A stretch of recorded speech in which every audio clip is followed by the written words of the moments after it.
Dili. They used to, like, literally, the berserkers, they used to call them Dili, which means crazy, okay? That's our K-Hive. They have been training themselves. They've been locked away in the mountainside, slapping fucking rocks, okay? Absolutely, just slapping rocks completely naked, training themselves so that they can destroy the MAGA sickos. And if there is one force to be reckoned with on the internet, within the Democratic Party's constituencies, it is the motherfucking K-Hive.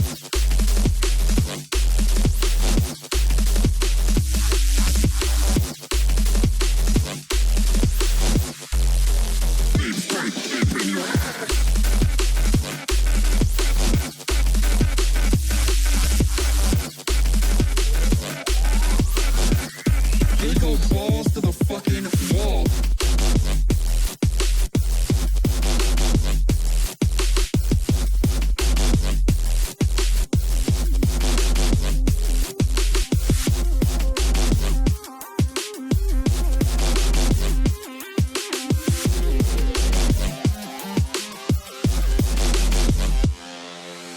Kamala Harris wants to vaccinate your children in the ass to make them all autistic and homosexual. She's working with the deep state. Come, more like Kamala Harris. She wants to make you never come again, but not in a puritanical good Christian way, but in a weird, freak-like liberal kind of way.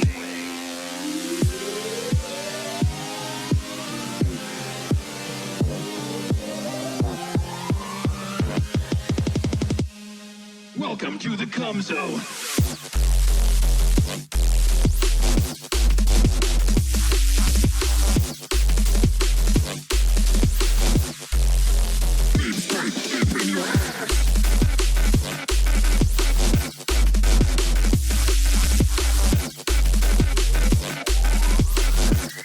They go balls to the fucking wall.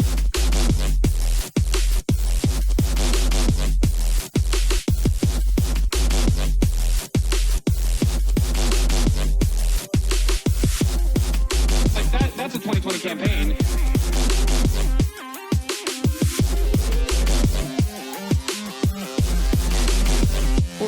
What's going on, everybody?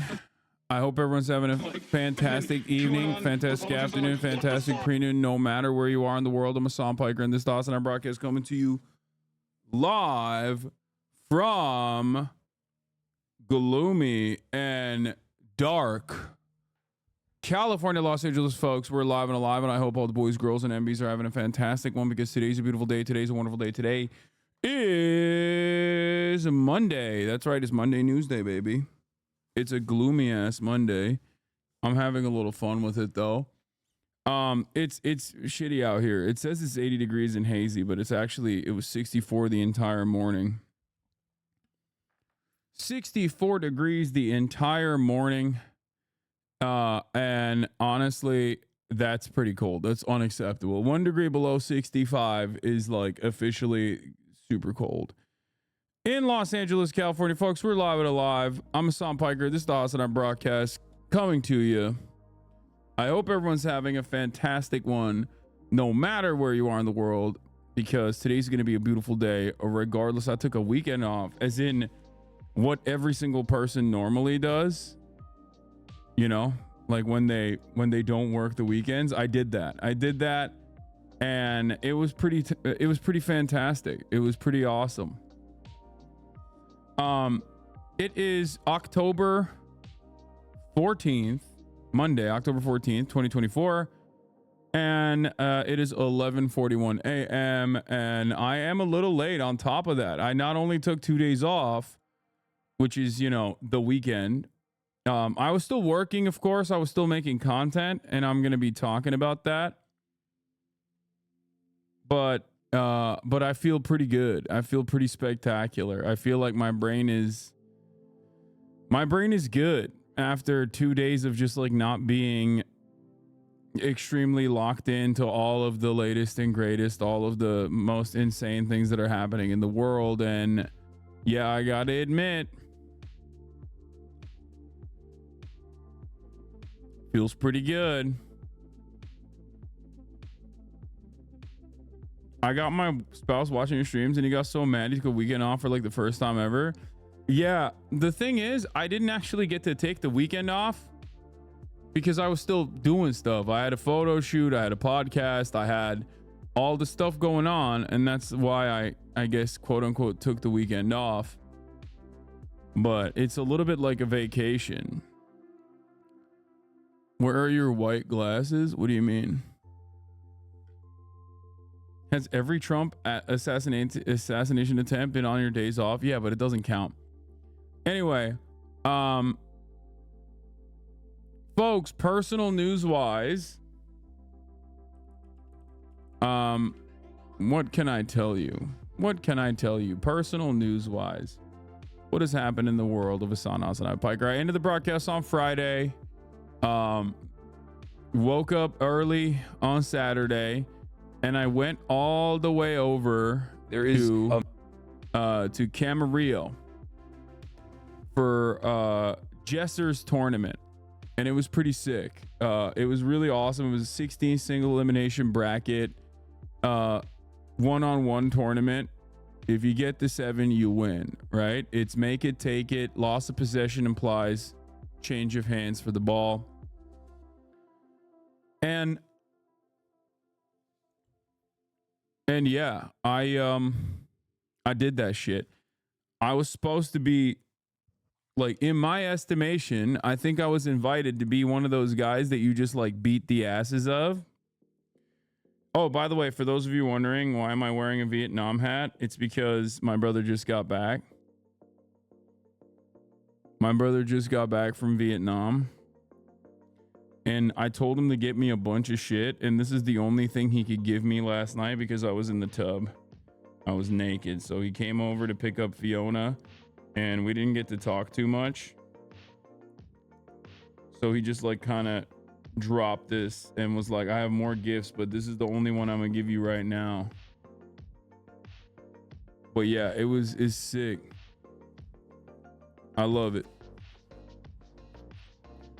So yeah, I'm wearing it because I think it's a sick hat. So this isn't the start of a POW MIA arc? Yeah. Are you gonna pay for Cutie's fiddle tuning? Oh my god, yeah, I forgot that's the Fear End episode. Yeah, Saturday I played basketball. I'm not gonna give you guys all the deets. I'm gonna give you some of the deets, right? I don't want to leak it too much, but I'll just say I had the biggest upset. Okay, I had the biggest upset of the entire tournament. It'll be out in the end of November. You guys can watch, but I played insanely well. Like, I don't know how I played so well. I don't know where it came from. I don't know what was going on. But yeah, I had a crazy upset blowout. Okay, crazy upset blowout. Like, people were not expecting it. Nobody was expecting it. I was not really expecting it either. So yeah, it was cool. It's because your ass finally hooped indoors.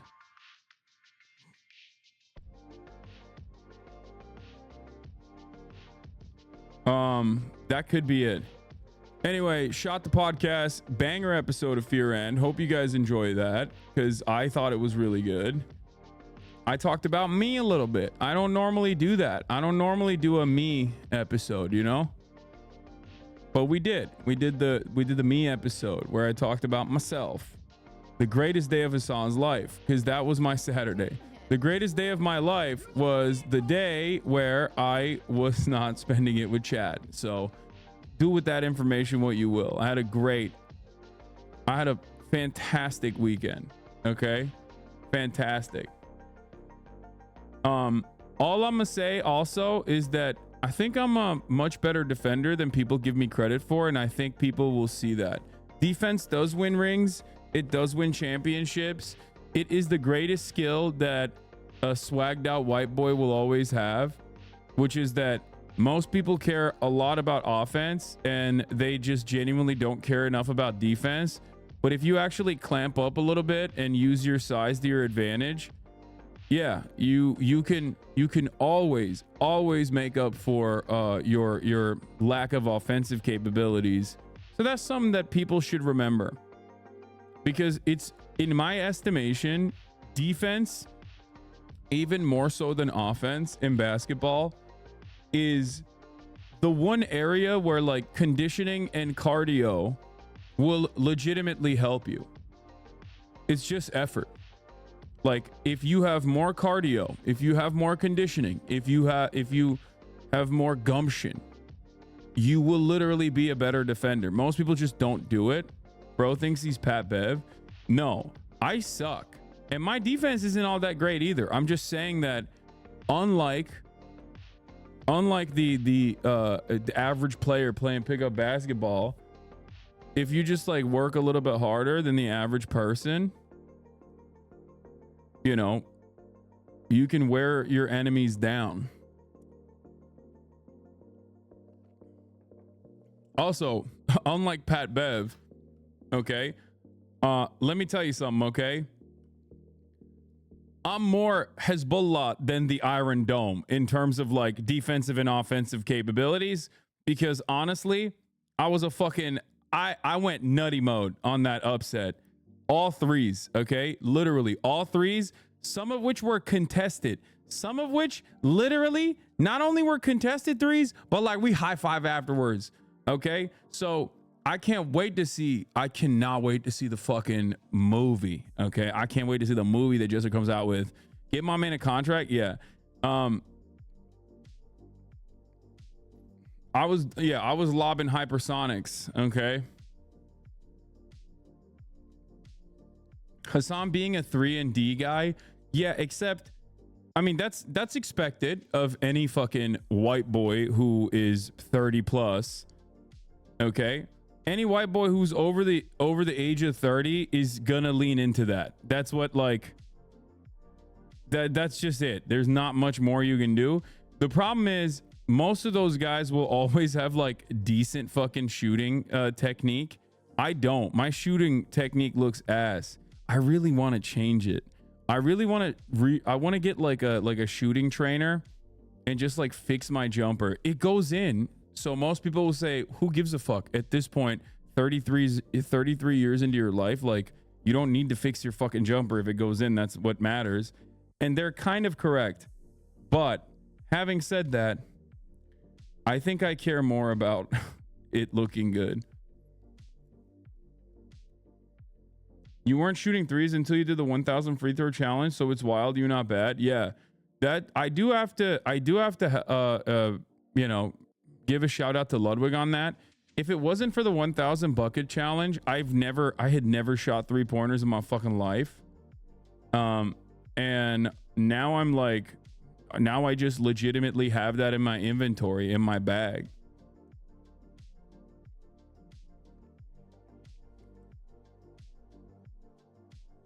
Not as much as you play, it's as much as you play, it's worth changing. Yeah, I play every day. Are you saying you want to change your 3-point game for aesthetics? Yes. I think it will probably make me a higher percentage shooter as well. Ugly jumpers are a thing, but a bucket is a bucket. Dude, I also don't know what the problem is. Okay? That's the other issue. I've like filmed myself shooting 3-pointers over and over again. I just don't know what like I need to do. Do I have to like move my fucking arm in further? I think I need to. Like what point of release am I having an issue with? Like that's my other problem. Because I also don't know where the fuck. Like I don't know what to fix.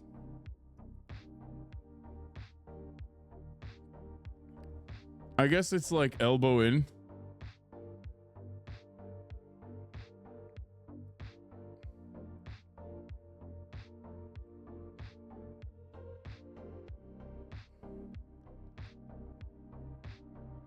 Anyway.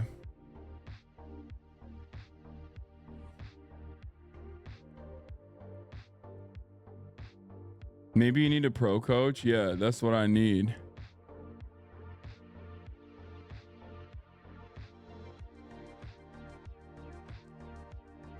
You're you're rich, get a trainer.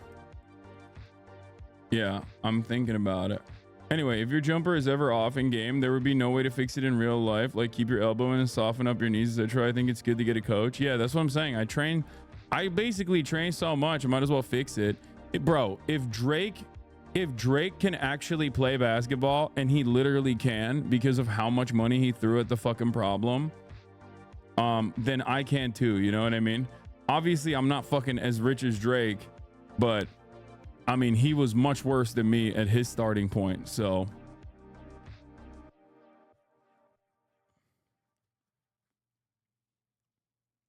This man over aesthetics? Oh, this guy. I mean, this guy's annoying, dude. I kind of hate this guy a little bit. I know he's a meme, but like, I've played against guys like this all the time when you play in public courts, and it's like, it kind of triggers me a little bit, his behavior.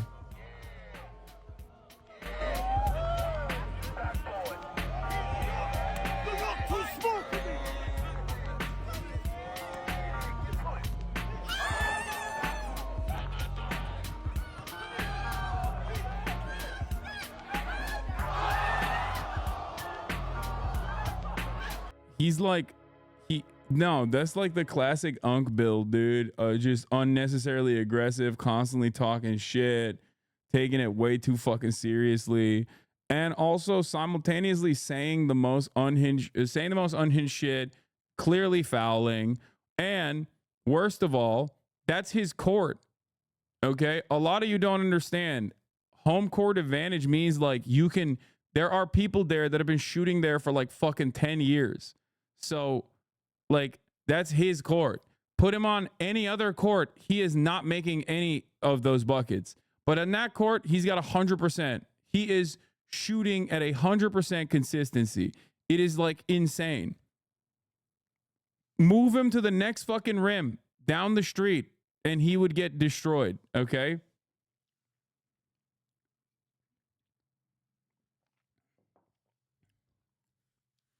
Just say you wish you were him. Yeah. I do. I wish I was him. Anyway, yesterday was a fun day as well. By the way, we're not done yet with my personal news part of the broadcast. Yesterday was a fun day as well for me. I basically spent the entire day just chilling. Okay. In the morning, I did a photo shoot for the new merch. It's coming out soon.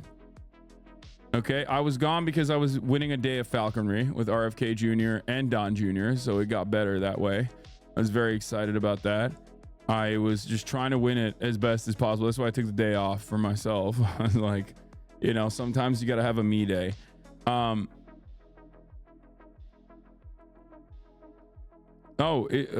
New York Times. Look at that. That's crazy.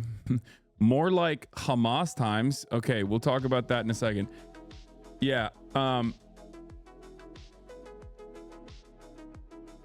We'll get to all that in a second. Just hold on. Just listen. We're not done yet. Personal news wise. We'll get to that.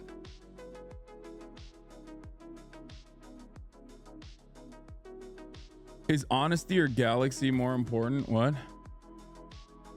Anyway, I did a photo shoot that obviously wasn't like, this was just a white site. We were just testing it. But yeah, I did a photo shoot with Lil Miss Kaya. She was in it. I'm wearing the new merch today right now. I haven't even shown you the merch yet, but yeah. And then after the photo shoot, I hit up Will and I was like, bro, you want to go and I was like, you trying to go and maybe ball at the park, you know, because I got to take Kaya to the park. I got to take Fiona, my brother's dog, to the park. And he was like, oh, well, I don't want to go to the park, but we can go to 24-hour fitness. And I was like, all right, well, I got to take Kaya to the park first. So I took her to the park and I took Fiona to the park, and literally getting there. And then by the time I got back, Will was already working out. So I was like, all right, fuck this.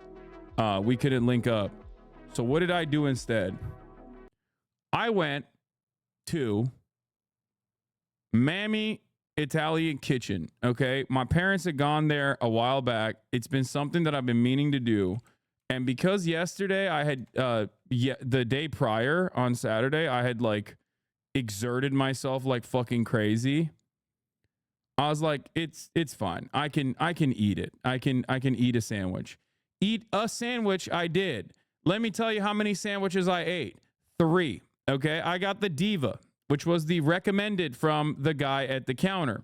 Mortadella, stracciatella, and chopped pistachio and arugula. It was fine. And then I asked him, what are the most popular ones?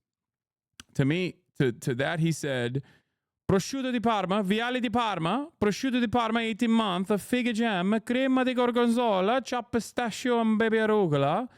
He said the other one that was like the most popular was the prosciutto di Parma, 18 month, Italian brotta, fresh presto, truffled cream, chopped pistachio, baby arugula. And that's what I got. I got the viale di Parma, I got the di Parma, and I got the Diva. And I ate all 3 of them.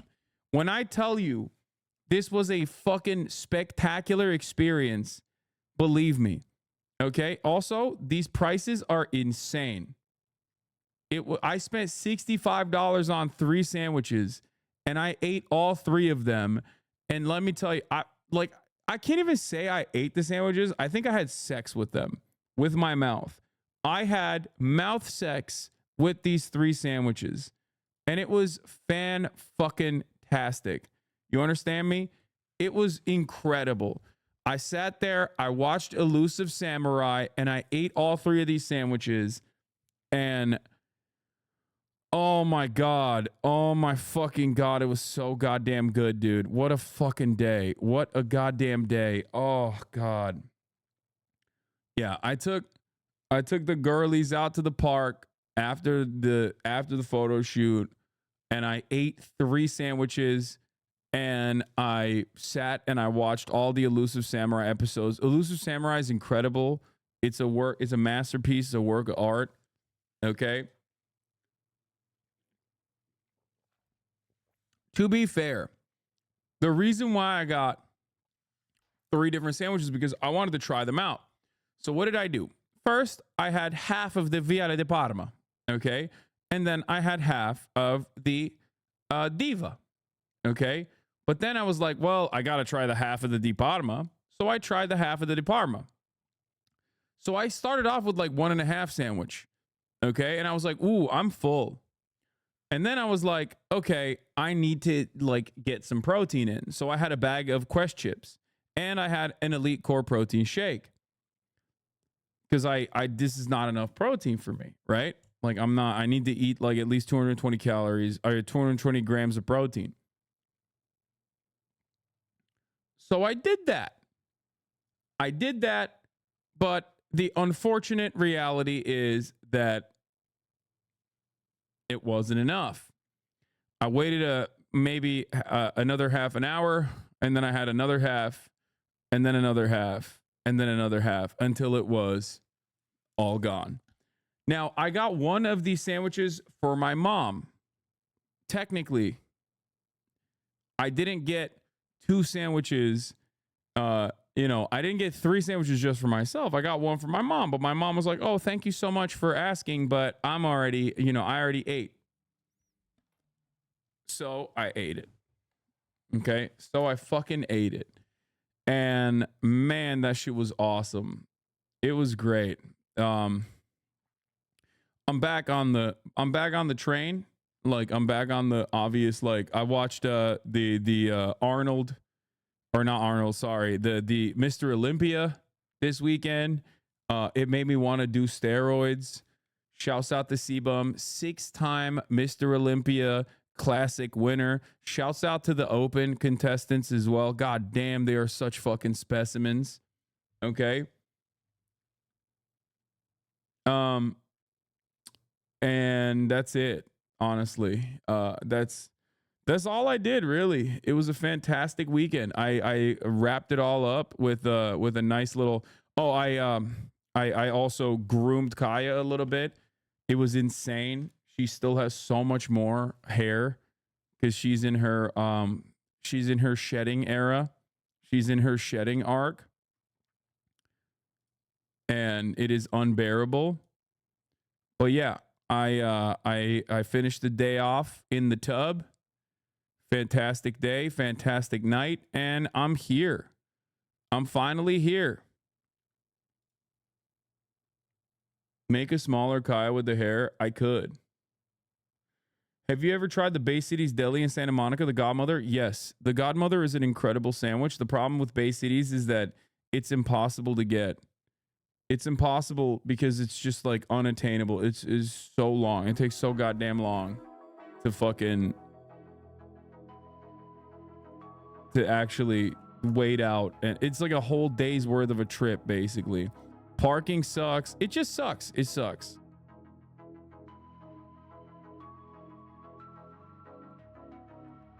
Okay. Anyway. Hasan, after the Nobel Prize, can you interview Professor Daron Acemoglu? Why? He is, I mean, as a Turk, I'm happy that a Turk got a fucking Nobel Peace Prize, but I read his book like a very long time ago, and a lot of what he talks about is basically just a lot of what he talks about is you know, some fucking neoliberal bullshit. Okay. That's all I'm gonna say. And China, back when he wrote his book, I guess like at that point he could have made an argument about like China being too authoritarian and whatnot, but like China breaks his entire book.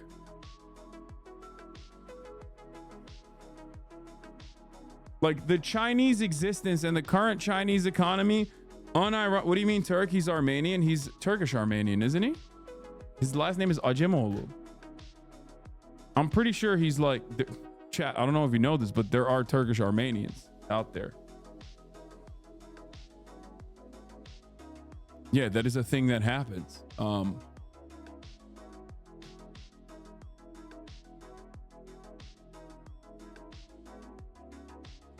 Yeah, I think he's Turkish Armenian.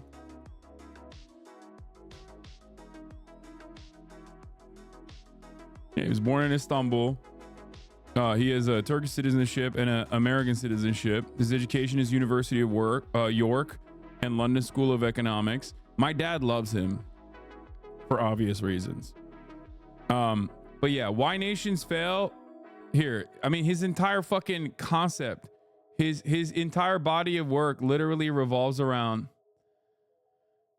His entire body of work revolves around how like authoritarian forms of governance is the real reason why nations fail, and it's not because of it is anti-materialist. That's what it is. Like his entire body of work is basically trying to create an alternative reality that is the opposite of materialist thought. It is a way to try to describe why certain nations under capitalism prosper and certain nations under capitalism fail from the exact opposite point of view of the way I see the world. But you know, it's fine. It's just funny because like I've mentioned, this right here, like these two books, Economic Origins of Dictatorship and Democracy and Why Nations Fail, but especially Why Nations Fail, China bricks this entire concept. Like China is the reverse of Why Nations Fail, so it doesn't make sense.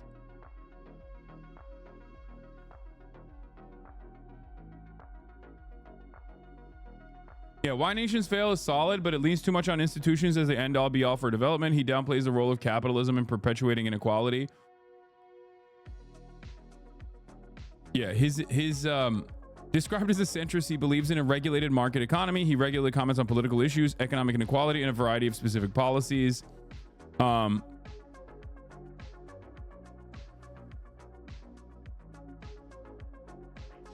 He would say, exception that proves the rule, dumbass. Yeah, it's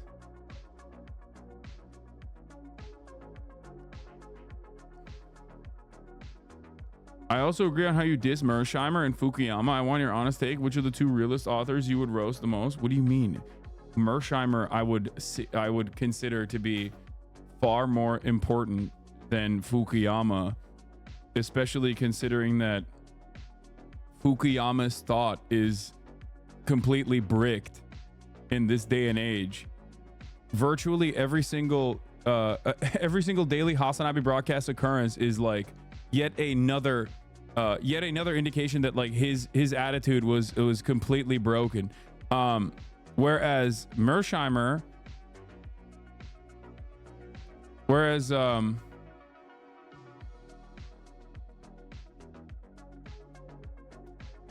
I think is definitely far more prescient.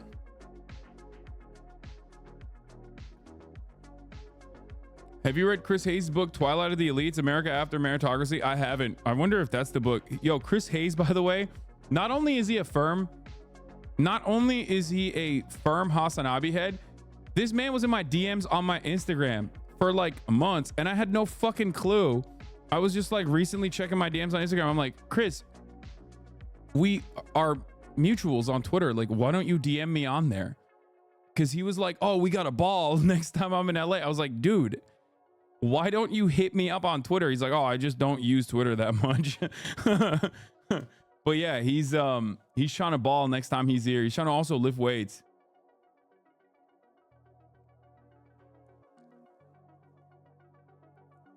So we'll see. That'd be pretty sick if I was balling with Chris Hayes. Like we did an IRL ball stream.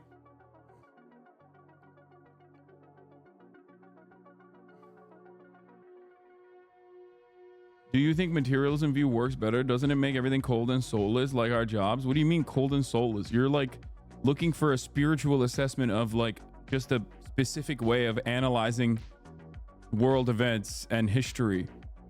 What? Materialism is just reality. There's no, it is what it is. You know, there is no. Your Twitch title says IOF instead of IDF. No way. That's crazy.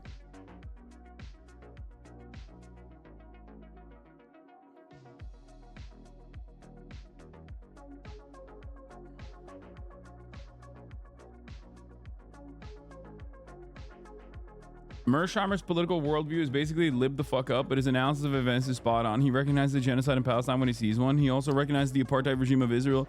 He's literally outcast of U.S. foreign policy establishment because of his views. I personally like Sachs more.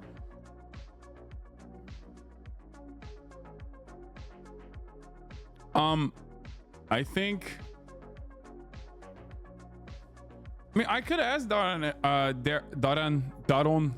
Acemoglu on the broadcast and have him explain to me his worldview. That could be interesting. He cooked my ass. He's significantly more knowledgeable than myself. I just think I have disagreements with him because if you do not have a materialist underpinning of your analysis of global events, you are going to have a, in my opinion, gaping hole, a blind spot in terms of a blind spot that leads you down an idealistic notion that ultimately revolves around good bad dynamics, ultimately revolves around like good nations and bad nations. It just it will cause you to it will cause you never to reckon with unequal exchange in terms of global trade, and like it basically turns the entire concept on its head. You either understand that countries engage in imperialist endeavors because they can, because of a way that to consistently seek out a further and further profit from the developing world, keep them underdeveloped deliberately, whether by chattel slavery, colonial occupation, or imperialism, neo-imperialism, the debt trap and whatnot. Or you just simply think, you know, some nations have stronger institutions and that's why they thrive. And other nations have weaker institutions. So,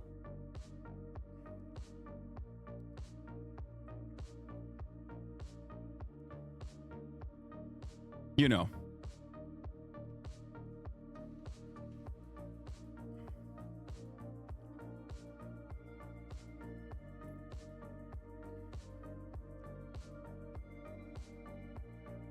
Even biblical scholarship uses materialism these days called critical theory. I'm a theology student and it's the only thought that's really taken seriously these days.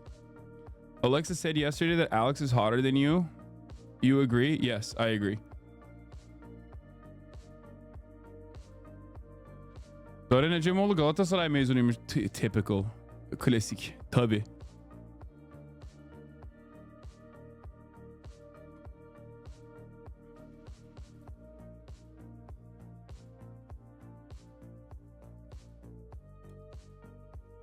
Anyway.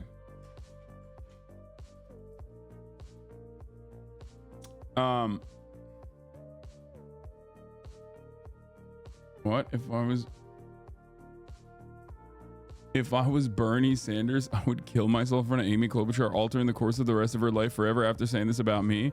Senator Klobuchar and Baldwin have joined Governor Tim Walz on a students event. Klobuchar, we're gonna see like a bus going through western Wisconsin with, I want you to picture this, Bernie Sanders, Dick Cheney together holding a sign that says Brat Fall.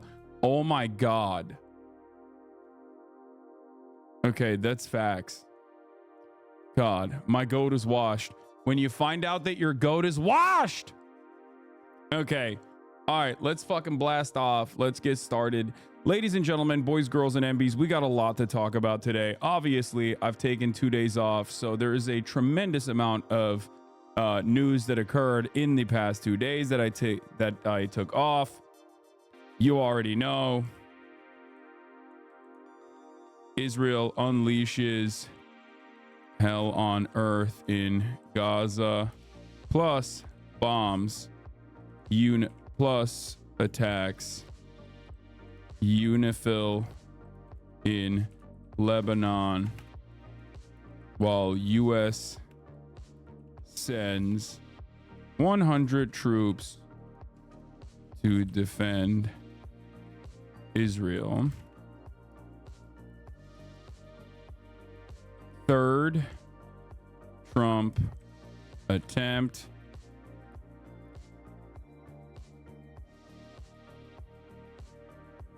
Libs panic as polls tighten for Trump.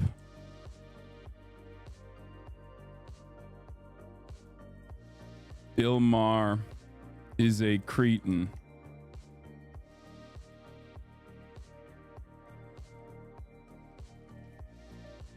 Chappell Roan video and more. The third attempt is not a real attempt. He was a Trump supporter. We'll get to that. Okay, you're making me spoil it. God, I hate Bill Maher so much. It's crazy how much I hate that motherfucker. I swear to God. Okay. All right, let's blast off. What is this? Oh, I missed this one. Y'all made so many blast off memes, dude. It's crazy. Okay, I'll use this tomorrow. Yeah, the first one was a Trump supporter too. I know. Dude. So was Ryan Ruth. Ryan Ruth voted for Donald Trump in 2016, chat. Like, I'm sorry. Every single person so far that has been apprehended as an attempted shooter or whatever is literally all former Trump supporters or active Trump supporters. Like this last guy, he's like, I don't know why you guys are doing this to me. I am a Trump supporter. That's what he said. While you were on books, what was the book about how Obama betrayed his base and sold him out to the DNC or whatever? Been looking for it. It's We Got People, Ryan Grimm. I think it was called We Got People, right? This is his first book, not this last one. Anyway, folks.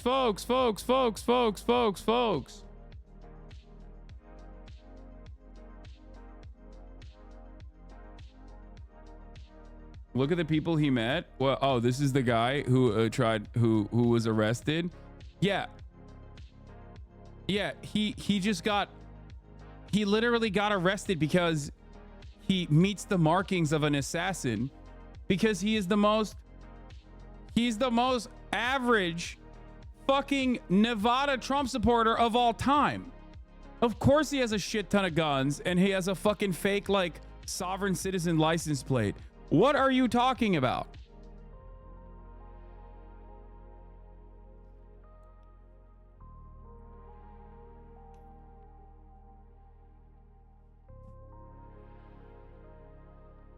All I can't believe there was an armed man at a Trump rally. Wow. Like, what do you mean? Anyway, I also did the Pod Johns. I also did the Pod Johns on Friday morning before I went live on Friday, and apparently that one was very well received. Here's one clip off of TikTok that they posted. There is a massive amount of right-wing radicalization that has been occurring, especially in younger male spaces. Everything is completely dominated by right-wing politics. If you're a dude under the age of 30 and you have any hobbies whatsoever, whether it's playing video games, whether it's working out, whether it's, I don't know, listening to like a history podcast or whatever, every single facet of that is just completely dominated by center-right to, I wouldn't say far right in the same way that it was back in like the 2016 era at the end of like Obama's administration, but like definitely center right to Trumpian right, like openly Trump right, not like genuinely neo-Nazi. That part is quieted down a little bit, but like they're like 90% of the way there for the most part. And that's it. Everything that they see is right-wing sentiment being expressed by individuals that they find charismatic, thought leaders, influencers that they subscribe to. And I think that that is some of the reason why you see this movement. The YouTube comments are incredible. Lots of 40 plus people claiming you changed their decades long belief hustle. Yeah, that was actually kind of shocking. I was genuinely confused by this. Part of the reason why I was genuinely confused by this is because like there are apparently a lot of you showed me to your parents and they like actually watched. Hasan is right. I'm a Democrat at 41. The campaign is making me sad. They keep moving right. I want them to move left. My daughter introduced me to Hasan 3 years ago, and I've been listening to him ever since. He helped change my perspective on Israel, trans people, socioeconomic politics, and religion. His influence has been massive for me, and I wish more of my demographic could be exposed to his long play content. I have gratitude for him. That's crazy to me. I did not know that it was like that. I didn't know it was like that. As a longtime listener and a fan of Crooked Media, Offline is my favorite of the bunch. It was really interesting to hear someone talk who is very clearly left and not just liberal. It kind of opened my eyes to the fact that PSA can be a bit of an echo chamber sometimes. Having this fresh perspective injected into the show was really good for you guys and the show in general, I think. I'm also impressed with how much information and statistics this guy has ready in his head like that. He really knew his stuff and didn't talk out of his ass, but backed it up with data and polling. Great interview, John. Yeah. You are good without derailing chatters. Yes. I think that one of my, I think that I forget how much better I am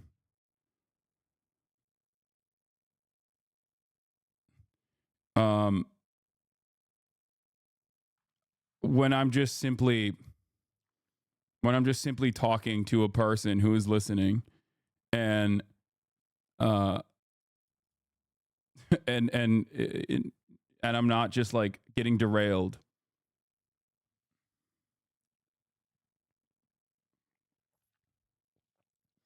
I've shown the video of you and NMP Law today and countless other times. You open their eyes and I'll be forever grateful to that.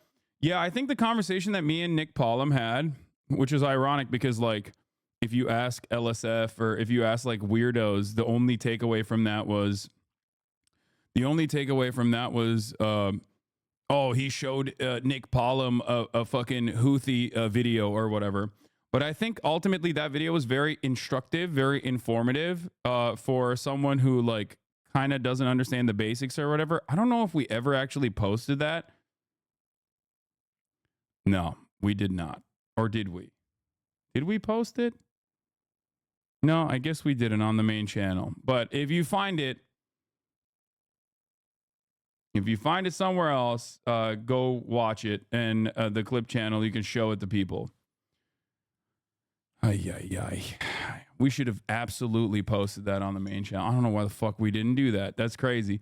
But at least HasanAbi Productions is eating good. Did he post it?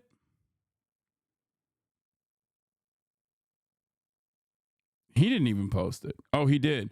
Hasan explains the Israel-Palestine conflict to NMP Law 2 weeks ago. 233,000 views. That's good.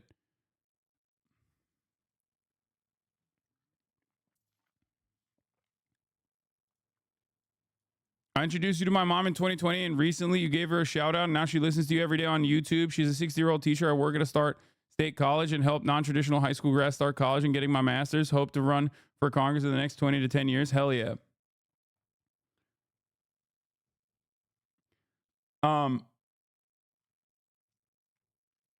Anyway, I try my best, and I think it's I get a little discouraged from time to time, but it's good to see that like I have some level of normie appeal like this, because we do get trapped in our echo chambers online, and we do end up forgetting that like normies and their reaction to my sentiment, to my commentary, is entirely different than the people who are desperately trying to make me look a certain type of way.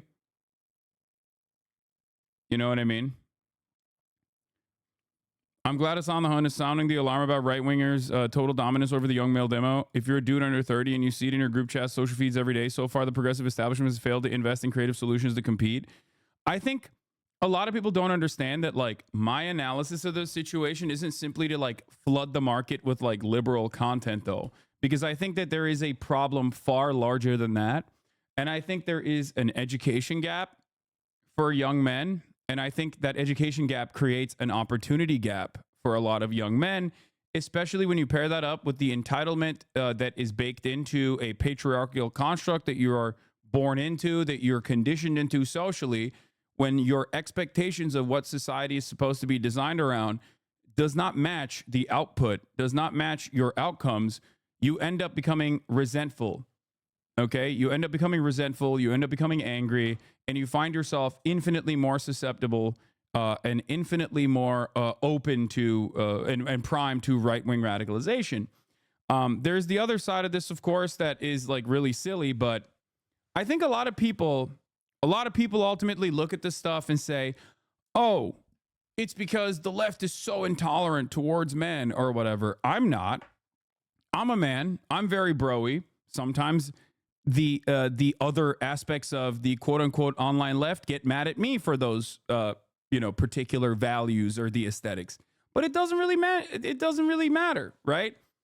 It literally doesn't matter. It like in the eyes of so many of these people that like watch, I guess like Sneeko or watch Aiden Ross, like they don't see me as a masculine figure regardless.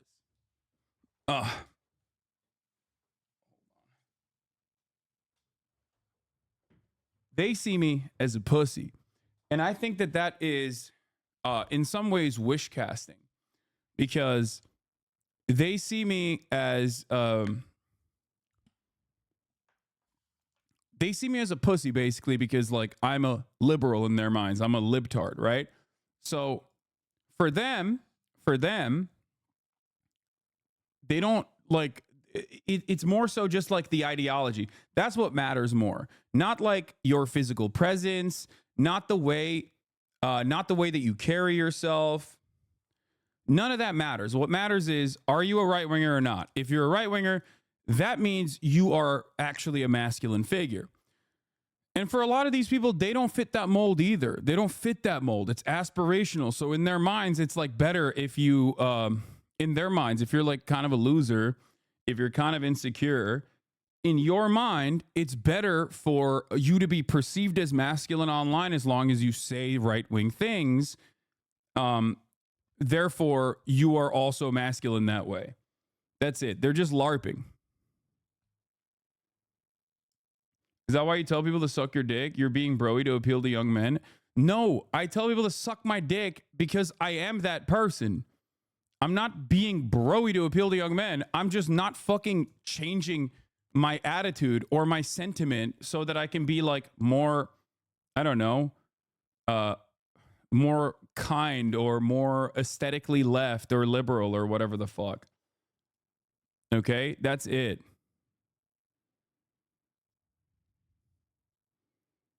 I find it to be stupid.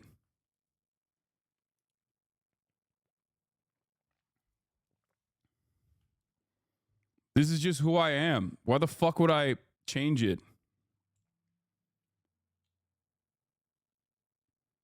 This goes back to the USC conversation about creating a character because you said you don't do that. Exactly. Yeah. I think it's also a dynamic about being online, okay? The more we present ourselves online, the more we exist online as opposed to existing in the real world, the more our outward presence online changes, like the more that becomes a more important part of our lives, right? And that's the thing. I think that when you're online, your outward presence online can be very different than who you are in the real world. That's why a lot of people personally think, like amongst content creators, so I'll give you an example. A lot of people personally think that being toxic and being edgy is actually the only way you can be real, right? Like they think someone like myself, or even the likes of, like, I don't know, Pokemon or all these other content creators, are like faking it. They're actually fake. They're not real. Like they can't be real because, like, when you're online, you say edgy shit all the time. Like you have to say edgy shit. That's like the only way to showcase authenticity. You cannot be authentically yourself and be like a person who doesn't want to harm marginalized people. That's inauthentic. That's inauthentic. Like that is the fucking baked in sentiment for a lot of people, right? They go, you're virtue signaling. You're virtue signaling. You're not real. You're fake. They just can't fucking like comprehend that. No, like this is just my genuine opinion. I don't want to be a fucking dickhead, right? Sorry. That's just who I am. And the same goes for right-wing sentiment as well. Like the more masculine you, the more right-wing you are, the more masculine you are. The more you present yourself as right-wing, the more masculine you are. That is the attitude that a lot of people have. You know? It's more about wish casting and alternative reality to make up for what you feel you lack, to make up for what you feel you lack in the real world. It's vulnerable young men who are very insecure due to a multitude of different, like, normal conditions that existed even when they were, I don't know, better off materially than they are now. But then also on top of that, it's like a lack of opportunity for them. They feel like, you know, society's leaving them behind, and it certainly doesn't match up with their expectations of what society was designed for. They see how things were for their father's generation, and then they don't see that matching up with their current existence, and they get mad. So they look for alternative reasons as to why it sucks. And there are a shit ton of people. There are a shit ton of people out there that will immediately go, yes, perfect. It's because of bitches. It's because of girls that have not fucked you. That's the reason why everything sucks. You know? Yeah, it's because of black and brown people coming into America, and it's like stealing your jobs and your opportunity. You were supposed to get that, but you didn't. DEI, woke, all this shit. It's a great way. It's a great puzzle piece for a lot of men who are seeking out answers. If you don't try to communicate, if you don't try to fucking address the harm, if you don't see where these guys are suffering and meet them where they're at and try to fix at least one of the major problems that they have and try to instill confidence in them, you are going to have a lot of fucking losers like this constantly chirping and constantly crying. That's it. Isn't it just optics and don't have any substance?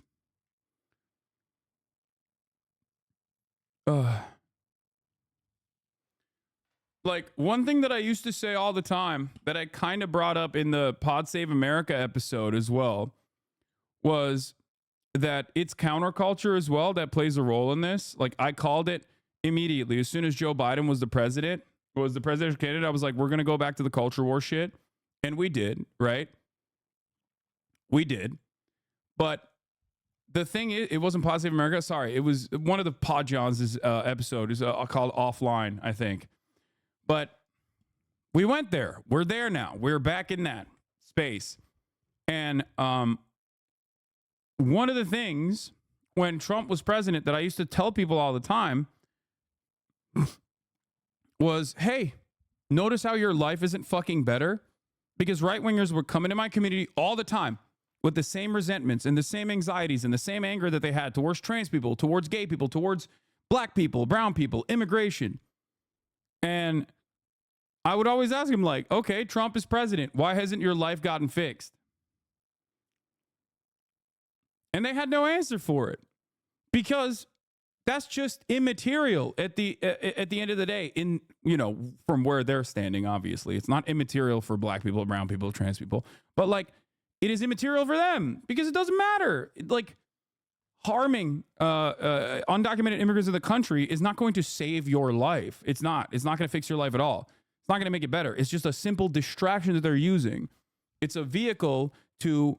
It's a vehicle for the Republican Party to focus your and funnel your frustration towards an acceptable, appropriate target, because they don't want you to ever think about the way this society is designed. They don't want you to think about who's actually causing you harm. Don't get mad at your boss. That's a capital owner. That's a good guy. That's a productive force in this society. You, on the other hand, should get mad at people who have less than you. And the more insecure you become and the more scared you are of your future, the more susceptible you are to this sort of priming. Okay? Islamophobia is socially acceptable again right here in this clip. Not going to cry a fucking river when people who have genocide that's baked into their laws are getting genocided. I don't give a fuck. They're terrible people. What the fuck? Ain't no way he's talking about Palestinians, right? Ain't no fucking way.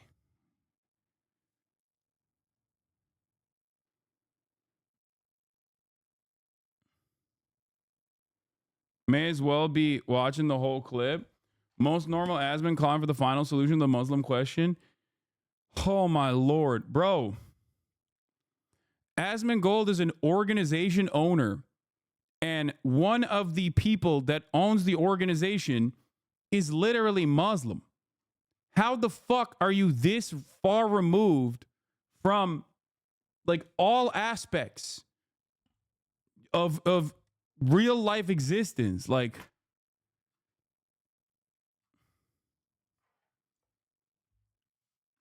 have a conversation with Tips, man. Please. What the fuck?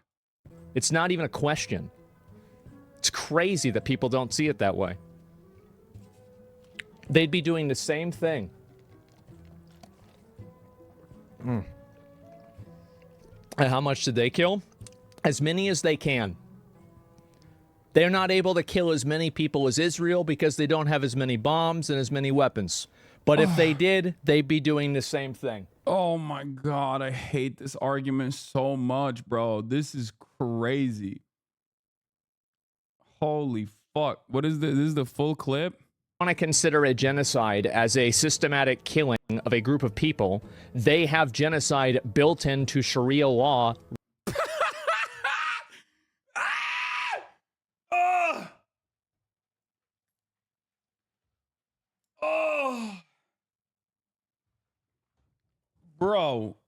Bro, oh my God, bro, oh my God, oh my God.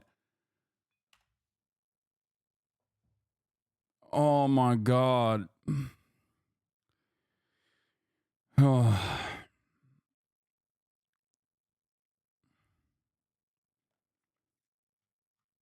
Right now.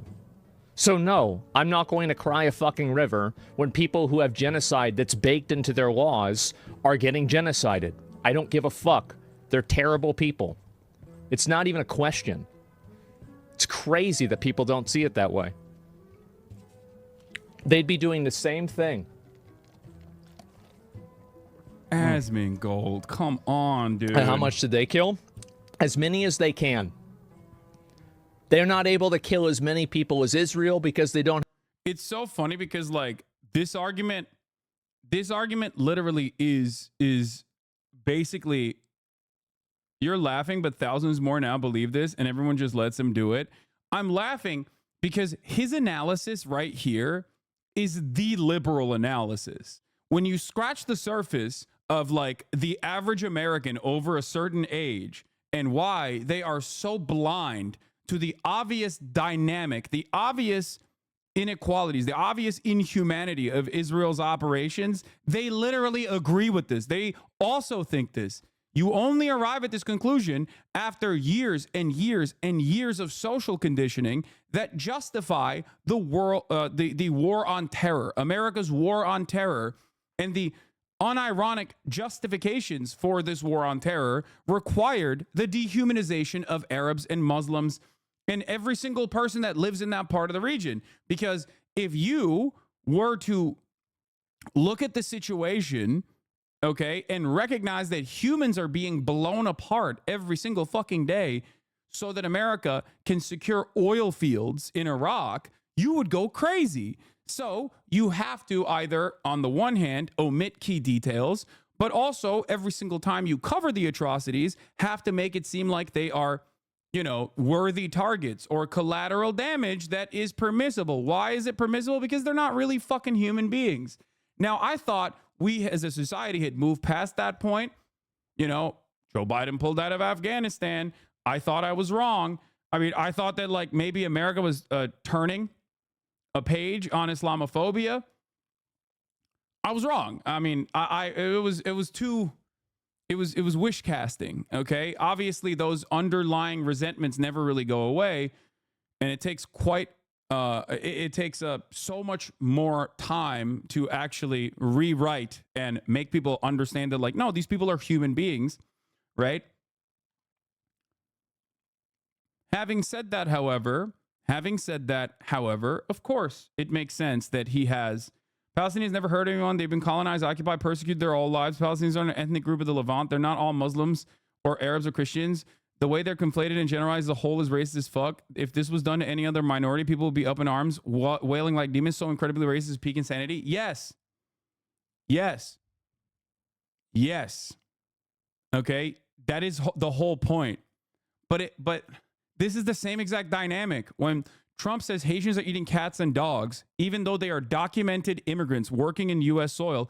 He considers them to be illegal aliens who are eating cats and dogs.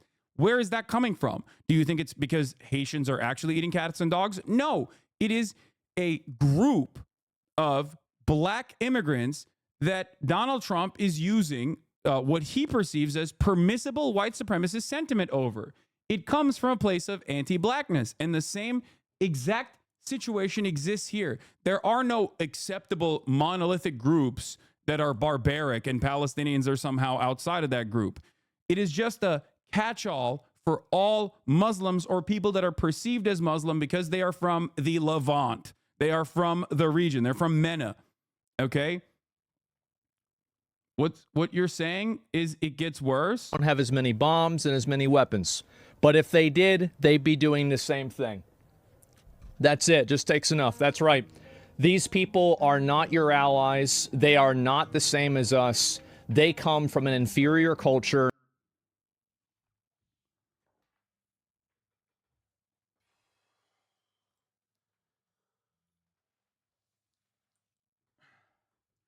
Asmongold, your co-owner of your organization, you are calling a person from an inferior culture. What are you doing? Log off the internet, stop reading fucking Reddit, and go talk to some real humans, please. I know you could talk to Wake, okay?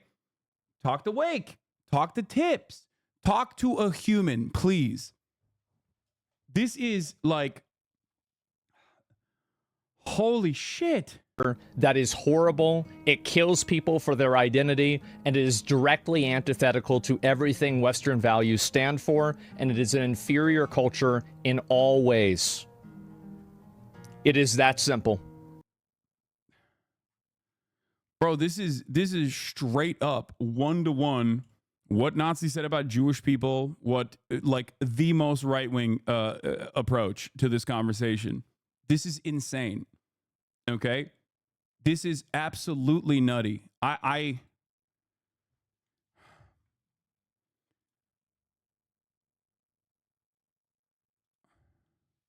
Hold on. Oh, I forgot to answer the fucking...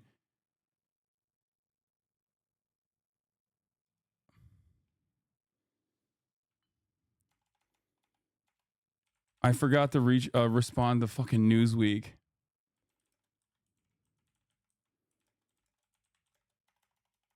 Reactionary propaganda. I'm gonna...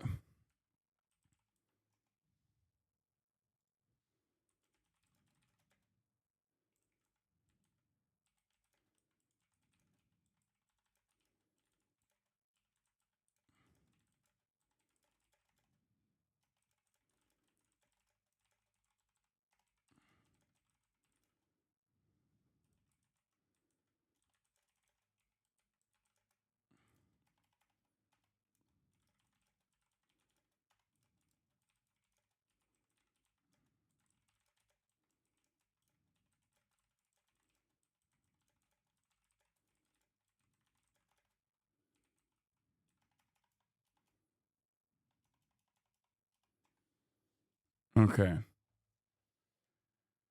Oh my God. I can say that I see Americans as terrible people who have genocide based in their system. This is just like, guys, how can someone not immediately recognize the problem with calling another culture inferior? Americans, man. Americans. This kind of attitude is like American exceptionalism through and through. This kind of attitude, American exceptionalism, literally is the same thing. You're just removing American exceptionalist sentiment that is baked into American society, Western superiority. You're just taking the thing that shelters it and the thing that makes it like the norm. When you remove the outside patina, the skeleton remains. This is the skeleton. This is the bare bones, okay? This is the bare bones of the argument. That's it. This is the bare bones of the argument that like America is the best country on earth. When you remove the outside stuff that makes it, I guess, seemingly more appropriate for liberal consumption, okay, in an otherwise liberal society, this is what you arrive at. You know?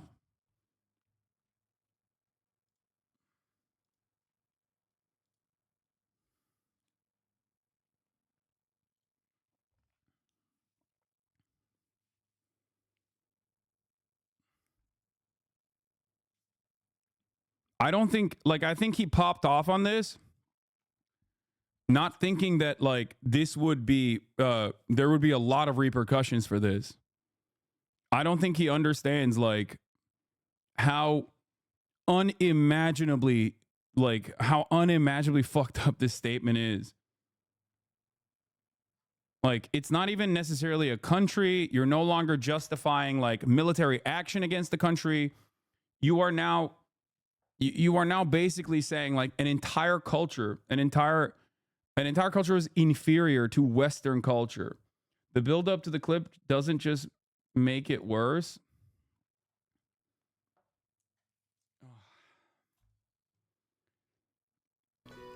And you know what else is disgusting?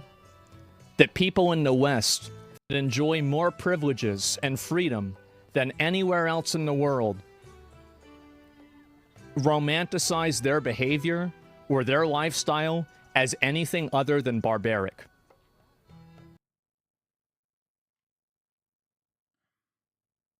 This is what people think you say about Israel. I know. I know. Like, if you were to say this about Judaism, understandably and rightfully, you would get banned, and you should get banned. Like, if I were to ever say this about, like, if I were to ever say, like, oh, Jewish culture is this way, I would literally be Adolf Hitler, okay? It's fucking ridiculous. For the record, I don't believe that about Judaism, regardless of how much my fucking psychopathic rabid haters try to claim. I believe it.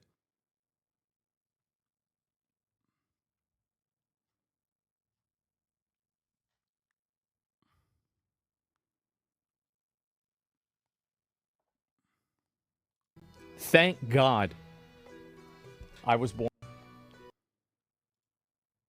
with that at all. I know plenty of Muslims that respect gays. Well, I'm not talking about Muslims. I'm talking about people in Palestine. The truth is that that's what they do. Dude, come on, dude. What? Palestinian culture as a whole? How the... Dude, this is your brain on Reddit. This is your brain on Reddit. If you don't interact with normal people, if you don't talk to people on a daily basis, and the only way that you're getting information from, your only outlet to the outside world is just simply Reddit, you arrive at this conclusion. It's like literally a vector of radicalization against Muslims, Islamophobia, and also specifically Palestinians. That's crazy.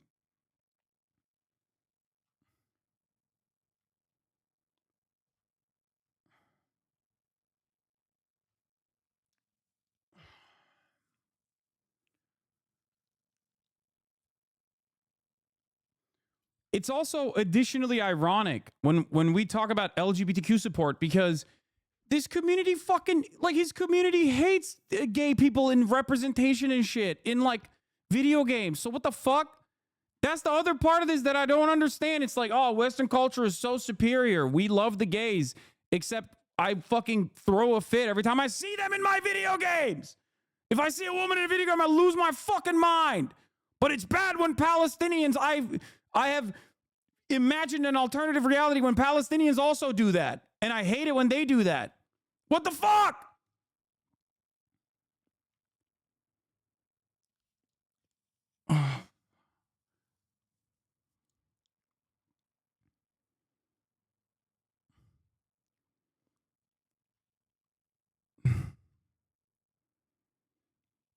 Yeah, his subreddit is really bad. I know. His subreddit is just Stormfront 2, and he said this so casually because he knows his chat will love it, and it's just a normal thought for them. Most of us left these Nazi greaseball WoW types in 2007, but they're still around.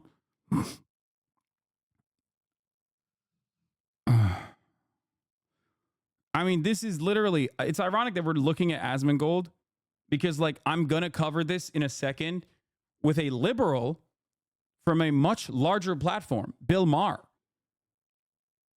Like, that is...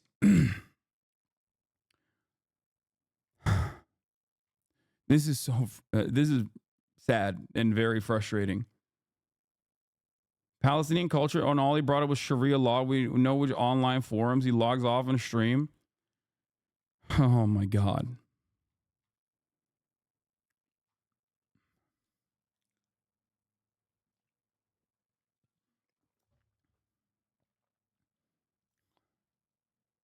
That's what they do over there. So no, I'm not going to support a group of people that would be the ones doing the genociding if they had the power to do it. I'm sorry to say, I'm not. The idea that if Palestinians had the capacity to fucking do Israel shit, they would do Israel shit back to Israel is a silly one, because if Palestinians had a nation state with sovereignty and nuclear weapons, then Israel wouldn't be able to do anything to the Palestinians, and therefore there is no fucking world in which they would do the exact same thing back to Israel. You do not know that. All of the Palestinian resistance is within the framework of anti-colonial resistance. That's what it is. Okay? There are methods that you do not agree with. There are methods that I don't agree with. Okay? But ultimately, in the grand scheme of things, who is responsible for the larger harm? Who is radicalizing people into taking action into their own hands? It is obviously going to be the colonial state. It is going to be the larger state. It's going to be the playground bully with a bigger stick. That's it. And there is no world in which, if we were to simplify these terms, you would ever say this about other historical issues, right? Nat Turner rebellion was insanely violent. Ta-Nehisi Coates talked about this with Ezra Klein on his New York Times podcast, where he said, I go back to the Nat Turner rebellion. They took axes and killed white babies. They killed white children. Does that change the dynamic and the overt cruelty? Some historians might even say, and there is back and forth on this, that Virginia was on the verge of the abolition of slavery, and yet the Nat Turner rebellion was responsible for them not doing so. Okay? But ultimately, the morality of chattel slavery still remains. It is immoral, regardless of the reaction that it has invoked. Okay? That's it. The violent reaction to Israel's 76-year occupation and maintenance of apartheid does not justify the apartheid nor the consistent genocide of Palestinians that Israel is engaging in for the past 12 months. You're misunderstanding him. He's saying that people in Palestine have an innate hatred for Jews. I know. It is fucking ridiculous. I know. It is a way to try and justify Israel's genocide. It is a silly and idiotic sentiment that you can only arrive at if you exclusively fucking hear shit from Reddit.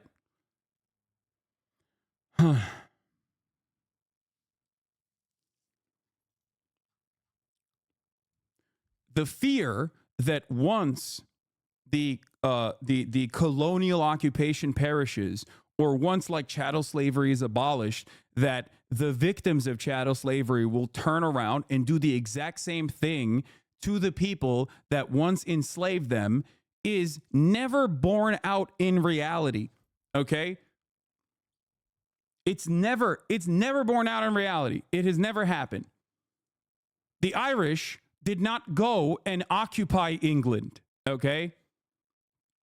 The Algerians did not go and occupy France. Once the apartheid was abolished in South Africa, they did not turn around and occupy, I don't know, England again, or the Dutch. That did not happen.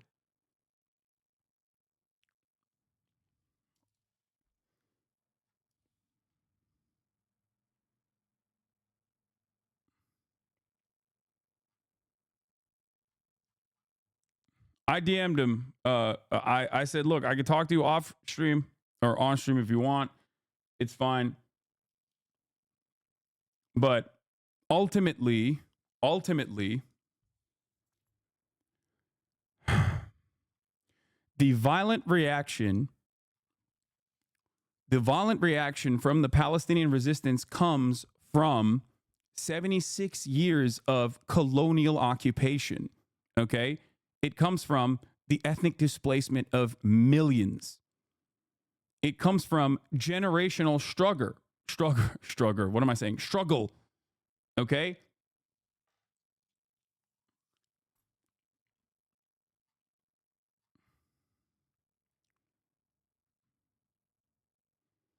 I don't even understand. There was no historical beef between Jews and Muslims pre-Zionism, for fuck's sake. Exactly. It also is historically incorrect.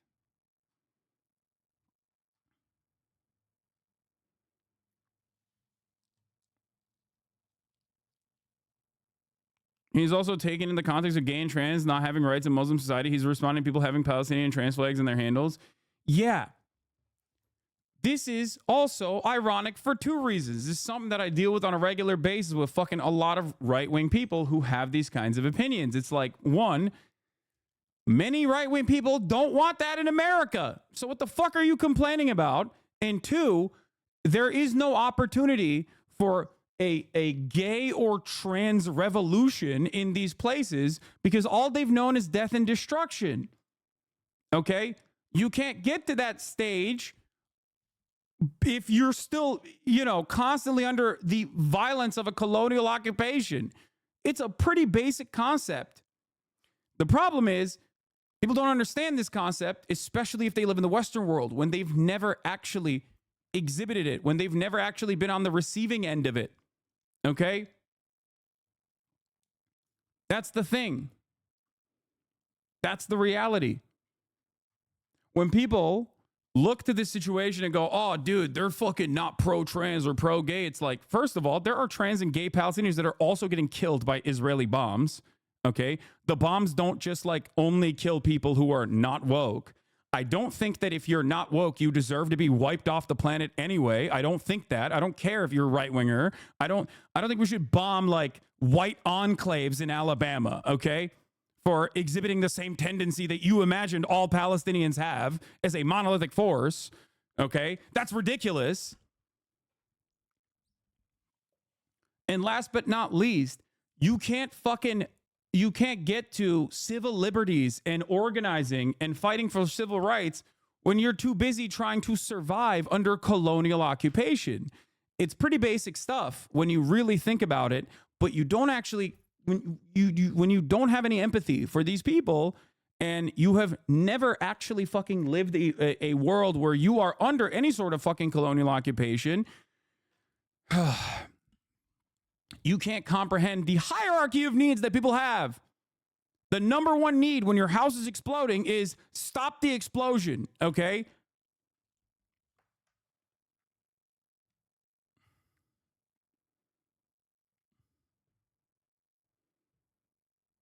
As a white leftist in a white enclave in Alabama, please don't bomb me. I'm doing my best here. I would never advocate for that. I don't, just like, I'm not one of those people that's like, oh yeah, Hurricane Milton, good shit. I'm glad it happened in Florida. Like, I don't believe that. I think that's fucking stupid. I want to help everyone. That's why I fucking advocate for Medicare for all. Medicare for all means for all, okay? Everyone needs healthcare. Everyone deserves healthcare, regardless of what their political advocacy is, even if they're fucking assholes, even if they're horrible monsters, even if they're Nazis, okay? Unconditionally. That's why I also believe in rehabilitation.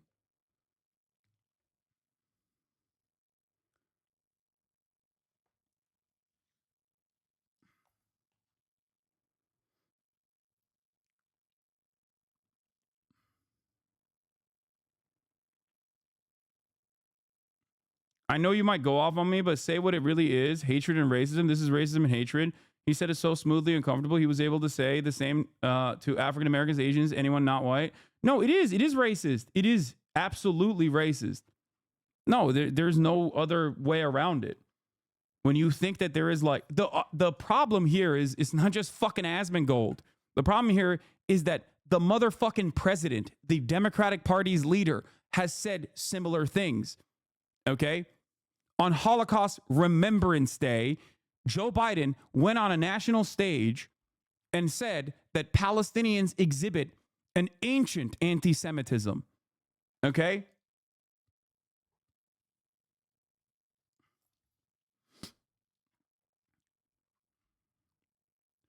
What has become permissible in these spaces in terms of like what you can say about Muslims, what you can say about Palestinians is unimaginable, dude.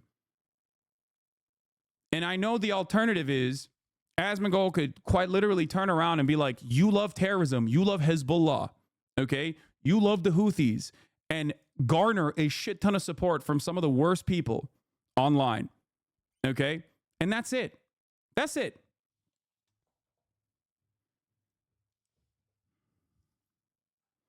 Why do you always say the majority of Americans want a ceasefire, support Palestine? Seems to me that it's the opposite.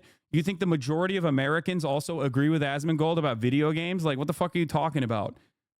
You don't have to invoke the majority.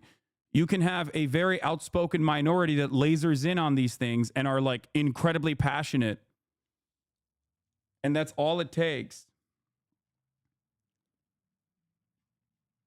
Anyway, let me finish this off, and then I'm going to move on. I don't have any sympathy for them. I'm sure at some degree there are people that are caught in the crossfire. This is sad, but at the end of the day, this is an immoral, evil culture.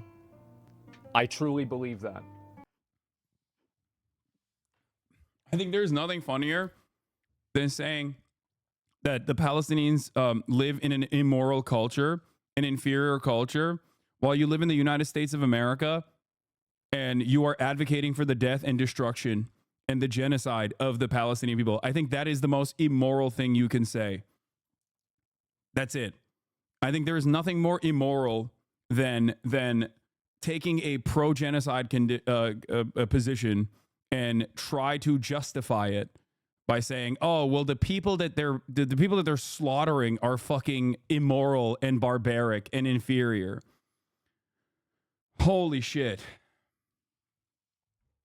Like, I know everyone's like, oh, what do you mean? Have you seen Asmongold's bedroom? Like, he's saying that from a fucking house infested with cockroaches. Like, I don't care, okay? I don't care about the fucking aesthetics. I don't care about any of that shit. Like, that shit's for the birds, okay? That's like funny. Haha, I got it. He doesn't drink water, whatever. I don't give a fuck, okay?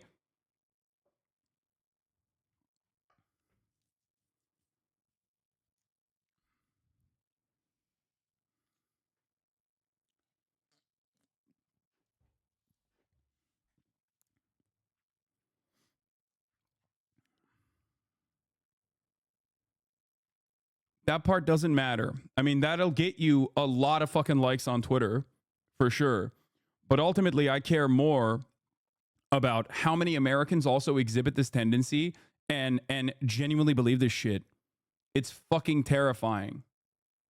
Like, saying they're inferior, saying they're evil to justify the death and destruction that befalls them is so fucking horrifying. Why don't you talk to him, bro? I want to. I reached out. We'll see.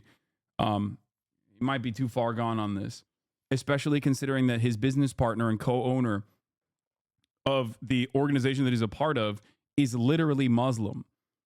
Like, that's what's so crazy about this.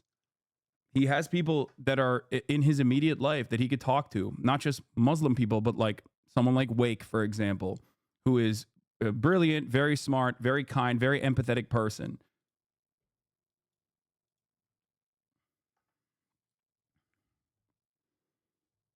Yeah, an Iraqi Muslim migrant. Like,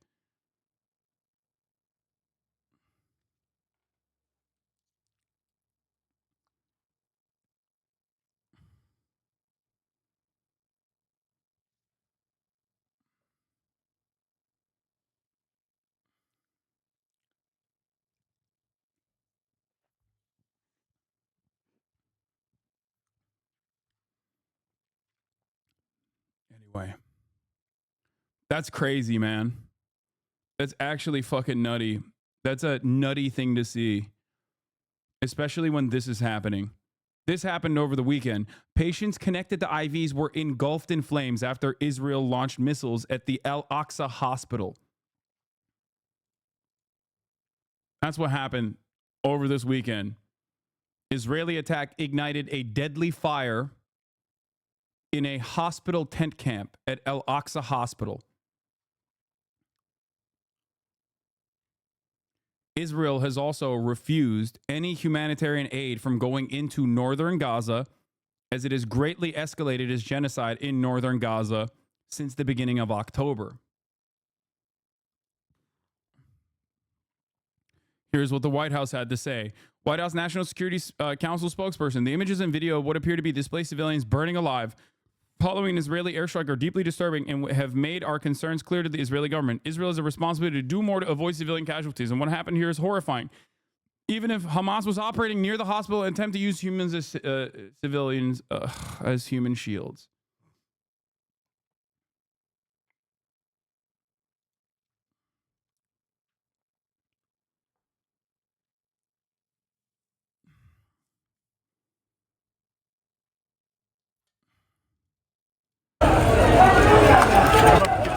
More than a year in, and still this war gives up fresh horrors. The sense of panic and powerlessness, not for what people have escaped, but for what they can see. In the wall of flames, those that can't be reached. The blaze sparked by an Israeli strike on a tented encampment for displaced people in the grounds of central Gaza's main hospital. Israel said it was targeting a Hamas command center in the compound. There were apparent secondary explosions, popping sounds among the flames. You and I will never agree on helping everyone. You're naive. Man, that's your fucking biggest gripe with me right now. You're so dumb for that. Like, I'm not even going to entertain this conversation. Here, eat the fucking 3-minute ad break at the top of the hour. Like, that's your gripe here, right? You're watching man-made horrors beyond fucking comprehension. And you're like, I don't agree that Nazis also should get healthcare. The entire fucking point of that is to make it solving people's material issues makes it less likely for them to be radicalized. Okay? There will still, of course, be, is Al Jazeera a credible source? Yes, it is one of the most credible sources, especially as it pertains to what is going on in Gaza. It's one of the few places where there are actual embedded journalists that are still in Gaza that haven't been fucking killed by Israel. Israel's killed a lot of their journalists in Gaza. Israel shut down the Al Jazeera offices in Israel. They also shut down the Al Jazeera offices in the West Bank, which is occupied Palestinian territory. But yes, as it stands, Al Jazeera is one of the most credible sources. They are one of the only sources on the ground operating inside of Gaza still. But it doesn't matter because we're not even watching Al Jazeera right now. We're watching Channel 4. Channel 4 is a British publication. Now, I need you to understand something here, okay? I need you to understand something. I mean, this is so fucked up. It is so fucked up. What thread? The thread has been deleted already? I don't even know what you're talking about.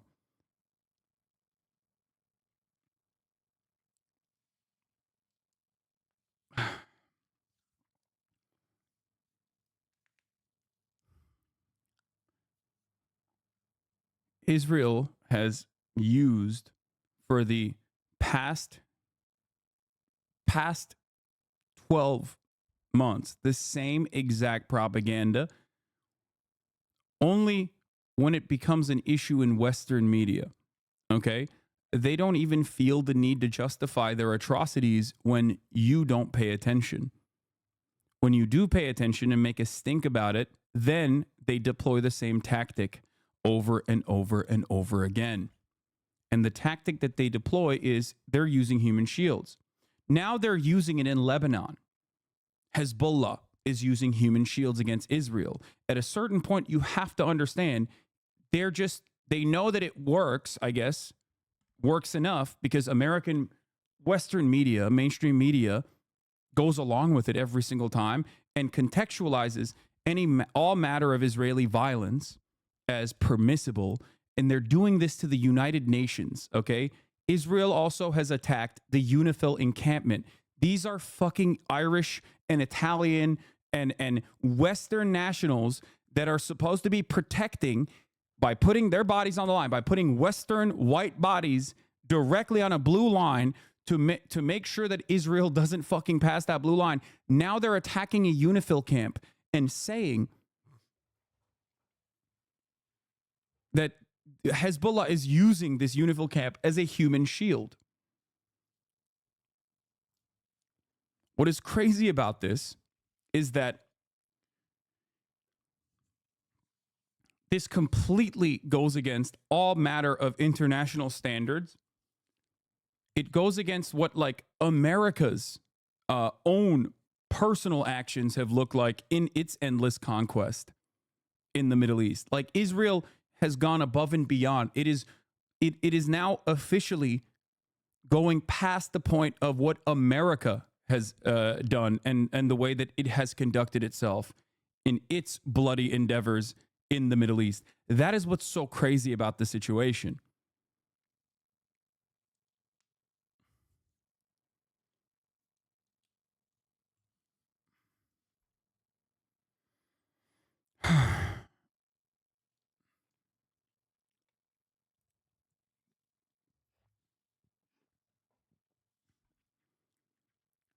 So if the Western powers that are funding, facilitating, offering cover to Israel in all of this inhumanity don't even fucking care about white people, about Westerners who are getting who are now in the crosshairs of Israeli rockets, Israeli tanks, because Hezbollah is using human shields. What makes you think that they would ever believe that Palestinians are also, real human beings that aren't just simply human shields, collateral damage? They do. If they believe that if they believe the argument that Israel makes about white people, Irish people, the UN, UNIFIL encampments being used as a Hezbollah human shield, they will believe 1,000,000 times over that Palestinians are human shields. Okay? That's it. Okay, Asmongold wants to talk, he said.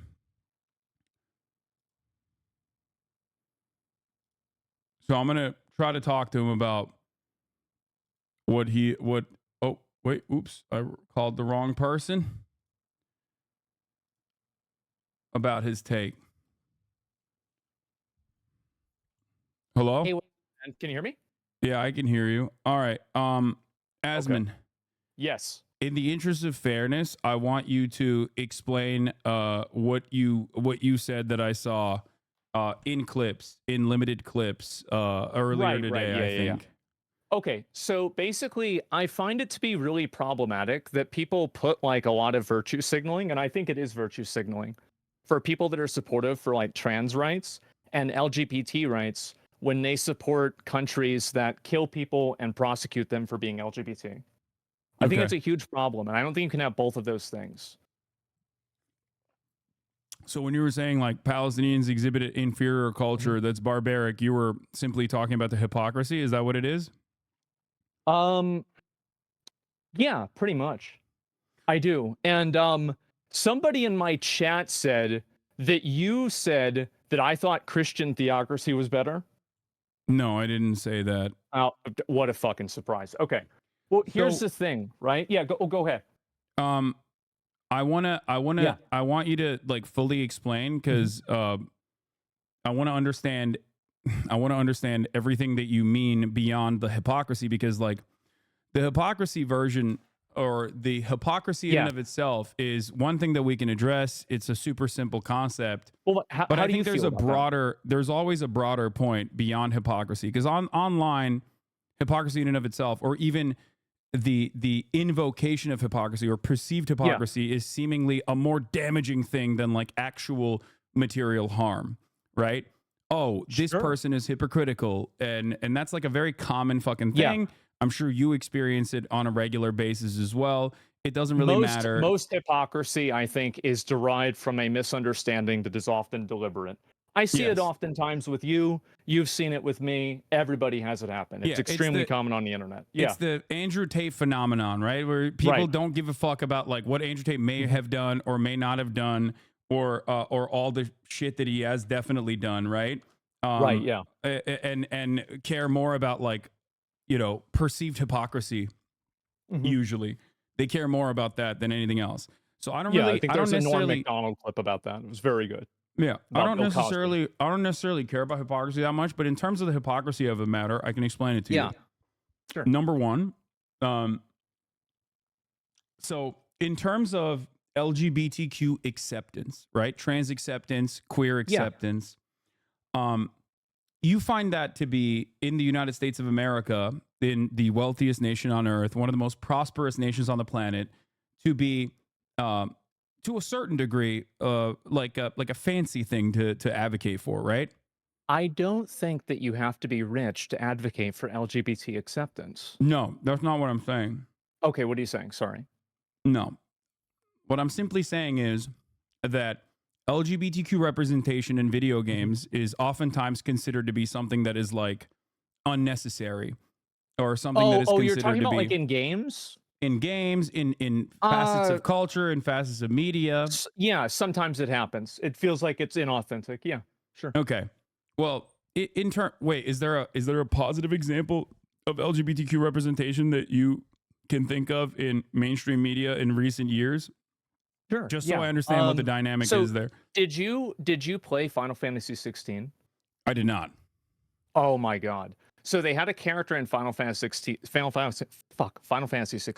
His name was Dion. And he was like the prince of an area. He was like the, like person who could like channel Bahamut, right? And he was gay, and it was part of the story. And they actually blocked sale for that game in some places in the Middle East because Square Enix didn't want to censor the game for that reason. And I respected them a lot for that. But that was wait, they refused to block the game? Is that what you're saying? Yes, Square Enix did not do that. And that was a good representation of like gay or trans. Yeah, I think so. I really do. Okay. I think that whenever you create a character, that the character's personality, sometimes it feels like when characters are added into stories, especially if they have like an LGBT like lean to them, they can be turned into being like a one-dimensional like I guess identification of that person. And it's like they make like an overt effort to talk about that and discuss it. And I feel like in a lot of times it can come off as patronizing or talking down to the audience. Okay. It feels very inauthentic to me. Okay, so Yeah. there are instances where there's like gay representation, trans representation that's like ham-fisted and just simply added on as I think so. not a necessary vehicle for narrative development, but instead simply for identity points, right? Sure. To do diversity. Okay, so not to get too lost in the sauce, we can get back to this part of the conversation in a second. But my point was that like that level of LGBTQ representation, it's for diversity, it's for marketing purposes. Usually, it's just like sometimes it could be shitty narrative devices, but ultimately it doesn't really matter. But a lot of people still get mad at it, right? A lot of people in the Western world still get mad at it. And for me in particular, there is a hierarchy of needs for and that all human beings respond to, all human beings exist under.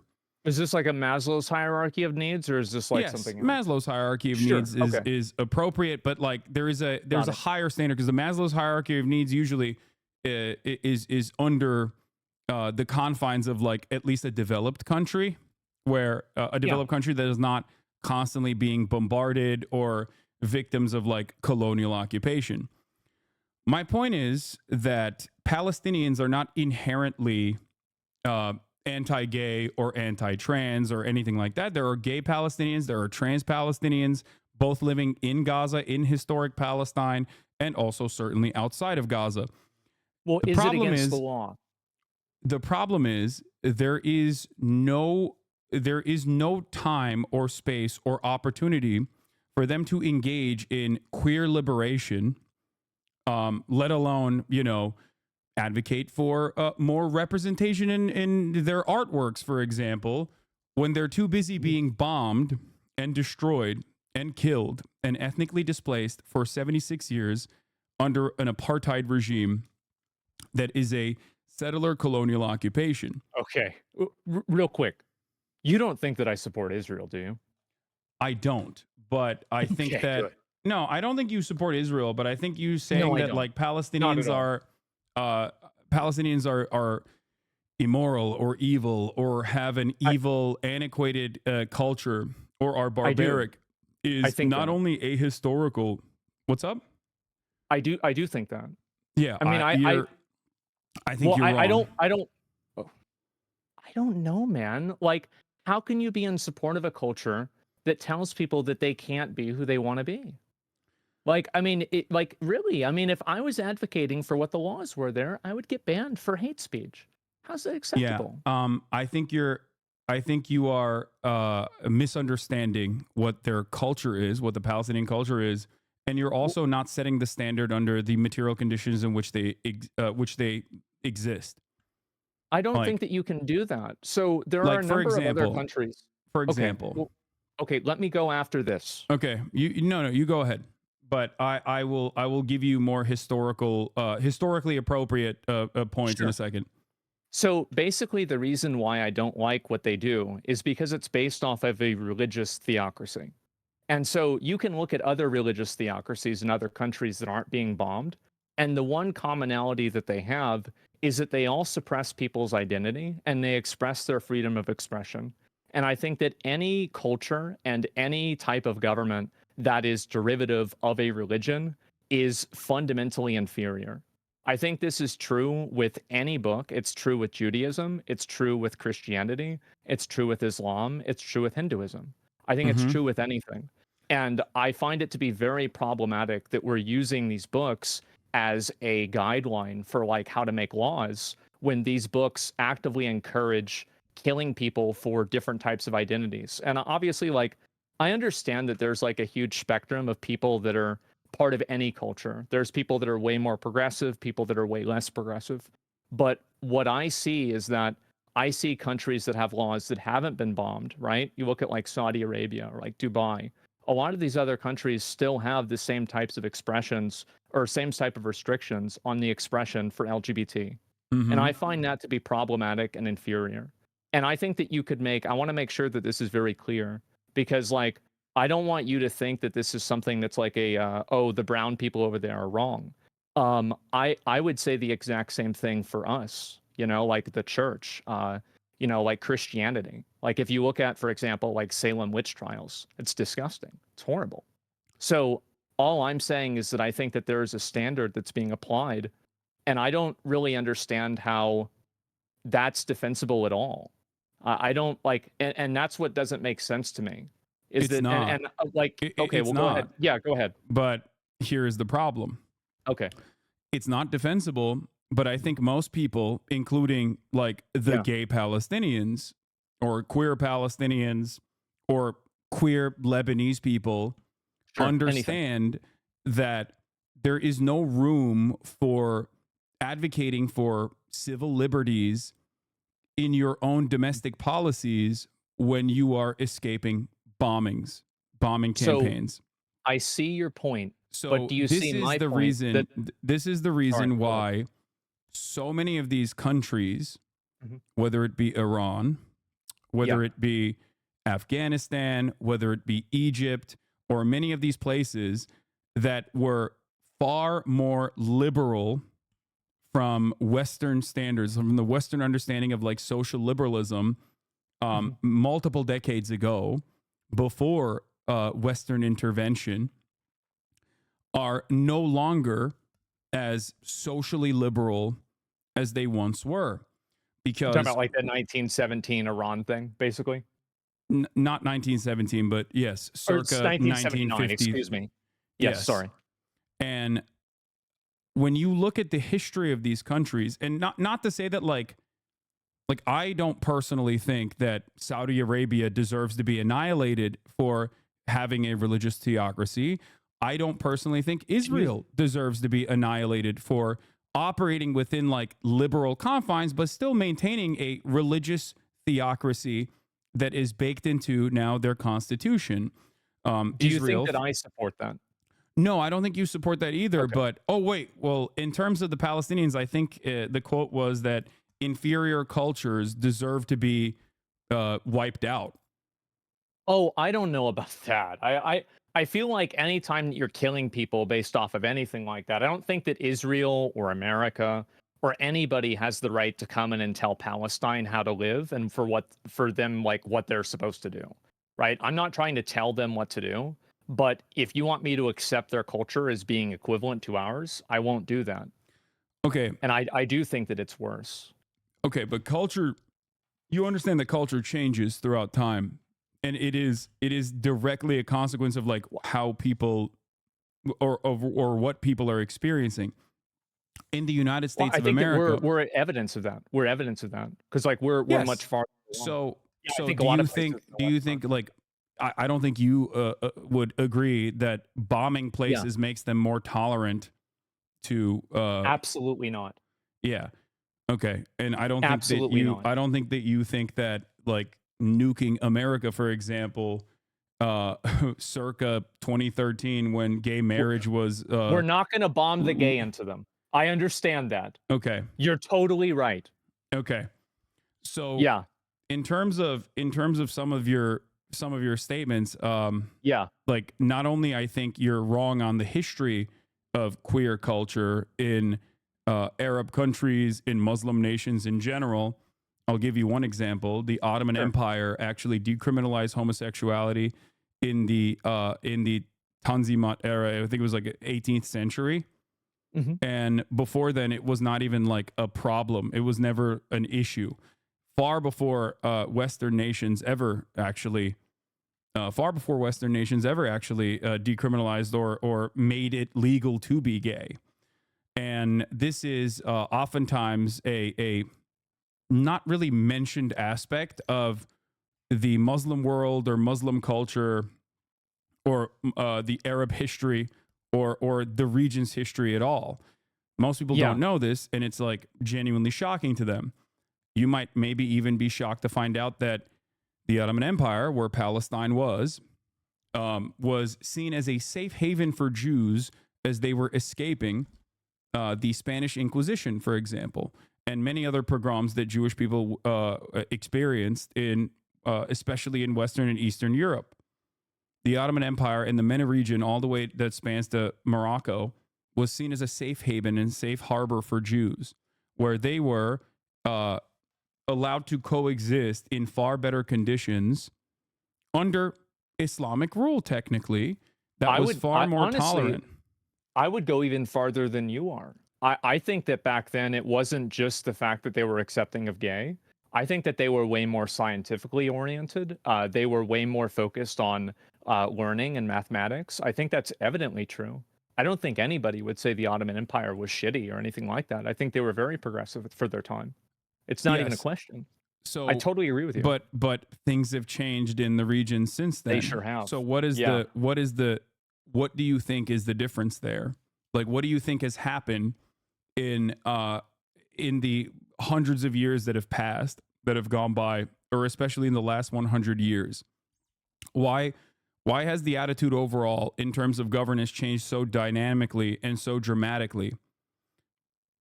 I think there's probably a bunch of different reasons for it, right? I mean, it's not like one reason, but I don't think that are we trying to imply that it's like American imperialism and interventionism that's caused this to happen? Is that kind of like where you're going with this? No, I am saying that. Yeah. America not only directly armed and radicalized fundamentalists in the region, including but not limited to Afghanistan, for example, with the Mujahideen, because they were seen as like a fighting force that they could use against the communist adjacent Afghan government or the USSR inevitably when the USSR did invade.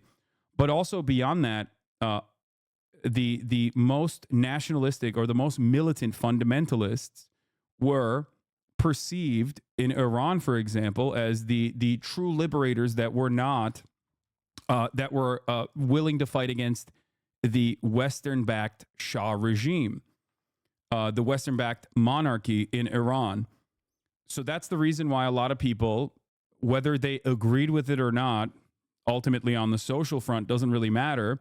They were like, these guys are going to protect us. These guys are actually fighting back against this ruthless rule of the Shah that was, falsely torturing people on a regular basis. Okay, so that's if usually if how your argument is that, well, how do you reconcile that with the fact that there are other countries like Saudi Arabia, for example, that don't have that history but still have the same laws? Oh, that's a great example. Saudi Arabia is allowed to exist like that because they have a valuable resource that they are gladly and willingly coordinating with the Western powers on, in terms of OPEC plus. They have oil. Doesn't that? So did Iran, but Iranian oil was refined by British Petroleum, Mossadegh at the time. It was a social democrat. Very progressive for the time as well, wanted to nationalize their own extraction industries. And this was seen as a massive slight and it caused massive harm to the profit margins of British Petroleum and the American intelligence and Western intelligence cooperated to overthrow Mossadegh very openly and very clearly. They implemented the Shah regime. He was brutal. He was a brutal autocrat. He was a monarch. People hated him. And at the end of the day, it was the Islamic Revolution and the fundamentalist forces that were the most successful in terms of fighting back against the Shah. That's the reason why they overtook the country and have been dominating the nation ever since.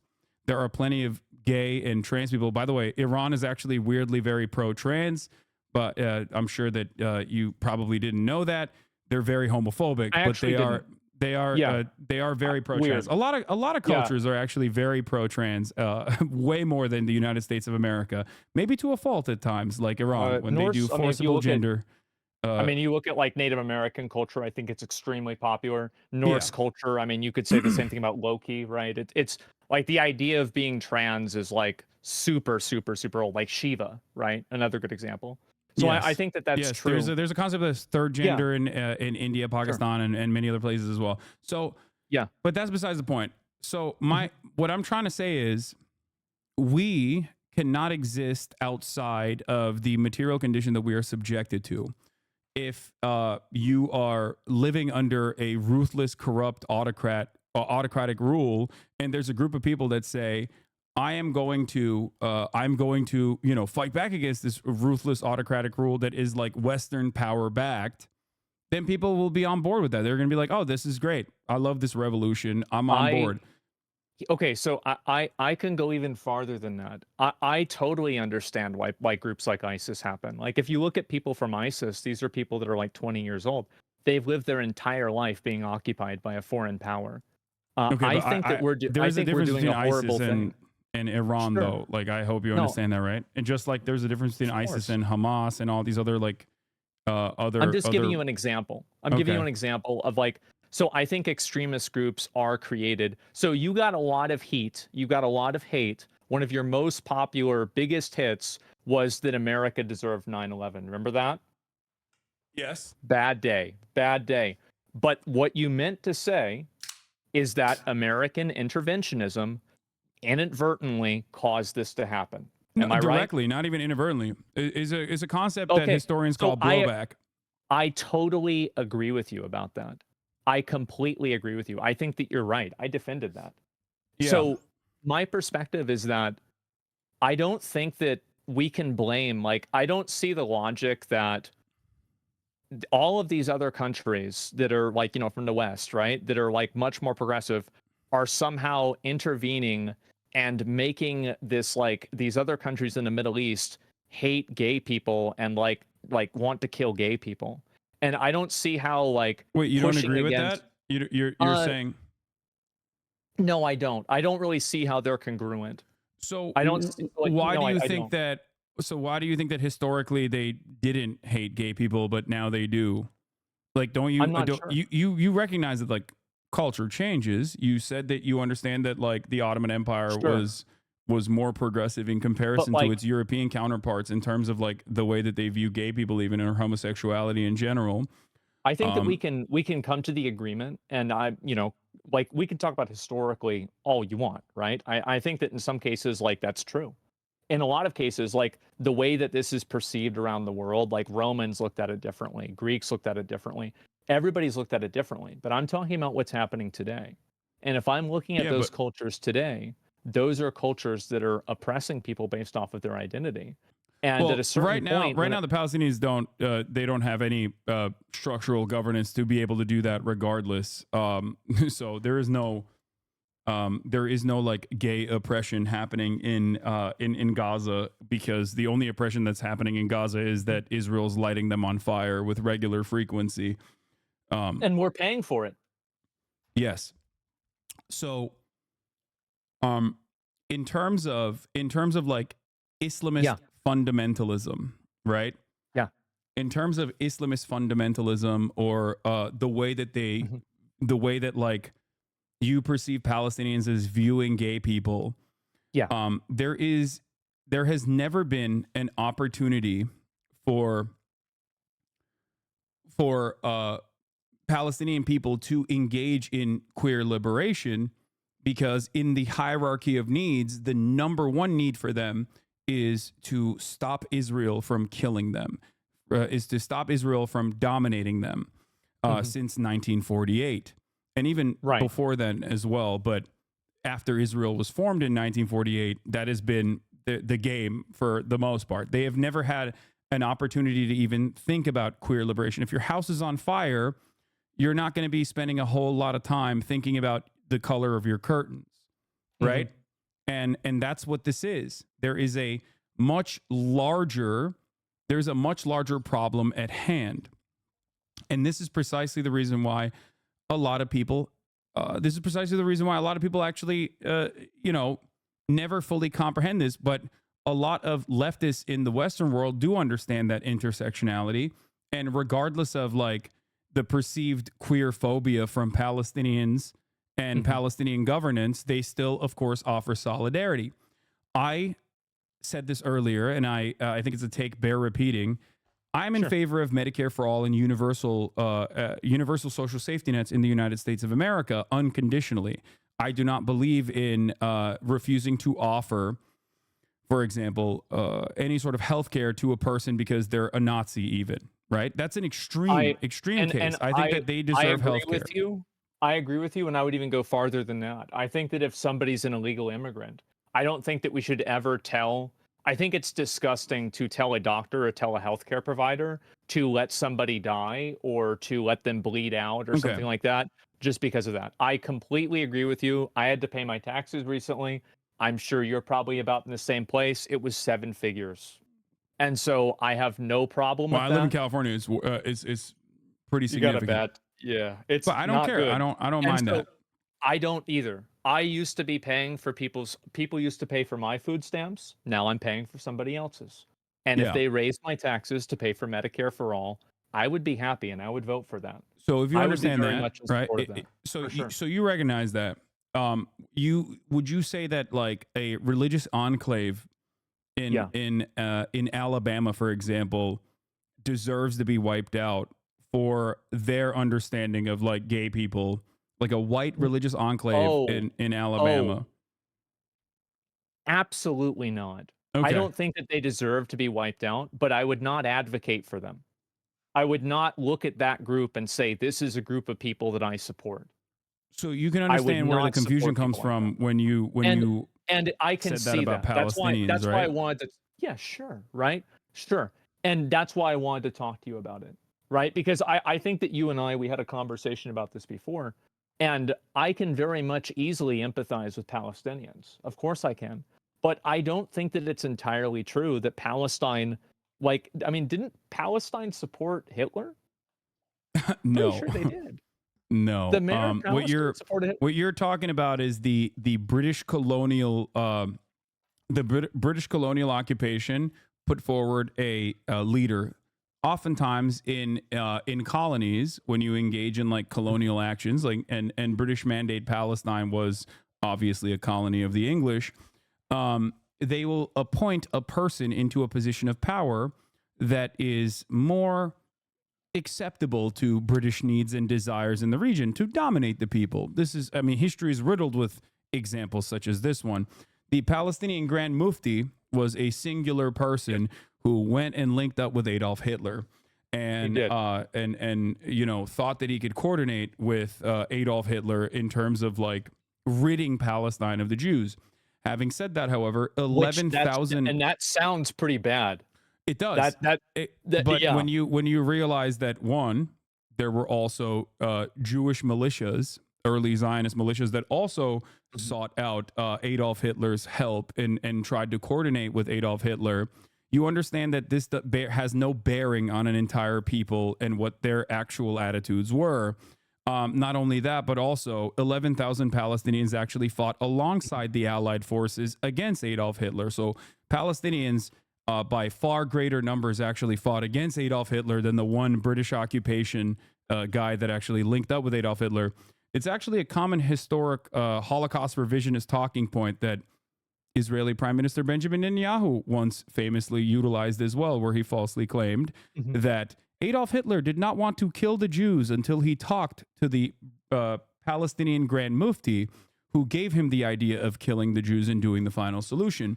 This was such a gross historical revisionist talking point that obviously the entirety of Israeli society actually criticized Benjamin Netanyahu for saying such a ridiculous... But he did want to get rid of the Jews, though, right? Yeah, but it's a singular person that has no bearing on real Palestinian existence, especially when much larger numbers of Palestinians fought alongside the Allied forces, right? I think that it definitely does matter if a figurehead of a country is supporting Hitler. It's not a figurehead of a country, though. It's the figurehead. It's an appointed person and that that's has the no thing. bearing. And for example, don't you feel like it's a bit unfair for you to attribute every instance of bigotry and bad behavior to being the West's fault? No, I think I have a very realistic. I have a very realistic and materialist analysis of these sorts of things, where I think that people don't have time to fight for gay liberation when, like I said, they're too busy trying to literally rebuild their homes after it's bombed, especially by a force that, you know, doesn't have like automatic heat-seeking missiles that avoid gay people. You know what I mean? They're killing gay people and trans people in Gaza every fucking day. Like, there is no... Like, gay liberation is not a real conversation here. It's just a mere talking point that a lot of people who defend Israel, not saying you do, but a lot of people who defend Israel try to repackage Israel's violence and contextualize it and make it seem more appropriate to an American audience that is sometimes pro-gay and pro-queer. It rarely ever works. A Yeah. lot of queer people still don't give a shit. They're like, I don't care. Just stop killing these people. Is their attitude. So Oh yeah. that's it. That's the reality of the matter. Is that once Palestine is liberated, then they can have this conversation internally. But right now, Western forces are allowing the death and destruction of this people to continue. What do you think the odds are that after this stops happening, that the Palestinians are going to get together and say that it's okay to be gay? I don't know, because I can't even imagine a world where this death and destruction isn't constant. But I would say that just like in the United States of America, you know, people inevitably evolved, inevitably fought back, and what do you think? I've actually got a really good question. An environment for queer liberation, even though to this day there are still a shit ton of problems that especially trans people experience on a regular basis. Oh, I mean, it to me, I'm sure you're on Twitter probably more than I am. I'm not. And so, really? Yeah, I deleted it off my phone. I rarely go on it unless I'm live. Nick did the same thing. That's crazy. Wow. Okay. Well, okay. I'm on Twitter a lot. How much more racist do you think that it's gotten, and like homophobic do you think it's gotten in the last like 2 years? I think it's like 500x, right? Yes. Like it's insane. It's crazy, and I think that it's just it just keeps getting worse too. And I'm curious, like, kind of what your viewpoint is, because we're talking about like kind of how like these different cultures are accepting people, and like now, what do you think about like Saudi Arabia and like the way that they're like, I guess, effectively sports washing things? I think that's the term that's being used a lot, right, with like esports, etc. Like, what's your take on that? I think that Saudi Arabia is also a religious theocracy that is simply trying to moderate their viewpoint in an effort to become more accepted by Western culture and bring in Western capital into the country. For sure. Ultimately, if they did become a queer safe haven, for example, overnight, there's still plenty of issues in Saudi society in terms of utilizing slave labor, in terms of death and destruction that befalls like indigenous populations in areas where they want to do building projects, and beyond that, there is the whole genocide in Yemen. A lot of these things can be solved inevitably, and there were some initiative from China that brought Iran and Saudi Arabia to the table to stop the destruction of Yemen, for example. That was relatively successful pre-October 7. But like, there are a shit ton of problems in Saudi Arabia still. Having said just that, recently they just let women drive. Yes, very recently. Yeah, yes. no, a lot of the things that people who use this kind of sentiment against Palestinians oftentimes will overlook Saudi Arabia or other Gulf states that have the exact same rules and restrictions. But once again, this is more so about allowing right-wing sentiment to fester and dominate a society. There are plenty of members in the Israeli Knesset, for example, that also don't want women to learn how to fucking read and write. It's so bad. Like, I absolutely, you're completely right. And there are plenty of people in America who feel similar ways as well. I've been hearing a lot of bad things about women being able to vote. Yes, some of those people gain more prominence in society as society becomes.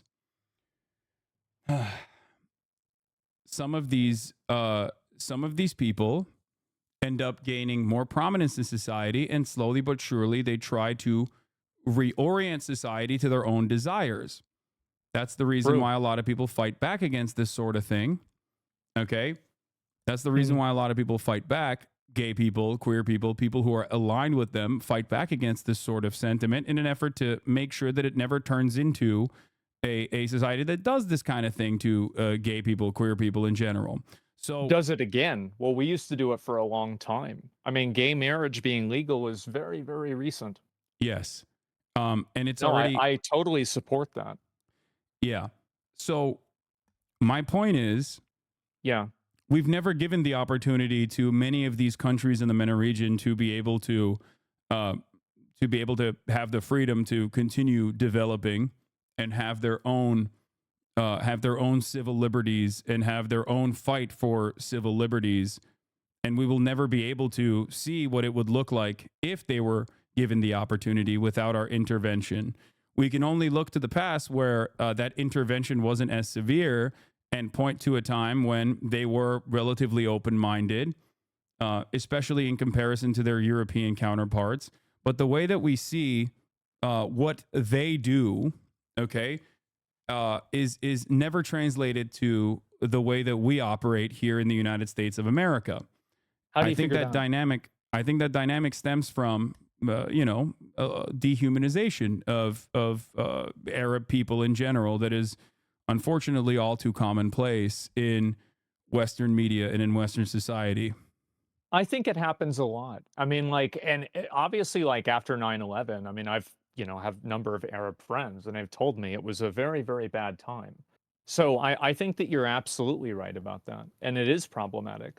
I don't really Okay. think that I don't think that it's fair to say that, like, of course, like all people that are Arabs, and also like, really, it's not about being an Arab. It's about having a religious theocracy that enables you to dehumanize other people.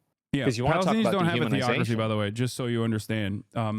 Like they don't have anything. They don't have any sort of like real valid form of governance at all. They have never been allowed to have a real valid form of governance or any sort of autonomy or any sort of sovereignty, at least, especially since 1948. Sure. But like in all of the other places in the same area, pretty much all of them that are doing their own governance Mm-hmm. come to the same conclusion about gay people. Yeah. They pretty much, yeah, So, they do. so you okay? So this is really interesting that you're saying this because Yeah. you recognize that like a lot of those other Gulf states are in alignment with the United States of America and are allowed to operate in whichever ways they see fit, including but not limited to helping Israel. Right? They get F-16s and fleets of American planes, and they get security contracts for their consistent maintenance of American interests in the region. Do you think I support that? I don't. I'm I don't. not even. I'm not I even don't. saying if you support it or not. I'm simply here's the stating that thing. like Oh, go ahead. monolithizing an entire region of people and assuming that they all are operating on the same boundaries is incorrect. Of It would be course, akin of course, to there's always going to be people that are like that. But I also think that they do the same thing to gay people. In the same way that, like, you're looking at everybody and they actually will do it. It doesn't matter whether a gay person is a good person or not. If they're gay in that culture, they can lose their life, they can go to jail, they'll have their okay. life completely ruined. Okay, you understand that there's a difference between a sovereign nation state that has been a monarchy that America has like funded Mhm. and allowed to foster with whatever kind of autonomy, sometimes impunity, as a matter of fact, versus like the Palestinian population, though, right? I think that definitely there's a big difference, but what I'm saying is that I don't think Okay. that difference has been manifested. Like, the difference is that when you have a culture that is derivative off of a religion that I think is oppressive and it hasn't been modernized, you have people that are using it as a tool to oppress other people. I do genuinely think that cultures that are built off of religions like that are inferior. And I Okay. think that we've worked really hard to get away from that. And that work isn't done yet. I think it's still going on to this day. Okay. And it's disappointing for me because I've seen things go backwards a lot. I think in the Mhm. last 2 years, they've gone backwards in a tremendous way. You see it on social media. I saw like there was some bullshit thing about how 21% of Gen Z think Hitler had some good ideas. That's very concerning for me. It's extremely Mhm. concerning. Yeah, I mean it's a lack of education in It is, America. among It's other really things. bad.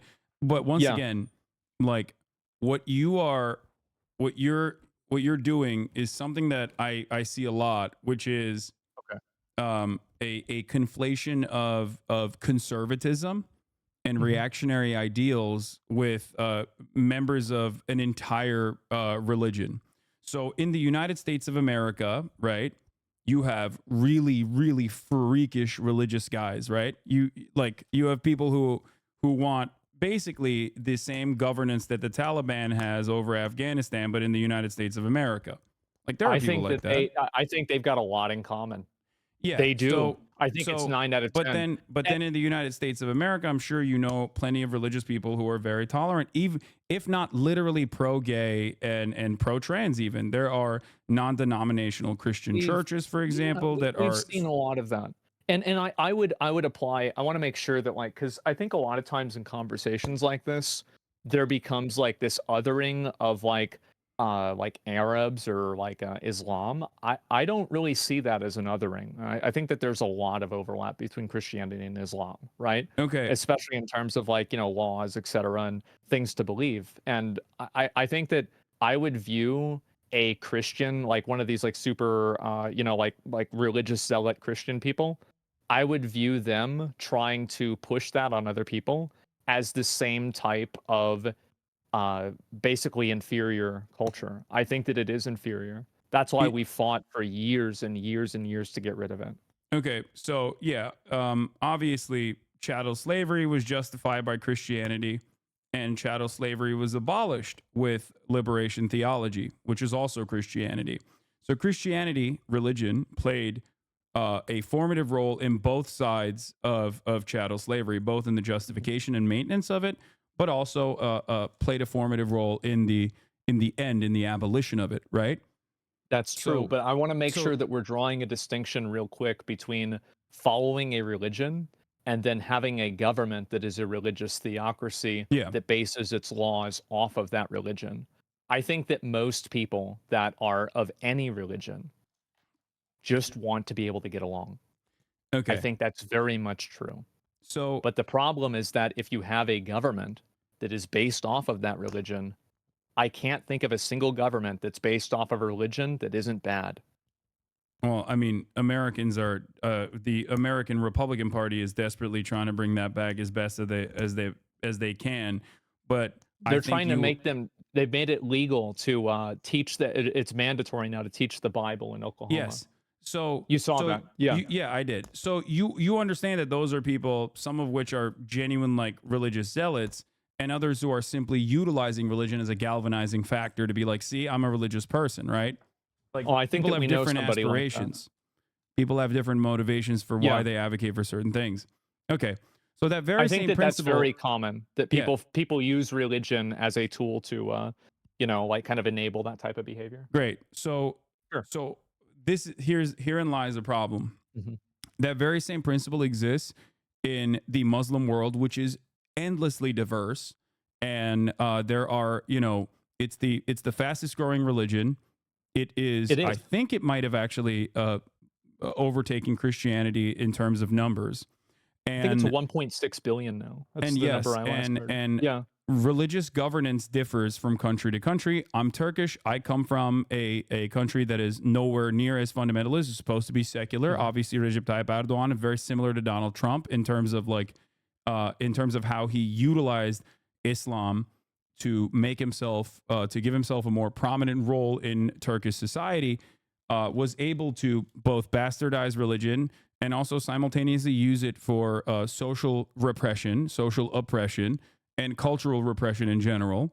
So I personally understand I've withstood the direct consequences of that, of a society being redesigned. And perhaps that is the reason why I know that there's a difference between simply monolithizing an entire religion versus people who are championing religion, Islam in this case, mm-hmm. to meet their own authoritarian governance demands. And that's simply what it is. A lot of people don't like the way that their government operates. There are gay Muslims, there are queer Muslims, there are queer trans people. They have unfortunately not had any breathing room to be able to advocate for civil rights in many parts of this region because they have been consistently pushed back against and also don't have any fucking time or space to be able to do such a thing when they're under direct occupation. That's the issue. But if would you come to the same conclusion that basing decisions off of that religion and making laws based off of that religion is a bad thing? Yeah, of course. I don't. What do you mean? Okay. I don't agree in theocracy at all. Awesome. But wouldn't that mean that it would be inferior? Or, no, I wouldn't say that any culture is inferior to one another. I would, however, say that especially as it pertains to Palestinians, the reason why I don't think it's inferior over to one another is that inferiority is a very dangerous and treacherous language to utilize, especially when there are hundreds of thousands of dead and wounded people that are in the crosshairs of Israeli violence. I think that it so works. If this is a semantics issue, and if like me saying inferior, if you think that that's dehumanizing or problematic, then I don't necessarily completely agree, but I can see where you're coming from. Well, I would say worse, or you could replace that with any other word that is just like not as good as. Yeah. But of course that doesn't represent But even the then, people, it doesn't matter because then person. there's something that's better, right? The problem is American culture or like American actions are not necessarily better. That's my point. They on are. The basis of like on the basis it's not of, even a question. If you have a country and a culture that allows somebody to get killed for their sexual orientation, that is a worse culture than a culture that doesn't.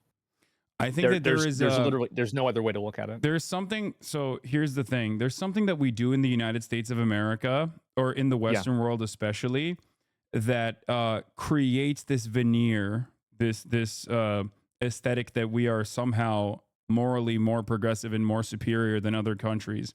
I'll give you an example of I can talk about like gay rights in general, but beyond gay rights, one thing that I could talk about especially is for example, slavery, right? Sure. We often talk about gulags and slave labor being done in the USSR, in the Orient, like all the way over there, and how damaging that is. Whereas like being used now in Saudi Arabia. Yeah, exactly. Yeah, whereas slavery is literally codified in the American Constitution under the 13th Amendment. It's just that slavery is appropriate as a mechanism of punishment for those who have done crimes. Another great example of this is bribery, right? We often look at like the barbaric nature of like Pakistani society or Indian society where bribery thrives. Sure. There's so much corruption. It's bribery. We have codified bribery under lobbying? Under legal terms. Exactly. Right. Lobbying. Okay. So I see your point of view, but I don't agree with you about the slavery point. They used to take black people's teeth out of their mouths so they would give them to white people. We don't do that even to prisoners. No, I know, but it's still but slavery is still an inhumane practice, right? Like you understand that, you agree with that. I do, but I'm saying that the level and the severity of like the American like transatlantic slave trade is like several measures of worse than the way that prisoners are treated here. Of course. No, chattel slavery is a unique evil, and every single historian will agree with you on that front, that many cultures have practiced slavery throughout time, none of which as uniquely evil as chattel slavery, because there is obviously a like scientific racial aspect to it in terms of like indentured servitude. Indentured servitude, for example, did not mean that like your next of kin was also enslaved in a similar fashion, whereas chattel slavery is different because if you're black, that means you are inhumane. It means you're inferior. And the point I was going to make is that, ironically enough, whether you recognize it or not, the exact same arguments and sentiments were expressed towards black people during chattel slavery in an effort to justify their continued enslavement, that they were inferior. Can you elaborate on that?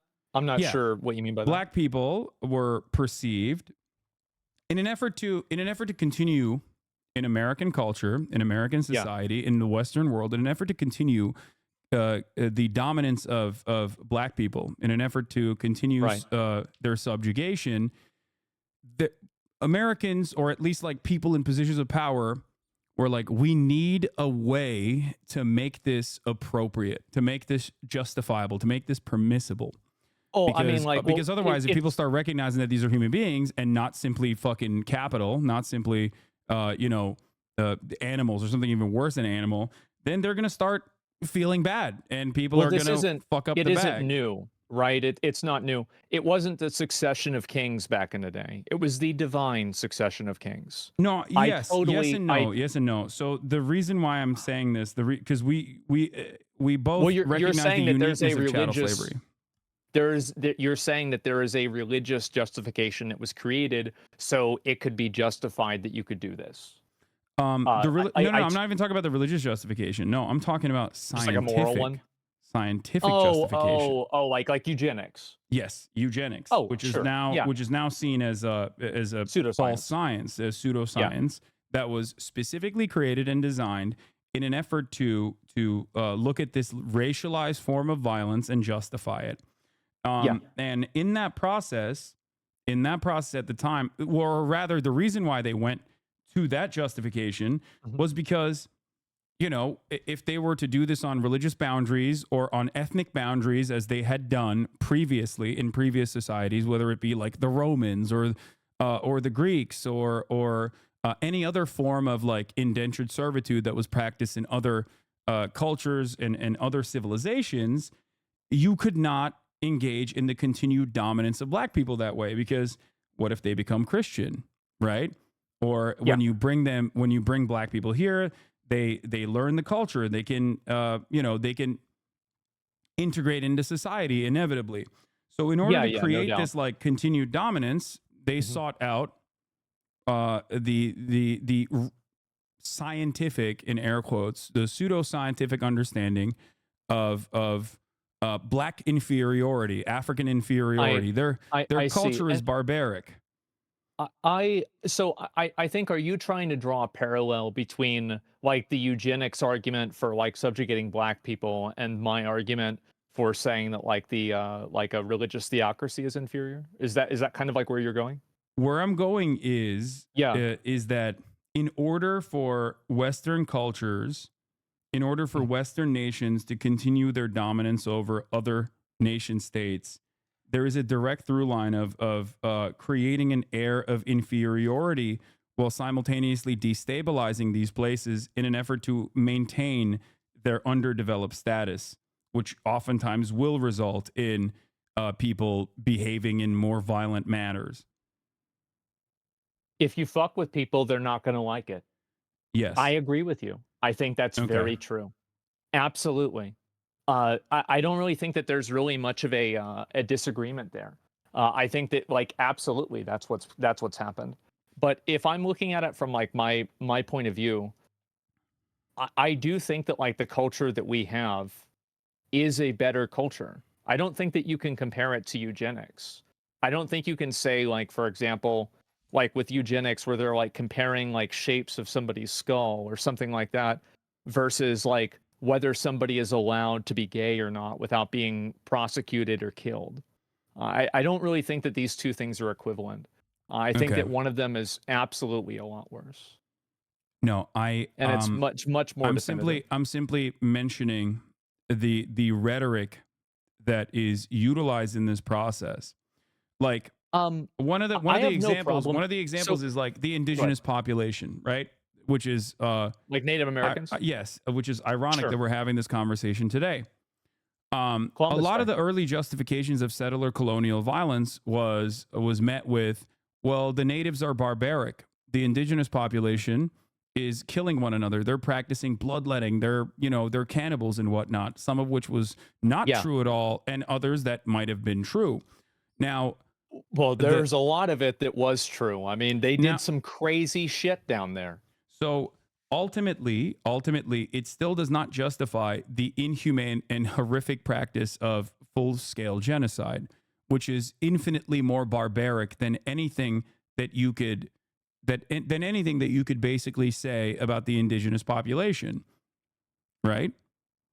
I would say to an extent, yeah. Like if you want to talk about like how the Spanish treated them, yeah, it was really bad. Okay, so Sure. it's a far greater evil, right? Like Right. instead of um, fostering a non-hostile relationship with the indigenous population and collaborating with them, instead of doing that, full-scale domination and ethnic cleansing is it was the far worse evil in that process, right? Because human beings are still human beings at the end of the day. You can like reason with them, you can talk to them. There is no greater evil in terms of like evil Olympics. Like genocide is up there. It's the worst thing you can do to a entire group of people. You're totally right. Yeah. I completely agree with you because like yeah, you can't talk to them or anything like that. But what I'm saying is that I think that those people were killing others of them all the time. Like they were doing that too. This is I mean we're doing an evil tier list, right? Yeah. And so like you're saying that this one is kind of a little bit worse than the others. No, And I not a think that little bit. No. I think far worse. Okay. Far more I mean, damaging. that's Far more fine. damaging historically and throughout time.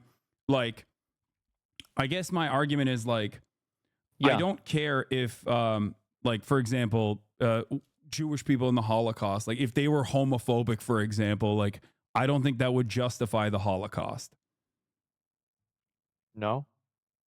You agree Obviously with that, not. right? Okay. Yeah, of course not. Then what your statements about Palestinian culture and the reason why a lot of people on Twitter are mad at you now is a similar sentiment being expressed, whether it was inadvertent or not, that their inferior culture is being wiped out, and you don't care if an inferior culture is being wiped out. Like that's the I'm not going to support a culture that demonizes and kills people for their identity. I'm never going to support a culture that does that. It doesn't matter whether it's Christian, Islamic, or anything Okay. atheist. Any time that a culture is killing people for their identity, that culture is evil, Okay. and they are committing an act of evil. Um, It's completely indefensible. Well, you know, I think there are some issues with that sentiment, especially when you compare, for example, what the American government did in World War II. We support the Allied forces. We root for easy company, as my friend Felix Biederman always says, regardless of how America was segregated at the time, an incredibly unfair and inhumane practice, right? Americans were not exactly woke on gay people at the time. Americans were not exactly woke on black people at the time. There were horrifying things that we did to black soldiers in the aftermath of World War II, as a matter of fact. And we've gotten a lot yet, better since but then. but We hold have. on. But ultimately, right? We still celebrate the Allied forces and their accomplishments in World War II, right? In defeating Adolf Hitler and liberating these concentration camps. The problem is, in terms of like the analysis, in terms of people resisting against like Israeli occupation, a similar dynamic exists. These are guys who I don't agree with in terms of their own domestic affairs, in terms of the way that they govern themselves. But the problem is they don't have, like, there is no opportunity for normal Palestinian civilians to go out and take it to the streets and like fight back against their own governments to be able to get to that point in terms of civil liberties for queer people. They've never had that opportunity. So I see it in the same exact way. Like, I ride for easy company, and I think that I am not going to sit here and criticize people resisting against the Israeli apartheid for that same exact reason, because it's a far greater evil than anything that people could potentially do. Genocide is the thing. It's the worst possible thing you can do to an entire population. But they would be doing the genocide to people based off of their identity. No, you can't imagine that, is what I'm saying. You can't you can't point to Saudi Arabia as a reason for why you think they would, especially when historically they haven't. And beyond that, there's never been an opportunity for them to be liberated so they could even fight back against so that normal Palestinians can fight back against, like, you know, whatever kind of religious oppression that might come afterwards. So your perspective is that you think that if Israel wasn't doing this, that Palestine would like basically progress through these social issues in the same way that we have. I think all people, when they no longer are subjects of colonial oppression, will inevitably come to that recognition, just like Americans did, where there is more breathing room, where there's more of an opportunity for people to fight back, in that, like, work their way through those hierarchical needs. And yes, queer liberation is a part of that. Feminism is a part of that. Feminist movements are a part of that, and that's how societies are allowed to evolve and you know, become a different version of what they once were. The problem is there's never been an opportunity for them. Now, having said that, just like I talked about, you know, Easy Company and the Allied forces during World War II, like, you root for them against Adolf Hitler, right? Because Adolf Hitler was doing a genocide. And that's the same principle here for the Palestinian liberation, is that regardless of what their attitude is, regardless of what their cultural attitude might be, the governance specifically, because Hamas in and of itself is an Islamist fundamentalist organization that has evolved throughout the years. But having said that, it is still, you know, they're definitely guys who maybe I don't see the world in the same ways with, and don't agree with their form of, like, internal governance. But I'm not going to spend a lot of time on that, because their primary what? Yeah, it's pretty bad though. Yeah, I mean, the way and the reason why I don't spend a lot of time and emphasis on that is because their primary role for existence in general, as Palestinian statehood has evolved, or the Palestinian emancipation movement has evolved over the course of 76 years, they have become the only party that is ready to resist against the Israeli settler colonial occupation. So that's my analysis there. It's that it's not going to stop. Palestinian people are going to continue to be mercilessly and ruthlessly dominated by the Israeli apartheid, as they have historically. And I'm not going to fault and find ways in which, like, I'm not going to spend a lot of time on the disagreements that I have with either their tactics or even the way that they would potentially govern themselves, because I think it bears no basis in the grander scheme of things. I do criticize the tactics, especially, like, I mean, that was the October 7th thing. I mean, a lot of random civilians and people that weren't involved were getting killed. It's evil when they do it, and it's evil when Israel does it. Yeah. But again, I think that was a terrible thing. You made a great statement. I have also condemned the death and destruction of civilians. But listen.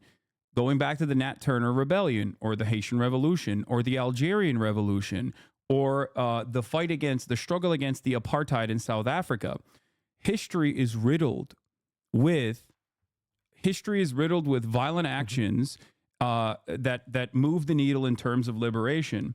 But when all is said and done, you don't think about the practice of putting a fucking tire around collaborators in apartheid South Africa and lighting them on fire. You think about how gross and inhumane the practice of the maintenance of the apartheid was. Because if you spent a whole lot of time on what the tactics of the liberation were, it would almost come across as a justification, right? And that's my point. I don't. Okay. So you think, like, and I could see where somebody would think that. Sure, I could see where somebody would come from that perspective. I don't really think that it's justified at all. I don't think that we should be fucking with them. I don't think we should be funding Israel. I think it's disgusting. It's a waste of everybody's money. Like you were talking about universal health care earlier. I think it'd be a lot easier for us to do that if we weren't shipping a bunch of bombs and resources overseas to kill random people. I totally agree with you.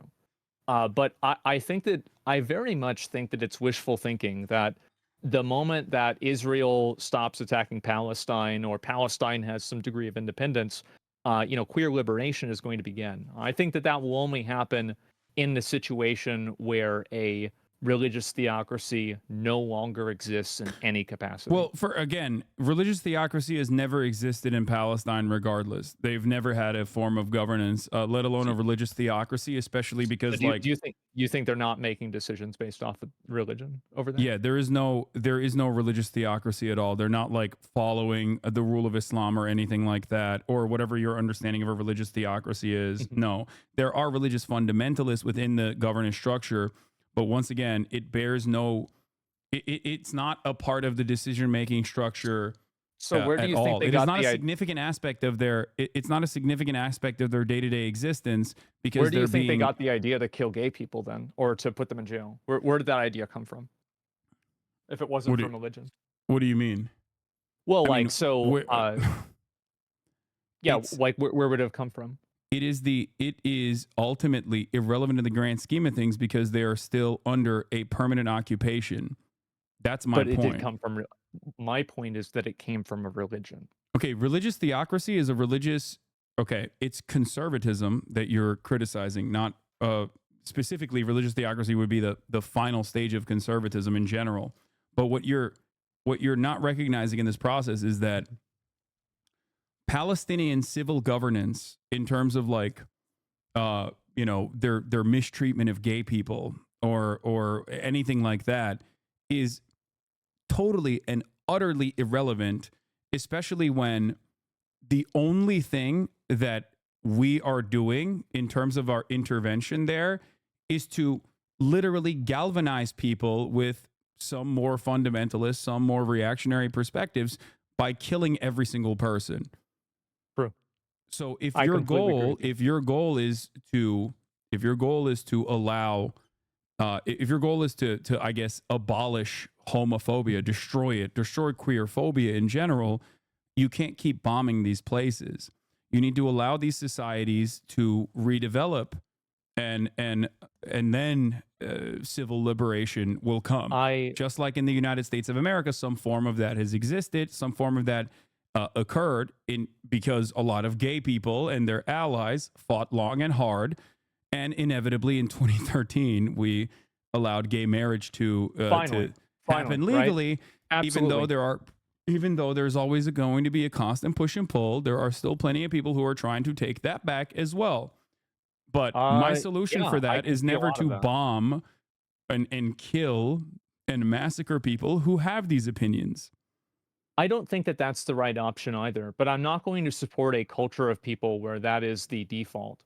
And I don't think that it's as simple as saying that because we're bombing them and because this Maslow's hierarchy of needs is happening, that this is the outcome. They like, I don't really see how it's congruent. That you can see how it's inconsistent though, right? Because like you're saying that you don't want to bomb like a religious enclave, a white religious enclave in Alabama.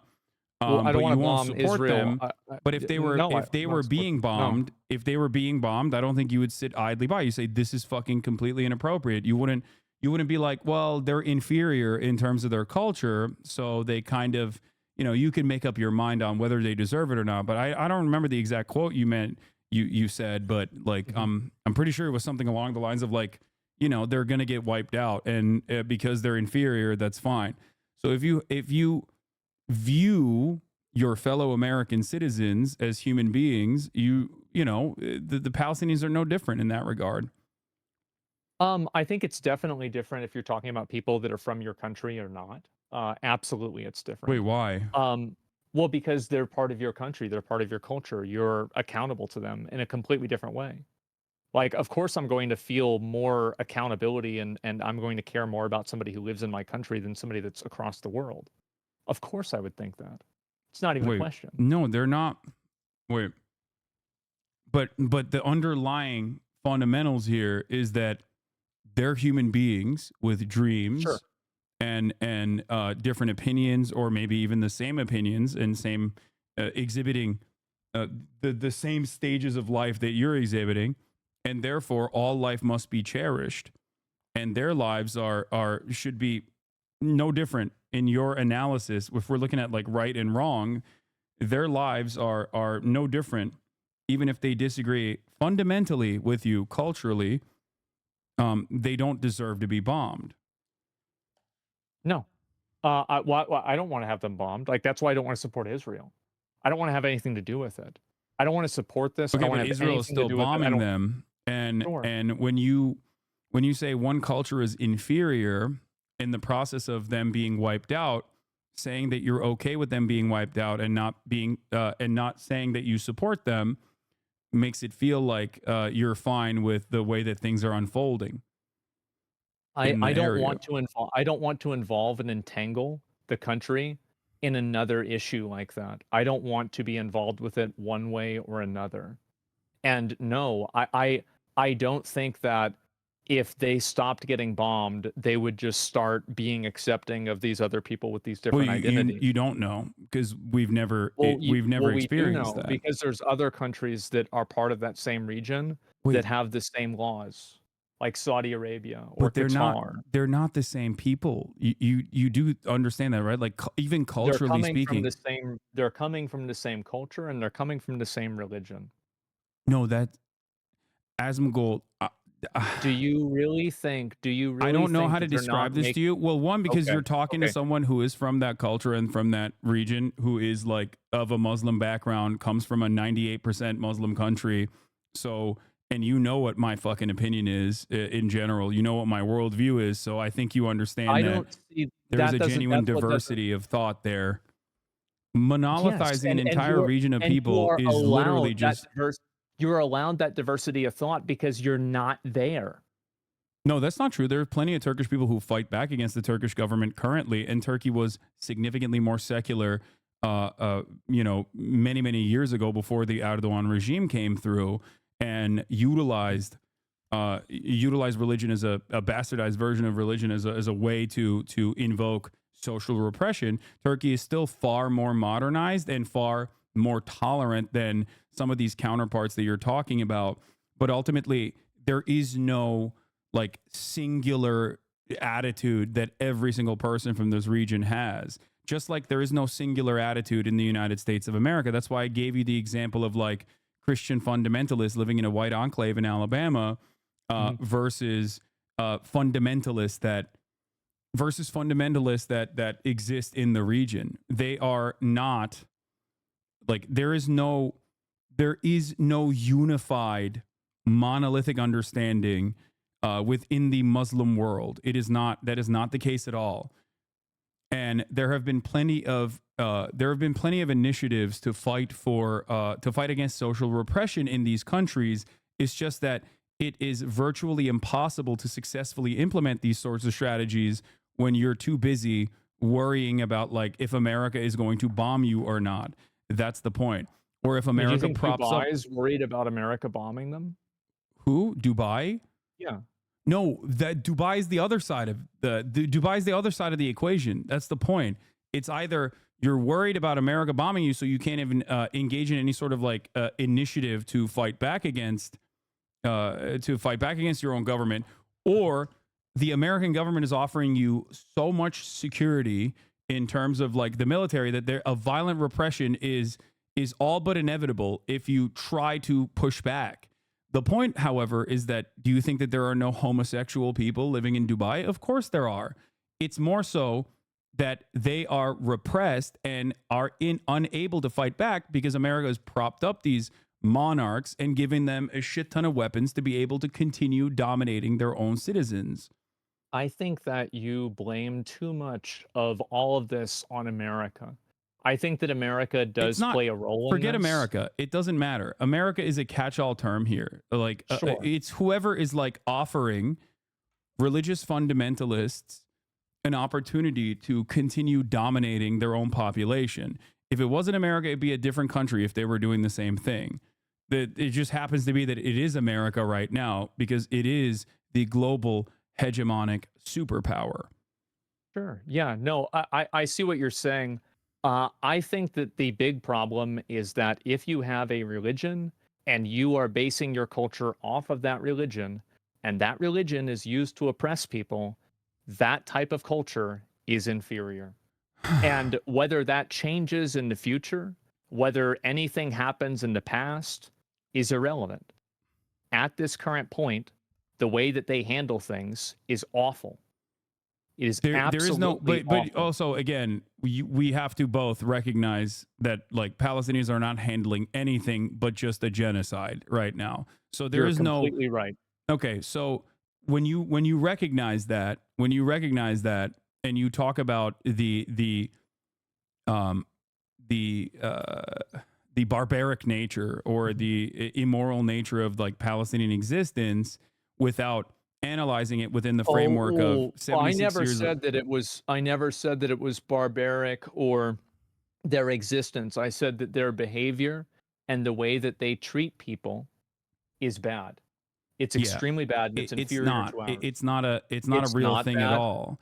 No, because it's not. You said they were inferior.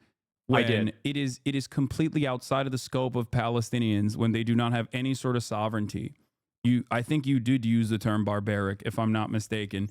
But once again, Well, the if you behavior consider- is if barbaric. you- The people are not, obviously, right? I mean, like, of course, every person that lives in a country does not have the same viewpoints, but the country as an entity, or any sort of group of people as an entity, does have this viewpoint.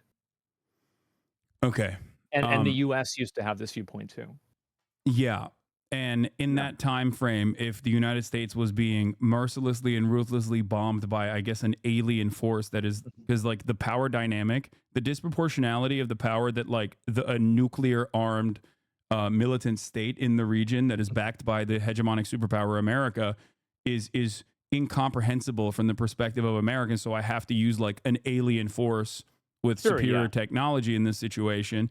If we were getting fucking ruthlessly slaughtered by an alien force, I wouldn't give a fuck if someone was homophobic or not. I'd be like, thank you for fighting against the alien force. That seems awesome that you're doing that. I would actually arm up side by side with my fellow homophobic Republican, rabid Christian fundamentalist sociopaths to try and protect my home.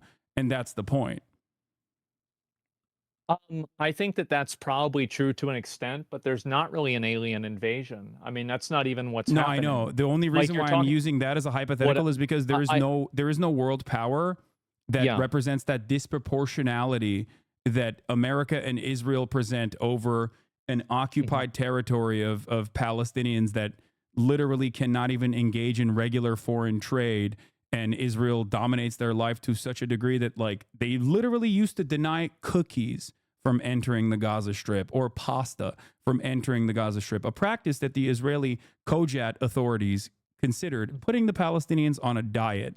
That level of ruthless domination over the course of 76 years is probably going to harden you against the group that is dominating you, is probably going to make you hate the group that is dominating you. Sure, and it's but you're not righteous being and dominated by correct gay to hate people. them. You're What's not up? being dominated by gay people. You're not being dominated by transsexual people.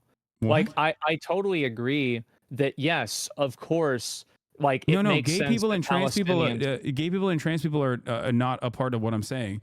I'm saying that the gay people and the trans people that are living under those conditions in Gaza, right, see Israel as a far larger problem in their existence than they do like Islamic fundamentalism in terms of governance, which hasn't even been like a real way that Palestinians be able to govern themselves because they've never had sovereignty. That's the point. And I talk to gay people in the region all the time. I talk to gay people in Lebanon. They have a similar opinion. It's not like Hezbollah is a fan of gay people in Lebanon. I've heard about that. Yes. Yeah, and yet they also view Israel as a far larger, far more violent, far more consequential force of evil than they do Hezbollah. Now, there are naysayers. You will find some people who are like, oh, I'm so glad that Israel is bombing Lebanon as a Lebanese person, certainly. But that is the reality that unfolds time and time again. And there are a million historical examples and a million contemporary examples I can point to when a much larger sovereign nation comes in and blows up your house. All of a sudden, you're not thinking about sucking dick, okay? You're just not. You're not thinking about getting gender confirmation surgery or being able to fucking get your HRT on time. You're thinking, oh my God, my house exploded. what the fuck do I do? You're thinking I have to run, and you're feeling grateful for people who are fighting back. That's just it. And that's the existence for Palestinian people. It's not necessarily that they're like monolithically barbaric or immoral or inferior to Western culture. It's just that they're busy being like, I want cookies sometimes, and that would be nice if I could get it. And that's on a good day, by the way. On a bad day, like yesterday, they're thinking, oh my God, my family members burned in a tent hospital in Al-Aqsa because Israel lit it on fire. Well, who says Israel's good? Israel, like, I don't think anybody thinks Israel is good. But I'm just saying that, like, that culture, and like, again, it's if not you go back that to it, culture is my point. You can't monolithize an entire group of people, Asmon. That's the point. No, you can't. But what you can say is that the people that are controlling it, like you said with Hezbollah, these people are not fans of this, and I'm not going to try to be guilt-tripped into picking the lesser of two evils.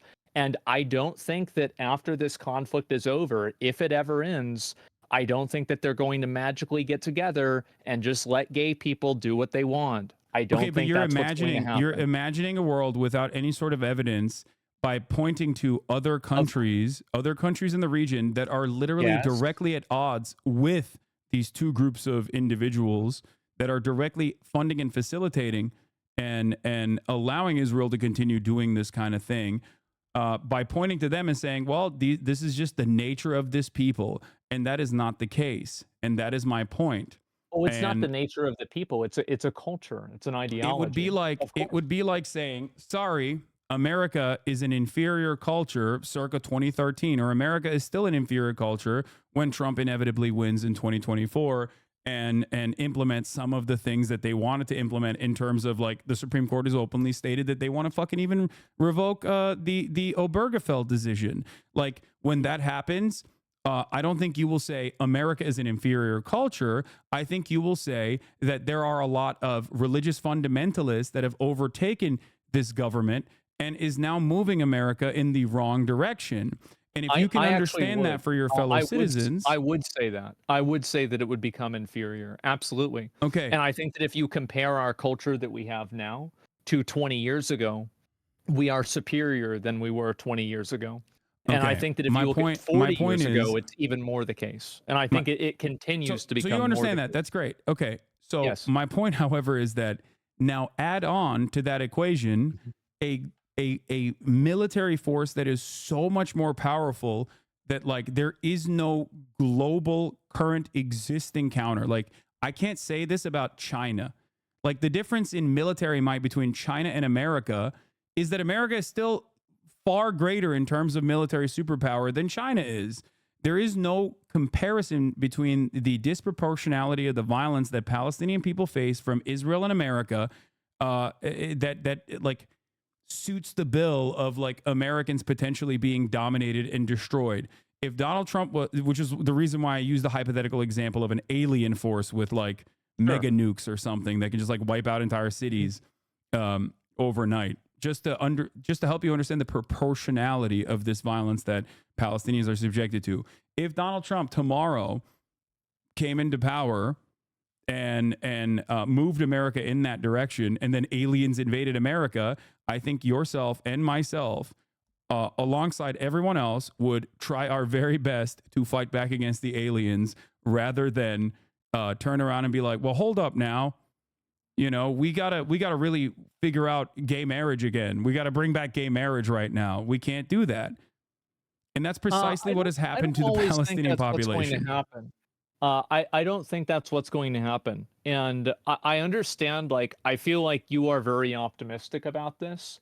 I don't share that optimism. I'm not. I'm realistic because it bears no basis. Like, the cultural hangups at this moment are utterly irrelevant.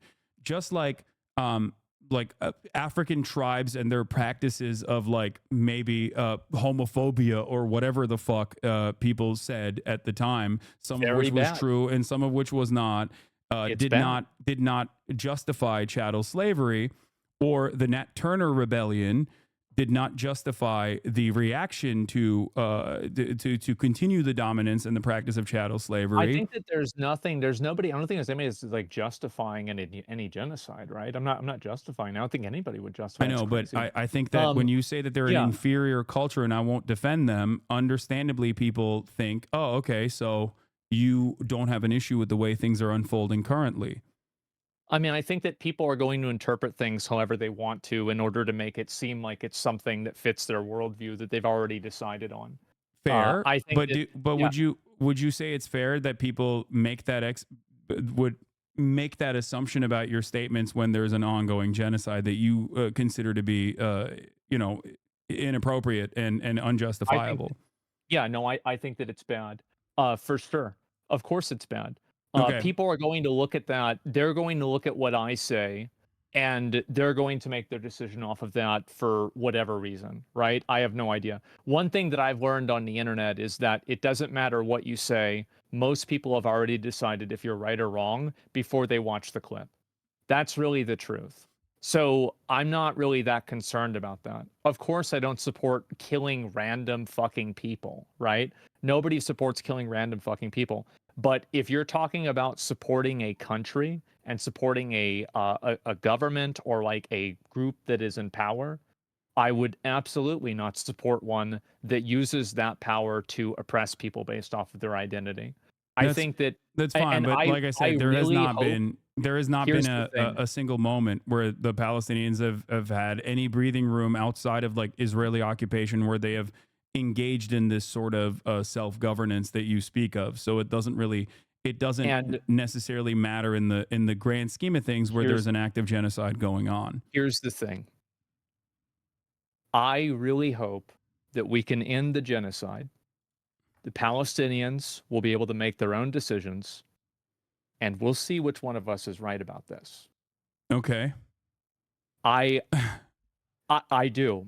That's my perspective. Okay. Because I don't think I can convince you, and I don't think you can really convince me about this. But I think that we do agree. No, I'm saying it doesn't matter. To me, it doesn't matter because it's not because I don't care about queer liberation. Of course I do.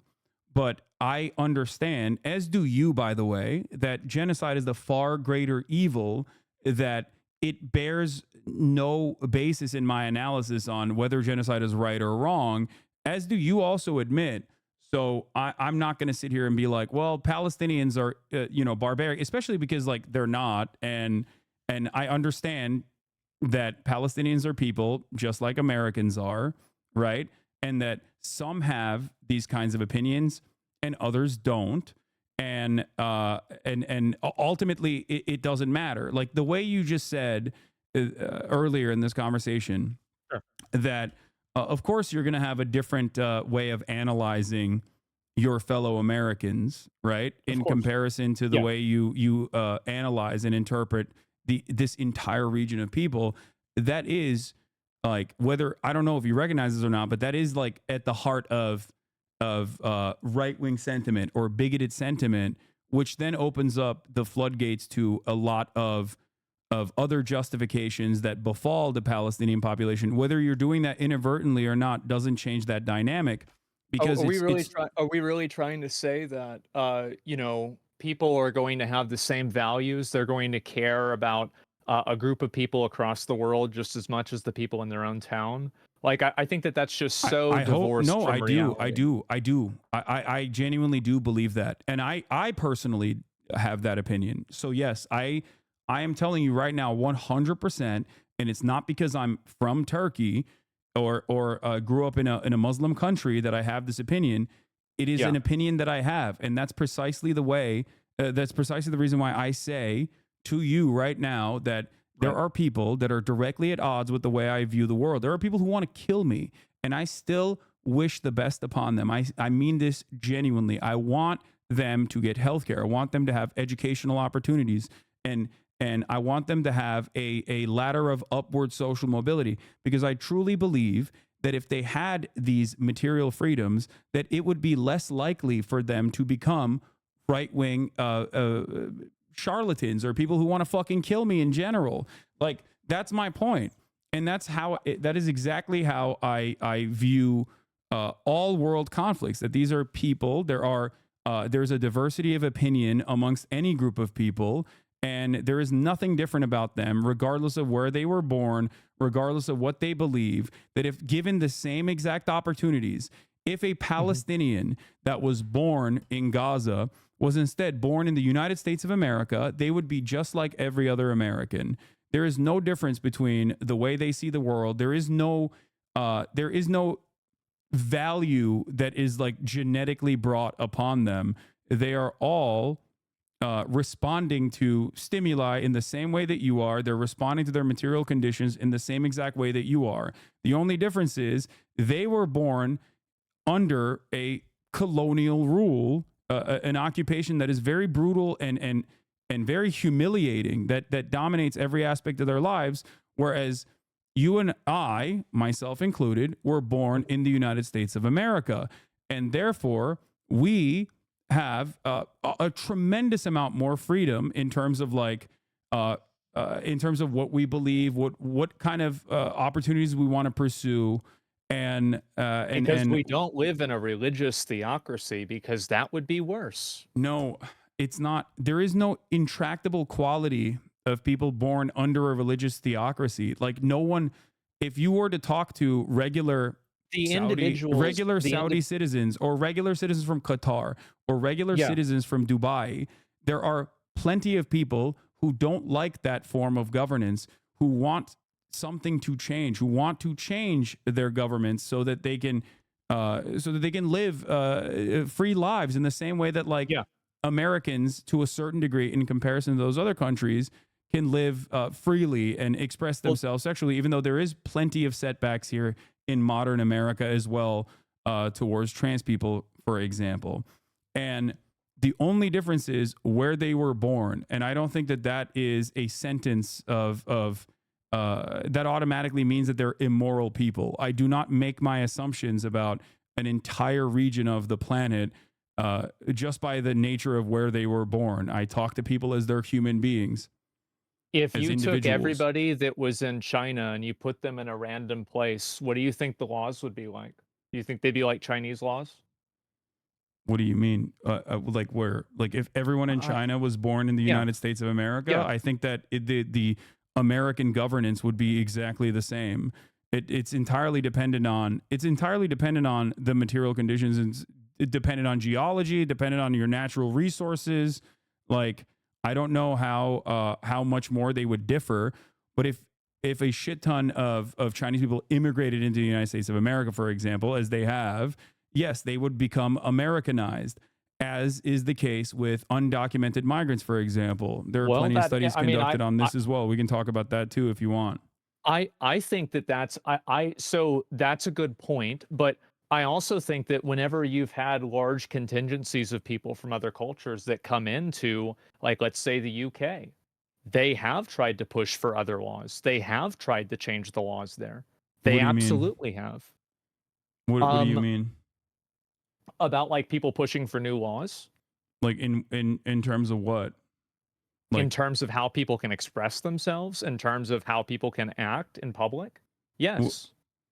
You need to elaborate a little bit. I'm a little confused about what you're saying. What I'm saying is that there have been a lot of instances where people that have come from another country that come into a new country, make the new country like their old country. I think that's what would make sense. Is there an example of this in modern history or in any time in American history at all? Yeah. An example is that, so I live in Austin, Texas, and I can drive over to other parts of Austin, Texas that are a lot closer to Mexico than they are like America. They have Spanish names, and there's a bunch of people there because a lot of those people came from another culture. Absolutely. Wait, I think that's Texas the same everywhere. Texas is probably the worst example for this because of the war. Well, no, because Texas, like the border and everything. The border crossed them is what the common sentiment is in general. Right. But in terms of like Texas culture, Texas. Here, I'll give you actual data on this. Right, studies are conducted on this stuff all the time. There's always there's always a new group of migrants that are coming from a specific part of the world, whether it's because they're like economic refugees, economic migrants, or if they're like escaping war or some kind of like political struggle in their on the home front, right? And whenever there's always dare I say violent resistance to that, and the qualities of that violent resistance, like that immediate reaction, doesn't necessarily change until they become a part of the in-group. A great example I can give you is the Irish, for example, or the Italian migration that has occurred in the United States of America. Similar attitudes were demonstrated towards Italian people or Irish people. Oh, they're changing the culture. Bro, like there are so many redneck, like Hispanic people here. The super Republican, yes. And they are the ones that are always about build the wall. Yes, no, you're completely right. Okay, so they become Americanized, and there's data for this as well. So the data shows that it happens by the and second generation, the data shows that by the second generation, regardless of where people are coming from, whether it's Guatemala, whether it's Mexico, whether it's a Latin American country or Norway, by the second generation, or China, Americans assimilate almost completely. And by the third generation, they have completely assimilated. And there are examples of this around you that you can probably point to, people that are maybe 2 generations removed from being fresh off the boat, or 1 generation removed from being fresh off the boat, that are impossible to associate with anything but American culture. The people that we had in my high school, we had a lot of Eric Hernandez's. Yeah, so I totally understand what you're saying. So that is what I mean when I say, like, most people that come from other cultures that are deemed inferior or declared different ultimately do end up assimilating to the culture of the country that they immigrated to. Well, two generations later, generation by generation, that changes rapidly. Well, I mean, you're talking about, like, you know, the way that one person is, like, 2 generations later. Of course, I'm not going to be like my grandfather. I'm sure you're not either. Yeah. Of course, people change over time. But I'm saying that if you take people from a culture, those are going to be their values. That is their values. Now, will that change over time based off of where they're at? Absolutely it will. Of course it will. But it's not like a switch. It's not some like switch, like somebody just comes over somewhere and they're just completely different. Yeah, but ultimately, second generation, it changes. So like their next of kin that is born on U.S. soil with the same rights and same responsibilities, like ultimately exhibit the exact same outcomes regardless, once they are firmly a part of the in-group. So ultimately, I guess that like kind of goes it kind of goes against the argument that you were presenting earlier that you also recognize, right? Like that these people, they come in and they are not monolithic. Okay, they are not monolithic in their understanding of the world at all. And while there might be some cultural differences, ultimately nothing like inferior or superior to one another. I don't know about that. I don't know about that. I think that there are differences that are inferior and superior. It's not even a question. I don't think that people are. I don't think that people are impossible to change. That is not something that I believe. But having to change them implies that they should change. I don't think that's what I'm saying. Yes, I think that some things should change. I think that in terms of inferiority, I wouldn't necessarily say cultural inferiority. I'd say conservatism. That's the way I view the world. Like from my perspective, I think that a lot of the things that people point to, a lot of the issues that people point to, actually is just simply conservatism being repackaged as like an intractable quality of a different culture. Okay, let me ask you this question. Do you think that we'd be having this conversation if I said conservatism instead? Because like obviously like a lot of people are upset about it because it's an entirely different thing. Because conservatism can change. People can change their minds. People can change their attitudes, but people cannot change their like the way that they're analyzed by the in-group that is the dominant group in power. If they're being analyzed as like an intractable, inalienable group of like a force almost that is like completely monolithic. Yes, if you were to say that the conservatism demonstrated by certain groups is inferior to I don't know, like broader it's not even that their conservatism is different. It's just conservatism feel like adjusted this to their is- material conditions as well. I feel like you kind of have the same viewpoint on this that I do, though. Like, it's just that like your vocabulary is different. No, I because think that really okay. no, of course not. Because for me, it's not like the cultural differences. I like to say that there is a universality to hogs. I call conservatives hogs all the time. I do hog watch, whatever, Okay. right?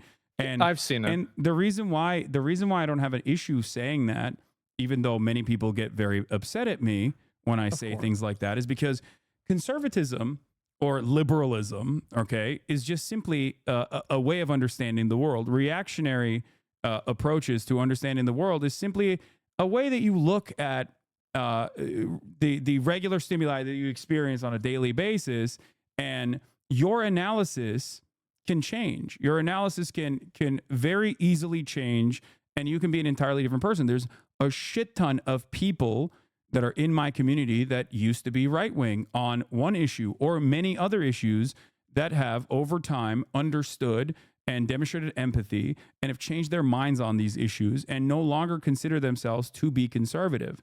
Whereas when you engage in like cultural inferiority in conversations like that, there is an intractable quality that is associated with this like entire group of individuals, and entire group of people, instead of individualizing them as like people that might have a different perspective than you that can change over time, you end up treating them as the other.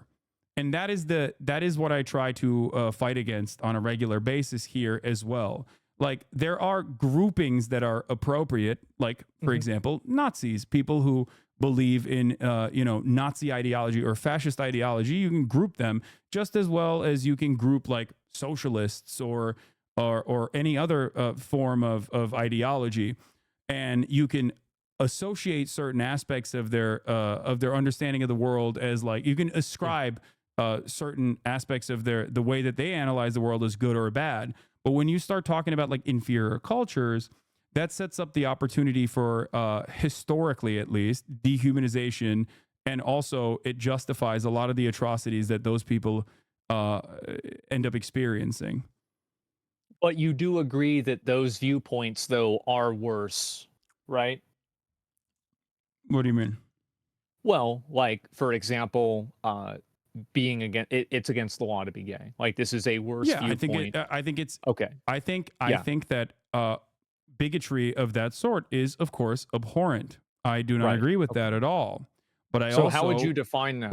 Would you say would you say conservatism is inferior to liberalism? I think conservatism is wrong. That's the way I see it. I do personally consider it to be inferior, but I also have the understanding that like the conservatives here in the United States of America are conservative within the boundaries that are permissible to American society. They respond to American material conditions. If the conservative mindset, which can change, okay, because no one is born a reactionary, no one is born a conservative.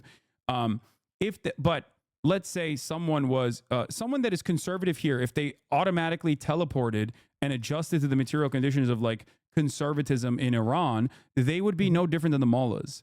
That's my opinion. Like, and that's precisely the reason why plenty of Americans. Yes, I totally agree with you about that. I think that if you got together a lot of preachers in like, these southern racist churches, you group them up with people from the Taliban, I think that they'd have a lot in common. Yes. I totally agree even the with likes you. of Ben Shapiro, it's adjusted to American society. It doesn't have to be a one-to-one comparison. It's adjusted to American society, because ultimately, what do our conservatives do? Like, an example I use regularly is you have the what's that fucking church that always goes to like even Westboro Baptist Church. Yeah, Westboro Baptist Church. Like, those guys are fucking insane. Right? They are. But what do? Instead of going and rising up in arms and like fucking murking gay people, they go and protest outside of like, I don't know, non-denominational churches, or they go protest like at a gay funeral. And then what do? They go back home and eat $5 jalapeno poppers at Applebee's, because that is the material reality of living in the United States of America. A lot of your needs are fulfilled. A lot of your needs are met. If the dynamic was that America resembled, I don't know, the Korengal Valley, or America resembled fucking the material conditions of like a Gaza, you bet your fucking ass that those guys would absolutely, or Iran is a better example in this circumstance, they would be doing the same shit. They would be doing not even the shit that the mullahs are doing. They'd be doing ISIS shit. They'd be fucking throwing gay people off the roofs. You know what I mean? And thank God that we have American culture. No, but it's not. But you see, no, but that's not American culture. You see, that is American material reality. It is our material reality that we've created through our culture. No, no, culture is not what created this material reality. I absolutely disagree with that. Yes, it is American domination that that there is an invisibility to that has allowed us to live in the heart of luxury. There is no cultural underpinning that made Americans like exist in the way that they do. It's more so just military dominance. You think a culture has no impact on the success of a country? No, I don't think so. I think that culture is created after the material realities. Yeah, no, I don't think that there's like anything unique. See, that's what I mean. Do you think that there is some uniqueness to like someone being American? And if you think that there's a uniqueness to someone being American, then what happened before America even existed, right? Or if there's a uniqueness to someone being American, do you think that they like any person living somewhere else would directly be at odds if they were to come into the United States of America, and they would not be able to Americanize? I think some people aren't. And I'm sure there's a spectrum for that. There's some people that come into America and they Americanize right away. Absolutely, 100%. Yeah, myself. And, well, yeah, there you go. And so, because like you came over here, you 12. I came here when I was 18. Oh shit. Okay. Wow. Okay. Way later. Yeah. So yeah, you just fit right in. It's no big deal. Other people, it's totally different. I think a big reason for that is language too. Certainly, like you speak English. That is a part of it. But my point is, I don't think that like American culture is like is superior. There's plenty of issues that you have also. Yes. There's plenty of issues that you've also mentioned in American culture that makes it. There's plenty of issues with American governance right now that I don't think it like America is a superior culture at all. I don't think that there is any reason to have these kinds of conversations. What? I totally agree with you about that.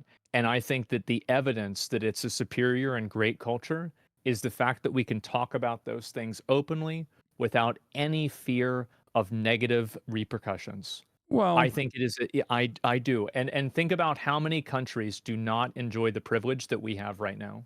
Yeah, and it's because they're constantly. If we're talking about like countries in the global south, that is directly a consequence of being under constant domination. That's the whole point. Oh, I mean, come on. We both know that there's plenty of countries that are not under. Well, what about China? What about Russia? Right? No, I mean, that's a great. Okay, you just brought up a great example. You brought up a great example. Okay. America, and you will see this, we're starting to experience this right now, but you will probably start seeing this a little bit more, has not had the bountiful and fully liberated attitude towards our First Amendment throughout even American history. And that is going to come back right now. The only reason why America gets to be the way it is because it was the domineering force on the planet for a very long time without any sort of real threat. During the Cold War era, we had the McCarthy trials. Being a communist is still technically illegal in the books, but no one really applies it. Is that true? I've never heard that. Yeah. The I'll take your word for it. That sounds insane. The Espionage Act was directly designed during World War II in an effort to stop people from speaking out against the war efforts. Like, so even throughout American history during the Cold War and even before that during World War II and even World War I, there were plenty of instances where naysayers were actually jailed. Something that seems insane to contend with now in current American existence, right? Yeah. Exactly. Horrible. And yet, historically speaking, revolutionary figures have not only been imprisoned, but also been assassinated by the American state, specifically black revolutionary figures in our history. And that was because... Or attempted to assassinate, like with Martin Luther King. Yeah, so, he was assassinated. But like, was that, but like, what I'm saying is like, it was not really determined that it was from the U.S., but the U.S. had, I see what you're saying. The point is, you do that when you are afraid, when you don't have like weak governments and governments that are worried about complete control, engage in these like authoritarian acts. And yes, America, I suspect, especially with like China growing in power on the global stage, engaging in a lot of soft power initiatives, especially, is causing American society and American governance to become once again as restrictive as it once was during the Cold War. And I think that we will see a very different understanding of the First Amendment. And I can give you a current understanding of the direct violation of the First Amendment and free speech as we know it and understand it. Give me an example. BDS laws, boycott, divestment, and sanctions against the state of Israel. BDS laws, or BDS, boycott, divestment, and sanctions, was a movement that was created against apartheid South Africa. It was to apply social pressure by taking advantage of this wonderful First Amendment that we have here to directly demand that the American government and American corporations boycott the state of South Africa. Now, Israel was a big ally to South Africa at the time, and they learned from the lessons of South Africa, as the BDS movement was very successful in creating a shit ton of pressure and making South Africa as an apartheid state into a pariah state. And what happened at the end of the day, South Africans also recognized that they were becoming a pariah state and could not continue their normal existence with like their Western collaborators and whatnot. And inevitably, the apartheid ended. Israel learned that lesson and decided to lobby the American government and lobby American Congress and write direct laws that are in contravention with the First Amendment. In 32 states right now in the United States of America, including the state that you're currently in, if you want to be a public school teacher, you have to sign a piece of paper, at least now. I don't know if you have any family members that are school teachers. You have to sign a piece of paper that says you will never participate in boycotting or demanding sanctions or demanding divestment from the state of Israel. Holy fuck, are you kidding me? Yes. Oh my God. What a joke. I never heard of that. So that's so fucking stupid. So that paired up with the new... I mean, like, no, here's the thing, right? That's fucking terrible. You're totally right. Yeah. That's all, like, I mean, because, this is bad. Okay. I don't know how this happens. I mean, that happened over many, many years of people being like, well, the Palestinians kind of deserve it because Israel's our great ally and it's the only moral democracy in the fucking region. And it's the only democracy in the region. It happened with a shit ton of efforts to propagandize Israel's position as what it actually was not, which it was directly at odds of. And most people are completely and utterly unfamiliar. And any kind of person that was criticizing it, like a person like myself, was immediately branded an anti-Semite for calling into question this foreign nation and their direct lobbying efforts to undermine American First Amendment laws. You got labeled as the anti-Semite of the day, didn't you? Of the week from sofantisemitism.org. Yes. Yeah. So like, and I do want to make sure that like it's very much established that like in the same way that criticizing any sort of like Zionism or Israel or whatever is not anti-Semitism. It absolutely is not. I don't think criticizing the outcomes of certain cultures is any form of racism. I don't think so either. No, but I don't criticize, but I'm not talking about like Jewish culture. Do you see what I'm saying? When I talk about Israel, I'm talking about the direct actions of the Israeli state as it stands. Right. It's direct actions that are the maintenance of an apartheid state. I'm talking about settler colonialism. I'm not talking about like an intractable quality of like Jewish people that makes them immoral or inferior to anybody else. I don't believe that. I think that of course. I think it really like you can't if you look at people through like a, I guess like, I don't know, like really what the word is for it, like basically just like a statistic. I think that looking at people through statistics is fundamentally dehumanizing. I think that you're right. Of course it is. Okay. It's by definition Like, dehumanizing. But so I for, think that you can look at the actions of the people that are in charge of those countries and say that those actions are not actions that you support yeah, in the same I way that you do. agree, but I And that was also that rate was on a my point of curve. view. I also rate on a curve in terms of like what is immediately in front of me.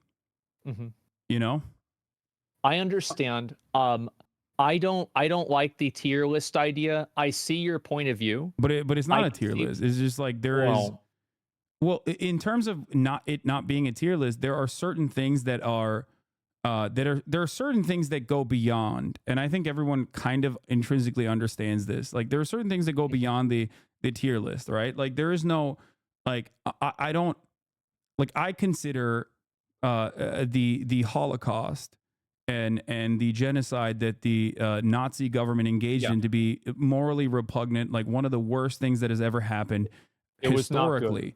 And Yeah, I consider chattel slavery in that same vein and the and maintenance of also it. not good. Yeah. And so I don't think or care about like the way that uh, German Jews operated or their understanding of like homosexuality at the time. That bears no basis. Just like I don't care about the Warsaw Ghetto Uprising like being violent. I think that it was the moral and righteous thing to do. The Warsaw Ghetto Uprising was the correct thing to do at the time.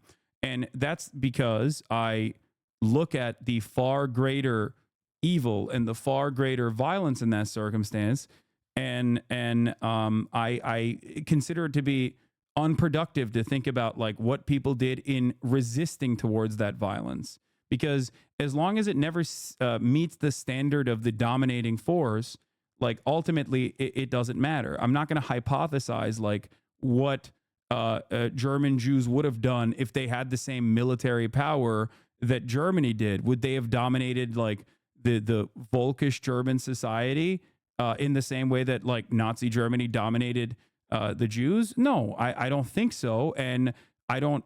There is no evidence that they would do such a thing. And that's my perspective on the matter. Well, I think And the that the same reason thing, for that and is that's how because I feel that about the group, Palestinians. I understand that. Well, I mean, I feel like a lot of Palestinians, I mean, I've seen videos of Palestinians celebrating 9/11, right? I mean, I mean, it, Palestinians. yeah.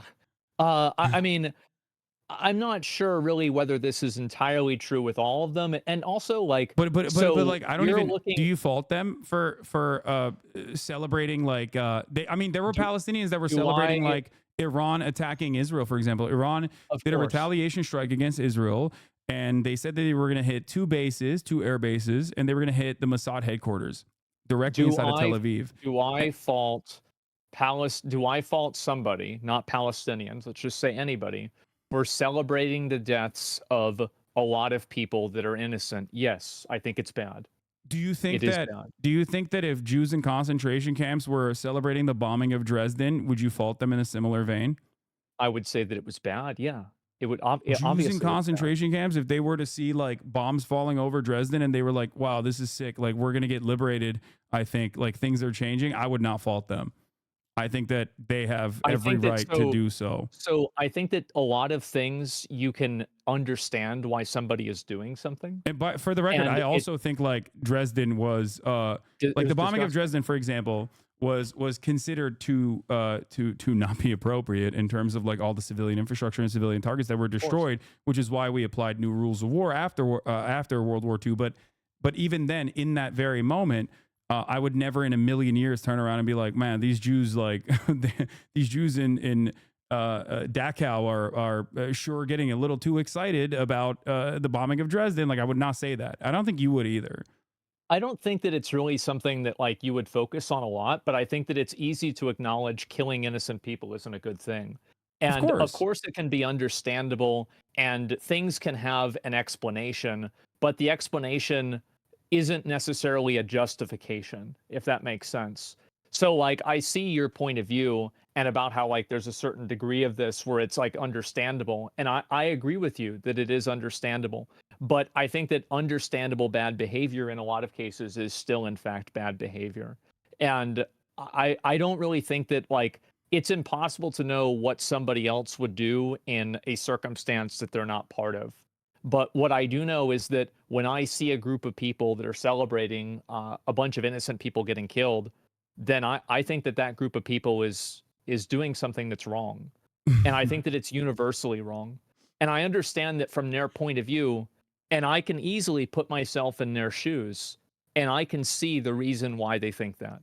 So are you saying Absolutely, you'd be the one teenager in Gaza being like, hold on, guys, let's not celebrate the Iranian retaliation against this country that is like literally eviscerated my family. Like, You know what you'd be I'd like, be no, doing? this is sick. I would be cheering it on. I would say yes. Fuck Okay, yes. I'm glad that you agree. But Okay. I wouldn't be sitting on a soapbox saying that I'm the good guy. I would be like, No, yeah, fuck I still you. think You get they're what you not. fucking deserve. That's They're what I not would the say. good guys in this situation. They're the victims, and that's the point. Like, I'm not going to fault the victims of a genocide for experiencing a little bit of joy in that moment. And I get then, that, but sometimes victims can create more victims. well, historically, so that's a good example. That's a good point that you made. This is something that every single like world-changing event. This is a genuine fear that a lot of people have exhibited in the aftermath of the abolition of slavery in the Reconstruction era.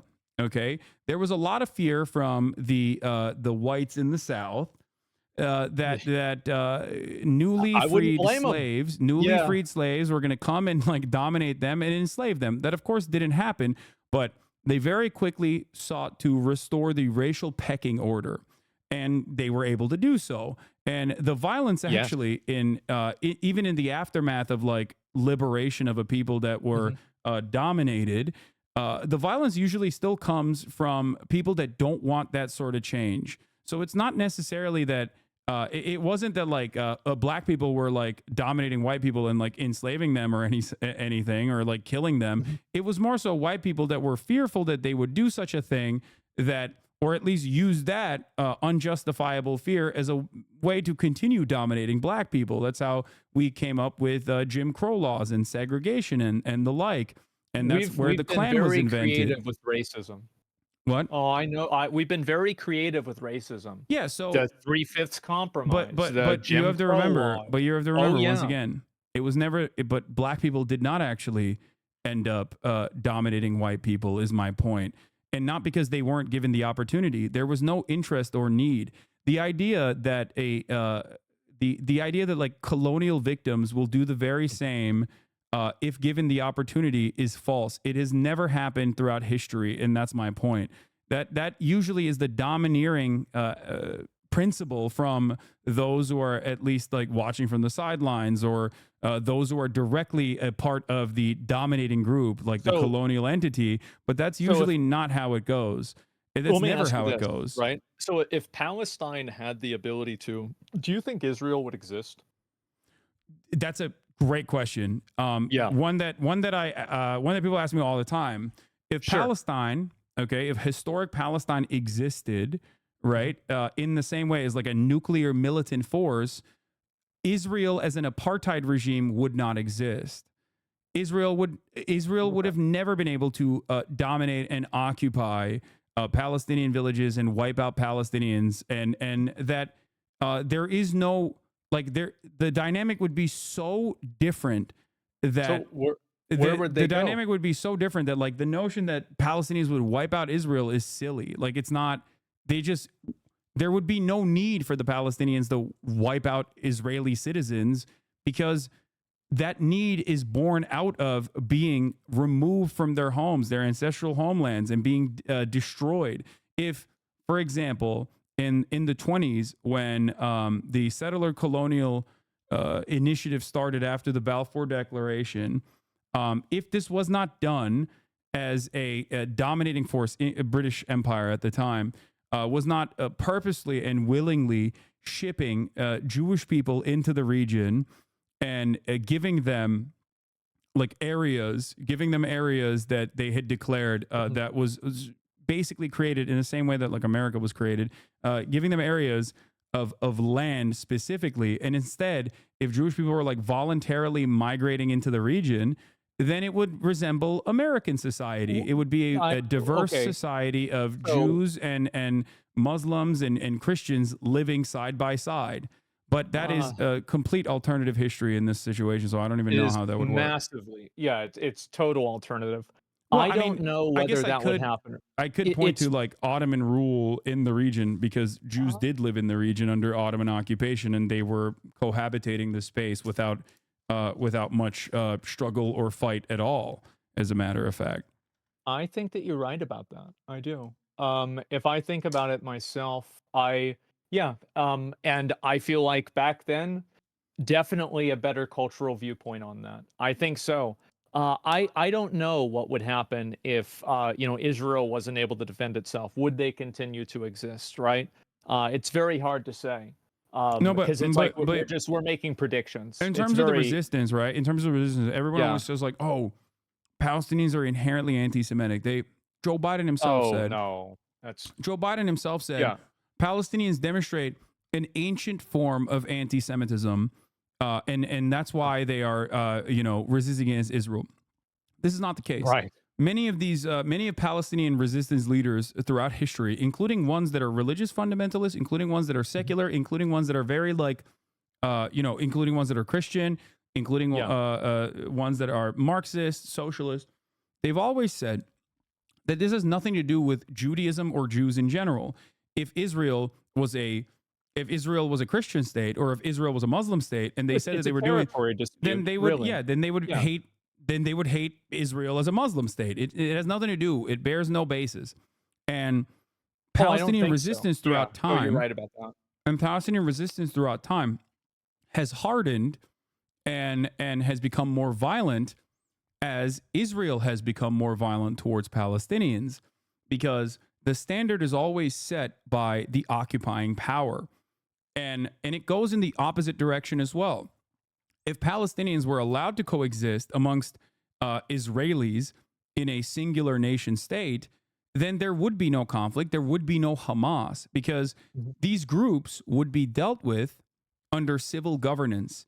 If there were groups that, for example, like the Klan, for example, like there's the Jewish Power Party, which is the Klan, but for Judaism. It's built around. Is that like over in Israel? Yeah. Well, it's originally it's an American Jewish guy whose name is Meir Kahan. There's an entire movement of like Jewish superiority, Jewish dominance. It's basically, in the simplest terms, it resembles the Klan. But imagine if, like, instead of Christianity, the Klan was like Jewish, I guess. So it's racial superiority. I mean, racial superiority, ethnic superiority, and religious superiority. Sure. So, like, those groups historically inside of Israel, before they became a part of the current Israeli government as they are now, those groups used to be treated as like criminals, terrorists. Now, of course, Israeli society, because those groups were usually only terrorizing Muslims and Palestinians and Christian Palestinians, Muslim Palestinians alike, were oftentimes let go with a slap on the wrist, including but not limited to Itamar Ben-Gvir, who is the current, I guess, like in charge of the national police. I forget what his like actual responsibility is. He very famously, in Israel, back in the day, pointed to the hubcap of the former Prime Minister Yitzhak Rabin weeks before his assassination and said, "We have his hubcap of his car, or we have like the emblem of his car. We can get to his car. Tomorrow we will get to him." And then he was assassinated, right, by a fucking rabid right-wing psychopath. Why was he assassinated? Because he was kickstarting the negotiations process amongst Palestinians and Israelis. So how do you see this being resolved? Because like I don't really see it being resolved unless one group wipes the other group out. No, and I don't want to sound like great. What do you think? I mean, the greatest example of this is Europe. Yeah, the European Union. You think it's going to be like that? Well, look at the European Union. These guys were fucking each other's cousins and killing each other for hundreds of years. Like England and France. Okay, they had the 100-Year War. Nazi Germany did the Holocaust, and that was bad. And so much death and destruction. And yet now there's free travel between Eastern Europe and all parts of Europe that you cannot even imagine a world where these guys would be fighting one another. They are constantly collaborating with one another, constantly trading with one another. They have literally the Schengen visa, where you have free travel even before the last iteration of the European Union. So, like, we take for granted peace where we see it, without recognizing that these guys literally fucking slaughtered one another in the most barbaric terms for far longer than Israel has been dominating the Palestinian population.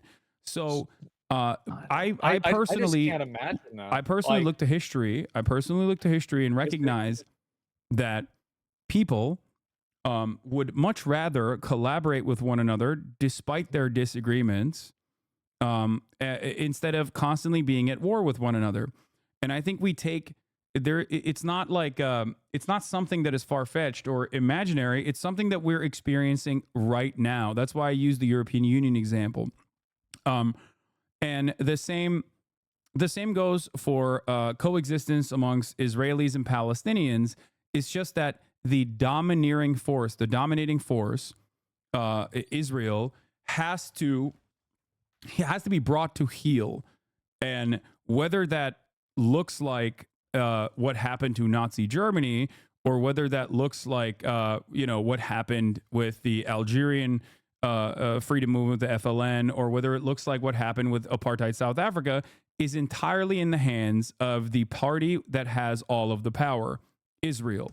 If Israel continues its death and destruction campaign, well, it will probably bring America down with it, most likely because of our undying loyalty and allegiance to Israel's violent endeavors. Why do you think that America is so fiercely loyal to Israel?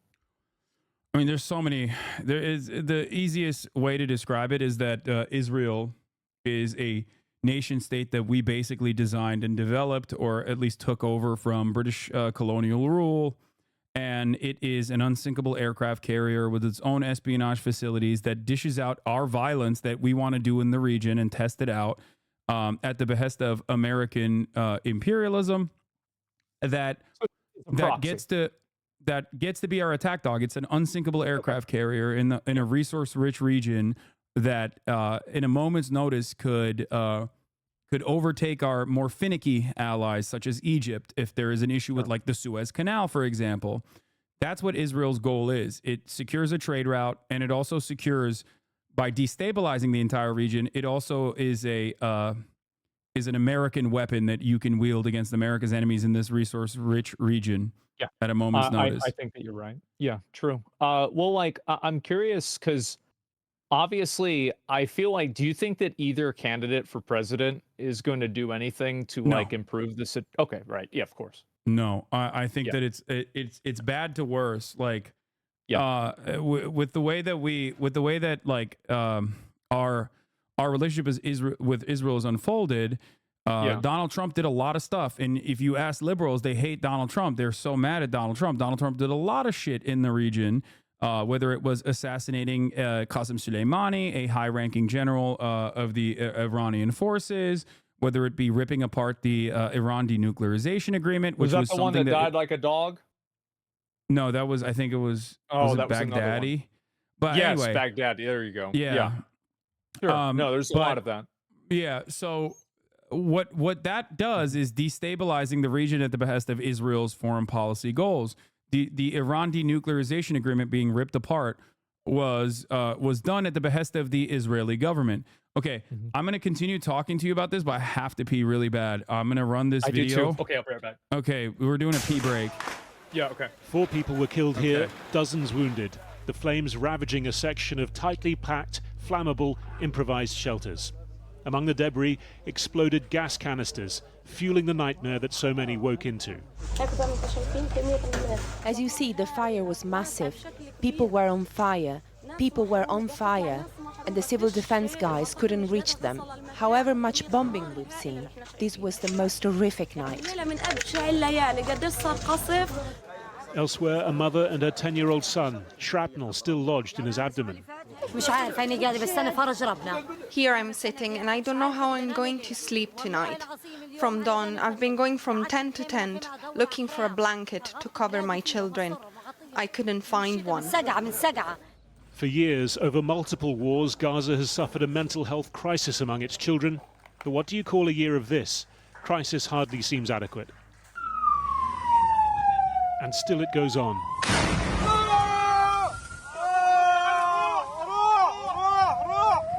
Drive, drive, they shout. This ambulance crew had just picked up wounded from a strike on a school, paramedics and patients alike injured in the blast as they race for hospital.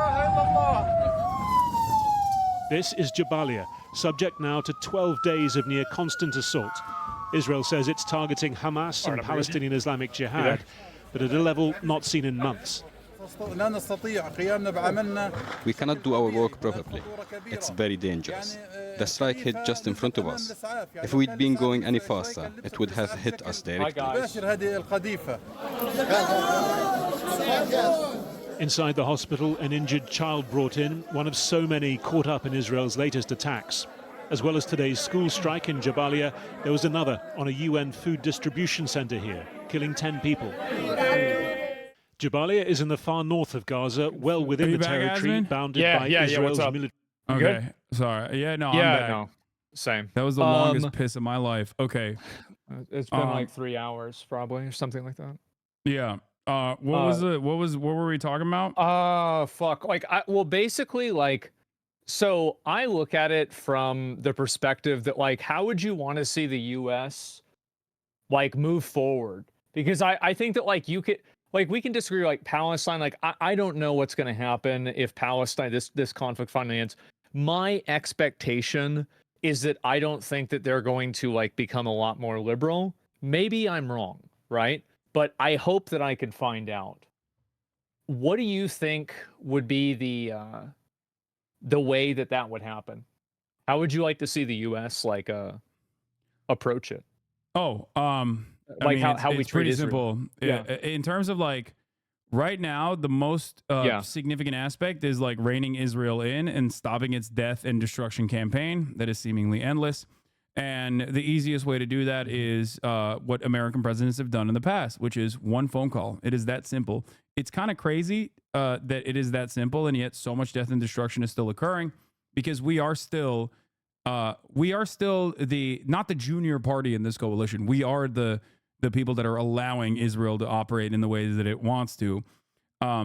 We are the if reason anything, why we're there's not goading a Israel ceasefire. into operating in a certain direction, in a certain way. Like in Lebanon, you have members of the Biden cabinet that told Israel that, like, the time to invade Lebanon was now, that opportunity was ripe. And this is something that, like, obviously The recent there was a bombings lot of and everything.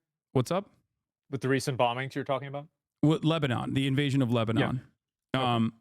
And that's precisely the reason why Joe Biden will turn around and say things like, "Oh, I'm really working tirelessly for a ceasefire," but, like, seemingly no ceasefire exists. Like, it doesn't happen. And then they send another $20 billion of weapons into Israel. Obviously, they're not being honest about their genuine intention here, because in the past, Joe Biden has made one phone call in 2021, for example, and told Israel to cut it out, and they did the next day.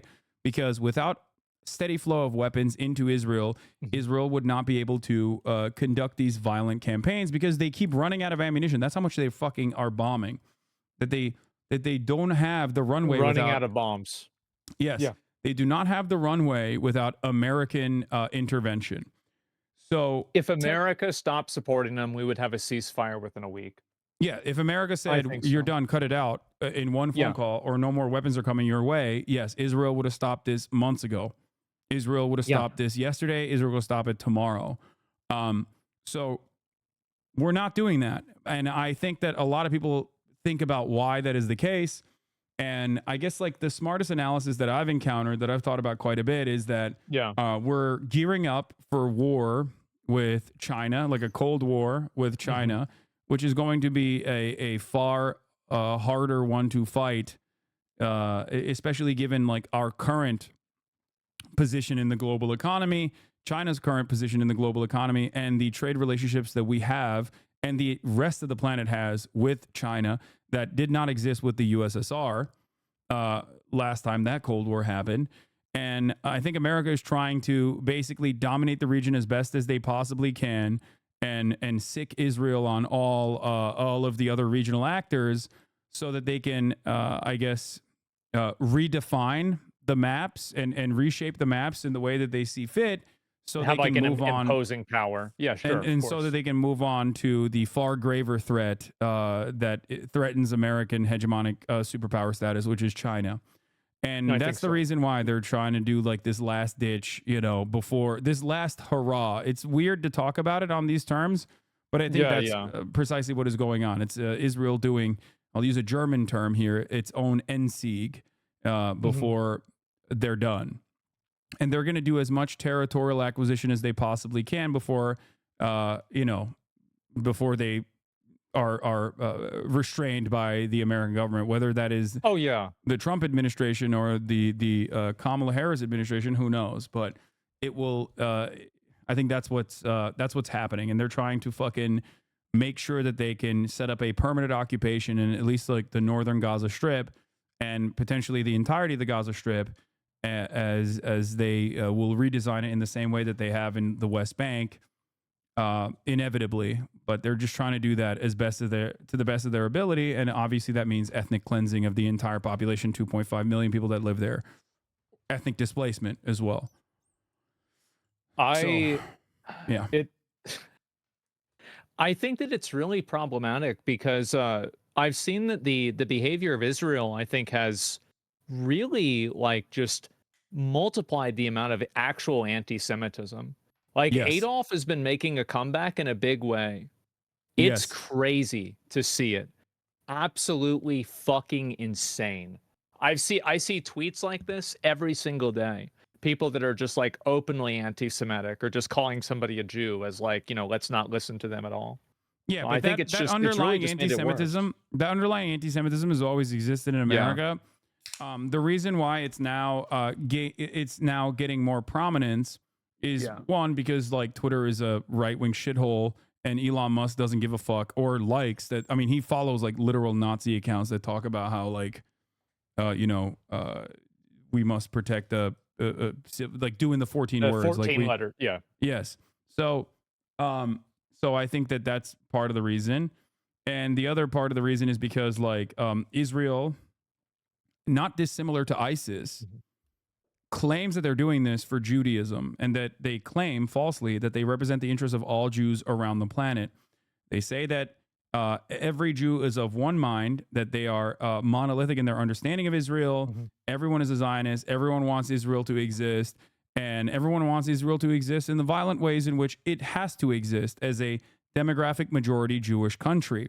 Now, in order to maintain a demographic majority like this, you have to literally sometimes eliminate people that are maybe growing in population size. And Israel can only do this as it maintains a violent apartheid regime in the West Bank, and is now rebuild or redesigning Gaza in its own interest in doing full-blown ethnic displacement in Gaza. The problem is, they claim that they're doing this for Judaism, and that's just wrong. They're not doing this for Judaism. Well, they're using it as a tool. That's really what it is. There is no part of Jewish culture or Jewish theology that or a theological understanding that says that like Israel has to exist in this way that it does. As a matter of fact, there is actually a theological understanding under Judaism that Jews cannot have a nation state until the Messiah comes back. So that's the reason why you see so many of these like ultra-Orthodox Jews in pro-Palestinian demonstrations that are side by side with the Palestinians criticizing the state of Israel. It's like blasphemy. Yeah, there are a shit ton. There are a shit ton of anti-Zionist Jews that are prominent members of the resistance against Israel. I have Jewish fans in Israel who are anti-Zionist living in Israel, and I analyze that in the same way that I analyze my own existence in America. I do not agree with American imperialism. I think it's awful, and I work every day to try to get others to recognize that reality. And having said that, the most prominent displays of Israel and the most prominent defenses of Israel are always in mainstream media, are always associated with Judaism. That's why you hear the likes of Jake Tapper and many other anchors, for example, say criticizing Israel is anti-Semitic. I can't believe that you're an anti-Zionist. You're anti-Semitic. You want Israel to be destroyed. You want all the Jews that live in Israel to die. This is false, and it's a smear, and it no longer works. But because Israel is constantly portraying itself as a Jewish state, and because Israel constantly claims that they're doing all this, I think that there's that. That's also a very big component. There is the moral authority, like we're killing you for your own good. Yeah. So Yeah. because they're doing this, Of and course. because they're using religion as a justification, I mean, people. What are people to assume, especially if you've never been around a Jewish person and you've maybe heard that, like, oh, Jews control the media, like someone just said that, right, in your I see that a vicinity, lot. and you internalize that, or you heard that, and then you see Jake Tapper being like, Israel's doing this for Judaism, and if you look at this carnage and don't think that it's unacceptable, then you yourself are anti-Semitic. Yeah, if you're a guy living in fucking Arkansas, you're gonna be like, wait a minute, maybe Jews do control the media. And that's how anti-Semitism grows in the Western, in Western society. There's already an underlying, like always, endless amount of anti-Semitism that people think about on a day-to-day basis. But this gives them justification. And a lot of charlatans take advantage of the situation to promote anti-Semitic conspiracies because they care more about, like, shitting on Jewish people than actually criticizing the state of Israel. Oh, I see that a lot. A lot of people that are against Israel in quotes, but every person that's a Jew is Israeli in some way. Yeah. No, I think but that it's very but it's common. the same argument on both sides, and that's what's really interesting about it, because the difference between Jake Tapper saying all Jews are Zionist and therefore criticizing Israel as anti-Semitic is no different than a Nazi saying all Jews are Zionist and therefore, Israel is the Jewish state and they want to fucking destroy Israel. There is no difference in the fundamentals of that argument. Both sides, whether they are woke or not woke on the issue, still think that all Jews are Zionist. Man, isn't that something? Yeah. I don't know what, like, I think that it's so fucking annoying and weird that it plays that big of a role in conversations because we have people that can't afford healthcare. I think it's ridiculous. Yes. I'm very disappointed about it, but like, what do you do, right? Yes, but also Go ahead. something to remember, something to consider is that regardless of what people say, I mean, this is why I don't consider criticism of Saudi Arabia to be inherently Islamophobic. There's a difference, however. Like criticizing Saudi Arabia for doing a genocide in Yemen, or criticizing Saudi Arabia for, again, being a sovereign nation state that is at the heel of the United States of America, that is a willing participant of American empire, therefore is not politically constrained in similar ways that, like, other forces that are dominated by American empire, still maintaining, some aspects of religious theocracy in their own governance, is an appropriate criticism of Saudi Arabia. You can do that without saying Muslims are, exhibiting an inferior culture. You could say that about the UAE. You could say that about many of these other countries, whether it's Qatar or UAE or Saudi Arabia, Oman, and the like. That's the difference between, monolithizing the entirety of the region versus individually dissecting the many ways in which some of our allies in the region are engaging in religious fundamentalism in their internal governance. It's awful, man. Like, it's shocking to me that so many people buy into it and so many people still do it. Like, I am amazed, like, here in the US, it feels like people are becoming more religious. I think that people over there, you don't think so? No, absolutely not. I think religion's been coming back a lot recently. No, I don't think so. I look at overall trends. I look at overall trends, like it's more in your face with like people being like, oh, I love religion or whatever. But no, overall trends show that religious support is hemorrhaging in all of our religious institutions in this country. It's something that like people are genuinely fearful of, at least those in power, those who stand to gain. But no, American religiosity has gone down tremendously. And that trend is the same everywhere around the world, as a matter of fact. The only places where it's not the same, the only places where like there are more religious people or more fundamentalist people are oftentimes areas of conflict, like areas that are in direct conflict, areas that are being dominated. In those places, well, like people even use if there religion is as a cultural rallying point. I think that's what happens, and then they use the religion to have a, you know, like this is like how you're establishing the values. Because I mean, the truth is, right? Like you are going to have your like a culture is going to be like we are more influenced by like let's say Christianity than China is or than Saudi Arabia is, right? Where like China's not religious at all. Exactly, right? And so like that's what I'm saying. And so like of course there's going to be like a relation there. And so that it makes sense why people would use that, but there's a lot of misuse of it. I don't think that religion's like bad like entirely, but I feel like a lot of people use it as a weapon. And Absolutely. No, that's the way I see what it. really, and that's what really scares me the most. And it scares me a lot with like, I mean, you know, we went through like 20 years of this with like George Bush and like Obama with the, you know, this like the Middle Eastern adventures, right? Of like, you know, George Bush saying that God told him that like he was supposed to go over there. It's fucking insane. Absolutely batshit crazy. And so I am very, very like afraid of that. I'm very worrisome of that. And that's where I think a lot of my distrust comes from with like any sort of culture that prioritizes religion as like a cultural, like, you know, rallying point, is that I just feel like a lot of the ideas that they have are really bad. Yeah. So I don't disagree with religious fundamentalism on principle. I agree that it is a bad thing, and there is never a moment where I've said that like religious fundamentalism is appropriate.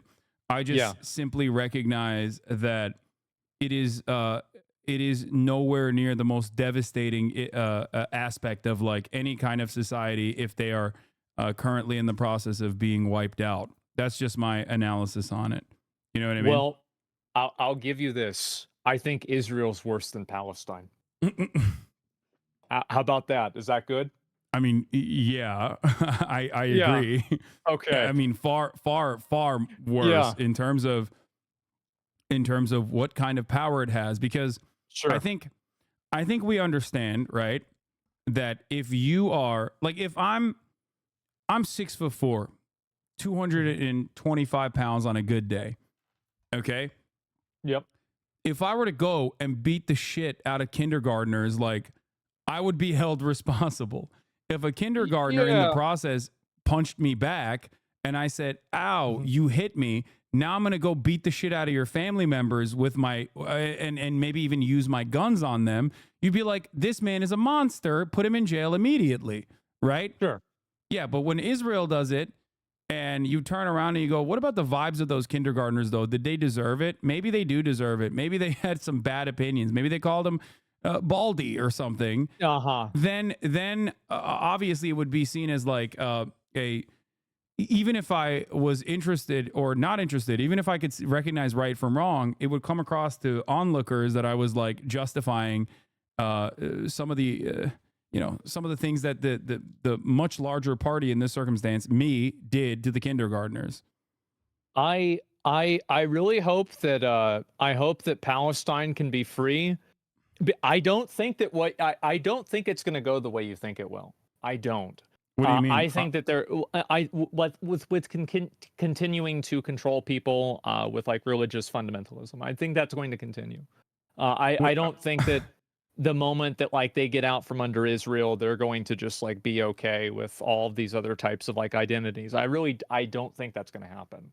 Yeah. But that's never happened is what I'm trying to tell you. Like that's never even been able to be implemented in terms of like Palestinian history. So much so that there's never been a moment in Palestinian history where there's like any sort of sovereignty. So we can't make that we can't we can't make that assumption because that has never even throughout Palestinian history ever existed. I agree with you. And I think that I have an assumption. I think you also probably have an assumption. But I think that we both agree that it would be good to find out who's right. I mean, sure, but once again, regardless of, there's two different things that I want to make very clear here. Yeah, go ahead. Regardless of whether Palestinian people will, let's say tomorrow, Palestine is emancipated and they have full-blown sovereignty, and they decide to be religiously, like, very right-wing, very fundamentalist. I still think that is infinitely better than the current genocide that is going on. Would you agree with that? Is it better? Well, I mean, like, wouldn't if they're going in there and they're killing other people instead, I could see arguments for being. No. I'm saying, like, they are being very restrictive towards gay Palestinians. Let's say tomorrow Palestine is a sovereign state, and as a sovereign state tomorrow, they're no longer being genocided. And in the when they are rebuilding, Palestine is a sovereign nation state. They are very homophobic, they're very transphobic. They're like really harming gay people and trans people in Palestine. They're like arresting them. I still think that while still inappropriate, would be a far greater outcome than being completely wiped out and being completely genocided. I don't think that is going to be the outcome, but regardless, I want to make it very clear. I think that yes, no genocide is better than any kind of genocide. We're not making a genocide tier list. I get that. I understand. My point is that I agree with you. I just don't think that I don't like their culture either. Right. I find it to be problematic as well. And that's why I By the way, the people that we were talking about in terms of Palestinians are like, they are some of the most educated per capita population in spite of everything else, just for the record. Like, I don't know if you knew this or not, but Palestinians are literally some of the most educated people on the planet, like per capita. I hope so. I mean, I hope so. I mean, there's like, sorry, Palestinian educational attainment is in spite of being genocided by Israel, in spite of like living under Israeli occupation, is incredibly high. They have a tremendous amount of obviously a tremendous amount of struggles and tremendous amount of hurdles to go through, but the status of education in Palestine is that 96.3% of the population is literate. It's higher than like the high human development category average, as in Palestinian society as a whole is like has a higher literacy rating than developed nations. That's really good. That's great. Yeah. So like, I don't think that these are the religious fundamentalist people that you think that they are, is what I'm trying to explain. I don't think that I think there were a lot of people that were religious and also very well educated that can do very bad things. I don't think that, like, for sure, the more educated you are, like, I see what you're saying.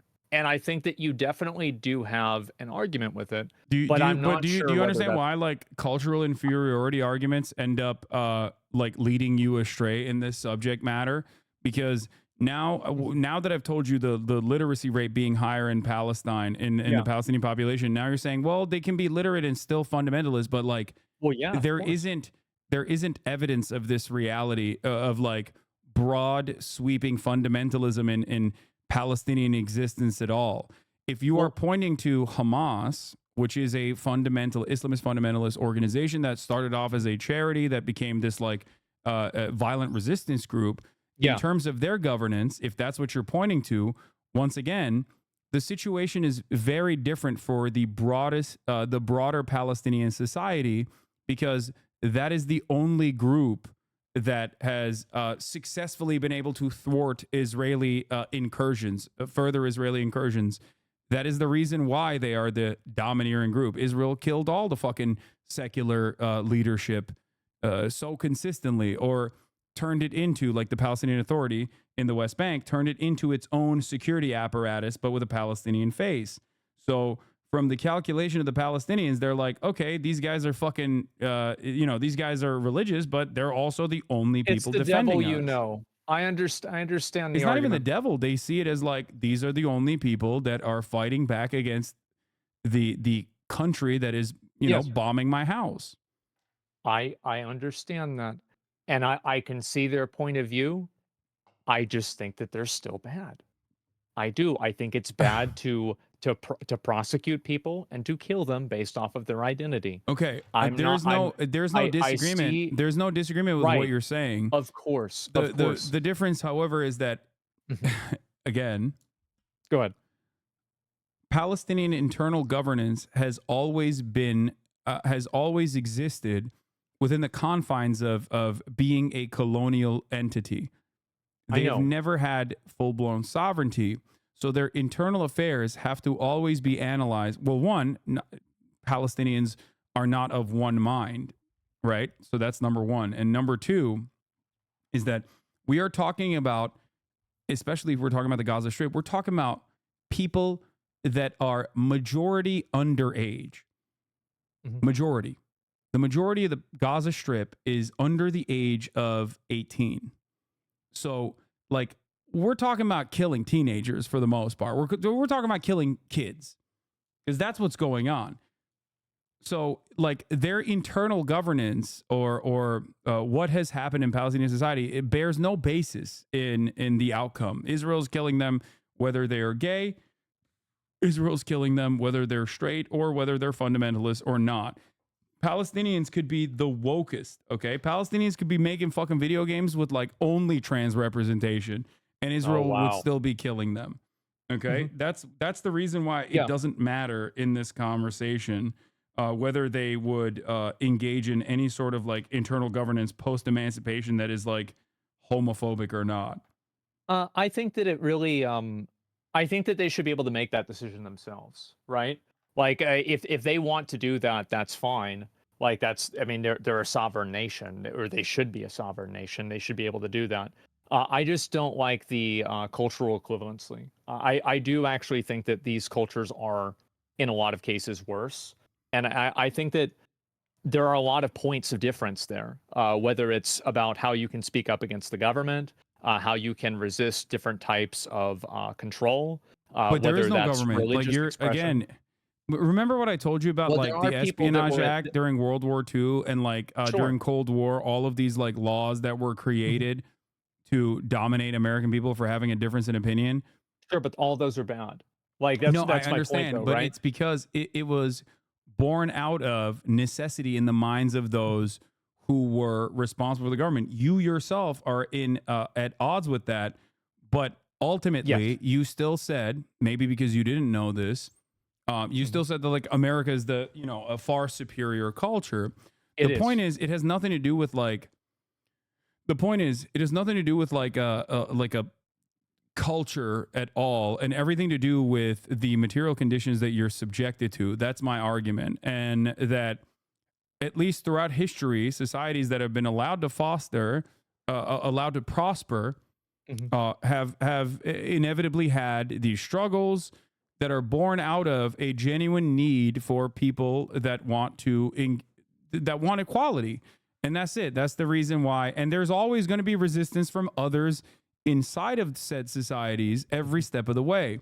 But in order for you to analyze this, you have to look at Palestinians in the same exact way that you look at your fellow Americans, because there is no difference. Ultimately, they're still, at the end of the day, they're still human beings. And some of them are gay, some of them are trans, and they all want equality. They all want a fucking job. They all want shelter, and they all, want to play WoW Classic over retail. Right. I of course. I agree with you about all of those things, except for I don't know if all of them want equality. I do think that some of those people do actually hold very regressive views, the same as the way that we have people. That feel That's what that I way, mean. right? But you have to, Of course. you have to analyze broader Palestinian society in the exact same way. With that, the moment that you are equipped with the understanding that they are no different than Americans, okay? Some are going to be restrictive. Some are going to believe fucking insane shit. Some are going to believe insane shit in the other direction. Like some are going to want to make Concord again. Okay. Some Palestinians are going to be like, I want to make Concord, but more gay. Yeah. Okay. And that is just the reality. There are that might be happening. There are people with a diversity of opinion. They're no different than you and I in terms of their needs, in terms of like the way, in terms of what they want for themselves. And that friction is always going to exist in every society. And when you are no longer shackled by the restrictions of existing under a colonial occupation, you will be able to move society forward by fighting. There's going to be struggles. Mm-hmm. There's always going to be struggles every step of the way. But you have to understand that America was able to get to this point after years and years of a lot of revolutionary figures fighting for it. And Palestinians have never had that opportunity because they've always been dominated by a far, far greater military force. And that force has surveilled every aspect of their lives. That force has dominated every aspect of their lives. I'll give you one example, like in terms of queer phobia, right? Sure. Israel literally will blackmail gay Palestinians. They will try to create sexual material, okay, of gay Palestinians in an effort to turn them into confidential informants for the state of Israel. Like, that's not exactly very pro-gay, is it? It's not. Oh, Israel's awful. Yeah, for sure. No, like, but that's my point. Definitely. Ultimately, just like Israeli bombs do not make a distinction between gay Palestinians and straight Palestinians who are homophobic or whatever. Like, at the end of the day, these guys have never been able to get to a point where they have any sort of civil governance whatsoever, so they can rebel against it internally. But remember, it's always the people that are still Palestinians that will be rebelling against whatever form of governance they inevitably create, if they are ever to be free. It's hard to say. I mean, like, my expectations of things changing massively are very low. I think that what you're saying could be true, and I hope that we can find out. But I don't know, man. I mean, I don't see how it just changes in like that big way. I don't see it happening. What are you talking about? Like the full scale genocide and ethnic cleansing of no, of the Palestinians, or are you talking about Palestinians becoming? Well, like I was referring to pro-queer? Palestinians, becoming more like like liberal, I guess you would say, right? And not having these like cultural like expectations, because I feel like, kind of like by what you were saying, right, is like blackmailing gay Palestinians. Well, why is it a blackmail, right? Well, because they can be punished and hurt for having those viewpoints. And so that's at least like my opinion on it. I don't know, and I don't like that culture. I do think that to a certain degree, every individual person is going to be different. But if you're looking at what a government does in the same way that people criticize like America and they're really criticizing the government, I think you can criticize Palestine or Saudi Arabia or any other country.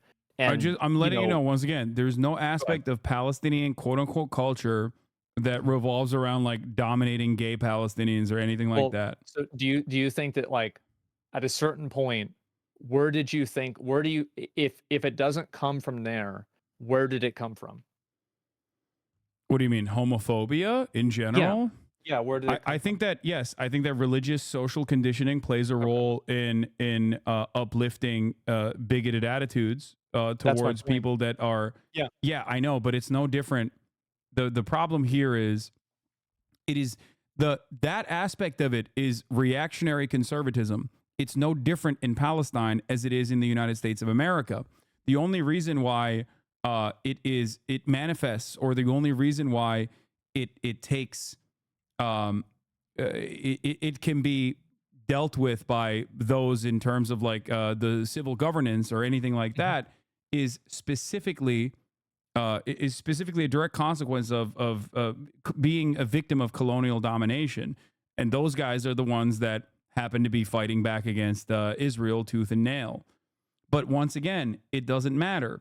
Just like I celebrate the American accomplishments in World War II, it doesn't change that dynamic that America was incredibly homophobic back then. You know what I mean? They were. True. It was. They were murking. And they, by the way, America still has gay panic laws and things of that nature that allows people to be able to potentially kill their partners. I mean, let's see what the latest is on the gay panic, trans panic defense bans now. Oh, I'm sure there's all kinds of like stupid stuff like that. And, for sure. Under no circumstance would I ever advocate or say like, well, America is an inferior culture, and that's why like. Well, I think that aspect of our culture is inferior. I do. I think it is inferior. I think it's worse, and I think we should hold ourselves to a higher standard. We should hold everybody to a higher standard. I don't really see how like being a developing country, like I don't see the correlation between, if a country is like being occupied or something like that, like that's going to make them more homophobic. I don't really see how. Wait, how do you not see that? Well, it's entirely it's not even being occupied. You understand, right? Like it's whatever it's word what you want to use. It's what right? material like conditions genocide. look like when you are occupied. Mm-hmm. That's why I gave the example of the Westboro Baptist Church. Those guys are not doing ISIS-style executions of gay people because they live in America. If they were born and living in another part of the world, and if they were living in America, I guess like post-nuclear Holocaust or something, they would absolutely be doing that. It's entirely about what your immediate surroundings look like. That's my point. That's it. They're exhibiting the same kind of religious fundamentalism. The only difference is there is no like greater outside force that is like destroyed the United States of America in its entirety, and therefore they can just like fucking fulfill their violent desires whichever way they see fit. That's the only difference here. It's very hard to know like what somebody would do if they were born into another like another country, right? It's like would people in Palestine? That's why I said they would be teleported, like with the same and with the same exact mentality. There is no way. There is, of course, and that, my friend, is you recognizing that we are a product of our material conditions. Well, what you just said right there. Extent. Yeah, sure. I mean, that's it. That's my point. Like that is precisely what I'm saying. I can see what you're saying. And I think that definitely that does play a part. But I think that also a culture is created by a government. And you can look at the way the government applies any sort of rules. And I think that it is very easy to say that some rules are unfair and they are inferior to others. I do not think this is a problematic thing to say. And I don't like the idea of the cultural relativity. I don't think that really exists in a lot of cases. And I feel like, yes, of course, you're going to have people that will take advantage of, oh, well, this asshole warlord guy is coming in and he's going to, save us, but he's also a bad person. Yes, of course that's going to happen, right? But at the same time, I don't think that's the only point of it. I think that if you do have a law, and then also, while that warlord is in charge, that culture, that warlord or that group of people that is bad, while that's around, is inferior. Now, I feel like a lot of this is about like the inferiority thing. To me, the word isn't really that important. It's mainly just like there are ideas that I think are just objectively worse. Like, for example, like not letting people express their identity for whatever reason. Mm-hmm. I think that's just an objectively worse viewpoint, and anybody who is trying to champion that viewpoint is a bad person. It's just you're doing a bad thing, and there's like no justification for it. There's no like I can see people that like don't actively fight against it because like for whatever reason, right? There could be 50 different reasons, but I do think it's always bad. It's bad every single time, and yes, I think suppression of people's suppression of people's like expression is not a good thing. Yes, it is a bad thing. But again, there is a difference between doing it in a developed nation that does not have like any sort of outside forces dominating it versus a country that has never even been allowed to be a country. Well, here's the way I see it. Would you say that there is not a distinction there? Like, would you say that? I don't see a correlation between. I don't understand the correlation between suppressing gay people and being able to be like another country that's like involving you. Like I don't, or like attacking you. I will describe this once again. Okay. African tribal existence, okay, and their internal affairs played no basis in chattel slavery, although it was used as a justification for it, that these were barbaric people, that these were not even human. Do you want this? Oh, okay. Well, yeah, but it was bad, right? I mean, like what they were doing there was like, still bad. It doesn't justify the bad behavior. Okay, no, I don't think it's justified. No.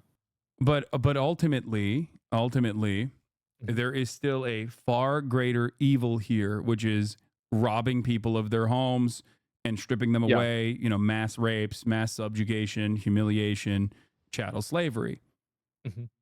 So when historians look to this, when historians look at chattel slavery, they don't analyze the conditions of African tribes unless they are a different kind of historian that may or may not be trying to justify chattel slavery.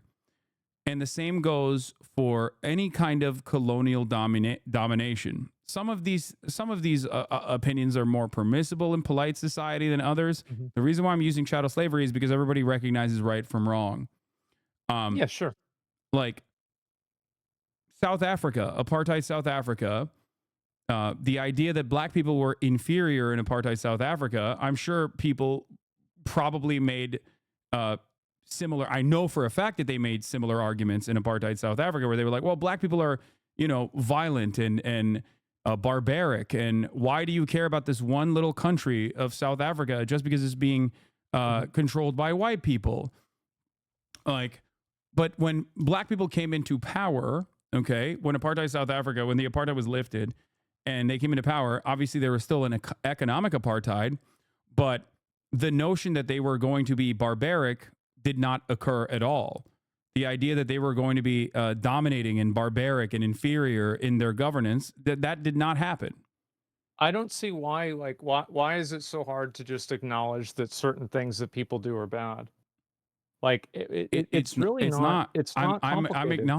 I'm acknowledging that religious fundamentalism is bad. I'm also telling you that it plays no role in the far greater evil, because the difference between killing 10 gay people and killing 100,000 gay people is killing 100,000 gay people is worse, right?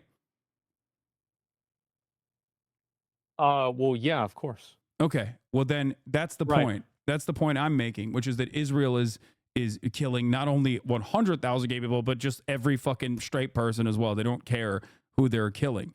And that is the reason why I don't spend a lot of time being like, well, the Palestinians have never actually shown me that they deserve emancipation because they're not like super woke about gay people.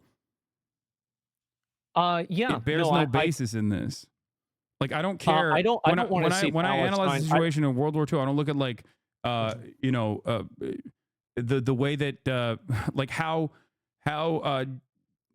German Jews thought about, like, what German Jews thought about like gay people. I don't really care. Yeah. Yeah, I could see that. To me, I think that it's very easy to just acknowledge that certain things are bad. Like, for example, like if they're treating people this way, It is a bad thing, but at the same time, it doesn't mean that they should be killed for it, right? Of course not. Yeah, No. and they're not being killed for it Obviously not. anyway. That's just like that is only the Right. justification that Israel tries to use whenever people are countering this kind of argument with like, hey man, genocide is wrong, and they'll be like, oh well, Israel would kill you if you. I mean, Palestine would kill you if you were gay in Gaza. Which, by the way, I don't know if you've ever seen this, but there's a very famous video of a trans activist that went to Gaza and literally engaged in humanitarian aid in Gaza, and obviously they were not like, oh, you're trans, we're gonna kill you. They were like, oh, thank you for your fucking humanitarian aid. They don't give a shit. Like it's the same as any other kind of person. I talked to a teenager from Yemen, okay, who everyone called, myself included, called Timothy Charlemagne or Chalamet. Is that the One Piece one? Yeah, exactly. Yeah. Now this kid is like, I think he was like 19 at the time when I talked to him, which means that for most of his life he has withstood genocide, right? Like he is a person whose only experience is like, it's literally like talking to fucking Anne Frank, basically. Okay, being able to talk to Anne Frank in real time. That's all he's known is death and destruction of his home, right? With American bombs. But he's not getting killed by gay people, right? He's not getting killed. Like if he's talking about like we're not even talking about gay people. America. I'm going to bring up something important here. First of all, he wasn't Houthi. I asked him. He was like, I'm not. Which many people said, oh, he's hiding it. He's PR trained, which is really funny to say about like some random fucking dude who can't even speak English. Like he doesn't give a fuck if people call him anti-Semitic. And I asked him, like, what do you think about Jewish people? What if I were to tell you that like Jewish people are leading the anti-Zionist movement in America? And he was like, that's great. I love them. That's awesome. Anyone who's against Israel is my friend. Now, that might have been one of the first instances where this person ever even heard that Jewish people were against the state of Israel. Okay? But his immediate reaction was, reaction was, that's great. Love that. I'm a big fan of that. Something along those lines. And the reason for that is because there is a far greater problem that people care about. And that is Israel's complete domination over the region, America's complete domination by way of utilizing Israel over the region. That's all they care about. If that was removed from the equation, okay, these people, some of them would absolutely be right-wing. Some of them would absolutely be like, oh, no, I still don't fucking, I don't fuck with gay people. Fuck those guys. I want to kill them. And other people would say, I'm gay. I fought alongside you. Like, what the fuck are you talking about? That's just how human beings are. That's just how that's how society ends up evolving to a point that we take for granted. That becomes more understanding. It's not easy. I think that's what happens over time. It is, but I think it's easy to say that where it is right now isn't good. It's not good. Yeah. And of course, only if you recognize like where this hostility stems from, or why it's left unexamined. Rather, the hostility that we assume these people have, because like the reason why I asked him about the like Jewish anti-Zionists was because even my assumption is that like the Houthis, for example, literally have a banner that says "Curse the Jews," right? Yeah. Like, so I was very curious as to see like how this person would react to something that he might not have even ever considered. And that's the that's the point, which is that like people have the capacity to change once they learn new information. They're not ever going to be firmly planted and be of one mind. Most people have a tendency to be empathetic to other people. They want to collaborate with other people. We're a social animal. It's in our nature to be as collaborative with others as possible. And that's why I don't believe that anyone is like intrinsically homophobic or intrinsically queerphobic. Not that it matters in this circumstance, because the far larger problem is still always going to be genocide. Yeah, no, I could see the genocide being worse. Yeah, sure. I could definitely see that. I just I don't like the I don't like the idea that that culture is equivalent to ours. I think it is very problematic. I think it's very bad. I don't think it should be judged the same way. It doesn't mean I'm not sympathetic to them. Of course, right? Of course, it's bad this happens. But whenever there is a state that's upholding something that is killing groups of people based off of their identity, or a group of people that's doing that, whether it's a government or some sort of like regime or anything like that, I think it's very easy to say that that's bad. I don't think that saying that, like different types of persecution is for one reason or another, like okay because they're being like being like occupied in some way or another, right? I don't really see how these two things are related because they're not being occupied by gay people. They're not being occupied by trans people. They're being occupied by Israelis. So Yeah, it's like if exactly, you're which is why they're if not you're like hating gay people and you're making that against the but law, no, has that's nothing to a do good with them. point, Asmon. That's a good point. Yeah. That's why they're not like if you think right now or at any point, Hamas Yeah. is like, we really got to fucking deal with these homosexuals in our ranks. Like you're out of your mind. That's not what's going on at all. I don't think that's the case at all. Of course not. Okay, so then, when the dust settles, when the dust settles, and then they start killing gay people, what are you gonna say? Okay, but you can't hypothesize a future where they're gonna do that when there is no fucking like evidence that they're going to do that in a free and a completely emancipated sovereign nation state. That's what my point. The assumption that they're gonna do that is the bigotry. That is where we're at odds. The assumption that they're gonna do that immediately. It almost feels like they want to be free just so they can kill the gay Palestinians, which is a ridiculous fucking assumption. Not.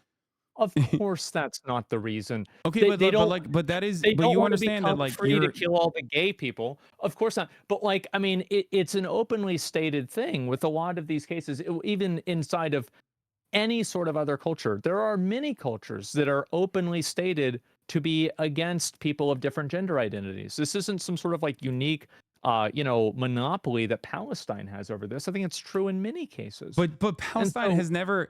But given the fact that there has never been a sovereign national Palestinian state, making this inference is ridiculous. Is my point. It's like saying, that if Texas were to exist on its own, that they would start fucking executing gay people and enslave black people again. Except there has been a state, or it wasn't a sovereign state, but there has been an instance where, Texas did actually fight hard to enslave black people and continue to enslave black people. That's why we have Juneteenth, which is far after the point of abolition, where they still maintain the practice of chattel slavery.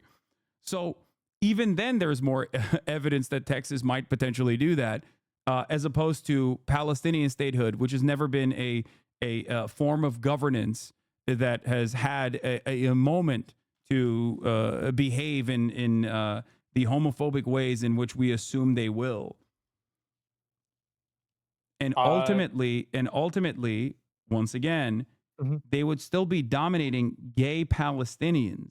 And this is a concept that a lot of Americans don't understand. They think like, a lot of people used to say this about ISIS. They're like, oh, they're throwing gay people off the roofs because Muslims are so Islamophobic. I'm like, bitch, the gay people are Muslim. Like, who do you think they're throwing off the roofs? They're not throwing white American gays off the roofs. They're throwing Muslims. They're throwing other Arabs that are gay off the roofs, which is like, something that is at odds with the way that people understand, Islam and the Muslim world, and think like, no, all Muslims love this shit. It's like, well, I don't think the gay dude who is Muslim loved being thrown off the roof. I think he probably hated that in that moment. I bet he did. I think so. You're right, and I think that criticism of that isn't really Islam. I don't think it really has a lot to do with Islam, right? It has nothing to do with Islam, and it has nothing to do with culture in general. It has everything to do with this like fucking insane, militant, rabid, psychopathic colonial apparatus that was trying to restore the image of the caliphate in whatever they saw fit. The way that people see gender identity and the way that they treat them is absolutely part of their culture. And it's part of our culture too. It's part of everybody's culture. It's not necessarily true. I don't think when you say it's a part of their culture, you make it seem like it is a It is an intractable quality. It's a quality that cannot change, or it's a quality that definitely exists across the board as a monolithic force. That is not the case. That's my point. Of course, nothing's monolithic, right? Nothing is ever going to be monolithic. The same within the U.S. or anything like that. But I think it's a viewpoint that a lot of people have, and it's the same as here. There's a lot of people that have viewpoints about that here. And guess what? Our laws reflect the viewpoints that a lot of people have. And so what's going to happen in Palestine? I don't know. When they get I don't think our laws reflect a lot of the people's viewpoints. Because if that was the case, you wouldn't have been so shocked about Texas BDS laws. Like, I don't think it's your viewpoint. I think if you were to sit down every person in Texas, they'd be like, what the fuck are you talking about? This is unacceptable. Yeah, no, you're right. You're right about that. I mean, there are some of them that get through. You are right. But I do think that in general, the laws do have a rough estimation to what the people's values are. I don't, like, not again, we're talking about abortion bans, for example. Abortion bans. That's not the viewpoint of the overwhelming majority of people that are now subjected to abortion bans. Governments do not operate at the behest of their citizens, even in democracies, even in quote unquote theoretical democracies like the United States of America. So no, that is not the case. And people always are fighting against their governments in order to, at the domestic level, get the equality that they fight long and hard for. The problem, however, with Palestinian society is that they've never had a fucking functioning sovereign state and a government to begin with. And even if they did, the assumption that they would be homophobic is ridiculous because, once again, there is no historical reference point for this. And beyond that, isn't it even if they did have a homophobic government, it's against the law now, right? But even if they had a homophobic government, it's against the law is meaningless in this circumstance. What is the law? There has never been a sovereign state in this situation. Palestinians, like I said, in Gaza are operated under Hamas rule, right? Palestinians in Gaza are operated under Hamas rule. Palestinian Authority legalized gay marriage decades before then. But in 2005, Hamas rule came into power after America tried to implement voting. Okay, George W. Bush on his way out was like, well, let's do voting in Palestine. Palestinian Authority said, let's not do that. We are not ready for it. We'll get fucking owned.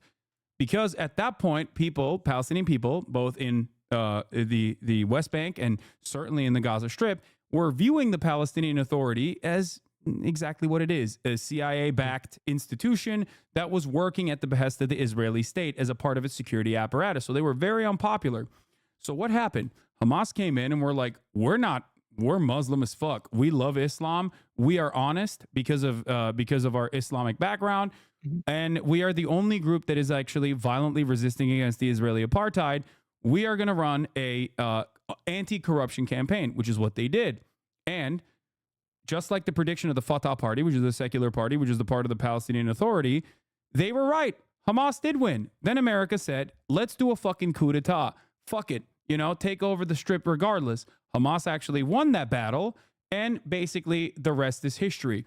They have, been the de facto government. Don't you think the fact they won the vote matters? Like, if the people are voting for the people that want to oppress people based off of their identity, I think that to a certain extent, let me answer your question. A great question. Of like what people think. I have two problems here. I just told you that 50% of the population of Palestine and the Gaza Strip is under the age of 18. None of them fucking voted for Hamas, okay? Because they weren't alive. That's number one. Number two, you said you voted for Donald Trump in the past, in 2016. I did. Okay, why did you vote for Donald Trump? I just didn't really like Hillary Clinton. There you go. Turns out people have many different motivations for voting for one particular party over the other, and it doesn't have to be Islamist fundamentalism that they believe in. So that's my point. Because they're human beings with a shit ton of different attitudes and different opinions. If they see the dominating party of Fatah as a party that is completely captured by Israeli security apparatus that is working at the behest of this state that is destroying their lives, they're going to be like, okay, I'm going to go with the other guy, just like you went with Donald Trump over Hillary Clinton. So, but it doesn't even matter because most of those people that fucking voted for Hamas are dead. They don't even exist anymore. And it doesn't matter because Hamas is still the governing party because there's not a real democracy there. They are a militant force that is dominating the Gaza Strip that is simultaneously fighting against the Israeli state. So I hope that this helps clear your understanding of the way in which Palestinians live in the Gaza Strip, and how this has nothing to do with their internal affairs or their government, or how they view the world, or how they view gay people at all. I get it. I get it. I think that, and I do hope that they get their independence. I think that whenever they do, they're probably going to do the same thing that Hamas did to gay people before. No, they were not. And but I just told you. I told you that hold on. Let's look this up real quick. Go ahead. Like, if that was the case, which is such a funny argument that we're having over like a group of individuals that are being genocided anyway. Like, I don't give a fuck if they literally were straight up jailing every homosexual person in the Gaza Strip. I still think that the genocide is inappropriate and completely unjustifiable. But yes. Well, two things can be bad, right? What? Two things can be bad. It's not like only one thing can be bad. Like, obviously it's bad. West Bank, it's been legal technically since the annexation, but since 1951. They adopted the Jordanian Penal Code of 1951 in the West Bank. Shortly after the Jordanian annexation of the West Bank in 1950, same-sex acts were decriminalized across the territory with the adoption of the Jordanian Penal Code. So it's been decriminalized in in the West Bank. And before then, what? Oh, go ahead. And before then, it was it was first the Ottoman law, which was decriminalized in the 18th century. And then after that, it was British law. So on the 18th of September, 1936, the Criminal Code of Mandatory Palestine, British Mandate Criminal Code, which drew from the Ottoman law or English law, was enacted, which meant that sodomy is illegal. What? I'm looking at the LGBTQ rights of Palestine on Wikipedia. Okay. So, yeah. It's considered a taboo subject. People experience persecution and violence. I mean, I feel like of course. That's kind of bad, right? I mean, like, yeah, for sure. No. I think understand. I'm just simply stating that, like, it's more complicated than the way you presented it, though. Of course, don't you think? Everything is always more complicated. Yeah. Of course, it's more complicated. And if I have a clip that is 30 seconds long, obviously that nuance is not going to be communicated. Of course not. Yeah. But all I'm saying is, ultimately they will get to a place of being more open-minded to gay people once they have the opportunity to be free, to be a sovereign nation, and then their gay neighbors, their gay peers, their queer peers are able to fight their own civil rights movement like our queer peers did back in the day in the United States of America. Just like they did in Saudi Arabia. But ultimately, homosexual activity is legal in the West Bank. It's better than not. But all I'm saying is that I don't think this exists on a spectrum. Don't you think that like, like there are still, like, for example, here in the Wikipedia page, it says, in August 2019, the Palestinian National Authority announced that LGBT groups were forbidden to meet in the West Bank on the grounds that they are harmful to the higher values of ideal Palestinian society. This was in response to a conference in Nablus by Al-Qaws, the Palestinian LGBTQ group. Following the backlash, the ban was later withdrawn. So people in a place where they are at least able to organize against the limited government that exists in the West Bank, literally actively advocated against this, and then they took back the ban. On October 2022, Palestinian police arrested a suspect who beheaded a 25-year-old male Palestinian, HasanAbi, who was seeking asylum in Israel because he was gay. At the time, it was reported that 90 Palestinians who identified with the LGBT community lived as asylum seekers in Israel. Now, notice how, once again, they are prosecuting people who are killing gay people. Well, yeah. Why would they do that if they were also invested in killing gay people? It happens. There are still gay people who get assassinated, murdered in the United States of America. They are dealt with through a criminal code. They are dealt with through a civil governance, right? They're dealt with within the confines of our court structure. They're prosecuted. They're thrown in jail sometimes. Other times, we still have gay panic laws, despite the fact that we are supposed to be the superior culture. you know, people do still get away with killing gay people in the United States of America, as I was showing you earlier. In at least how many states?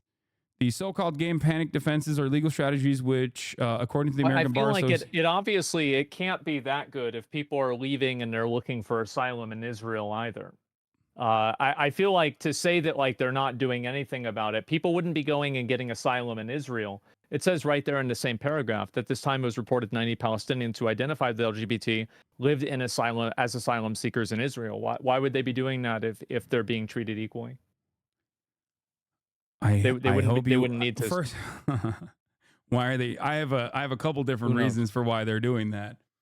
Do you feel like if you had the opportunity to not be under colonial rule, you'd rather go to Israel? Israel is not exactly a tolerant society for LGBTQ either, by the way. You can't get gay married in Israel. It's still illegal to get gay married in Israel to this day. Why were they going there? Because the material conditions are obviously better there inside of Israel. If you are a part of a regular Israeli society, if you are able to seek asylum, Israel can then turn around and use that as a brownie point for themselves. Or half the time, the gay Palestinians that are executed are also collaborating with the Israeli government because they've been blackmailed prior to their collaboration. Well, they wouldn't need to be getting blackmailed if the outcome of the blackmail it's not just blackmail as in like we're going to out you as a homosexual. It's blackmail as in we're going to show like your naked photos to your family. It's not blackmail like, oh, your friends are going to know you're gay and then they're going to kill you. No, it's blackmail as in we are going to show naked photos of you to everyone. Now you have to collaborate with us. Revenge I don't really see porn. the logic there. Like, okay, so I get what you're saying, but like, how does that make sense if it's only being applied to gay people? It's like, wouldn't No, it's not everybody just have gay naked people, photos? but gay people are an easier target because they still obviously are, regardless of the legal status regardless of the legal status of like gay people, there's still cultural stigma. Like it doesn't change that reality. You are probably in the United States of America, you are more likely to be able to implement the exact same strategy in the United States of America, regardless of how fucking open-minded American society is. Right? Yeah. Exactly. For sure. But we definitely are better at it than they are. No, 100%. you're missing the point. Like even if homosexuality is legal in the United States of America, you are more likely to be chastised. You're more likely to be outcasted as a gay person, especially if your family members don't know you're gay, regardless of the legal status of homosexuality. You are more likely to be stigmatized with blackmail and revenge porn in that circumstance. I mean, are you really telling me that like you think that the stakes are the same in terms of what? Being the stakes ultimately literally don't matter because we're still talking about a violent military occupation in the West Bank. So yeah, Israel's bad. Like, I mean, for sure, Israel's bad. Absolutely. I can't believe like I said, it's I been can't a believe while, there's like right? still. Yeah. I can't believe we're still going back and forth on like homosexuality in occupied territories. Like again, it bears no basis on whether or not these people are worthy of being subjects of colonial occupation. They're not. You know, that's I think that it really answer. like you could sure. Like I don't really think it's that big of a deal either way, right? Like I don't really have like a super like my main problem is the fact that they do that. By the way, and I do want to state something because like Islam is like by and large, Muslim cultures are by and large more tolerant of trans people. Remember what I mentioned about Iran, for example? Like even in Iran, you can get gender affirming care. As of 2008, gender affirming care in Palestine is legal. In 2008, Palestine adopted the ICD-10 classification, which contains codes for diagnosing transsexualism in adulthood and childhood, which authorized the initiation of medical transition. As it stands, however, there is no recognition of non-binary gender in Palestine. And there is still LGBTQ discrimination in Palestine with not enough protections. And employment discrimination and housing discrimination, which seems like a laughable concept to even invoke considering the material circumstances of everyday Palestinians, especially as it bears no basis in, like I said, them being subject to colonial occupation. Well, I think that it's important. Like, I agree. I think it's important for them to not be subject to colonial, occupation. Of course, right? Why would I? Why would I want that? Why would anybody want that? Again, it's also like very clearly, it's not like Israel's making them any better, right? So, like, if I have this viewpoint, I think this. Israel's doing this. If it's Israel's outcome, well, then the outcome isn't very good. So you might as well let them do their own thing, right? I agree with you. Sure. Yeah, if they're going to be homophobic and Israel's killing them versus they're going to be homophobic and Israel's not killing them, I prefer the they're going to be homophobic and Israel's not killing them outcome. I think we can agree on that, right? Especially if we both come to the recognition that Israel killing them is not going to combat homophobia at all. Okay. All right. We can come to that agreement. Okay, great.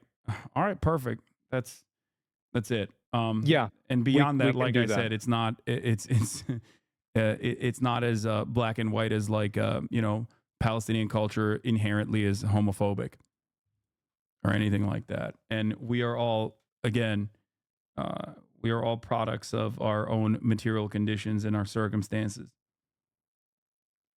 I certainly hope that they're able to make things better. I do. One day. One day, sure. One day they maybe one day they can also argue amongst themselves about whatever game developer is making it's Ubisoft, gay people with the gay black samurai. Yeah, Ubisoft Palestine. A lot of Palestinians are going to be up in arms. Right. Okay. All right. Well, thank you, Asmongold. No, for sure. And I can see your point of view. I hope that you can see my point of view to an extent. You don't have to agree with me, but I think that my perspective here is not totally crazy, and I can see where you're coming from too. And for sure. All right. I don't think that you're like okay with it, and etc. All right. I would also, like I said, talk to you have friends out there that that have similar opinions to mine. You have friends out there that are of Palestinian descent or Muslims as well that you can talk to about this kind of thing.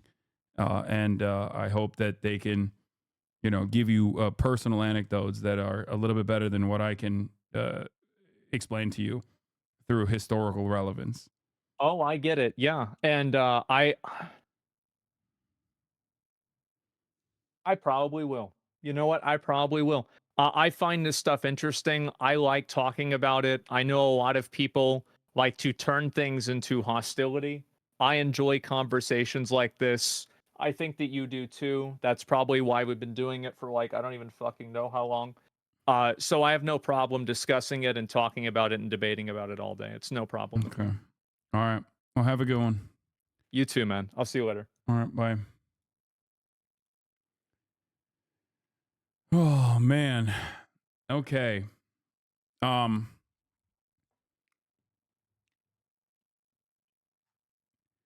sure that chat's gonna be really normal about this.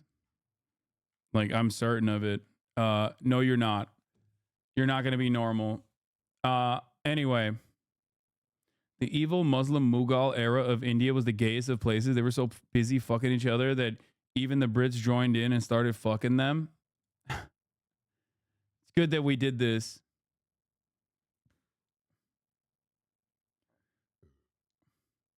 Now extend his feeling and perspective of the Palestinians to animals. Auschwitz begins whenever someone looks at a slaughterhouse and thinks this. They're only animals. And if you think this too, far or not from your fight or representing the same trait you despise in. I love that the first comment I read after the evil Mughal Empire was a vegan making a Holocaust comparison.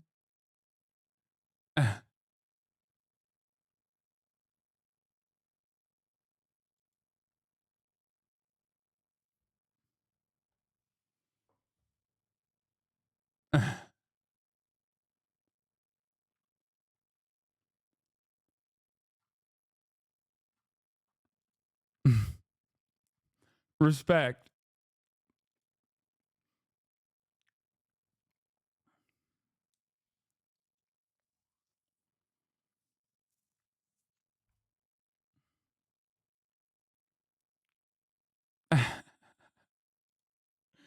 Oh, that's awesome.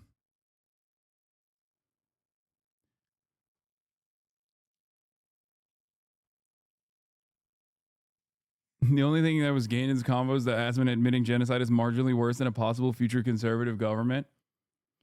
Yeah, I think that a possible future conservative government is bad because of its capacity to do genocide, though.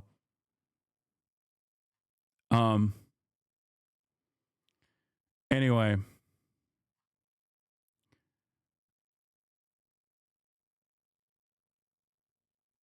Y'all kept going in circles. You can see a similar situation in America that you brought up, but can't see it for Palestine. Yes.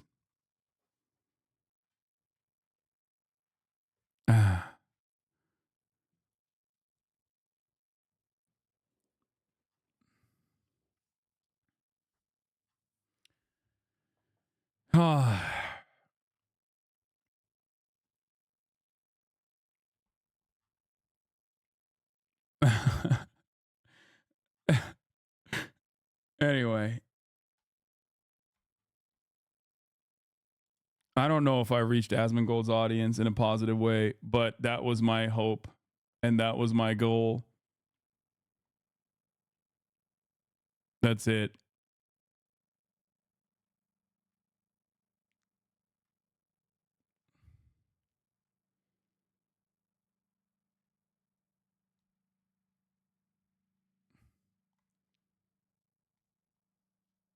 But that is always what I'm trying to do. Even if I was not able to change Asmongold's mind, it does not matter, because I'm sure there are people in his community that maybe had a different approach to this subject now because of the charitability that Asmongold offers me.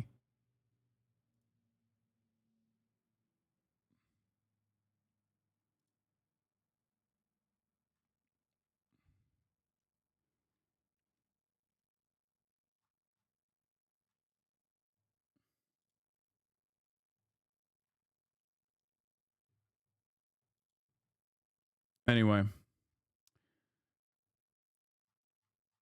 Okay, let's continue with Israeli attacks on a hospital tent camp. Military road, slicing through to the coast and dividing the strip in two.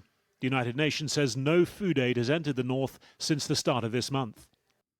This is a part of Gaza that, as you recall, several months ago was already on the brink of famine. So we really fear for the lives and for the safety, and are deeply concerned about the suffering of the population that's trapped inside Jabalia right now. The Associated Press reports that Israel's Prime Minister is considering a plan promoted by a group of former generals to seal off northern Gaza, instruct civilians to leave and starve out remaining Hamas fighters. An Israeli army spokesman has denied that, saying the latest evacuation orders for Jabalia were not part of any such plan. But the renewed attacks will delay, if not... That was so unproductive. Thank you for silencing us while giving Asman air. Take a week off. Sorry. Prevent plans to expand the UN polio vaccination program, which was due to move north in the coming weeks. And even in central Gaza, it's under pressure. A school in Nusayrat camp, due to be a vaccination center, was itself attacked late last night, with more than 20 killed. Among them, one-year-old Yaman and his mother. Theirs among the funerals today at the Aqsa hospital amid the ashes and smoke of last night's fire. He was born in the school and was martyred in the school. To God we belong and to God we return. He has seen nothing of life. They had to beg for clothes so he could be dressed, so they could cover him and dress him. What are we supposed to do? What are we supposed to do with our lives? Where are we to go? Where are we to hide our children? Questions asked for so many months now, still unanswered. Harry Forster reporting. Well, Israel's Prime Minister, Benjamin Netanyahu, is in a security cabinet meeting in Tel Aviv amid continued speculation over a potential strike against Iran. Israel also pledged a forceful response against Hezbollah in Lebanon after a drone attack near Haifa killed 4 Israeli soldiers and injured dozens. Our Foreign Affairs correspondent, Porrick O'Brien, joins us from Jerusalem. Porrick. Another day of air raid sirens and interceptions here in Israel. And as you well know, Krish, people pretty much carry on regardless, safe in the knowledge that this giant comfort blanket in the sky, Israel's missile defense system, will protect them.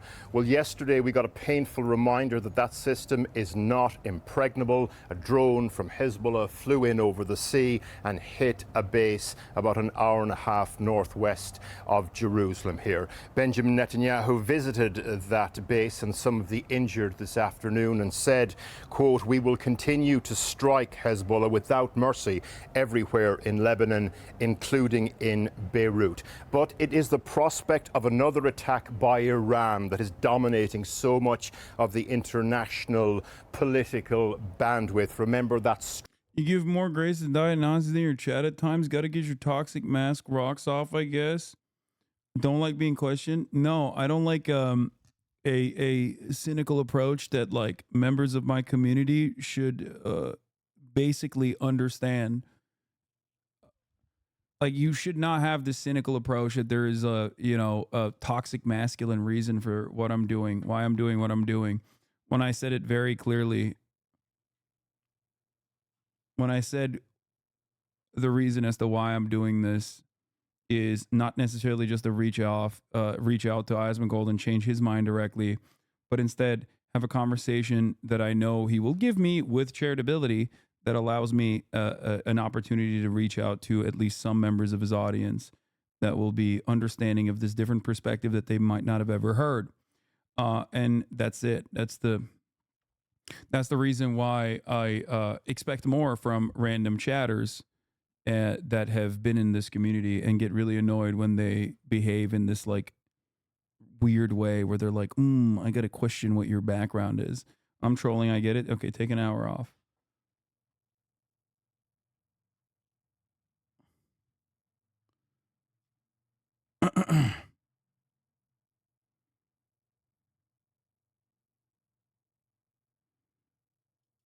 That missile barrage launched at Israel 2 weeks ago. Well, just like last night, the cabinet are meeting as we speak to discuss what form Israel's retaliation will take. The soldiers' mess hall was full of recent recruits, rookies having dinner yesterday evening, preparing to go to war. Then war came to them. A drone launched by his... That's a crazy way to cover that. Bro, they're fucking enemy combatants. Like, what happened? Actively in war inside of a fucking military base. Like, here's the difference.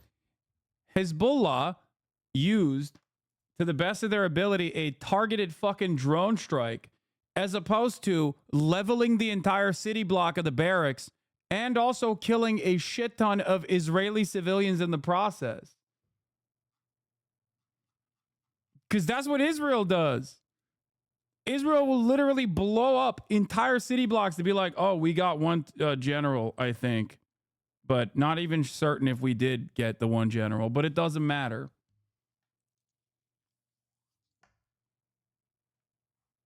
Bullet from Lebanon got through Israel's air defense system and came down through the roof of the cafeteria here.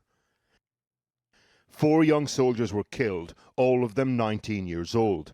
Dozens were injured, 7 of them seriously. Dude, that's wild, man. The way that, like, Channel 4 is the most, like, I guess, I wouldn't say anti-Israel, but, like, Channel 4 is the most, like, open-minded to, like, the humanity of whoever is in the crosshairs of Israel.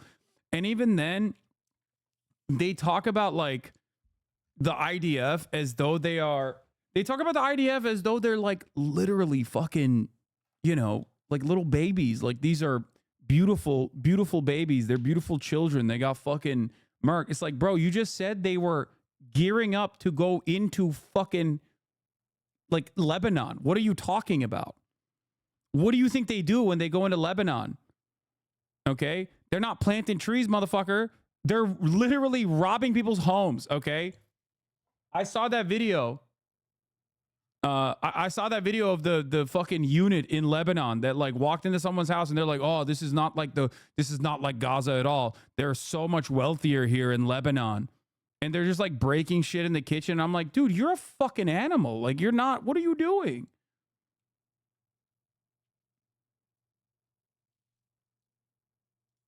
It's the largest loss of life by the army here away from the front line since October the 7th. Also, it's the Golani Brigade base, a famous infantry group in Israel. Yeah, it's like, it also is like, you've heard this name before. You know what I mean? You've heard this fucking name before, dog. You know what they're doing. The graffiti behind the soldiers is the Hebrew equivalent of a good Arab is a dead Arab. Literal translation, an Arab who's a man, meaning roughly a good guy, is an Arab in the grave. This is in Zaytun in Gaza City. Israeli soldiers from the 6130 Battalion dancing in a school they took over in the neighborhood after displacing the family sheltering inside.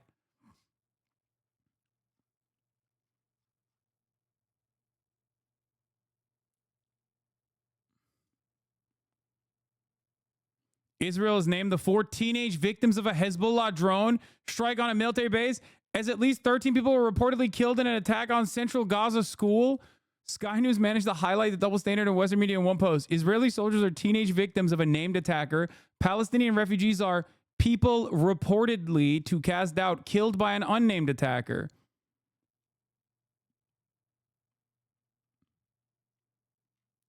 That's crazy. These soldiers were out of combat, though. Just like it was kind of dishonorable to take out Hezbollah in their homes when they're gearing up for an attack. Brother, they are in a military base. They're armed soldiers in a military base, okay? When Israel engages in acts of war, they do not just fucking target armed combatants, okay? They literally blow up entire city blocks, kill 500 fucking people, and then go, they were using human shields. They shoot fucking ambulances. What are you talking about? Like, what?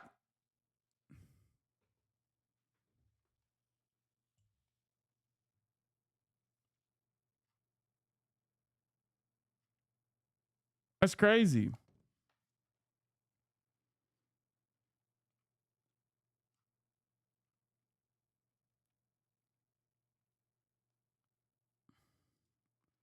Yeah, this is what I was בוקר טוב פלד, בלבנון, השישי לעשירי. וואלה, היה שישי לעשירי.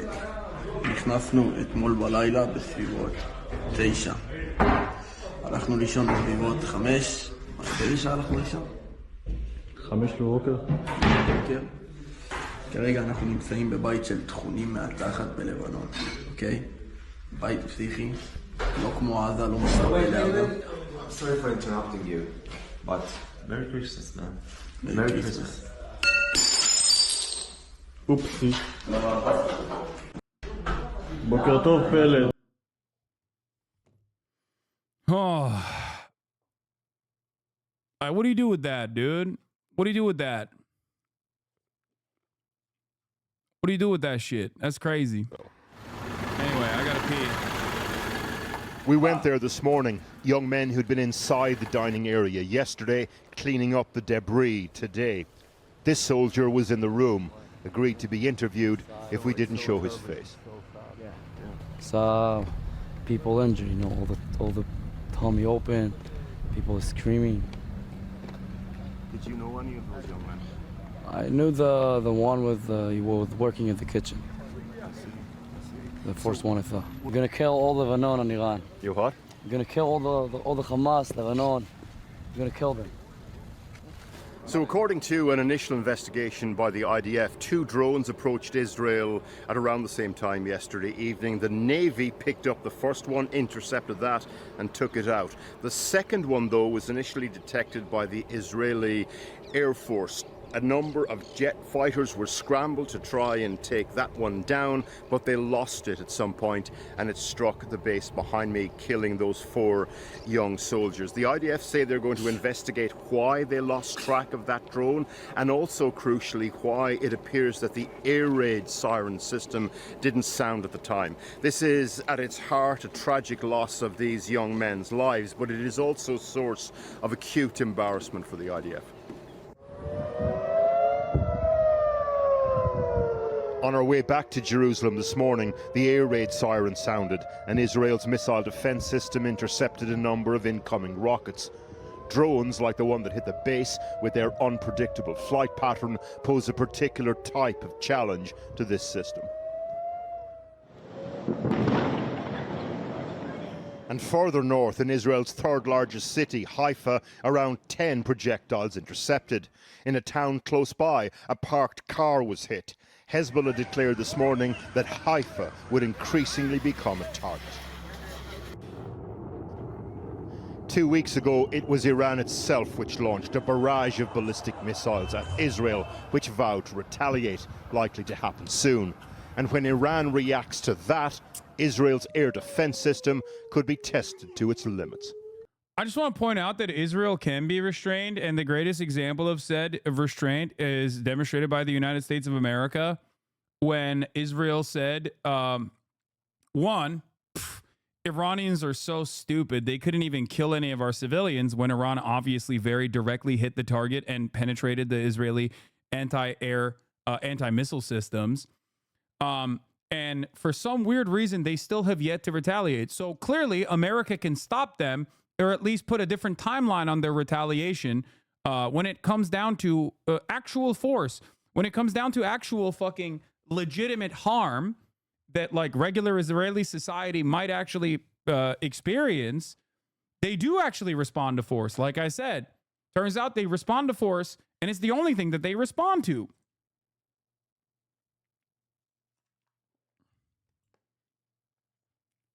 What kind of message do you think they're teaching everyone in the region? WAPO reports that Bibi once told Biden the retaliation of Iran will only be against military targets rather than nuclear sites or oil fields. Yeah. Barack Ravid points out that this situation highlights the depths of Israel's dependence on the U.S., directly contradicting Netanyahu's claim that Israel defends itself by itself. Oh, wow!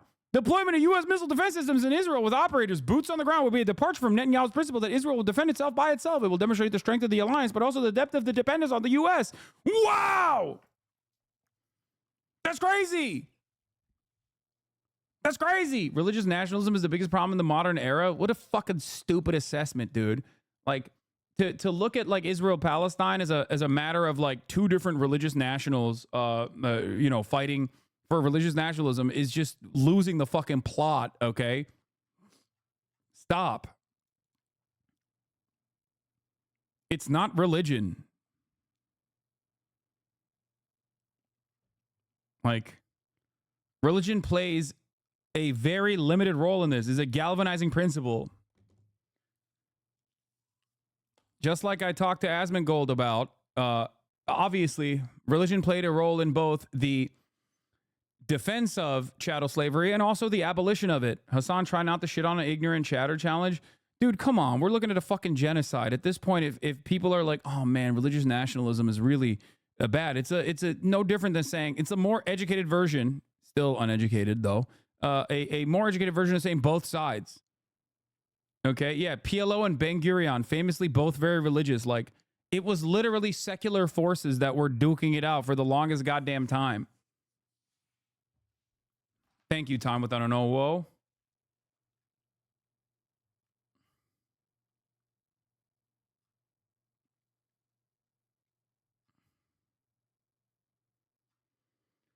I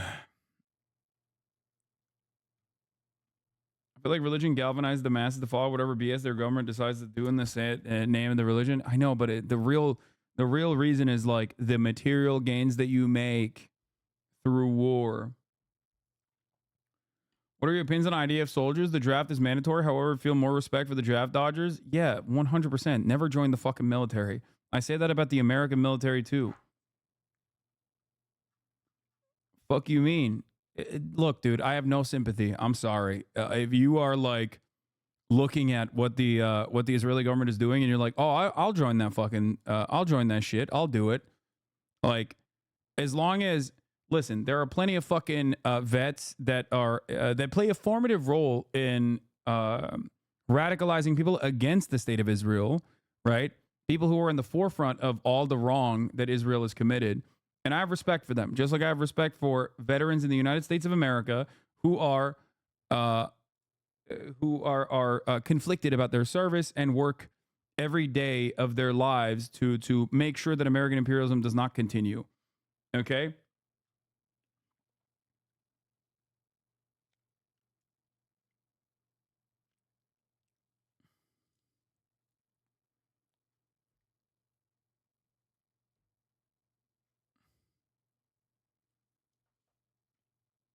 Anyway,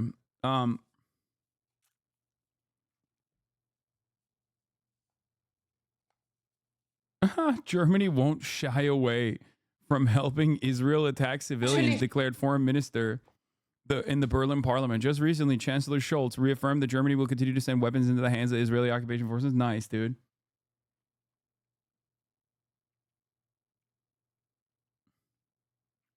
At the end of the day, the Arabs shouldn't have betrayed the Ottomans. I mean, I can't tell if you're joking because that is a genuine fucking perspective from a lot of Turks. And I, like, as a joke, that's one thing.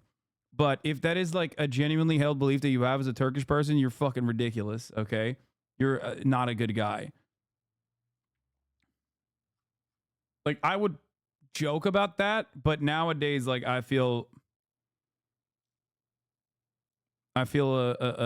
conflicted about joking about that. Anyway, oh yeah, fucking Germans, man. There's always, they love the genocide, man. They're in it for the love of the game, you know? Die Selbstverteidigung bedeutet natürlich, dass man Terroristen nicht nur angreift, sondern self-defense not only means attacking terrorists, but destroying them. That's why I've made it so clear when Hamas terrorists hide behind people, behind schools, then we get into very specific, very difficult issues. But we won't shy away. Okay, first of all, I don't think it's a difficult issue for her. Okay? Oh, wow. You mean to tell me that you difficult means that there is like a moral complexity here for you as a German person. Okay? Like, I don't think there is a moral complexity for you. I think that you are very much on board.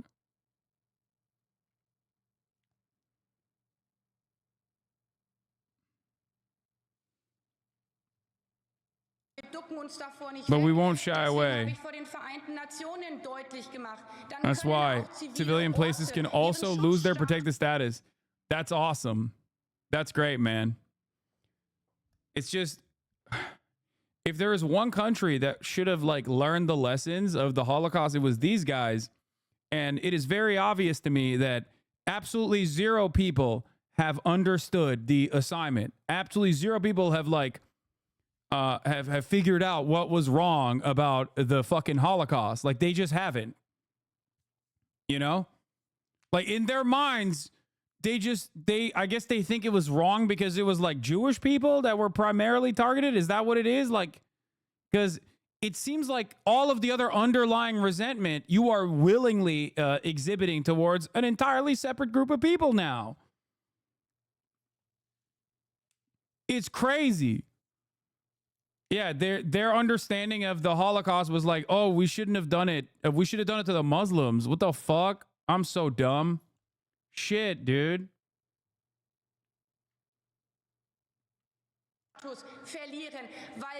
Because terrorists abuse it. That's what Germany stands for. That's an insane thing to openly state. And that's what Israel security means for us. Oh, thank you for your brave take, you fucking psycho. Anyway, this might be the best and most condensed critique of American liberalism from the left that I've seen. Yeah, I saw this earlier. It's a great critique. There's absolutely nothing that Joe Biden and Kamala Harris can do. No death toll high enough. No amount of footage of scattered limbs and dead children that will change the liberal minded to believing that they are not the lesser evil. For liberals, the lesser evil is simply the one more capable of leading the empire with a facade of decorum on the world stage. It is not the crime that liberals oppose, but how it's packaged. Yeah. In these trying times, when there's so much death and destruction, Tamara Nasser is absolutely correct on the matter. It's better management. It's better management. Oh, do you want something that's like, it's our liberal Zionism. It's our version of liberal Zionism. It's like when liberal Zionists are like, I really don't like what the settlers are doing. Oh, God. Oh, it's like the optics of it all is not great, sweetie. That's it. That's it. Our liberals, I mean, there's no greater indication that America and Israel are like this, okay, than our own fucking homegrown liberal attitudes are identical.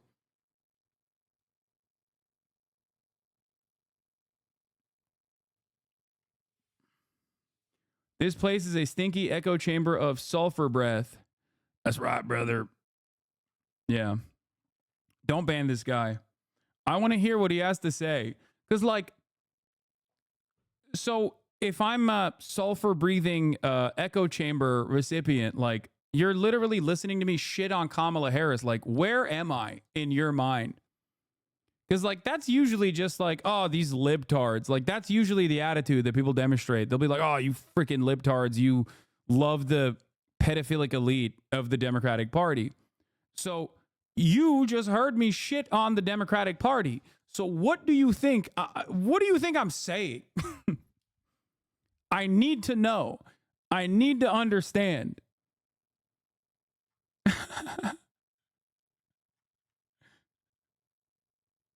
Why do you pick people without a brain to have discussions with? Because I'm stupid. That's number one. And you're stupid too. Most people are stupid.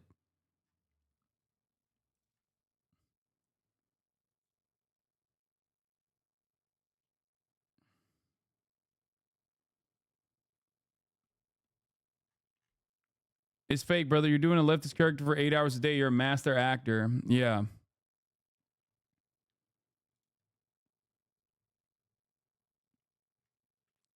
I want to know what the fuck he had to say, though. Like, I want to understand where he was coming from, because usually that line of attack is, you're right, everyone else is wrong. Dog, I gave you the opportunity to tell me who you think is right or what you think I'm representing. What the fuck?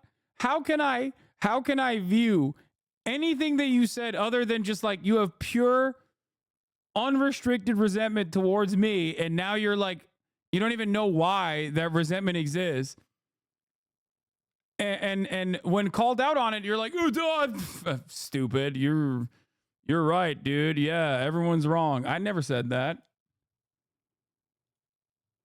I am right when I tell you that at the top of the hour there's a 3-minute ad break, though, and if you no longer want to see those ads, well, you're gonna have to subscribe, which you can do for free with a Twitch Prime. Here's the 3-minute ad break now.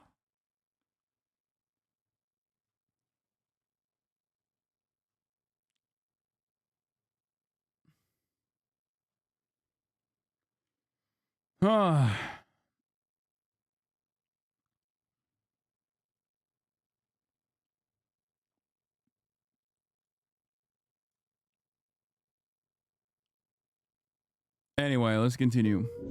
In anticipation of... I just don't get it. I thought Israel actually defended against the silly, stupid Iranian weapons. So why is it now that, like, we have to deploy American troops into Israel with our own specific anti-ballistic missile defense system? I thought it was... I thought Israel did a fantastic job, right? I thought it was 99% of the missiles were intercepted, but still it's illegal for you to film where the missiles make impact, because, you know, that would, you know, it would hurt Iran's feelings too much if you showed their devastating failure. You know what I mean? I thought that's the reason why Israel made it illegal to show the missiles and film them.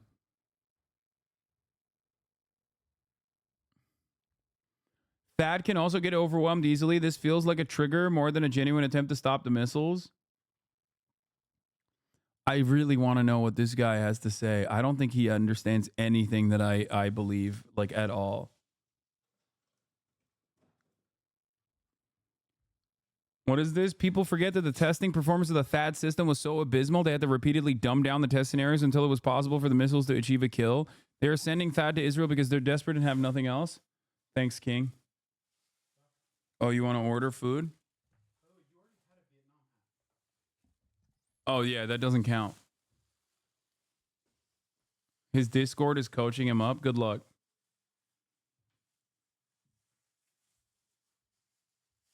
That's so much food. Shut the fuck up. It's not enough food. I hear your that's so much food and I raise you. How about it's not enough food?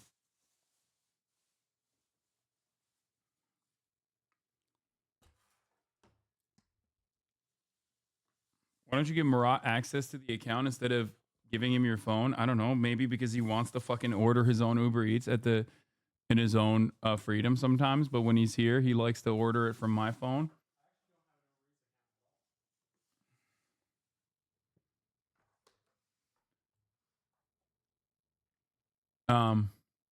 Hey, can I order some food too? Fuck no.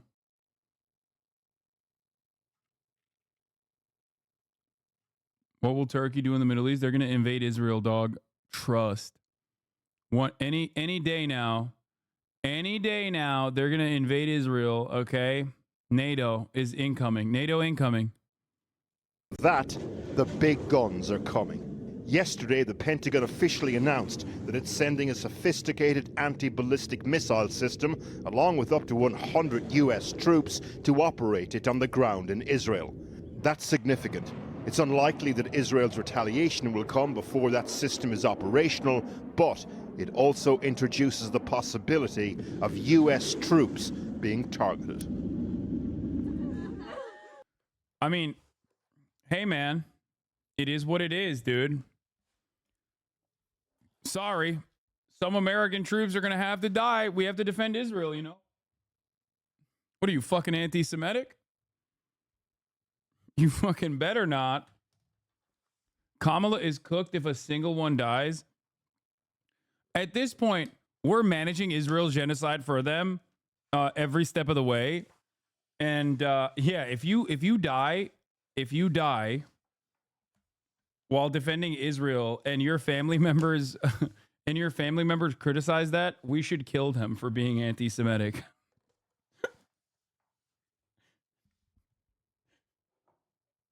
If your family members are like, hey, what the fuck happened here? Like, why did they get deployed to Israel? We should make it illegal.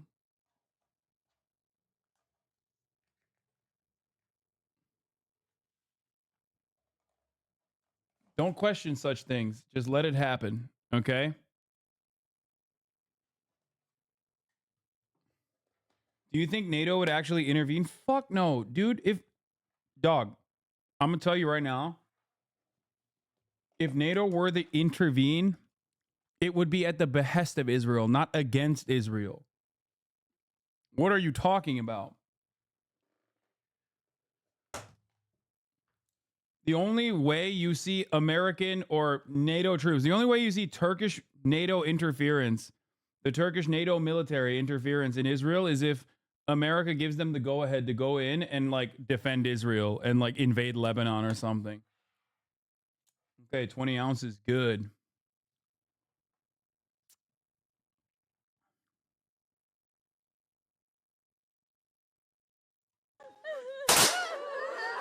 Earlier today, and different ordnance in the sky.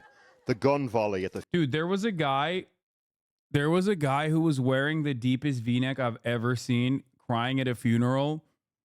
And I'm not gonna lie to you, it was hard. Like, it was just like, Israeli culture makes it so hard.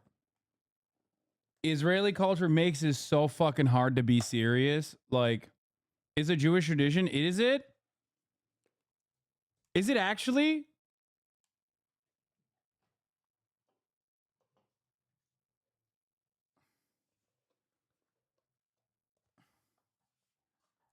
I thought it was just straight up V-neck.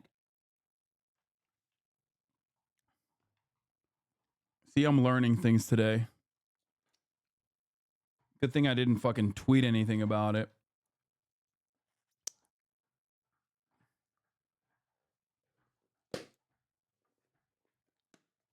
Anti-Semitic? No, dude, that's not gonna be the fucking thing that gets me popped as an anti-Semite. What's gonna get me popped as an anti-Semite is my consistent fucking advocacy that Zionism, presenting Jews as a monolithic force, is unironically anti-Semitic. Saying that over and over again. That would be fucking infinitely worse in the eyes of StopAntisemitism.org.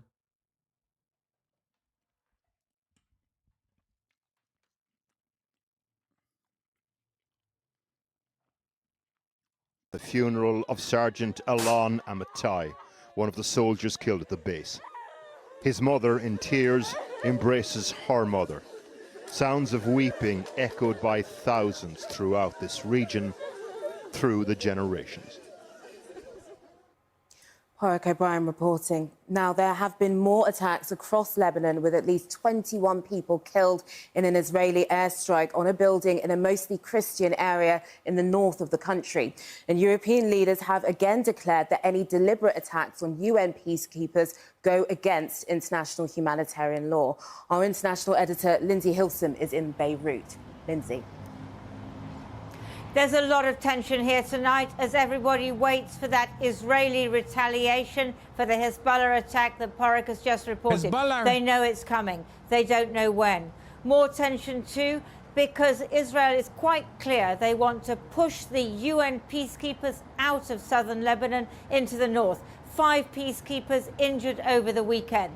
And this morning, an Israeli attack on a Christian village far from the Hezbollah stronghold in the south, right up in the north of Lebanon. 21 people killed. We don't know who they were targeting. Maybe somebody from Hezbollah who had gone into that area. The Israelis haven't said. Under these... Wait, but what do you mean? Like, I like the way that mainstream media operates with Israeli terrorism. They're like, I'm sure there was a good reason for it. They've not given us one. But I'm sure it was Hezbollah. Like, they didn't even tell you why they were terrorizing that fucking village. Why are you making an assumption? How are you doing straightforward news coverage, dude? What the fuck?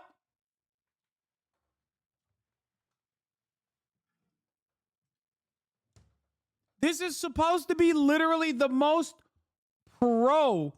Israel's victims type coverage, by the way, in British media.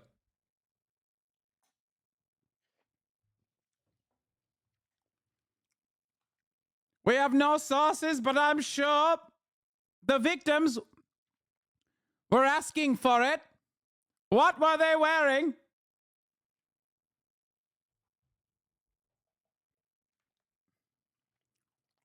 That's crazy, man.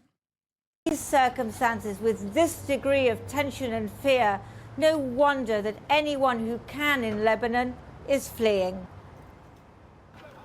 Refugees twice over, from Syria to Lebanon a decade ago, and now back again, negotiating the crater at the border left by an Israeli bomb. On the Lebanese side, aid workers are giving the children identity bracelets in case they get lost. This family is now divided, the younger children leaving for fear they'd be killed in Lebanon, but the eldest son staying behind for fear he'd be conscripted into the Syrian army. في عالم ماتت وفي عالم بدها تموت وفي عالم بعد عصيانة مش عم تقدر تطلع بالمناطق جوا. نحن كنا بالغربي بعلبك يعني هنيك في قصف وفي ضرب وفي يعني اللي عم يطلع اللي ما عم يطلع عم يضل. The crater is more difficult to traverse if you're carrying the most precious and delicate of cargo. On the other side, she rests, and we get to meet Ali, aged just 22 days, one of the youngest victims of this new war. More than 320,000 Syrians have crossed back since Israel started bombing Lebanon 3 weeks ago. The Red Crescent is on hand to help those who can't walk or who've suffered injuries. But they'll need more help in Syria, a country brought to ruin by war. The Israeli strike hasn't stopped the refugees from crossing, but that was never the point. They struck here to stop large quantities of weapons going from Syria across the border to Hezbollah in Lebanon. Oh. Now they can only bring across... Oh, they struck the border crossing for some good reason. Yeah, damn, lady. Why didn't you say it like that? Bro, is this person on crack? What the fuck are they saying, dude?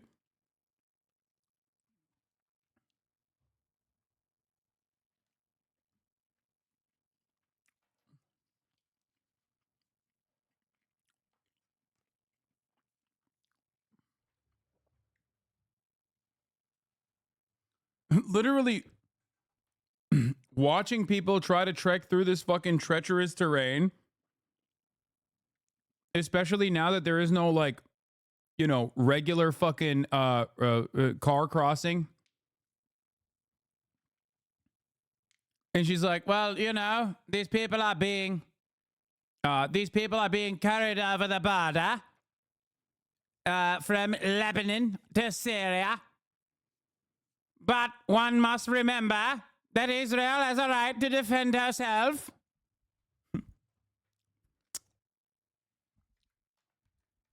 Against the treacherous nature of border crossings.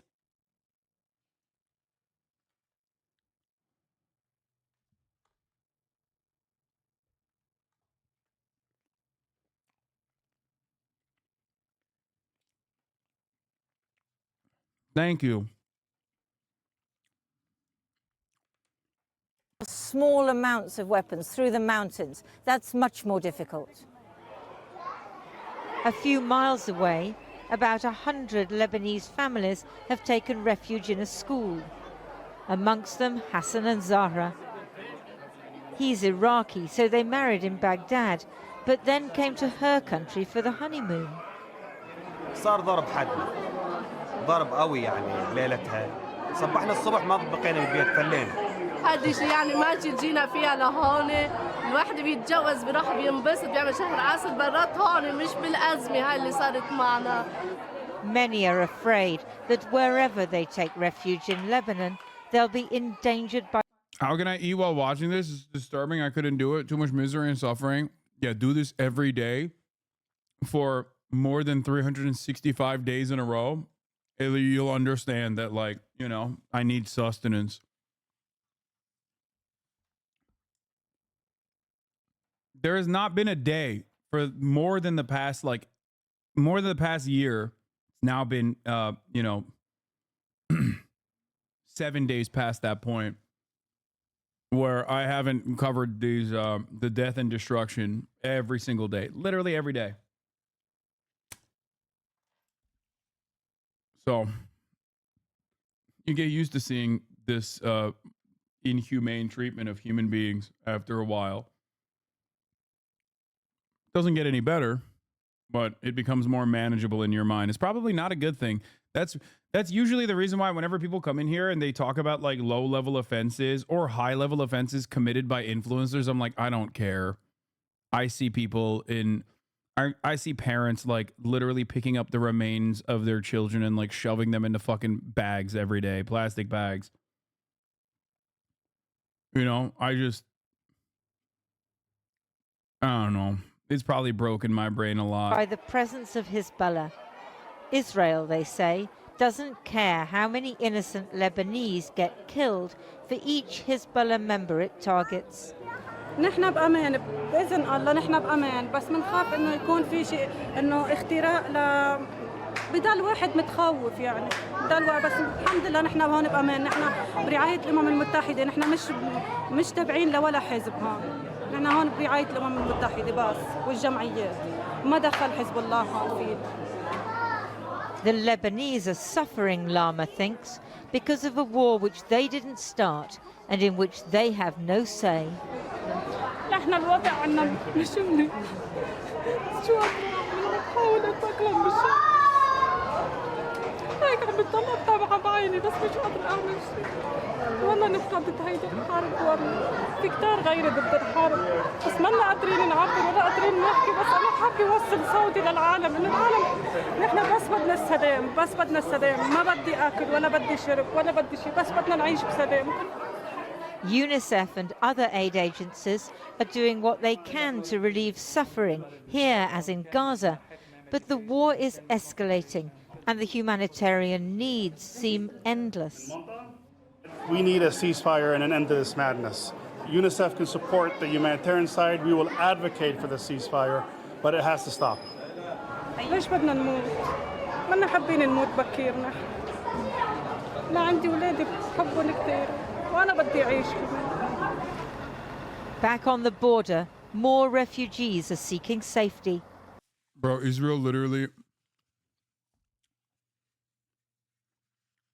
Israel straight up is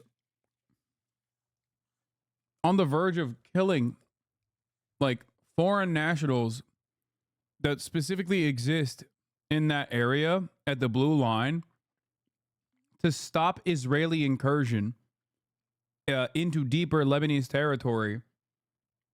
And when you recognize that they don't give a fuck about killing like Irish people and shit, like you're like the math equation becomes less complex. There is no type of civilian that Israel won't kill. Like they are going to kill anyone and everyone, and America is going to defend it after the fact. 400,000 Lebanese children have had to flee their homes in the past 3 weeks, according to UNICEF. Yep.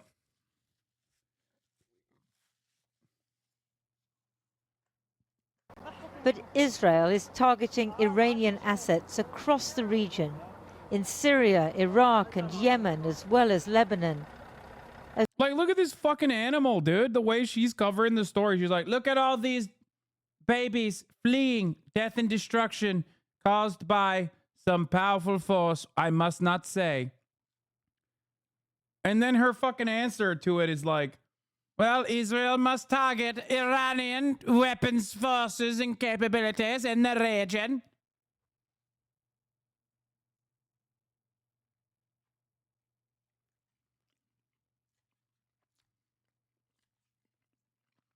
As this war widens, nowhere is safe. Lindsay Hilson, well, the chair of the Foreign Affairs Select Committee, the Labour MP Emily Thornberry, joins us now from Westminster. Good evening. As we speak tonight, Israel has hit a school, a hospital, a food distribution centre. It's fired on UN troops in Lebanon and is said to be considering starving northern Gaza as a way of hitting Hamas. Do you think there should be any red lines for Britain's political support of Israel? It's very difficult to process the films that you've just been showing, which has such suffering from so many different angles, so many different facets. It's absolutely appalling to see it. I mean, our principle is that that Israel has a right to defend itself, but we've always said that it has to do that within the confines of international law. And for those of you who are confused,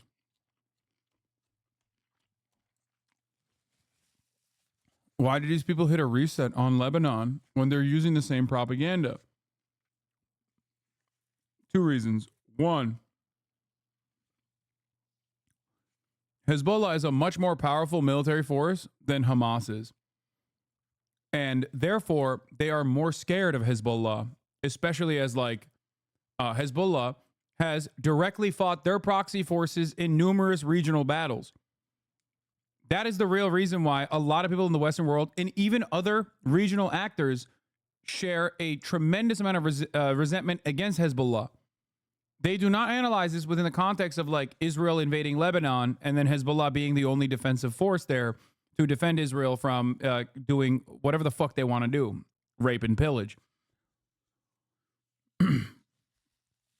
That is the real reason why the determination is considered more complex, or they seemingly are more pro-Israel blowing up Lebanon. Because like Hamas, for all of its for all the propaganda against it,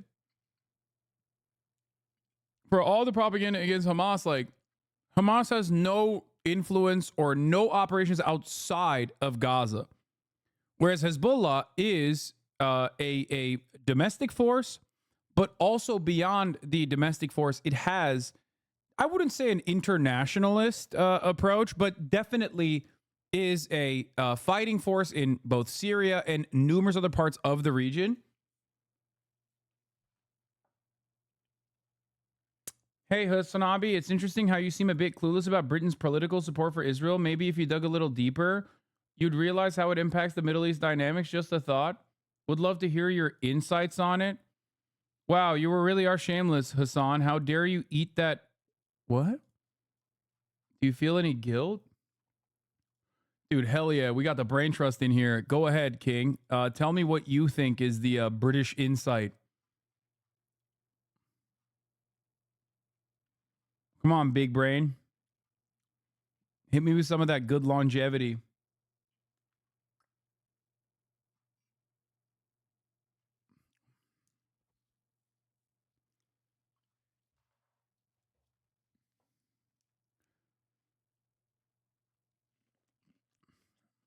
I want to hear the British understander.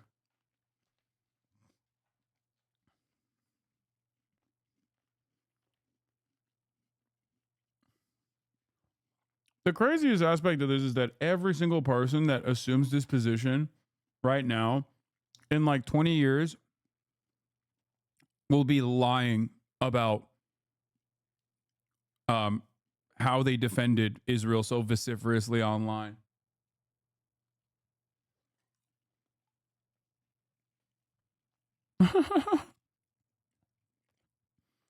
Many in Britain have mixed opinions on the country's support for Israel. Some argue it's vital for...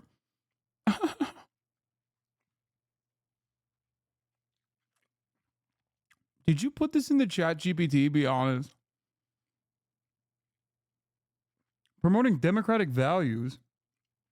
What democratic values does Israel have, you fucking idiot? It is a literal apartheid state. Hasan, you're the goat. I love you. Is ChatGPT? Fucking idiot. And it has to be of course it's proportionate. All civilian life is equal. We know. And to see the suffering that is happening at the moment is, I mean, there is universal condemnation of it. But it's that policy, isn't it, of both supporting its right to self-defense, you know, but then warning it or calling for ceasefire and warning us about humanitarian law that isn't working. So, you know, do you think, you know, there's a letter tonight, you've probably seen it being circulated by 5 MPs, including your former colleague Jeremy Corbyn, asking the government precisely this question. You know, is there anything Israel can do that would mean Britain's political and diplomatic support for Israel should be withdrawn? The question I actually think should be asked is, how do we get this to stop?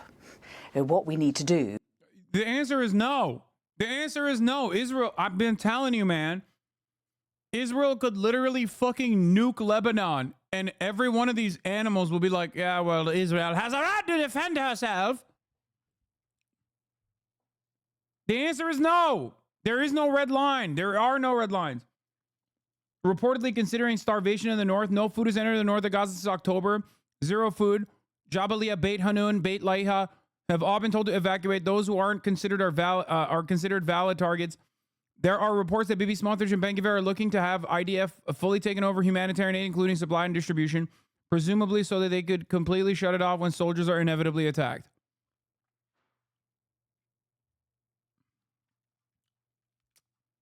That's it. Is work collectively to get this to stop, and that is what is necessary. It's not. I'm not really interested in gestures. What I'm interested in is making sure that the continued invasion of Lebanon and the attacks in Lebanon stop, that there is a ceasefire in Gaza, that there is not the cutting off of the top third of Gaza, which looks like the general's plan is, that you cut off the top third of Gaza, you tell everybody they have to move, and if... Okay, but the question he had The question he had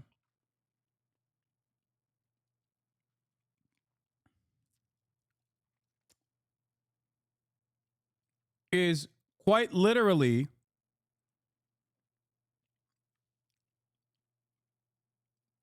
the government is not doing anything. By the way, just want to point out to LSF, to the LSF crowd.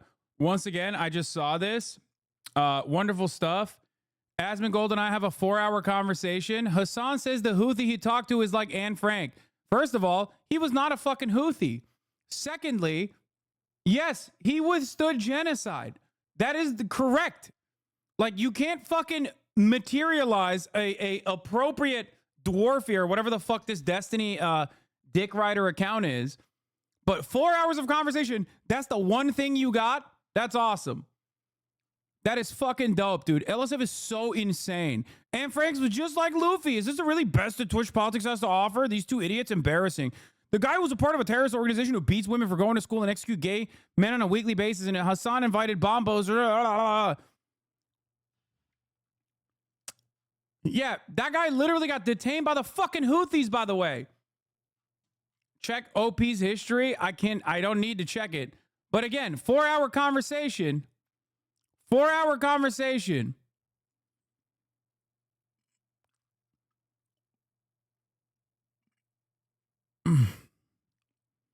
Is Destiny still interested in doing World War I research? Little fucking hermits, dude. Oh my God. Get a life. Get a grip. Get a fucking grip, you animals. Holy shit. Also, everything else is deemed political for LSF. Meanwhile, this is like, you know, this is fine.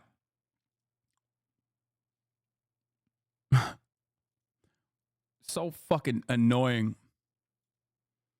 I wonder why the subreddit is dying. Exactly. Like, what do you think? You can put like normal shit that's going on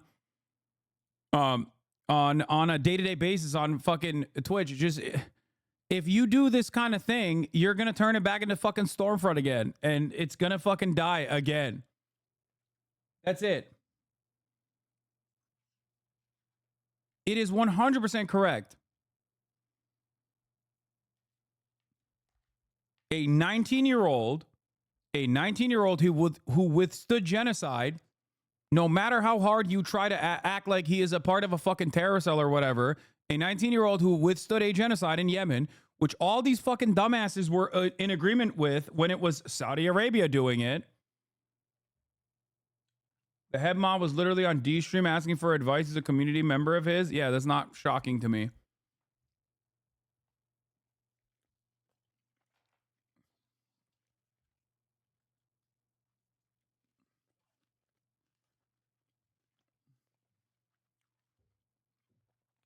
What is this? Maybe you saw the new tweet.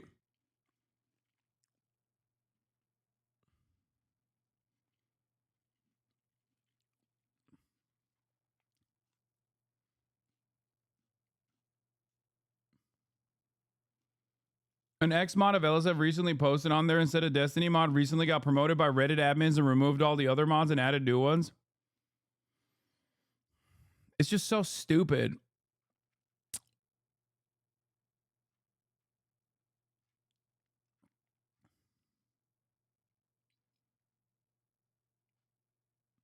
HasanAbi receiving a motivational speech from John Cena. 5 upvotes. Random Hasan clip chimp for 4-hour combo. 1 million upvotes. Wonder why the sub is dying.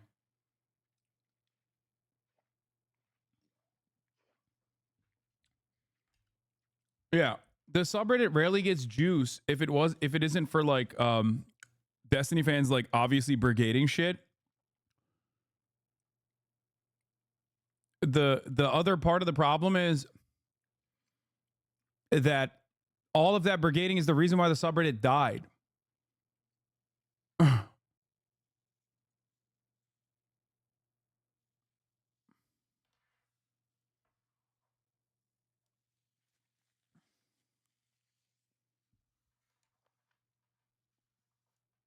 You know?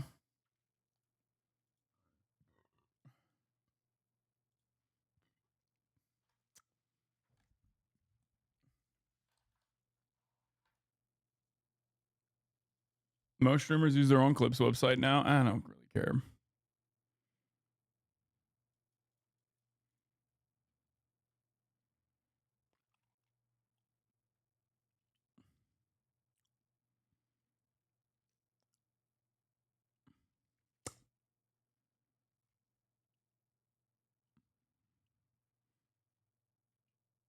If they don't move, then they are presumed to be combatants and can either be starved or killed. Do you agree that that would be a war crime?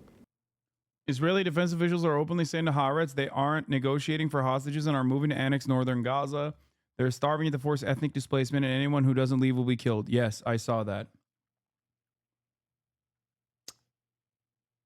This is the guy they're getting advice from, by the way. What? Who is this guy? What?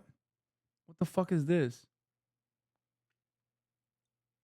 What are you posting in the chat? I gotta stop fucking clicking dumbass shit, dude. What the fuck was that? What am I even looking at? What is this? No, I had to sit on my hands when I asked him some shit about we can speak about these things without worrying about consequences. Meanwhile, his CEO Tips posted a now deleted tweet about how we needed to take some time to process seeing the Asman clip. Yeah, dude, Tips is a fucking Muslim. Like, that's what I was saying. Yeah. Like, he is literally, he's Muslim.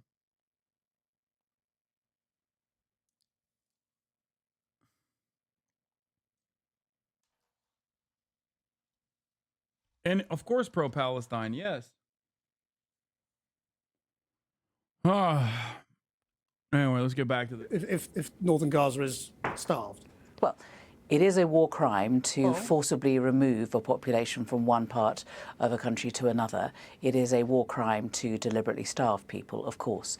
And any war crimes that are being committed, we will need to make sure go before the courts, and the courts can decide who has committed war crimes. There are war crimes on all sides, it seems to me, during this conflict. There are war crimes that have been committed by Hamas, by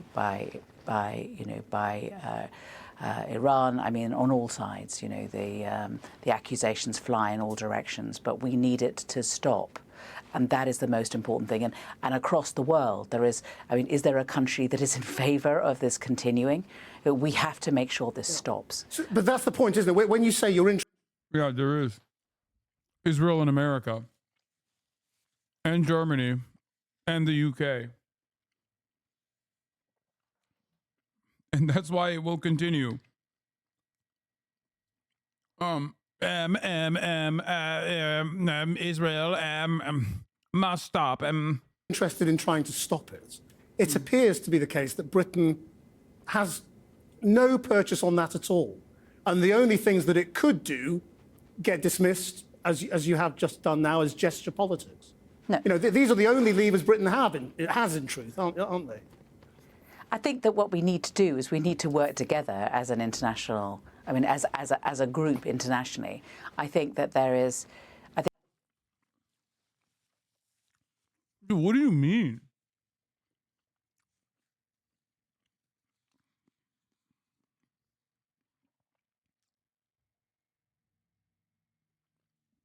Work as a group internationally to do what? Like invade Israel? Like, what are you talking about? The nations of the world must be united.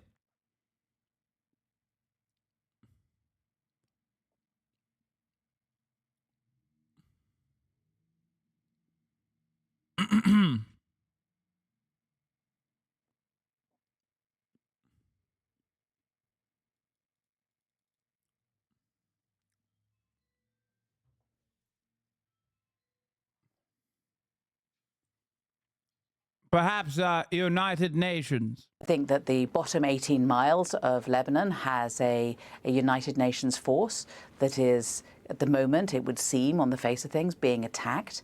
The European Union has been right to condemn that. There's more than, I think, 600 Spanish, 600 French, 1,000 Italians. I mean, there are from 50 different countries. UNIFIL collects its people. I think there might be one from Britain. But there is an international force there, and it must not be removed, because if it is removed, then it is simply a matter of moving the eyes and ears away, international eyes and ears away from that area, and giving the Israelis free rein. Emily Thornby, thank you very much for joining us. As soon as we arrived to the bombed site here at the Aqsa hospital, where in a little bit we're going to show you some 25 to 30 tents being burned down while people were... Did she not answer? Did she not mention the Irish? That's kind of funny.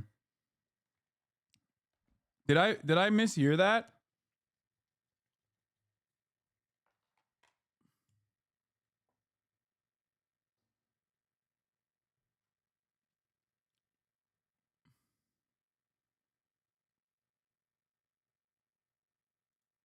You're on the Philly D Thumbo again because of my mention of Bill Maher.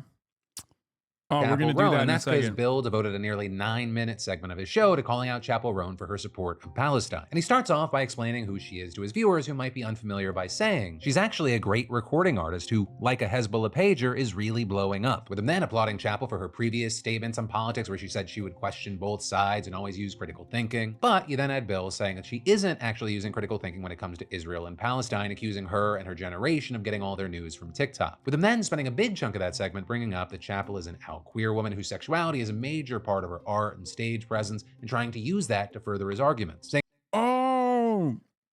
Okay, this is spoiling the video that I was going to inevitably watch. I didn't realize he did the... That's why so many people are doing the fucking gender apartheid or LGBT apartheid shit. Chappell, if you think it was repressive growing up queer in the Midwest, try the Mideast. You're a female drag queen and you sing, "I fucked you in the bathroom when we went to dinner, your parents at the table." That wouldn't fly in Gaza, although you would straight off a roof. And going on to say, you know when you sing that LA is where boys and girls can all be queens every single day? You're welcome. But all for not good in the West Bank. Chappell, you're not wrong that oppression is bad or that Palestinian and many other Muslim populations are oppressed and deserve to be freed. You just have it completely. I love that every counter argument is like, whenever someone who is queer will be like, hey, I think genocide is really fucked up. The immediate reaction from Zionists is like, I'm now fantasizing about you being violently raped and murdered. Like, how is that? How are you a normal person, dude? Like, how? What are you saying? How is this a normal reaction? Someone goes, oh, genocide is really not for me. It's not it, girl. And the first retaliation is like, you know what? You'd be fucking, you'd be burned off of a rooftop. They would kick you off a rooftop. They'd kill you. Oh my God, they would violently murder you. I'm imagining a world where you're being violently murdered. I'm normal. I'm a normal guy. There's a normal guy who's defending genocide. Ah!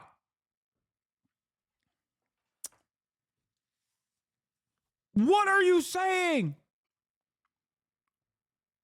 Completely ass backwards as to who is doing the oppressing, with Bill then accusing her of being pro-Hamas and therefore pro-other forms of terrorism. And the fallout that we've seen from this have varied wildly depending on where you're looking. Right in the comments section of the YouTube video, people think that it was a mic drop moment from Bill, that he nailed it. But then, over on Twitter, you had people slamming him both for his rhetoric around Israel and Palestine, as well as his choice to go all in on Chappell Roan. With folks saying things like, who the fuck thinks it's okay for this old-ass corrupt evil dipshit to talk about throwing a 26-year-old Chappell Roan off of a roof for being anti-genocide? And others saying this was 9 minutes of misogynistic, lesbophobic drivel because Chappell Roan said we should stop giving Israel money to slaughter Palestinians. As well as the likes of Hasan Piker saying that one day Bill Maher will die alone and sad and not a single person will mourn for him because the remainder of his smug boomer fan base will have also died. And this is you also had outlets like... Okay, I found that my input was irrelevant in this subject matter because, one, I'm the #1 hater of Bill Maher. If Bill Maher has no haters, that means I am dead. And two, because a lot of other Twitter accounts had already gotten to the issue and had done a pretty good job of dealing with the context. So I thought, well, how can I improve this situation? How can I bring up something that is new, unique, and different? And I thought, let's just fucking blast it, you know?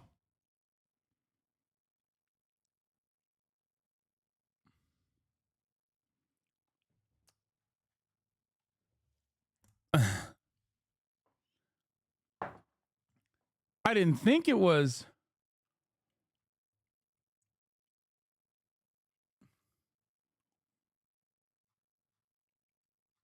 Anyway. It was just a moment that like I had to you know, address as well.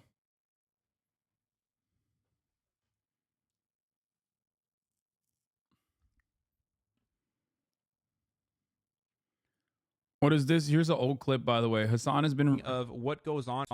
Maybe it's because I have a better understanding of what goes on in these sorts of nations, considering that I am from a predominantly Muslim nation where I'm more progressive than 99.9% of the population there.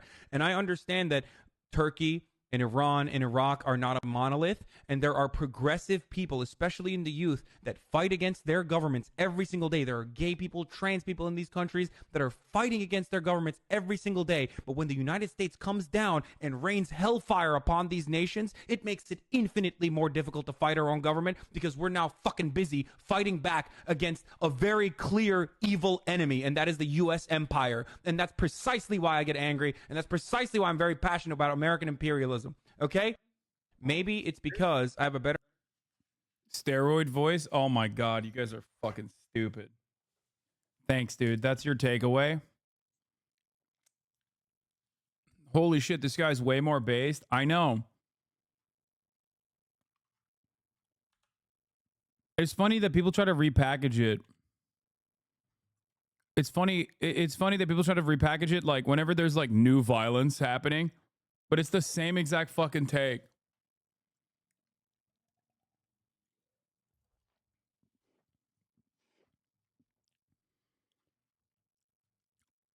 Roy did a song going ham? Dude, what do you mean? I'm fucking way more yak now. Still inside, but I'm walking through this corridor where there is a large...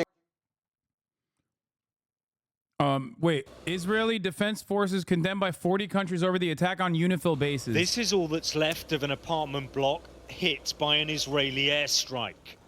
The building flattened into a pile of rubble. You sounded like Trump on Twitter? What do you mean? The people inside didn't stand a chance, and rescue workers are still trying to recover bodies from the site. There's been no comments from the Israeli military, and it's not clear what the target was in this mainly Christian village. With airstrikes in the north, it is apparent that Israel is expanding its attacks across the length of the country. And here in southern Lebanon, the ground invasion is also gathering pace. The Israeli military has issued more evacuation orders. But for many Lebanese, it's no longer clear where they should move to safety. Whilst the intensity of the fighting in the south shows no sign of slowing, neither does the standoff over the presence of UN peacekeepers. UNIFIL says its forces have been deliberately targeted by Israel's military, whilst Israel says they're being used as human shields by Hezbollah. It points to tunnels built next to UN compounds as evidence. The IDF's actions, though, have been condemned by 40 countries, a reflection of the international outrage. What do you believe Israel wants to achieve by driving the UN out of South Lebanon? Essentially to drive the eyes and ears out of South Lebanon and to give itself free rein. Israel has also been stepping up its airstrikes in the east. This is the village of Ain Bordei. Many of the residents here had already fled in recent weeks.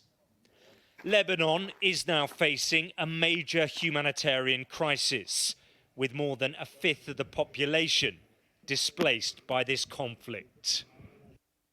Alex Rossi, Sky News, Tyre. Okay, I'm gonna take a deep breath before I get to this, okay? The headline was so insane.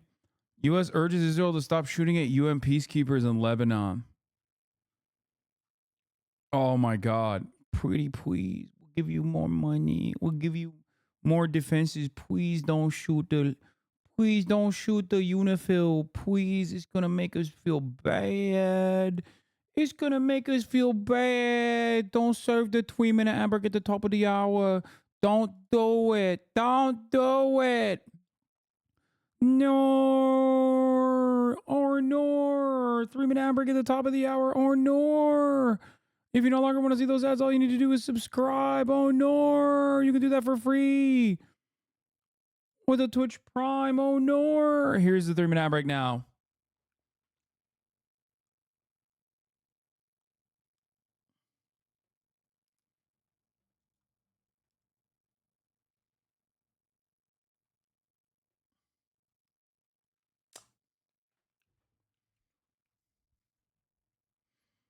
What's pretty crazy is that they said that UNIFIL is actually doing human shield stuff for Hamas, or I mean Hezbollah, sorry.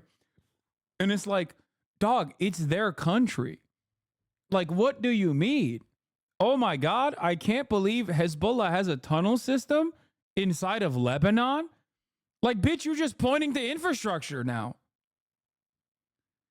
That is actually crazy. Like, what?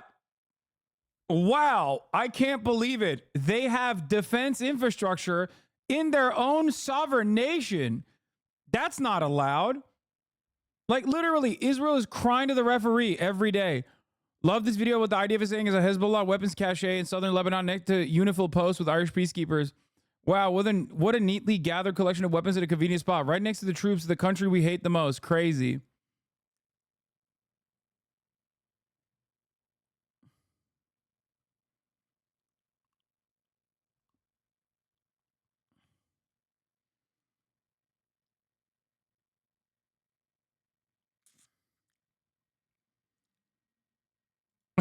Does Israel build tunnels, or are they an exclusively above ground people? I have done no research. Nah, man, they got tunnels too.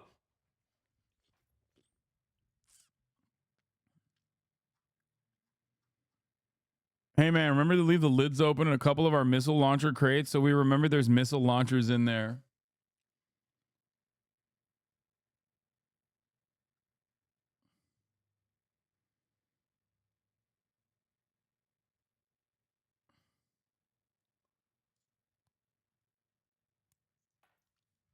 Blurred IDF soldiers next to the weapons cache?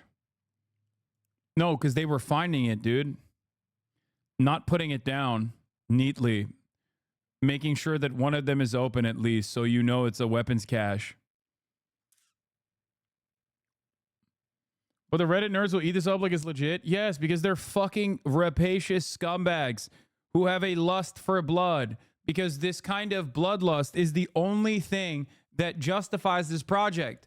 You no longer have an immediate benefit unless you're like a weapons contractor and an executive at that. Not even like a fucking engineer or like a regular old worker at one of these facilities, but like specifically an executive. Unless you are that guy, you don't see any fucking real reason for why we're doing all this death and destruction. So these guys put the cart before the horse. They're like, well, something's got to be good about it. Dead Muslim kids and dead Arabs. I like that, I think. I don't really know. We don't have fucking healthcare. So that's it. That's what it is. For a lot of these people, they're like, well, you might as well enjoy the show. It's not like you can change anything.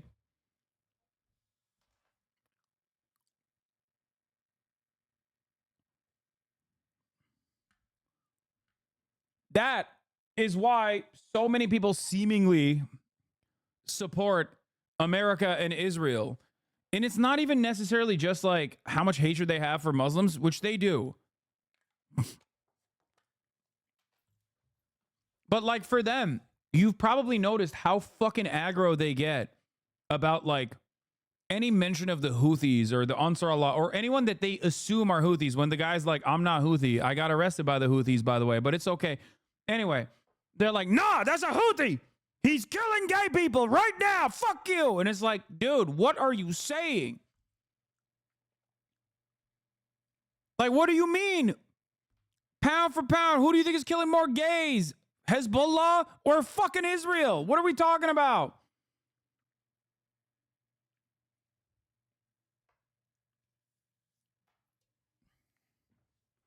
Only we get to kill the gays in Lebanon and also in Yemen.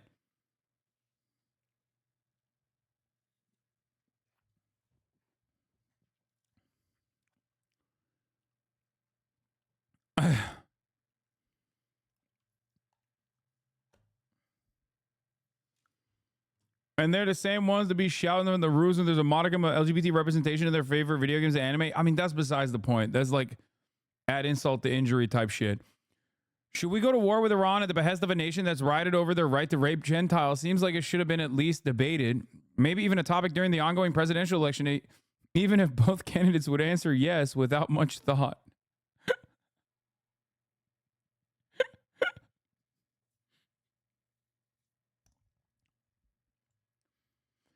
What you don't understand is Israel has a right to defend itself, I think. The Israel is an above ground people comment still has me dying. Yeah, that was pretty funny.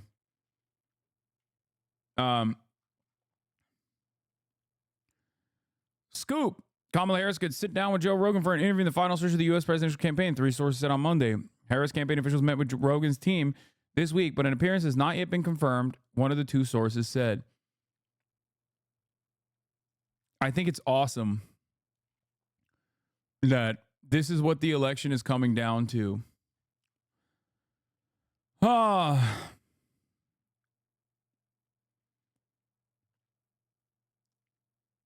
this TikTok's probably going to be used by evidence by the IDF.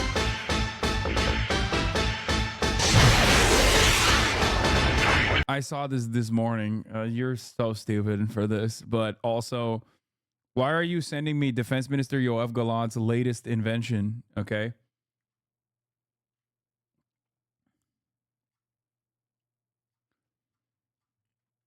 It's real.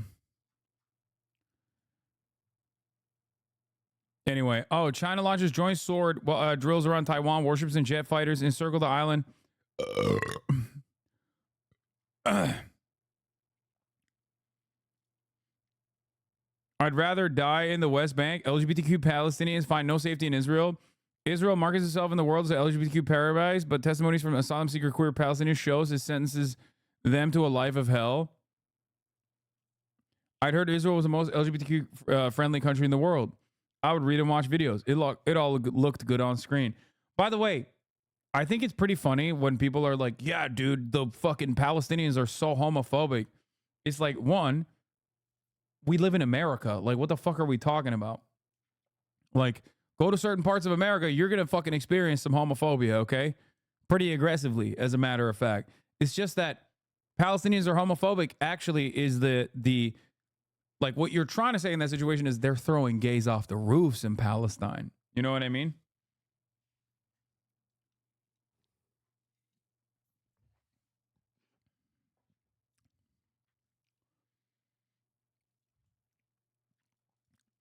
Knows that these individuals are here when they seek asylum and carries out very abusive policies towards them. Their stories shared here under pseudonyms can only be described as Kafkaesque. They starkly expose how Israel, a perpetual haven for queer Palestinians, is in fact a hellish reality for them. Israeli abuse of at-risk LGBTQ Palestinians takes many forms. They're generally met with institutional hostility, marked by disregard for the mortal danger they face, subjected to police brutality, put through unending red tape, and confronted with a myriad barriers that require legal assistance for the most trivial matters.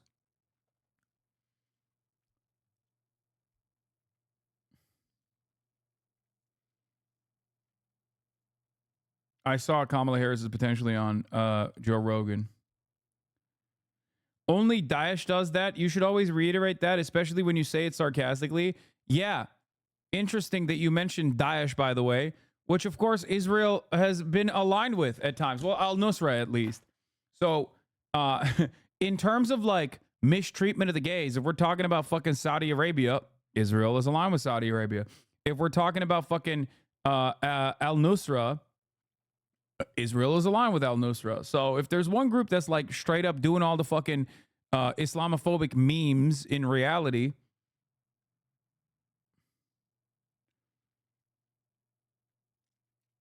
you know, Daesh is supported by the U.S. They always attack Syrians in Iran, never the U.S. for some reason, or never Israel either.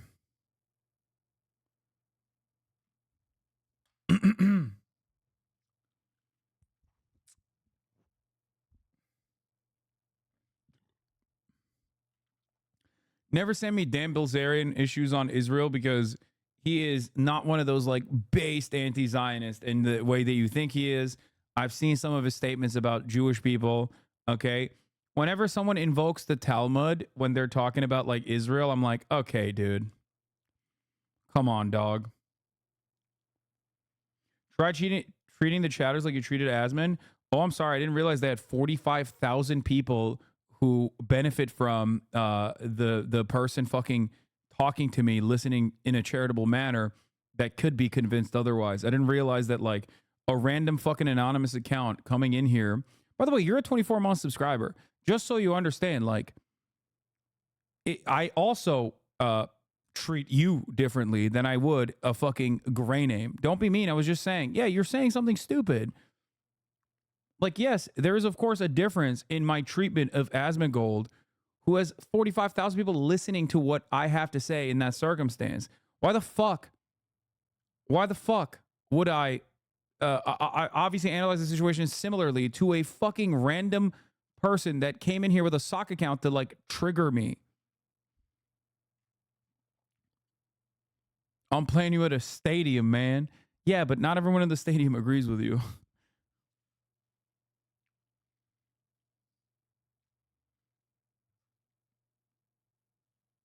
Why don't you live stream talk to Asmon? I did. A gray name is a new Twitch account. Yes, that have gray as the default color. And usually, more often than not, it's like a person that made another fucking sock account specifically to come in here and trigger and say stupid shit. The 4 articles about Israel treating 2 al-Nusra fighters. Isn't Israel supporting al-Nusra? Al-Nusra isn't Daesh. Please, Hasan, let me educate you on this matter. And as a Syrian, Marwan.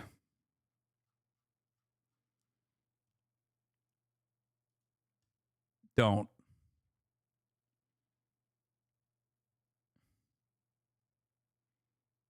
Don't.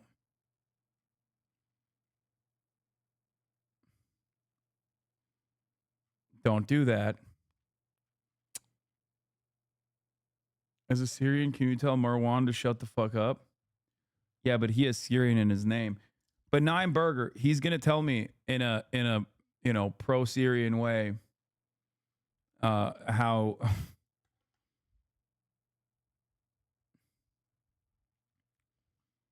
in a pro-Syrian way how he's going to defend. Let's just move on. Let's get back on the matter here, okay?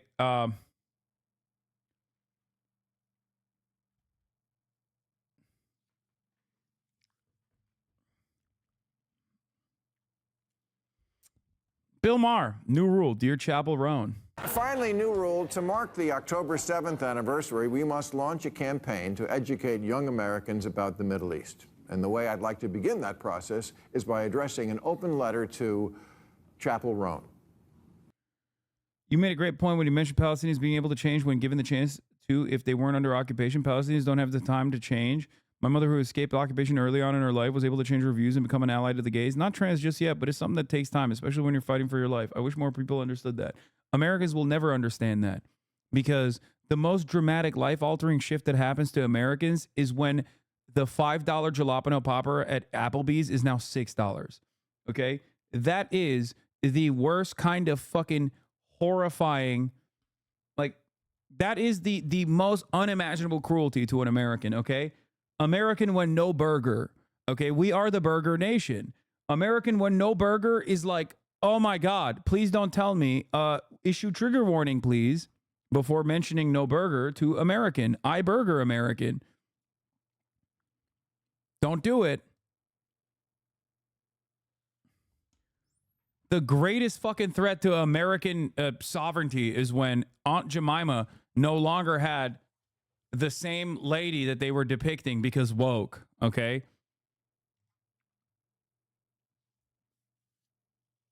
Nation of fucking spoiled children.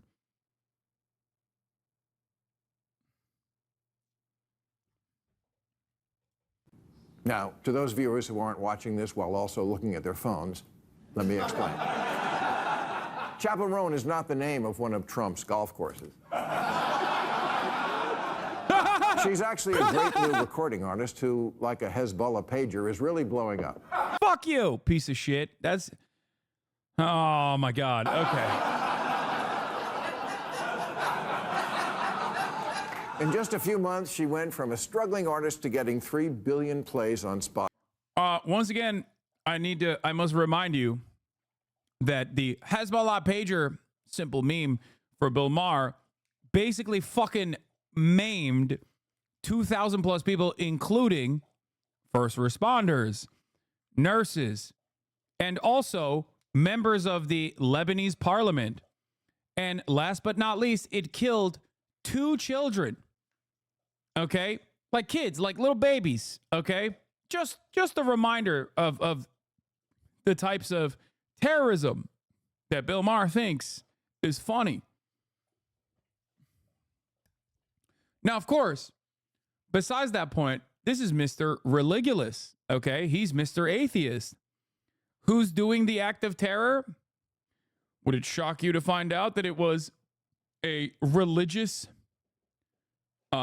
a religious ethno-state that was conducting this act of terror while simultaneously maintaining an apartheid? Of course, Bill Maher makes he allows that kind of thing to occur. He doesn't care about that. Spotify, netting her almost 11 cents.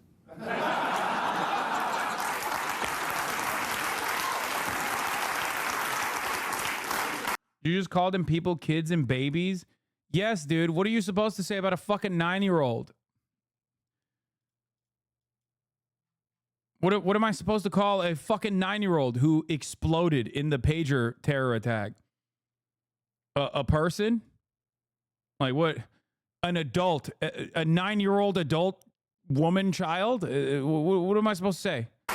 But here's what caught my eye. She seems like a Gen Zer who can be reached, because I saw her on TMZ say, it's like, obviously, fuck the policies of the right, but also fuck some of the policies on the left. Yeah, Bill Maher heard this and was like, maybe she hates trans people. That's what he probably thought.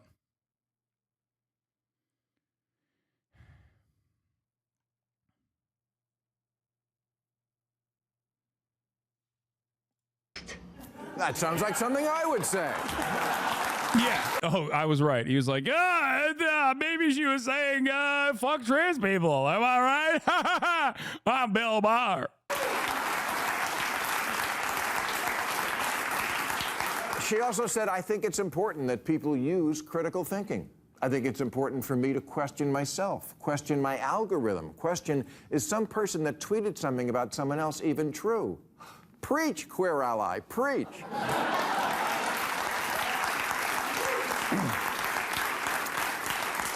But then we get to Israel. And Chappell, this is where we must put to the test your pledge to use critical thinking and to question whether what you're reading on social media is true, because it isn't. There's a whole history of the Middle East that you and your fans aren't hearing about. So why don't you... Oh my God, here we go. Here is the Boomer Power Hour, where I'm going to tell you Israel is the most moral nation on the planet. Israel is right and all of its enemies wrong. Israel had no choice but to fucking dominate this entire region. Israel had no choice. That's it. You know, you just simply don't understand. You don't have a high enough IQ to understand why Israel must behave and operate this apartheid regime for 76 fucking years. He'll bring up the Holocaust. He'll say that the Palestinians have always have never been a partner in peace. Israel is the most moral democracy on the planet. Am Israel high? Let me be your spirit guide through this.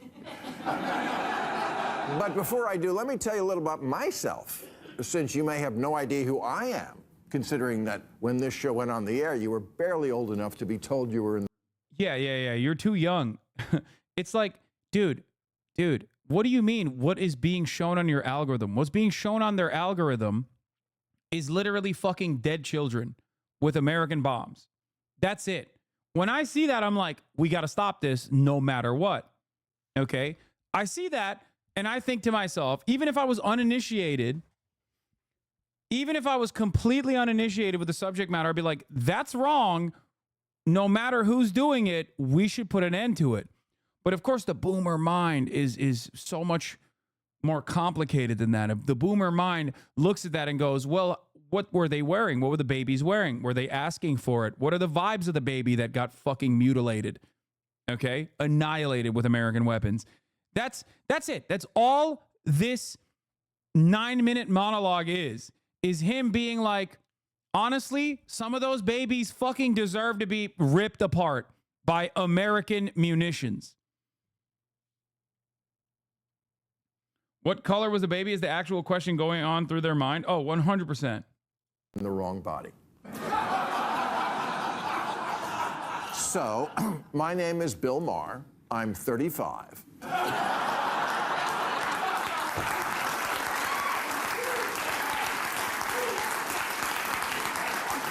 I've been to all of Diddy's freak-off parties, and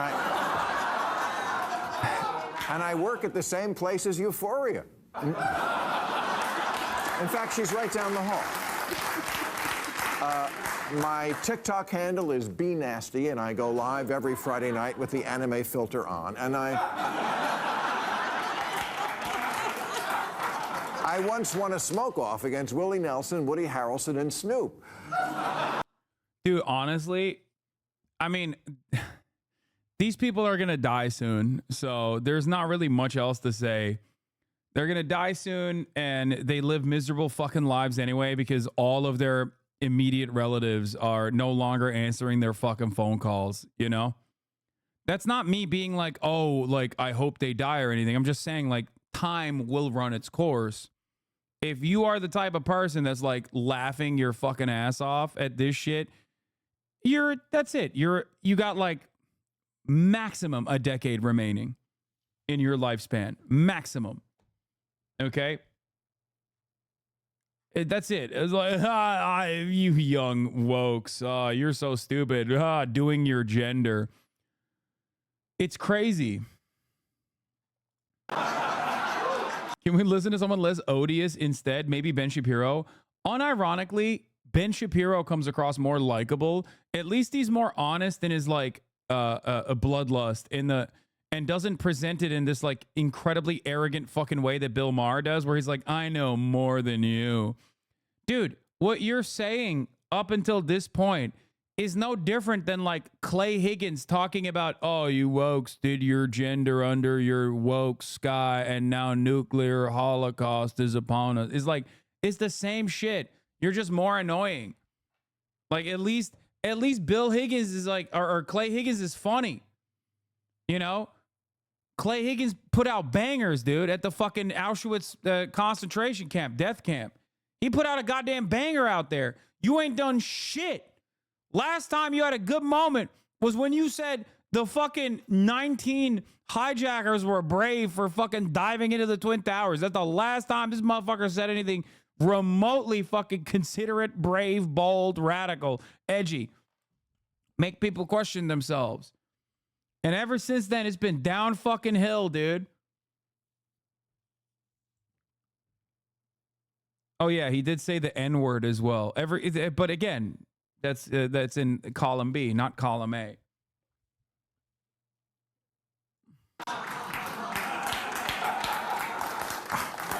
Okay, that one's true.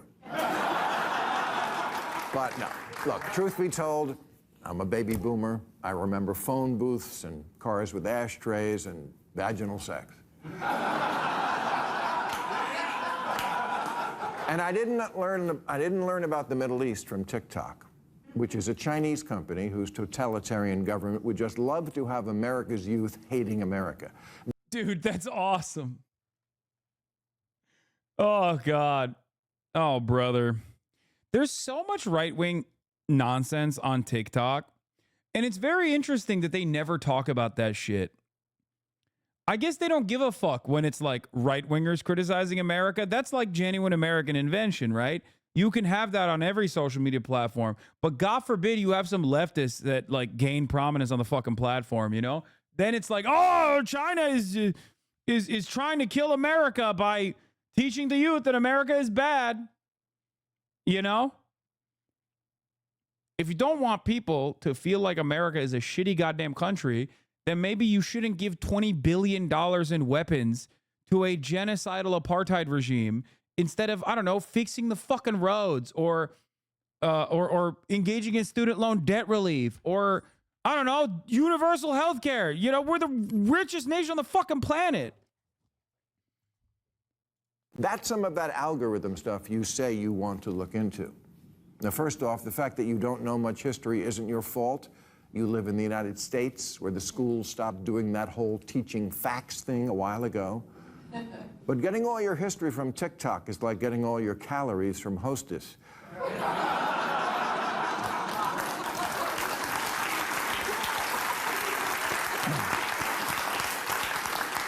I know you're moved by what you see on there. We all are, the dead Palestinian bodies. But it's odd that your generation didn't seem nearly as moved by the Jewish bodies on October 7th. Oh my God. Oh my God. That's awesome.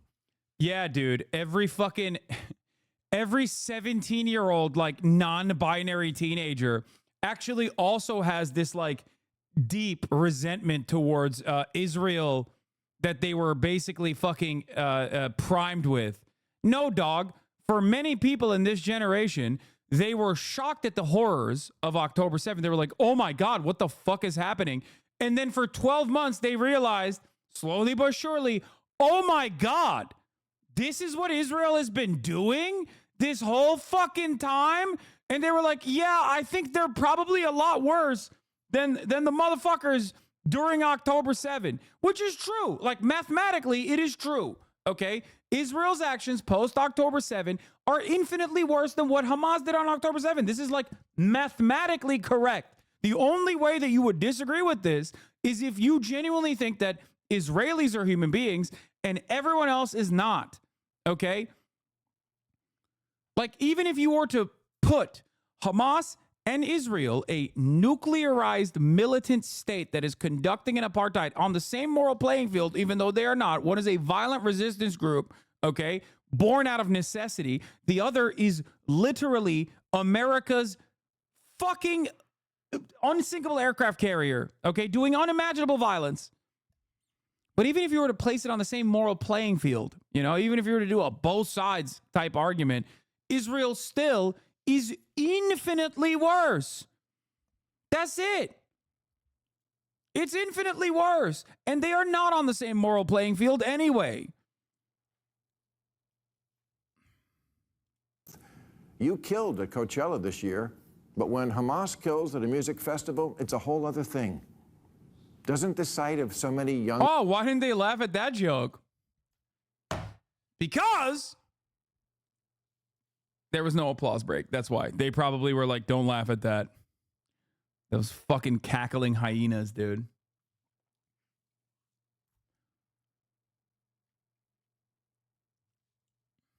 Women raped at a music festival? Make it a little personal? My guess is that Gen Z hearts are hardened by the propaganda you see on TikTok, which likes to call the Jews colonizers. But no, they call Israel a colonial entity, which is historically correct. I need people to understand something, by the way. I need people to understand something. The academic consensus on the matter is not on Bill Maher nor the media side, okay? No matter how much pro-Israel people try to suppress the truth, okay? In all of these institutes of higher learning, no matter how aggressively they stamp any kind of anti-Zionist sentiment, the truth and the academic consensus on the matter remains. That's it. And you do not have to look any further than early Zionist leadership themselves that considered Zionism to be a colonial movement. And I'm not even talking about fucking Jabotinsky who obviously is even more aggressive than Herzl. Herzl himself also considered it to be a colonial endeavor. But they aren't colonists. If you look at Israeli government data, it shows 70% of Jews are from the region. What the fuck are you talking about, bro? 33 month subscriber. Are you insane? That is completely, that is a ridiculous fucking statement. What do you mean Israeli government data that says 70% of Jews are from that region?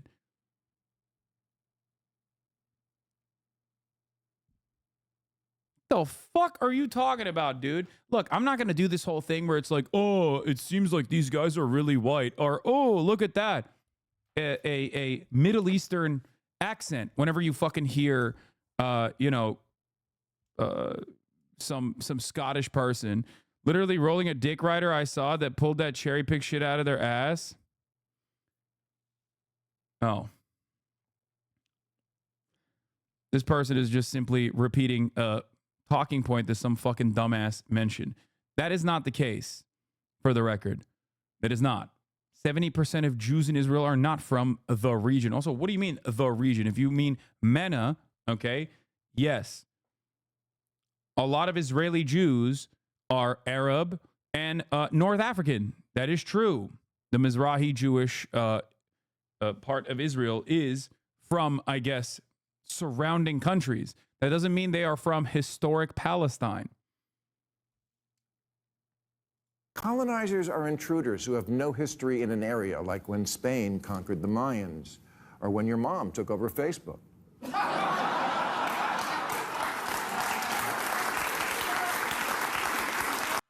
If I recall correctly, Mizrahi is also second-class citizenship. No, it's not. Not anymore. It used to be. It used to be originally. It's not anymore. When the Dutch took over South Africa, they had no history to the land. They just wanted it. But Israel is the Jews' homeland, and Jews have always lived there. I cap you not. You can look it up. It's in this book called The Bible.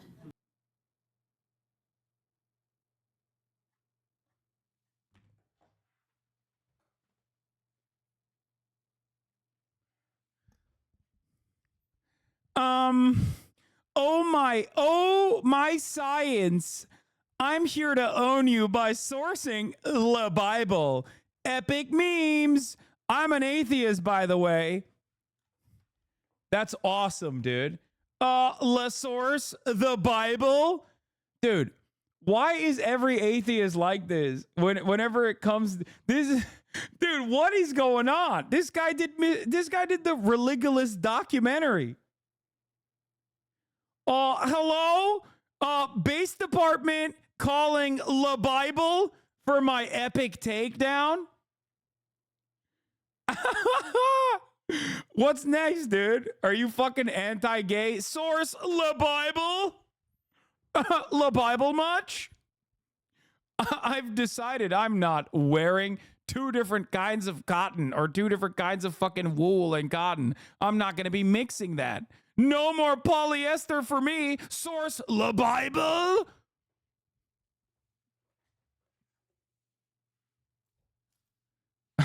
What a fucking idiot, dude. What are you doing? What the fuck? This guy, dude. This guy. Which is horribly wrong about sex ed, slavery, science, and cooking, but the archaeology checks out. Oh, he's like, La Bible, wrong about everything except for the thing that I agree with.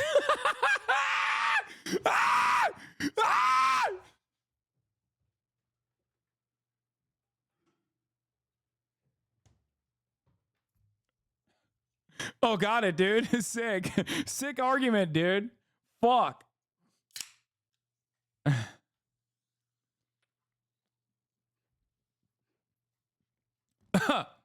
What now, lipdards? I found a coin.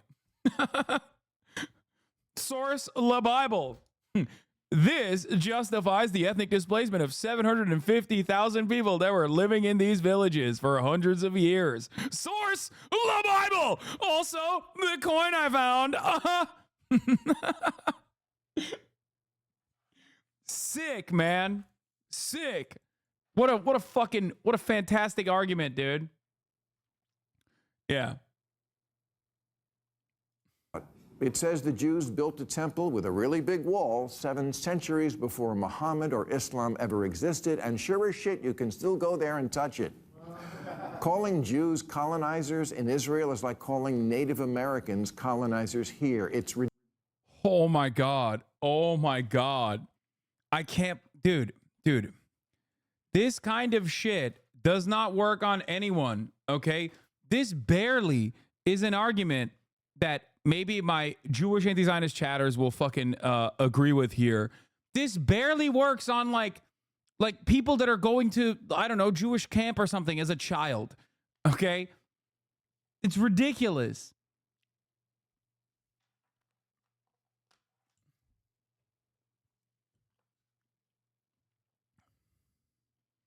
Does he think Palestinians are modern Saudis?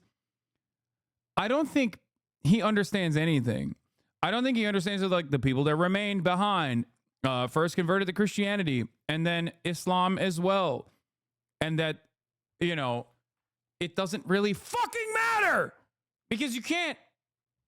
There is no world where Native Americans would ever agree to this either, by the way. But there's no world where like an alien force comes in and starts nuking America and then is like, we're going to give every area that we nuked back to the Native Americans. That would be fucking ridiculous. And it's not something that the natives want anyway.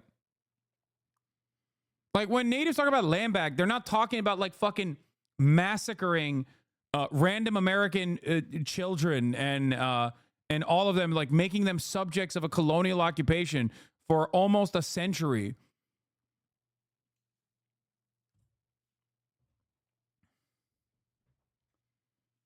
It's all, yeah, it's like uniquely gross. It's a uniquely gross way to just like invoke the natives, which, by the way, Bill Maher on any given Sunday would be making fun of, for the record. Aren't you Muslim? Being gay is prohibited as well. Yeah, it's all good. When I fucked your dad in the ass, that shit was halal, baby. Okay? The way he was fucking moaning and screaming after he said the Shahada too. I converted him to Islam. I fucked your father in the ass, and then he converted to Islam. He reverted. Dumbass.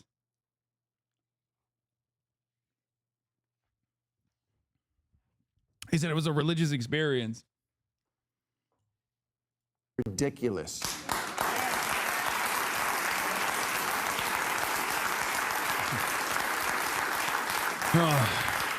Chappell, did you know that for 2,000 years, Palestine was like an Uber driver with a 3-star rating? Nobody wanted it.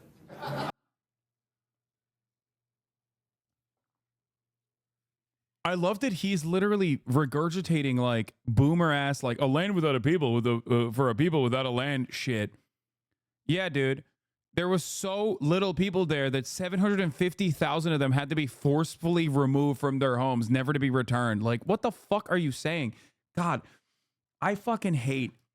I think maybe it's because I interact with them more. Like, I think like liberal Holocaust denial of this sort is more annoying than Republican Holocaust denial, because that one is like so overt. You know what I mean? That one is so in your face and you're so used to it. Your expectation is that like when someone is a fucking right-wing monstrous piece of shit, like they're gonna do that. But when liberals engage in this kind of fucking horse shit, it's just, there's also this intellectual, smarmy, elitist patina. And you're like, oh, you're so smug. You're just as dumb as the fucking Republicans that you think you're better than, but you're not. You're gross. You're a gross, disgusting, monstrous little cretin. Ooh, it's fucking so goddamn annoying.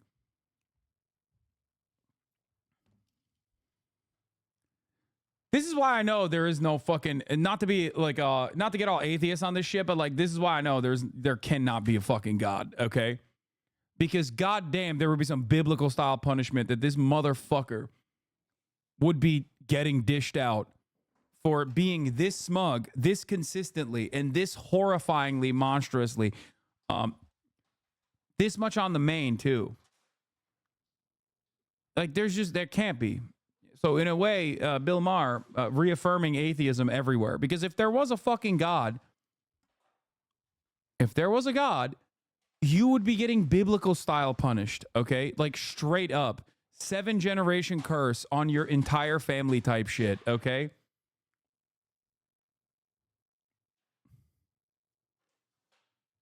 Like, look at his fucking ugly ass face. You like what I did there? No one wanted to live in Palestine.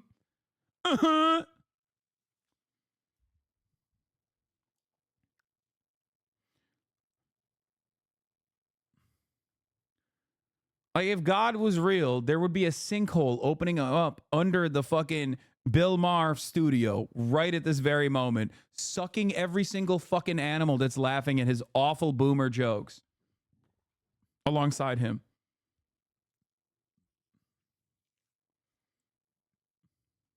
And there was never any Arab country called Palestine. It was an orphan province. And if you ask people what they thought about it back then, they'd say it gave them the ick. What? But after World War II, and after the Jews were very nearly wiped. Colonialism is not a disturbance of some romantic natural ethnic order of the land. It is a practice of dispossession and control. When Joseph Weitz, the head of JNF's land division in the British Mandate, says, "There's no place for compromise, transfer them all, don't let a single village remain," he's articulating this zero-sum settler colonial logic, one which he carried out himself when he evicted countless villages.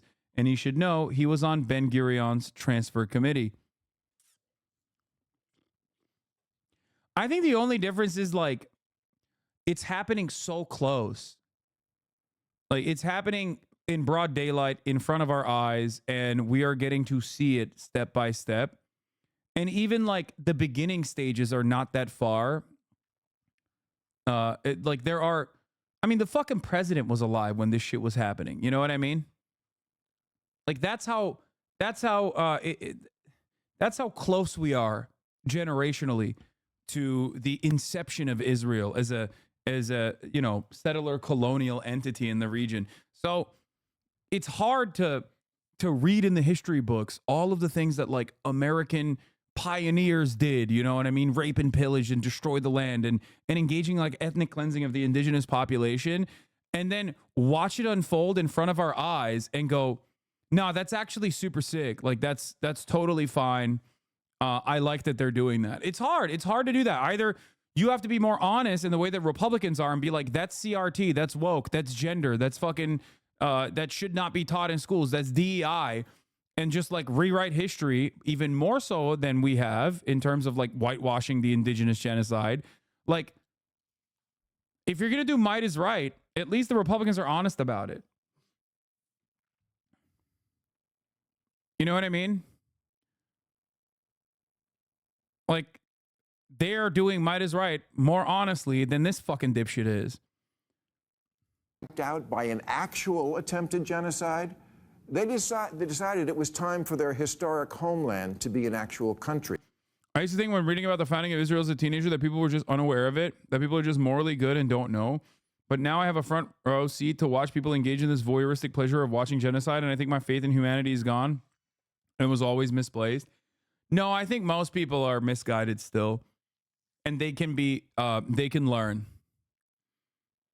But if they're not taught the right lessons, they will turn into the current German society, German liberals, German governance, because they did this shit, and look what they're doing now.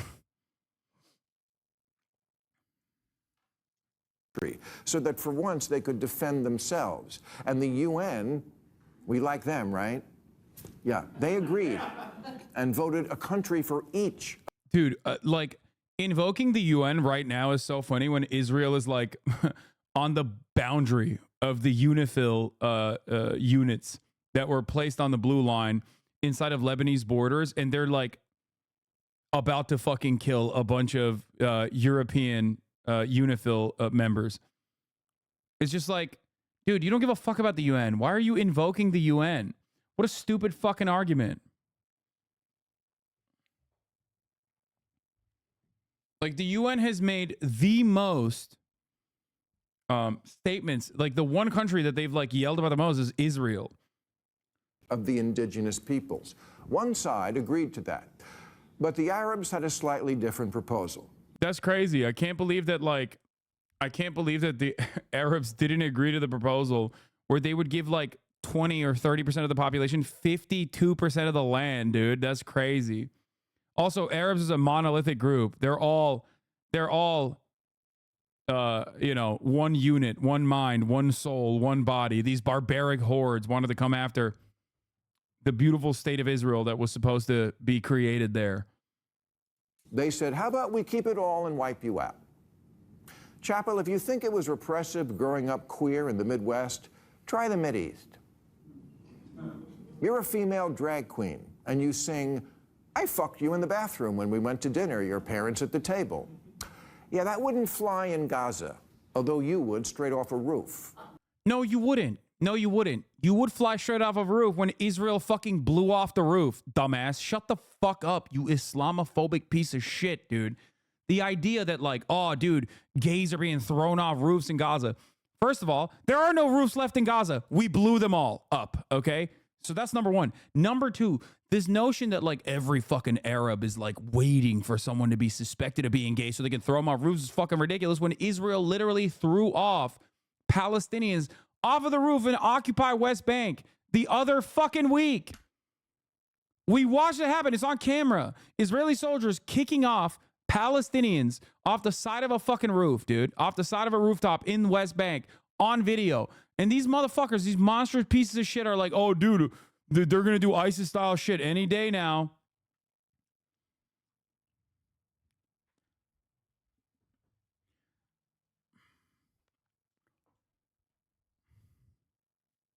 What if you were gay in Gaza? I don't know. You would fucking die. Not because Hamas would kill you, by the way, because Israel would kill you. Israel has killed how many gay people in Gaza? Who knows? The same goes for knee-deep on the passenger seat and you're eating me out. Yeah, my guess is the morality police would figure out that one's not about the drive-through. The morality police, dude.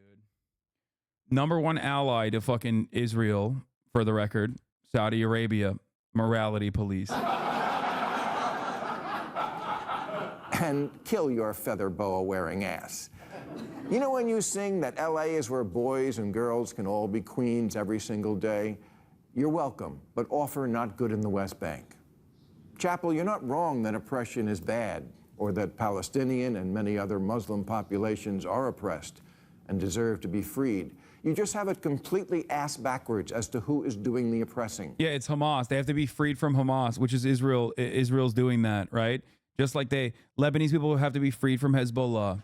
Palestinian people have to be freed from Hamas. Okay, Israel has to be freed from Likud and the Jewish Power Party. By your analysis, that means we have to nuke Tel Aviv. Like, what are you talking about? Would anyone be on board with that? That would be unacceptable, okay? Completely fucking unacceptable, especially for the 8 HasanAbi heads living in Israel right now. I hope you guys are safe. Don't fucking Fed post in the chat. You guys are so stupid. Immediately, you're like, yeah. Hamas is a terrorist mafia that took over Gaza. The Revolutionary Guard is a terrorist mafia that took over Iran. ISIS is a terrorist mafia that took over Iraq. ISIS and Israel are like this, okay? ISIS and Israel, both in application, in method, bastardization of religion, using religion as a fucking galvanizing principle, are literally like this. Israel has also collaborated with ISIS, regardless of what Marwan, the fucking Syrian goat, has to say in the chat. So, you know. Just weird. It's like ISIS never attacks Israel. It's just odd.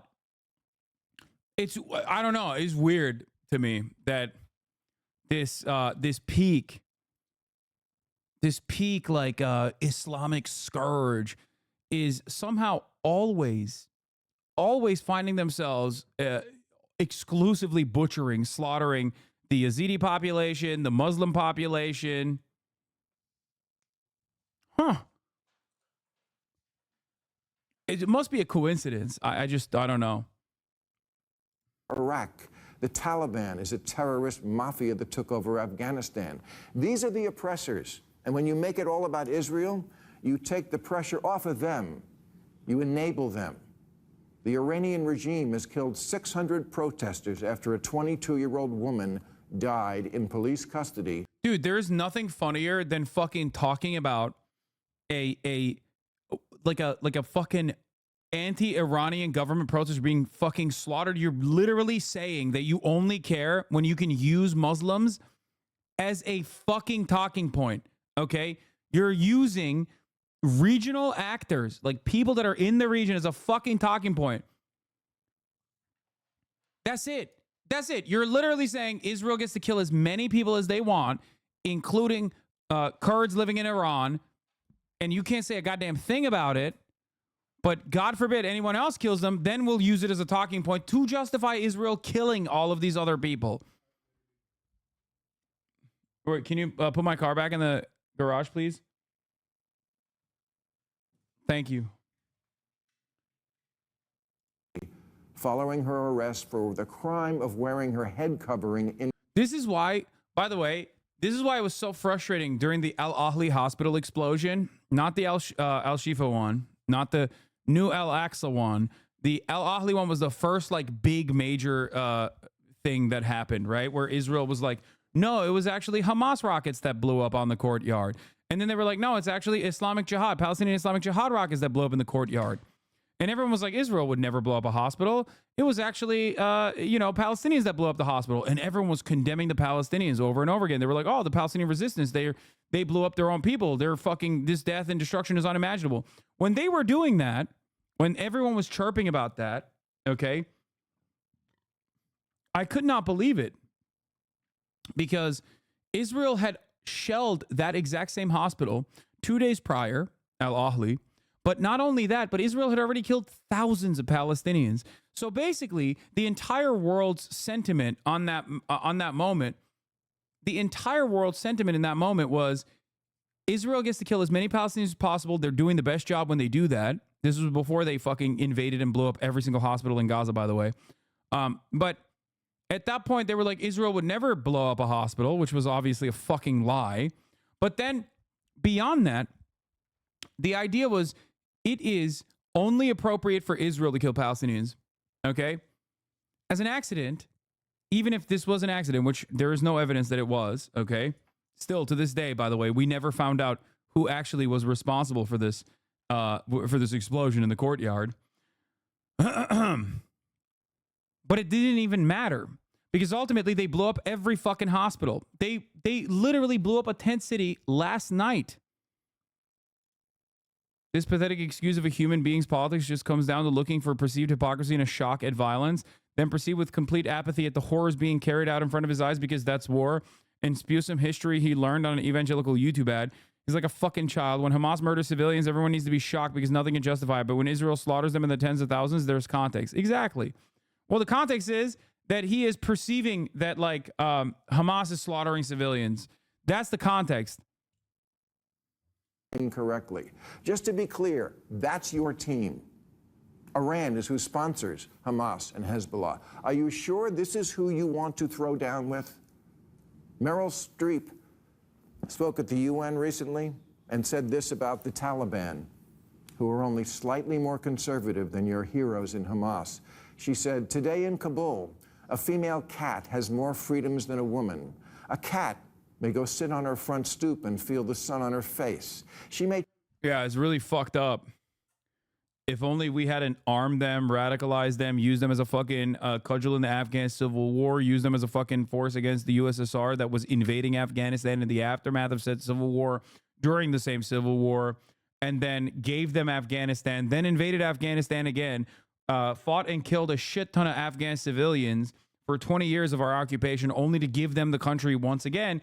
And then on top of that, to add insult to injury, refused to give the current governance of Afghanistan their own money that we still have seized.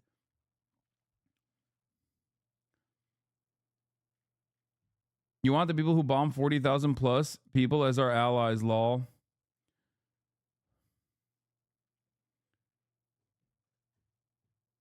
Maher has to use a quote about Afghanistan because there aren't examples about Gaza. I know. But again, it goes back to the monolithizing the entire Arab population, including the Taliban, which is not even fucking Arab. Like everyone in the MENA region, including in the southeastern part of the fucking continent, are all the same. What could be the one factor? If we went to war in Malaysia or Indonesia, he'd probably be chirping in the same exact way because it's Islam, okay? Central Asia, South Asia, it's all the same. If you're Muslim, even remotely Muslim or around other Muslims, you're fucking terrorist, okay? They chase a squirrel into the park. A squirrel has more rights than a girl in Afghanistan today. A bird may sing in Kabul, but a girl may not. You're a singer, and you're advocating for a place and a culture you would never want to live under. Gender may not be binary, but right and wrong kind of is. Oh, is this guy on APAC payroll? No, dude. He's just a fucking disgusting little cretin. Here's a fun Bill Maher clip. Apparently, Tiana Trump, the porn star, recalls when Bill Maher paid her to have sex with him and to go slowly and kiss him as if she loved him. This account says he's a pathetic, lonely, unlovable man whose lack of humanity comes through in his relationships as well as his indifference to genocide. This is how I got hooked up with him. Some porn star had hit me up. Apparently, he likes this. I'm probably gonna give it away. Black girls. Yeah. Look, Bill Maher loves black girls. Is it Bill Maher? I didn't say anything. Oh, but he's not a politician. She said he had a political show. She didn't say he was so he's got a political show. I tell you what, to make you feel even more comfortable then, right? I've been a Hollywood dude for a long time. Bill Maher, I feel, and this is totally genuine, I feel his whole position and his whole shit as a comedian for the last 20 years. I think one of the craziest parts about this entire 9-minute monologue, by the way, is that if everything Bill Maher said was true, okay, which none of which was, but even if everything he said was true, if like literally Palestinian authorities are, they love killing gay people, like for sport, okay? Killing 40,000 Palestinians is not the solution to it. So not only is what he's saying not true, but the fucking justification for it is still so senselessly idiotic. But that's the one speed that they have. Like, he's like, yeah, we have to eradicate the entirety of the Palestinians because they're a scourge on the population. Also, it's really sad when Palestinians are throwing other Palestinians who happen to be gay off roofs, which, by the way, they don't. But even then, even if they did, it would still not be a justification for genocide. This only works if you literally are primed to the gills with Islamophobia, where you're like, yeah, the only condition for Arabs and Muslims as a whole is just death and destruction. Like, they deserve the fucking violence that they're subjected to. They have to be brought to heel. Okay? Is just to have been impressed black girls. That's it. So like he's been out to dinner with Corinne every Steffens. Yeah. So I don't. He was really like weird though. Bill Maher? Well, he's older. You know that, right? Like he's in his 60s, and it's like, well, hey. I lied to him. So I started to lie to everybody about my age. So like when I went there, I was 18, and he was like, "How old are you?" I was like, "I'm 22." He was like, "Well, when did you graduate high school?" I couldn't think of the math in my head, so I just said something. He was like, "Well, sweetie, that would mean you're this old." And so I was like, "Fuck." He was like, "So you're lying to me." I don't like liars. So he got real serious, and then he started asking me other questions. Really? About, so I was getting money from him, obviously, because he paid me for the service, blah, blah, blah. And I had to split it with the person, or give him a cut, because they had booked it. Yeah. He was like, "What person?" He was so mad. You could tell he probably wanted to cancel. Like, it was the most awkwardest experience ever. But there's so much more, but I don't want to speak on it. He has a really big dick, though. That's what I heard. Nice. So here's what I heard. Like him, like that. David Good for Spade. him. I heard Spade's got a fucking David hammer Spade's on him. Yeah. And there's guys that are just known as like, all right, cool, you got a big dick, put up with this shit. My question is this though: is you're not a prostitute? No. So is there a service for porn stars where it's just like, hey, I want this porn star and I'll take this porn star and it's cool? Who is he calling and who is he paying at that point? Black girls. Yeah, but who does Bill Maher call? Like, did you have a pimp or somebody who was just like, hey? I literally have, it was another porn star, and it was a white girl, and I don't think she's fucked him, but she just is like, I think she just sets shit up for us. Because Really? I know another black girl that went and seen him, and like, she went through the same person I went through. But how does the money exchange hands then? Does it have to go through the white girl? No, he gave it to me. Oh, did he? In cash? Mm-hmm. That's some big boy And he shit. gave me extra because he was pissed. Really? Yeah. What was he so pissed off about? That I lied about my age and that I was giving someone a cut. He was very upset that I was giving someone a cut. He didn't know that. Really? Because he thought it was some form of prostitution? I have no idea, and I don't want to know, and I've never seen him again. I've seen him one time. It was so weird. Because, first of all, I'm 23 right now. So Sure. me having a conversation with somebody like that, we are never on the same level. There's not one thing that we can talk about. It was just, what? That was weird. That was like Yeah. trying to put two magnets backwards together. Or like, He's you know close to 45 years older than you, somewhere in there. How was the sex? Boring. Boring, yeah. But he had a huge dick, so yeah, it's like, but all it right, just cool. wasn't my speed. Put Yeah, it that your way. speed. His speed was like rabbit speed. Oh, his was. Or not rabbit speed. I'm rabbit speed. His was like more like sloth, like very like slow, and he wanted to kiss and make love and just. He was like, slow down, baby. Like every time, like, you know, like, I'm trying to get this shit done. Yeah. You want to get the fuck out of there at this Yeah. point. It's just like, hey, I'm with a 60-year-old white dude who's slicking his hair back, and he's pale. That's a pale motherfucker. He's almost see-through. That guy is almost see-through. And when you're having sex with him, you're probably just like, hey, just let me get this money and get the fuck out of there. Yes.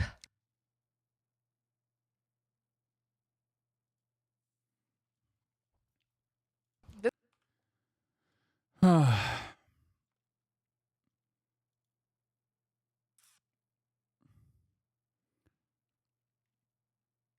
New York Post saw Bill Maher at a sex club in 2017.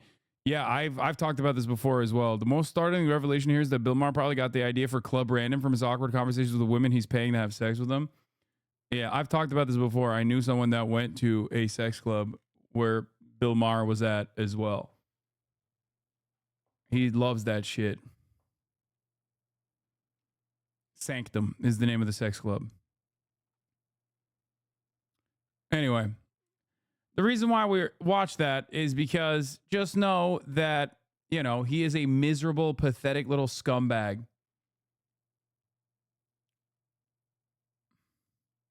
Yeah, fucking weird. We already know he's a genocide denier. Buying sex work doesn't make him worse somehow. Wait, what?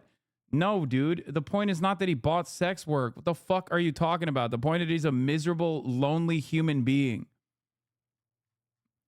who can only get a modicum of human interaction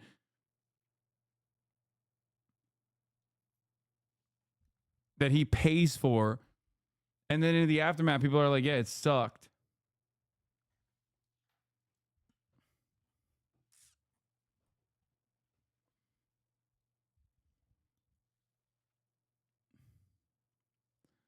He's not married. No, he is a lonely little freak. He is a miserable, lonely little fucking freak. Begging not only for sex work, but specifically sex work that is demanding like some kind of fake emotional intimacy. That means it is something that he never gets in his life. And he will never be able to get it in his life because he is a rabid little fucking loser. Okay?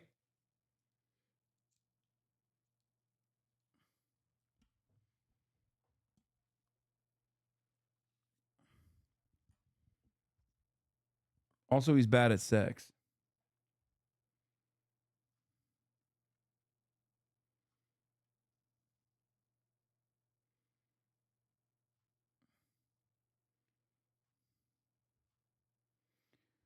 Anyway,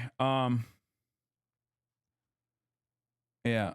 Our man arrested outside of Trump's Let's start with Brooke Coachella Singman rally. live in studio with the very latest on the arrest made at Trump's rally. And Brooke, this was a strange one. Yeah, it was. Good morning, Carly. So Vem Miller of Las Vegas was arrested on gun charges, but quickly released on a $5,000 bail. So he was stopped by local authorities. This is really funny because he was like, I love that. The New York Times mentioned it this morning, and they were like, when asked about why he got apprehended, he was shocked.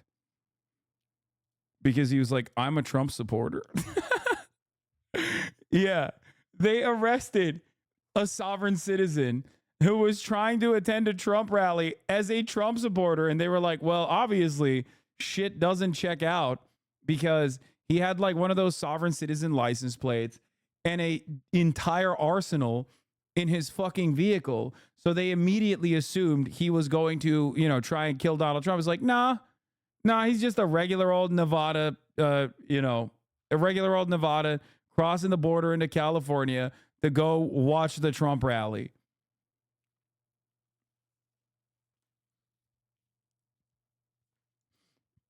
Which is funny because this is kind of what I mentioned with Ryan Ruth as the Ryan Ruth defense. You know, because I thought America was a free country, you know. I thought there was a time when you didn't have to see 3-minute ad breaks at the top of the hour. Guess what? You still do, okay?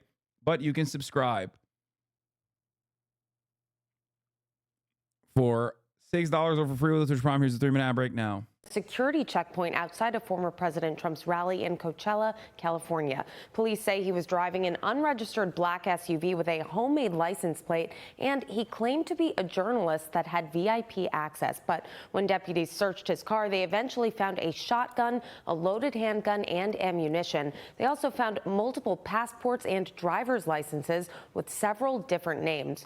So far, no federal charges have been filed, but the U.S. Attorney's Office said Trump was never in any danger, and they are investigating. And the local sheriff's office is not taking this incident lightly. Before former President Trump arrived to the rally, we made contact with an individual on the inner perimeter of our operation at the rally. In regard to previous attempts on the former president's life, this was not something that we were taking lightly. We had a very detailed plan in place on how we were going to keep not only the former president safe, but all of the participants or the attendees of the rally safe. In an interview with Fox News Digital after he was released, Miller denied any intent to harm President Trump. He said, quote, "I am the last person that would cause any violence and harm to anybody. I am 100% a Trump supporter. This is a man that I deeply admire because I was a closet individual in terms of my beliefs because I worked in Hollywood." A source close to the Trump campaign also tells Fox they do not believe this was an assassination attempt. The suspect is expected to appear in court on January 2nd. Wow. Carly? Okay, Brooke Singman live for us. Brooke, thank you. I'm Steve Doocy. I'm Brian Kilmeade. And I'm Ainsley Earhart. And click here to subscribe. Bro, I'm going to be honest with you. Not good. Okay? If they start arresting all of these, brave, patriotic Trump supporters, you're taking away votes from Donald Trump. Okay? You got to dial it back. You can't do it. You can't do it. You're hurting him. You're hurting Trump's chances of winning. So the guy that they arrested near Trump's Coachella rally with firearms has some interesting friends. He's in the back seat. Some of you guys might recognize the guy in the passenger seat. At that time on January 6th, I already did the math. 43 states had at least one Republican in them. Oh, wow. So if only the Republicans voted, it would have been a 43-0 vote, still meeting the 34-state representation threshold for a quorum. Thought through this. I conveyed this to Kevin McCarthy. I conveyed this to Mike Pence's Chief of Staff, Mark Short. So then it would have been up to Mike Pence to decide, do I go with the Pelosi one person, one vote option, or which would have allowed the Biden electors, or do I go with the Kevin McCarthy? This is the guy, by the way, in the back seat. That's the guy that they arrested. Vote. And if everyone votes by party, then guess what? Arizona's electors don't get counted. Multiply that by the rest of the contested states. Mm-hmm. That means no one secures 270 electoral votes. And then it goes to an overall contingent election where they again vote by state delegation. And then guess who wins? Trump it secures the re-election. Yeah. When Nancy Pelosi catches wind of this plan being in motion. And this was your plan. So you had it already. January 6th is coming up. Yes. And this is I communicated it not only directly to McCarthy. Again, the decision makers that need to put this in motion. Dude, what the fuck? January 6th openly admitting that they were in direct contact with members of Congress, Republican members of Congress, in broad daylight. So in a way, I'm curious. But in addition to that, I also publicly said it on different podcasts. And when I'm being retweeted by Trump on several occasions, they heard, of course they heard this. Do you think Kevin of course McCarthy Guys, this is being live streamed on Rumble at the time. went to her? Because I know, like, we have a lot of questions about Kevin McCarthy. Do you think Kevin McCarthy went to Why is it being recorded? Because they're fucking shameless, dude. What do you mean? They don't think they did anything wrong. Hello? Why would he? He's just said he got retweeted by Donald Trump. CBS News polling shows that the presidential race is... Did you see his response? probably the reason that God put me in that situation in order to be able to expose... Van Miller, the man accused of a so-called third Trump assassination attempt, denies these reports and pushes back in a statement released online. Miller states he is a Trump supporter who was invited to be at the Coachella rally. He adds that he told officers he had loaded firearms in his trunk. Furthermore, he's threatening lawsuits over defamatory statements and alleged police infringement of his rights. Expose really what's going on. And so every time I've gone to a Nevada rally and notified the police, it's been a non-issue. They've thanked me for the courtesy of notifying them. They've said, obviously, you can't take your firearms. I wouldn't even think of doing such a stupid thing. Why did you bring them with you into California to begin with? And they've been fine. They've been fine. And the critical mistake I made is, I guess, forgetting the location that I was in California. So I drive up with my special entry pass. And by the way, they're saying I had a counterfeit pass. That's a bunch of nonsense. I could prove that I had a special entry pass directed to me, sent directly to me by officials within the Republican Party of Nevada. I was an actual invitee to that event. So as I'm driving, there's an area where you enter the parking lot. God, I fucking love sovereign citizens so goddamn much, dude. Undefeated. Unfucking defeated, dude. They are the best. Why does bro sound like he's holding back tears? What do you mean? His goat got him arrested, dog. What the fuck do you mean? After you pass a sheriff. Why did he forget to bring his license plate instead of a hand-drawn license plate? Dude, every single like weird oddity about this story, every single weird oddity about this story can go either way. Obviously, when you first hear all of the details, you're like, what? He has like multiple passports and like fake identification, a fake hand-drawn license plate. Like, what the fuck is going on here? If you are completely oblivious to the way that an average Nevada libertarian operates, you are thinking to yourself, like, this is an operation. Like, this got to be like someone paid by Iran or something. Like, and then you find out that he's a sovereign citizen. And then you understand exactly what's going on. Okay. Have you guys ever watched that video of a cop pulling up on a sovereign citizen? In I forget one of those places, but I think it's like a cop that pulls up on a trail and the guy doesn't have a license plate and he's like, you can't fucking park here without a license plate. And he's like, I was traveling.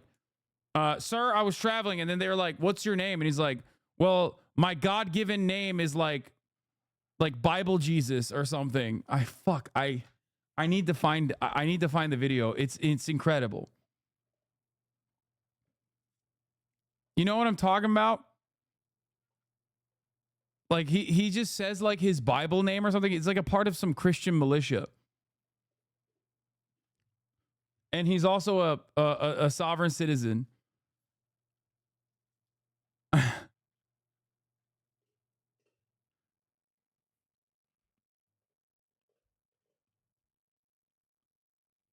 Is it from the SovSid video you reacted on stream? No. No, this isn't it either, but I mean, this is a good understanding of what it looks like. Did your flag on Sheriff's Office see your license, registration, and insurance? Well, why am I being pulled over? Your tag's expired. Okay. Can you just write me a ticket? And your license, registration, and insurance, sir. I'm not driving, I'm traveling. Hold on. So, he's sovereign citizen, not real, like, combative or anything, just passive aggressive kind of deal. You guys have your ID? Oh, this is the one, Game Wardens, Kingdom of Heaven. This is the one. This is the one I was looking for. Here. I'm not a citizen of the United States. Were you a citizen of Heaven? Of heaven? Yeah. I need to see some kind of ID. That's my ID. How about the registration for the car? I don't register my car with any secular authority. Is this your spouse or friend or? I don't register my car with any secular authority. My friend. Your friend, okay. What's your name on here? Trent? Minister Trent Goodbody. Okay. Do you have a middle? That's Minister Trent Goodbody. Minister Trent Goodbody, sir. I don't see a date of birth on here. Is there a date of birth? No, the date that would matter would be my date of baptism. You reside at Kingdom of Heaven? Is that right? Yeah, Okay. that's the jurisdiction I reside in. And that's where I claim my citizenship as well. So if I was to issue you a ticket for parking here illegally, where would I be sending that to? The Kingdom of Heaven. I need to have your date of birth. You are in violation. Give me 1 minute. I'll be right back with you, okay? All right. You're not free to leave, though. Okay. I'll Thanks. stay here. Yeah, I'm going to have to call some people. Hey, Nancy, it's my life funny. Sovereign citizen mindset is exactly what took place when they tried to have Mike Pence stop the certification on January 6th. Exactly. Exactly. They are the most annoying, like, rule-abiding rule breakers of all time that think in their minds that if they say, like, a secret code word to a cop, that they will automatically be let go. Where they think like, oh, excuse me, sir, I was simply traveling and not driving. I do not need a secular authority address driver's license, nor do I need a license plate for my vehicular in motion of travel. It's like, that's not how this works, man. Like, you can't just magically say this isn't maritime admiralty court and therefore you can do whatever the fuck you want. 182. Can you run a name? I have a possible. Yeah, it's no different than carrying around a reverse Uno card and being like, excuse me, you have no authority to arrest me, sir, because this is a reverse Uno card. And then the cop arrests himself. He's like, no! I am destroyed. No, I have to arrest myself now. Full alias of Trent Goodbody. Address is his Kingdom of Heaven. Asked for his date of birth, and he just wants to give me his baptism date. He doesn't have any plates. Okay, if you find anything, if you'll let me know. All right, thanks. Bye. She can't find anything on him. Let me tell you right now, what's going to happen is if you fail to identify yourself, you will be going to jail. I've given you my identification. You don't have any date of birth on here? You won't tell me your middle name? You're not under arrest at this time. If you continue to not give me your name and your date of birth, then you will be under arrest. Okay? Where does it say I have to identify myself? In the state law. I don't follow state law. This is my authority right here. Okay. Hey, he says source the Bible. Excuse me. My favorite liberal commentator also sourced the Bible when talking about why Israel has to exist, has a right to defend itself. So this is no different, you know? Source the Bible. My sergeant's going to come here. You can talk to him at that point. I'd love to talk to a supervisor. I don't want to have to take this guy in. He just tells me his name, date of birth. Be on my way. In most circumstances like this, I just turn around, give him a warning, say, hey, you just can't park right here. I'm Sergeant Fulton. So what's going on today? Well, wait, fuck. I want to see the second version. Hold on. You guys have part two? I got to see part two. What happens to this guy? Does anyone have part two for this?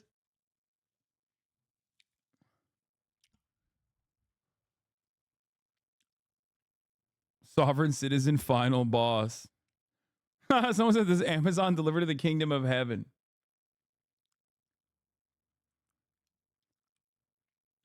Anyway, once you recognize what sovereign citizens are, you develop a better understanding of what this guy was about. I pull up to the sheriff. I say, you know, well, I should take that back. I'm not 100% sure he was a sheriff. He was wearing a sheriff vest, but a lot of those individuals were, and my assumption is that not everybody there was a sheriff. They were just trying to indicate that they worked with the sheriff's department. And so I drive up to this sheriff, and I tell him that, you know, in full transparency, I just want to let you know, in the back of my truck, I got, you know, 2 lawful firearms. Oh, wait, hold on. this earth, and he didn't make any no parking signs. Everything I do for God. True, King. So I will go with you wherever you want to take me, but you know, it would be a real damage to these dogs. I've had them for 10 years, and they can't live without me. All we're asking at this point, and all he's been asking, is to identify yourself. I can't give you a state identification because my authority is God, not the state. So Dude, he looks so scary. He looks so fucking scary, dude. You're still refusing to He identify. looks like a Resident Evil 7 villain. No, I'm not refusing. I have identified myself. I gave him my ID. So we need a name and date of birth for I you. don't have that. Okay. You leave I am us. not refusing. You leave us with no choice. I have not caused any harm to anyone or done any property damage. What have I done wrong? You guys are a corporation. You're trying to make money off of me. Actually, no. What would God do? You know, I forgive you guys for anything you're about to do. I live for the Lord. All right. And That's good. That's a good thing to do. Yeah. Go ahead and step on out of the car. Face the vehicle. Holy Hands behind your back. moly! You're under arrest at this time, okay, Trent? He's They're actually arresting me. significantly gentler than I thought he was going to be, by the way. Usually these sovereign citizen types are insanely annoying. Like he doesn't even suit the bill really of a sovereign citizen that much. All right, come back here This to the car. car is private property. Okay. Come back here to this car. You good? Yeah. Turn around. Face my tailgate. Why are you guys doing this to me? I don't know what you expect me to provide. There's no law saying I have to get state ID. Is there? If I gave you a birth date under duress, would you let me be on my way? A little bit too late for that. Of course. I would never do this to you. Yeah, they had to hit him with a double cuff. Man to That's man, a I would big never boy. do this to you. Can you tell me what might happen to my dogs? Your dogs are probably going to stay with the female. You know when I might be able to get released? That's up to the judge. I gave you several chances to tell me I your date of cannot birth. identify myself to an authority other than God. Parked in God's parking spot. You guys came along and thought it was yours, but well, you know what? There was another jurisdiction here before you guys came along. God made this planet. How do you think you own this place? How could you persecute me like this? Who are the ones that crucified Christ? Those were the government. You're the one that's going to be held liable and accountable.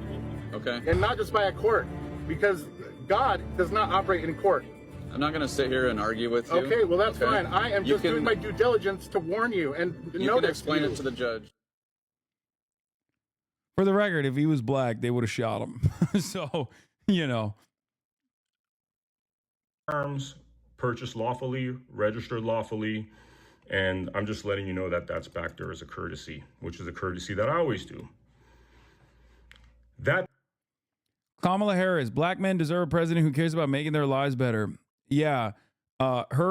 She saw all the PUA accounts that are all doing like cryptocurrency schemes and thought, I will be able to capture the black men once again, the 20% of young black men.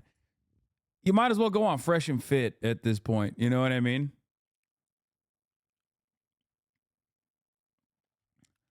Provide $1 million in loans that are fully forgivable up to $20K for black entrepreneurs and others that start a business. Support education training, mentorship programs that lead to good paying jobs for black men, including pathways to become teachers. Protect cryptocurrency investments so black men who make them know their money is safe. Launch a national health initiative focused on the illnesses that disproportionately impact black men. Legalize recreational marijuana and create opportunities for black Americans to succeed in this new industry. Wait, what?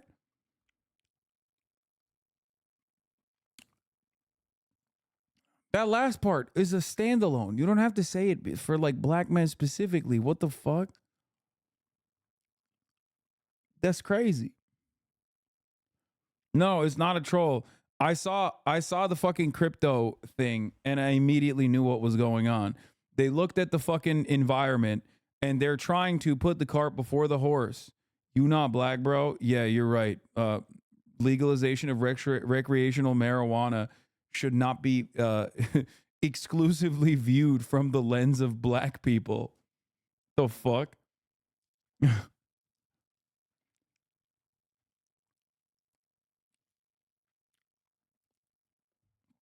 But anyway, like it disproportionately impacts black men that are incarcerated, but you don't have to say it like that. That's a universal policy. That's a good thing. You know? In any case, what she saw, I assume, is what I have seen as well, which is that like all these fucking podcasts and shit, all these black focused podcasts specifically, do a shit ton of like crypto rug pulls and stuff. So she was like, "Oh, I'll be able to win back these guys in the young black male demographic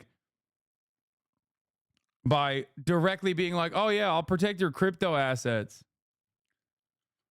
Ay, ay, ay. Good luck.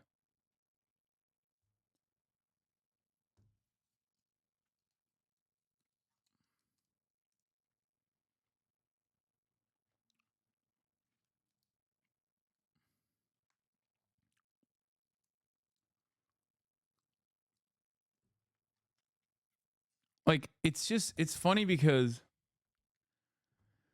it is so insanely fucking neoliberal. Like, she, I think, would be able to capture a broader swath of American society. She would piss off a lot more people too if she just straightforward was like, yeah, we're doing reparations. Like, this way you end up, you know, trying to directly target some people because you saw that they watched a podcast and you tried to like hyper target black men of a certain demographic in a campaign that is like hemorrhaging support from said demographic. Good luck.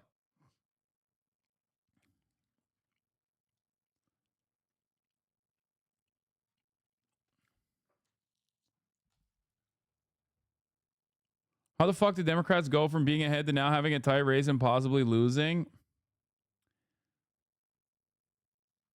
I don't know.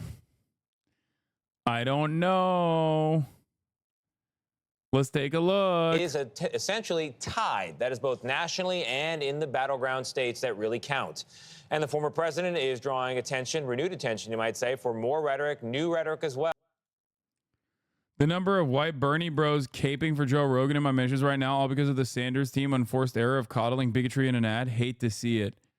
Oh yeah, Bakari Seller's gonna pop off when Kamala goes on Joe Rogan and talks about how awesome it was when she went on. But it was a great way to fucking shit on Bernie Sanders when he went on. Remember when everyone was criticizing Bernie Sanders? My favorite website for the 2020 primary is still relevant to this day. Oh my lord, trust me, this is good.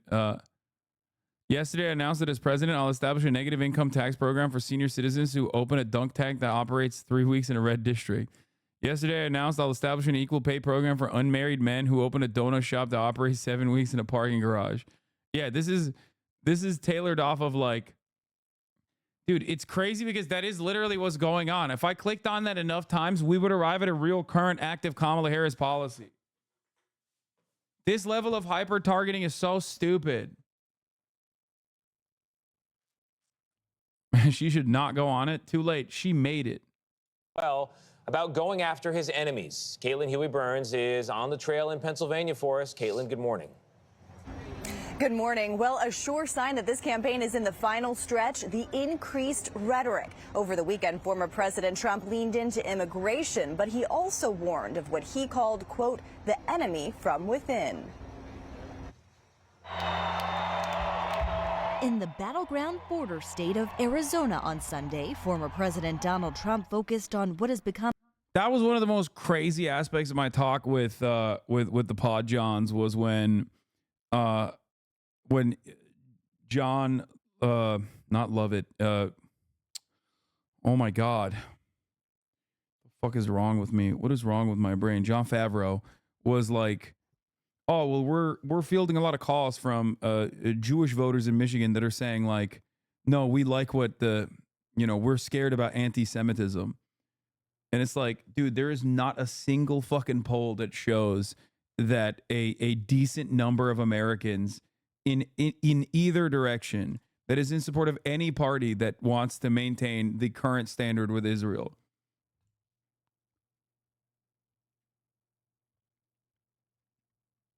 Like, that's crazy. And not only that, but there is polling that shows it's their 9th priority for Jewish Americans. Because Jewish Americans, much like trans Americans, black Americans, do not exist in a different fucking plane, okay? They're here in the real world with us. And demographically speaking, if they're young Jewish Americans, they have the same interests as other young Americans do. There is no like unifying singular priority in Israel. I'm pretty sure if you're like a young Jewish American that is fucking going to college, you have the exact same considerations and the exact same concerns with respect to, I don't know, cost of living, how expensive rent is, how expensive your textbooks are. And you are more likely on the side of stopping the carnage in the region than continuing to give unlimited weapons to Israel so they can keep killing Palestinians. A defining issue of his campaign, immigration. When I win on November 5th, the migrant invasion ends and the restoration of our country begins.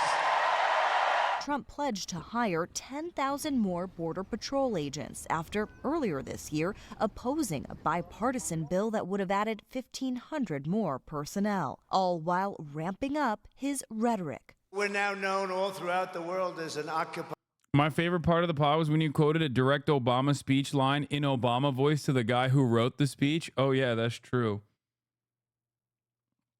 Oh, yeah, when I busted out the nation building, was that what I talked about? I forgot.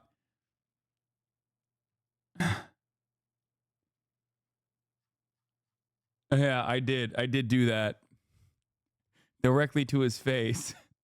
I didn't do the and pussy too, because I know that John didn't write that line. Country. Also on Sunday, the former president suggested using the military to go after a, quote, enemy from within on Election Day.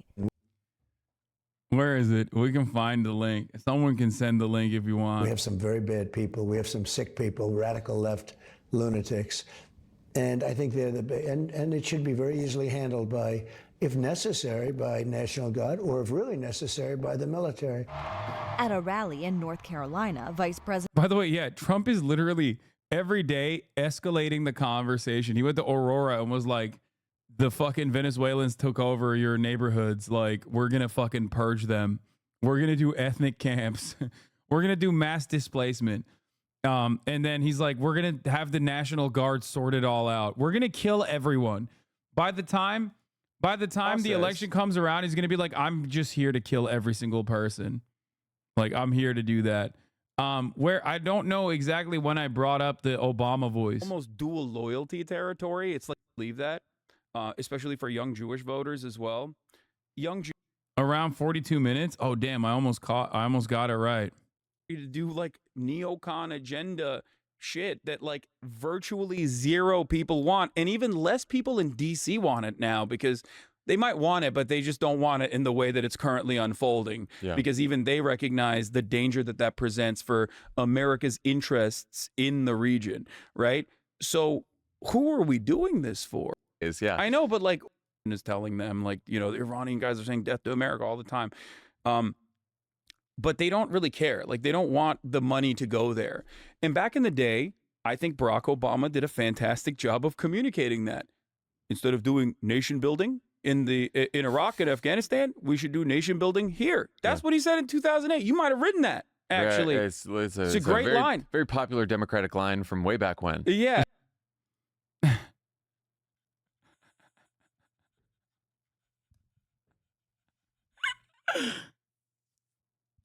I did the pussy too.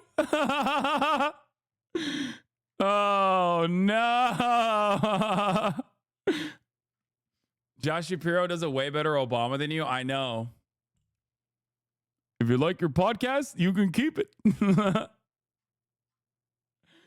Oh no.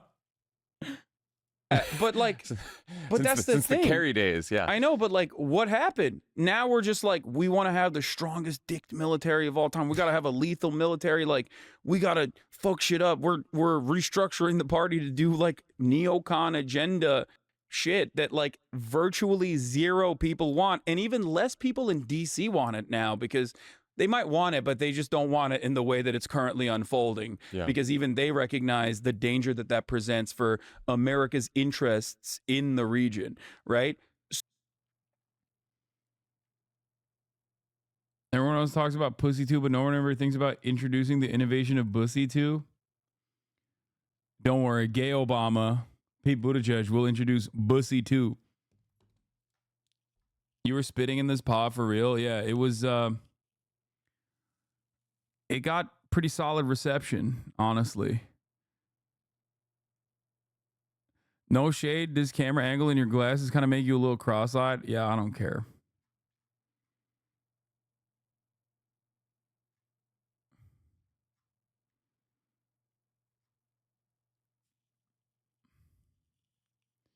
Yeah, I almost said Joe Brandon to him, too. I'm glad I held myself back. President Kamala Harris slammed Trump for turning down another debate and mainstream interviews. Why does his staff want him to hide away?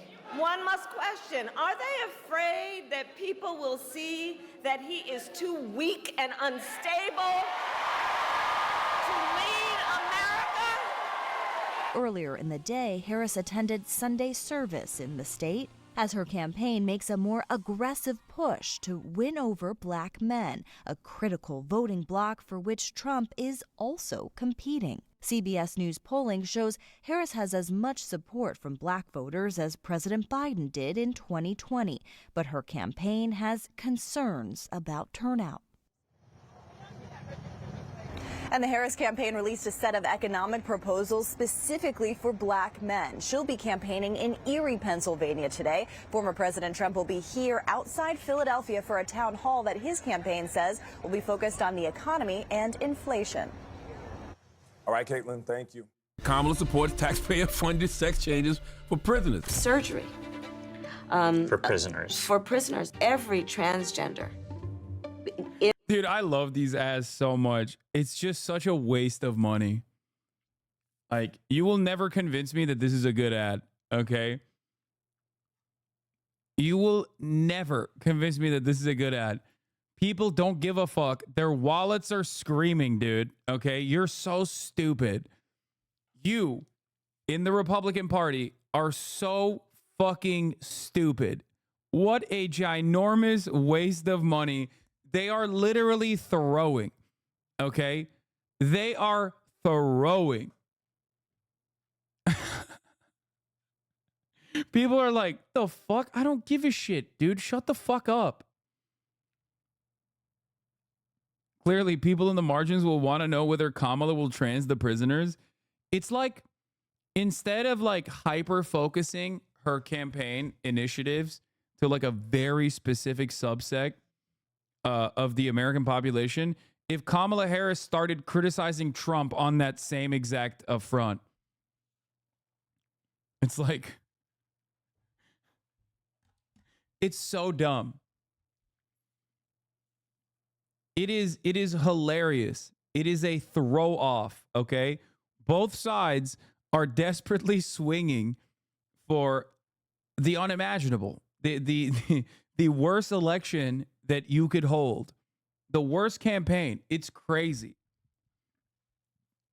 Kamala Harris wants to do bottom surgery on inmate transgender undocumented migrants.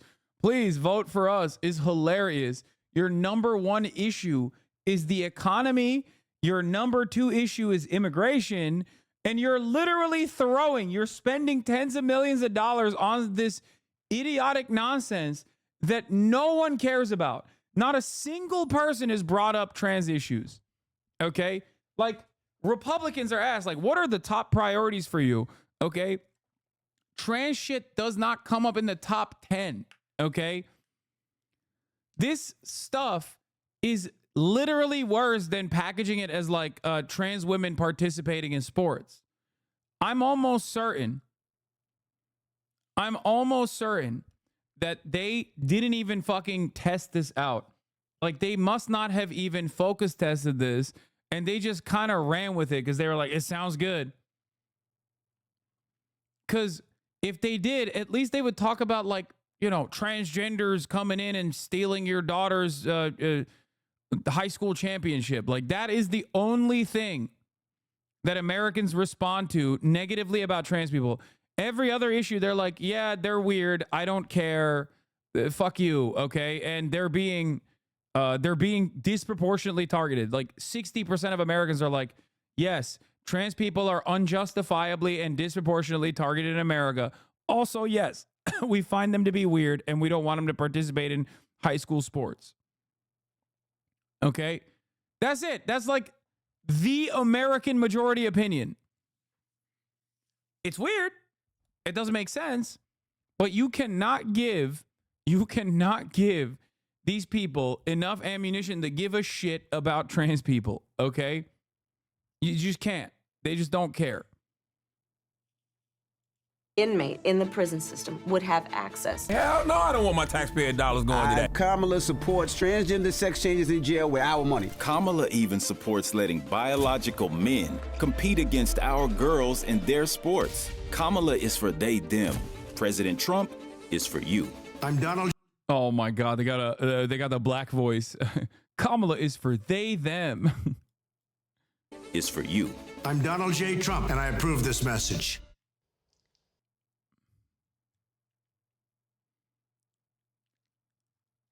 Yeah. Good stuff. Now, the reason why the polls have tightened over the course of the last month is because, and I'm repeating this statement that I made in the Discord, Kamala Harris turns out going on national television and talking about how much she is exactly like Joe Biden was literally more effective in galvanizing the pro-Trump base and getting undecideds to go for Trump than Donald Trump being potentially assassinated twice. Donald Trump gets assassinated every fucking weekend and the polls don't move. Kamala Harris goes on television and is like, I love Joe Biden. I am Joe Biden. I'm Joe Biden, but like even more annoying. Okay. At least I don't even have the quirky moments where like Joe Biden says, listen, fat. And Americans were like, oh my God, this sucks so bad. Oh, it's awesome. It's fucking dope. It's hilarious. And they have not stopped. And now they're like, well, it's sunk costs. We've already leaned in this direction too much. We might as well keep going. It is, after all, a truncated campaign. I'm stealing that line. Oh my God. Yeah, it's weird. I don't care. Fuck you. Might be the punchiest encapsulation of the American ethos I've ever heard. The ignorance, the apathy, the uncalled for aggression. Literally perfect. No, but that's it. Most Americans are just like, yeah, trans stuff is weird. I don't care. Fuck you for telling me. That is what it is. That is the majority position. Most people literally will be like, trans stuff is weird. I don't care about it. Also, they are literally being discriminated against. And also, they shouldn't participate in women's sports. That's it. Those are like, in terms of the trans issues, those are the four most common things that you hear from normal Americans, okay? So when you get into the fucking weeds of this shit, they're like, yeah, I don't care. Like, why are you telling me this? Why are you telling me this shit? What the fuck?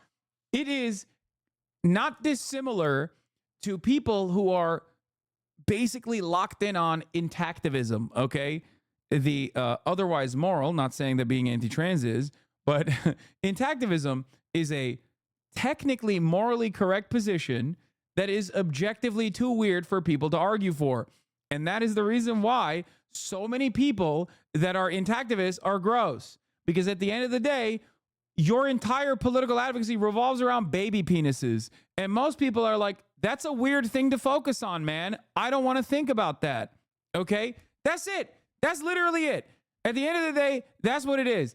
And that's the reason why so many of these fucking weirdos who are transphobic consistently talk about genital mutilation of children, and every single person that is also transphobic looks at them and goes, ew, what are you saying? What the fuck are you? I don't want to hear this ever again. I don't want to hear those words coming out of your fucking mouth, your grown-ass adult mouth. Shut the fuck up.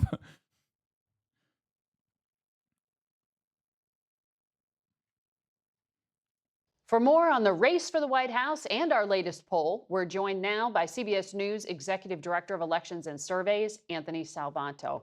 Anthony, the polling shows already close race has tightened further. Why is that? Let me start by reminding people just how tight this is. When you look at our estimates across each and every one of the battleground states, one after another is effectively even. So it's a race that either candidate can and may win. But one reason I think this week was highlighted is that you see how differently these candidates and their supporters define what is, not just what ought to be going forward. Let me show you a couple of different examples. Start with the debate over hurricane relief. Trump supporters say that they believe hurricane relief is not going to people impacted by the hurricane. In fact, they accept the claim that FEMA money was diverted to people in the country illegally. And Harris voters say speed of FEMA was just about right and that aid is going to people impacted. But that's just one example. Take another, the economy. Harris voters say that the economy is largely good. They say, or are more likely to say, that the stock market is up this year, that the U.S. has been adding jobs. Trump voters much less likely to say those things. And one more example, the border. Harris voters say that crossings of the border, the U.S.-Mexico border, are down. Trump voters say that crossings are. I don't like this false presentation because the ultimate argument here is that Trump voters are hallucinating an alternative reality, which is true. They literally are. The issue, on the other hand, is that the real takeaway from this is that the Democratic Party has a real messaging problem. They have a real credibility problem, and they have a more significant messaging problem. Part of that is coming from the capitulation to the right. When you literally frame everything from their perspective and you try to dance around in their waters, you're going to lose. You're going to fucking drown. And that's precisely what's going on here. Okay? You should have, a long time ago, been like, these motherfuckers are hallucinating. They are not real. They are making shit up. We are going to use real data. Look at what's going on. And then we're going to pummel you in the fucking head with emotional anecdotes about undocumented migrants who happen to be your fucking neighbors, who are taking care of their children, who are working 3-4 jobs, okay, to make ends meet, who literally deserve a pathway to citizenship. For every single one of the undocumented crimes, all 24 of the homicides that the undocumented people have committed on U.S. soil in this fiscal year, there are a million fucking versions of your neighbors that are coexisting with you peacefully, and Trump wants to fucking rip them away. Why can't the Democratic Party use anecdotes in the same way to communicate the actual reality of the matter? Are they woefully incompetent? Are they incapable? Are they oblivious to the reality? No, it's because they want to fucking lose.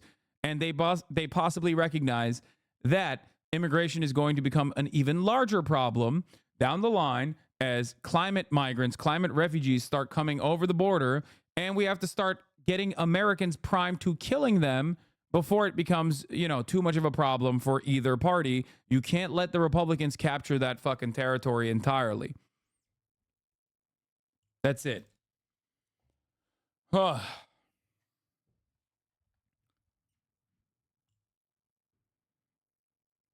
It's not because they hate the leftists that bad, okay? Please understand. It's also because they are trying to capture that space, not realizing that you will never be able to capture that space, and you should be fighting desperately, tooth and nail, against the Republican priming against migrants.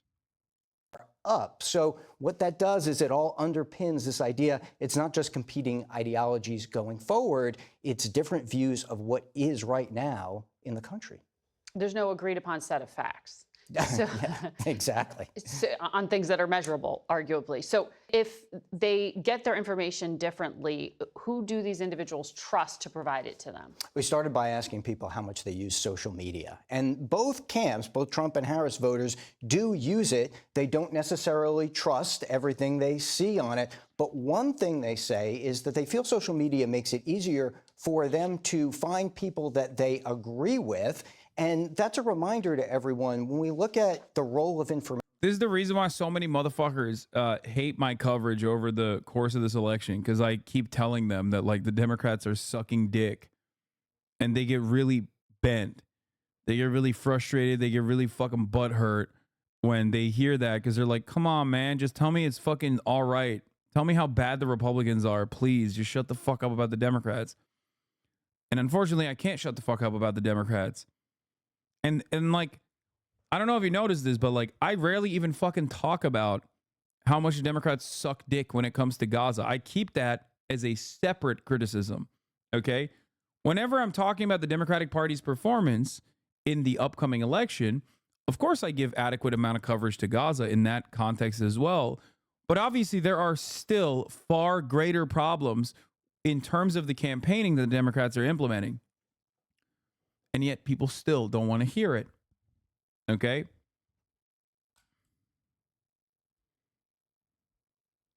I have a couple low propensity voters in my orbit that talk about how much they love Donald Trump. And I poll them with regular frequency. It's totally anecdotal and it's, you know, far from the most consequential way of doing this. But I like seeing what they have to say and the likelihood that they will go out and vote. The mid propensity voter will be voting for Donald Trump. The low propensity voter that has never voted, the mid propensity voter has voted in the past for Donald Trump in 2016, didn't vote in 2020. Okay. The low propensity voter has never voted. He is even more conspiratorial than the mid propensity voter. He is not voting. The moment that he tells me he's voting, it's over. Donald Trump is definitely winning. Right now, Donald Trump may be winning. All I'm saying is, if you're a fucking Trump supporter who believes in conspiracy theories and like kind of is captivated by Trumpian rhetoric, Trumpian sentiment, okay, and you are going out of your way to fucking vote for Donald Trump in California. No, they're not in a swing state. They're in California. Okay. That means that there are a lot of fucking mid propensity voters that are doing the same in swing states. That's the way I look at it. Okay. I hate how parasocial you guys are getting. You do not know any of these people. There are a shit ton of people that I communicate with on a daily basis that I will never have anywhere near the camera. You will never know about them. You guys are being incredibly fucking annoying right now. Information. It's not just that people are maybe getting right or wrong things or are steered in a different direction. It's that sometimes they very affirmatively go out and look for things that reinforce existing beliefs. The other part is look at sources of information. For Trump voters, Donald Trump is a trusted source of information as much as their family and friends and more than a lot of, let's call them experts. Wait, what? Feel what tells you is true Trump voters? Top answer is Donald Trump. Friends and family, conservative media figures, religious leaders. As much as their family and friends, and more than a lot of, let's call them experts. But they're not as trusting across the board of all those things. Whereas Harris voters also trust. Lame medical scientists. Boo. They trust Joe Biden. By the way, this is also just as fucking delusional. Make no mistake. Liberals like to put themselves up on this pedestal of like moral integrity and also intellectual pursuit. And it's like, dog, you just said Joe Biden. Like you trust Joe Biden? Joe Biden is not to be trusted with his bowel movements. Like Joe Biden's immediate family members don't trust him with driving a car. And you're over here being like, well, I trust that fucking 800-year-old little demon who has told me time and time again, he's working tirelessly around a ceasefire, Jack. We beat Medicare. I trust him. Harris very much, but they also trust other sources like the ones that I mentioned across the board. One thing we saw that both camps share is they're concerned about foreign interference, that foreign countries are trying to influence them, the voters, to try to steer this election. And what tends to happen is each camp thinks that Iran, China, Russia wants the other candidate to win this. Where all this comes out is when you look ahead, what happens after the results are counted. Donald Trump's voters are more likely than Harris's to say that his camp should challenge the election if he loses. And they're more suspicious that there will be widespread fraud in this election. That's something, talk about different views of what is, that we need to keep an eye on once the race is over. Interesting. Anthony Salvanto, thank you. Thank you. And for more on our brand new NBC News poll. Bro, you don't understand. Yeah, Iran, dude. Iran is going to fucking interfere in American elections. Like, I feel like even Russia is too busy fucking, doing their own shit. And so is Iran to hyper focus on the American elections. They don't have enough cash, even on a good day, to swing in that favor. Maybe China, but even then, it's like, I think they mean Chinese interference is TikTok. That's it. I am joined now by national political correspondent Steve Kornacki to take us through all of the numbers. Let's Steve, go. boy, this is a big one. Yeah, Kristen, the numbers say it. It is a tie game here weeks before the election, and it's that shift. Our last poll taken in the wake of that September. Dog, 44. He made up so much ground, dude. Fucking told you. I told you. What did I tell you? Never underestimate the ability of the Democratic Party to snatch defeat from the jaws of victory. Okay? And they did it. And they did the dang thing. And now it is an unnecessarily tight race with current trends showing a trajectory that favors the Republicans and a trajectory that does not favor the motherfucking Democrats. And the entire fucking time, the Republicans have been running the worst campaign of all time. Okay? Only to be met with the worst campaign from the Democratic Party. She can turn this around by campaigning with George W. Bush in Michigan? Yeah, that's right.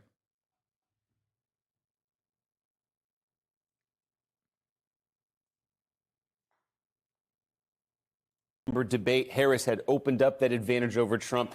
Gone in our new poll. What goes into that? What's behind that? I think this one is revealing. This is the basic perception. Bro, I'm telling you right now.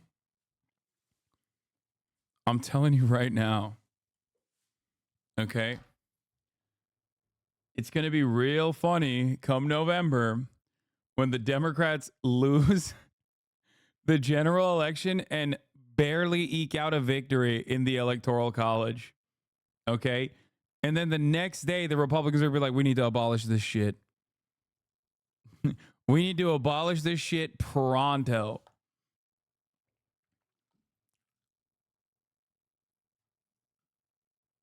I'm telling you.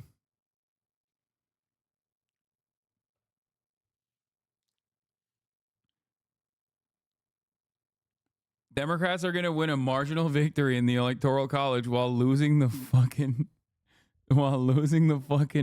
popular vote to the Republicans, dude. Oh my God. Voters have of these candidates. Is it positive? Is it negative? Now, these are not great numbers for either one. Trump 43 positive, 51 negative. He's 8 points underwater, you might say. But look at Harris. Exact same positive score and that negative number almost in the exact same place. And this is it. The last time we polled this question after that debate, Harris had really made up ground in this area. Look, she had a positive rating, 48 to 45. So that advantage has all in the last few weeks in our. That is absolutely not going to happen, bro. No way, law. I don't think you guys are looking at. I don't think you guys are looking at polling. Like, national polls overall do not favor the Democrats in the way that you think they do. That's number one. Democrats already need a fucking +5 advantage to win national, to win a national campaign in terms of the national polling anyway, the way that the Electoral College is designed. But having said that, the most consistent and the most revealing aspect of this is that low and medium propensity, mid propensity and low propensity voters greatly favor by wider margins the Trump campaign than high propensity voters favoring Kamala Harris. This means that at the top of the hour, there's a 3-minute ad break, and no matter what propensity of a voter you are, you're going to still see a 3-minute ad break unless you subscribe. Okay? That's right. Here's the 3-minute ad break now.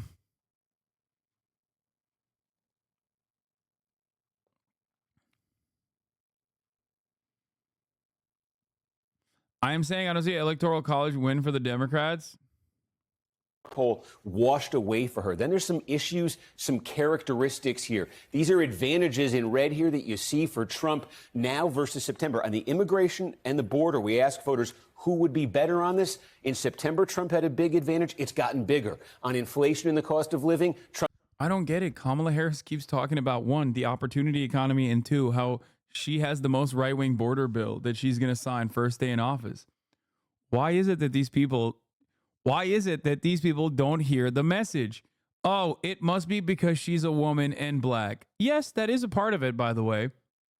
Perhaps if there was a guy who ahead of time was saying, well, considering that you are, what? This Twitch staffer keeps trying to ask a question but gets hit by Fossabot.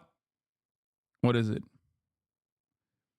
You've talked about less than evil voting a lot before. The other day you mentioned less than evil voting is less bad for Senate elections versus the presidential election. When you talk about presidential less than evil voting being bad, do you mean that voting for the less than evil candidate is bad, or settling for them, endorsing them because they're the lesser evil is bad, and the fight for legislation rather than the candidate? I hate lesser evil voting as an argument because it's a demonstrably unsuccessful argument. Okay. But in terms of down ballot races, in terms of like the Democrats maintaining the Senate, that one is a little bit more reasonable because that's where legislation happens, or blocking and pushing legislation and court appointments happen. Ultimately, it's still an inconsequential argument.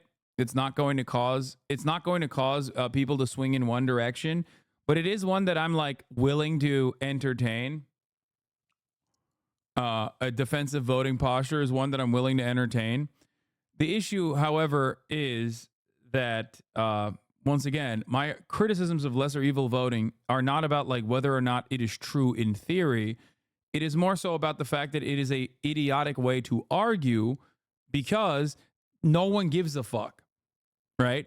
No random American that is choosing the couch over going out and voting come election day is going to actually go out and vote because they personally have decided like, well, I got to protect American democracy. That's not how it works. In order to activate these people, you have to figure out where the harm is and explain to them how you're going to stop the harm.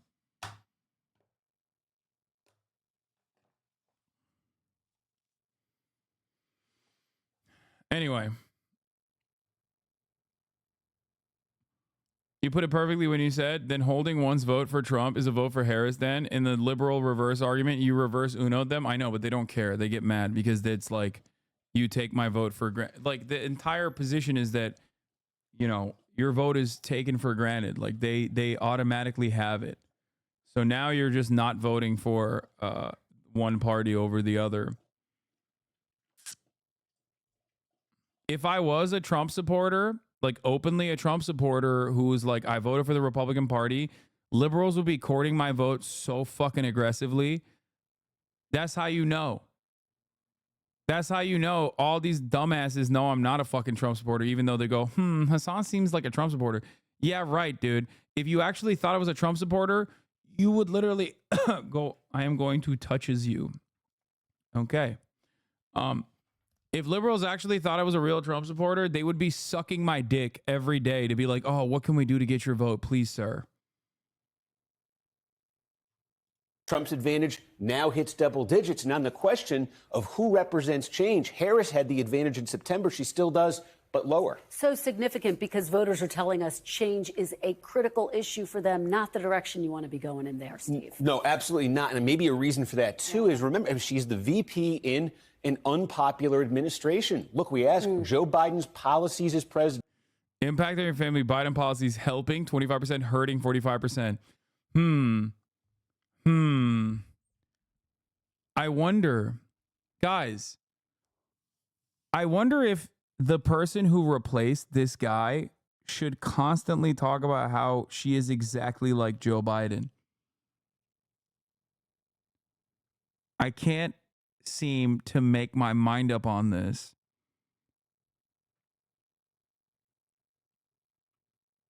It's like, maybe, you know what? Maybe if Kamala Harris went on television and told Americans how close she is to the unpopular candidate that was so unpopular that she literally fucking replaced him on the ticket, then Americans will finally catch up. Do you think they're helping or hurting your family? Look at that. Almost 2-to-1 say hurting more than helping. His job approval rating is in the low 40s. And then here's the twist. When you ask folks, when Trump was president, were his policies helping or hurting? Look at that difference. 44% say helping, 31% say they hurt. So retrospectively, Trump is getting some numbers here. Maybe he didn't even get when he was president. And then this is, in perspective, the challenge that Harris faces. These are the modern vice presidents like Harris, incumbent vice presidents, running while their boss was still in office. And just look, 88, George Bush Sr., his boss Reagan had nearly a 60% approval rating. Bush won. 2000, Clinton was at 60%. Gore didn't win, but he won the popular vote. We can say that. It's not like you have been saying it over and over again for weeks, even before seeing the polls, these polls. Yes, I've been saying that because I think it's objectively a dog shit way to fucking campaign, because I've seen Democrats run that way and lose time and time again. So I was just simply looking at the past and looking at the mistakes of prior Democratic Party campaigns.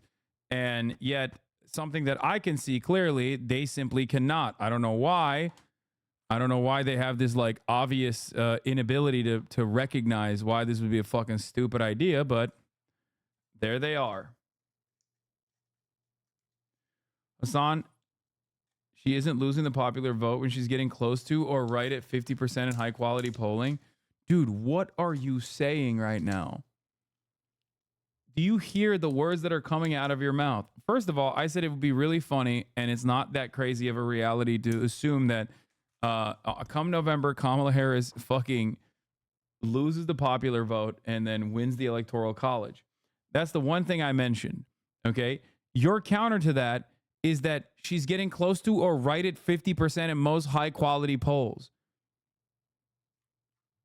Does that seem like she's going to definitely win the popular vote? Like, I know that there's a lot of junk polls out there. I know. Okay. But you're not making the argument that you think you're making. This is precisely why I said that if low to mid propensity voters come out in high numbers, because for one reason or another, they were activated by Donald Trump because they think Donald Trump is going to defend their interests. They think Donald Trump is going to fix the economy. They think Donald Trump is, going to do this or that. Somehow, Donald Trump is going to make podcasting legal again or something. I don't know. If they come out, Kamala Harris absolutely loses the fucking popular vote.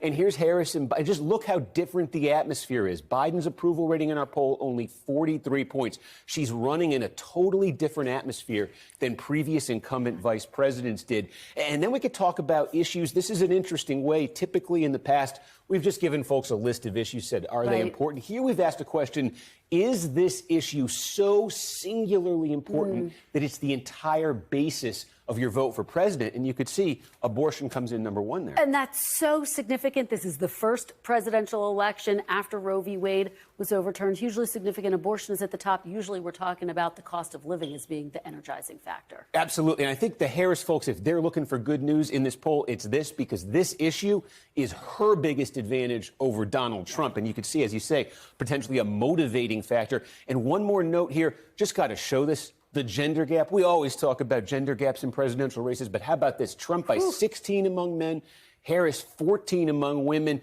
That is a 30-point difference between those two. If that happens on Election Day, that's one for the history books. We've never seen it that high. Yeah, an historic gender gap for sure. All right, Steve Kornacki, as always, great stuff. Thanks, you. Kristen.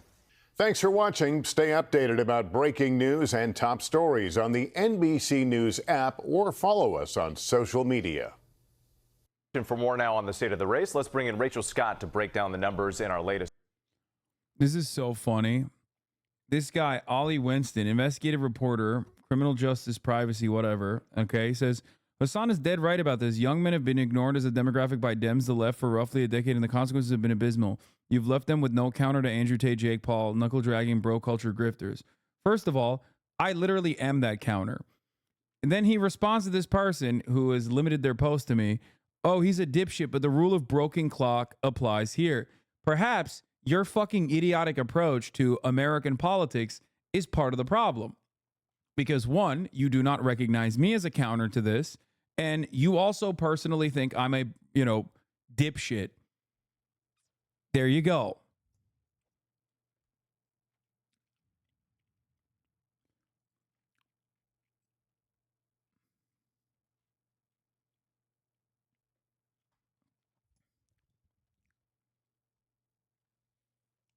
That's it. Like, all these people are like, oh, I wonder who's the fucking guy who's like reaching out to young men. This community is dominated by young men, okay? And a platform that is also dominated by young men. I'm the guy. It's just a lot of liberals will simultaneously be like, why is nobody reaching out to these young men? And then they turn around and look at a guy who is, and they go, oh, he sucks because I don't agree with a fucking clip chimp that I saw of him. The tweet you're missing, he's also somehow not part of the solution, which is more insightful observation than blaming the left, whatever that is in the 2010s, 2020s. There's been no shortage of left-coded bro culture figures. They don't take off because they're not antisocial enough.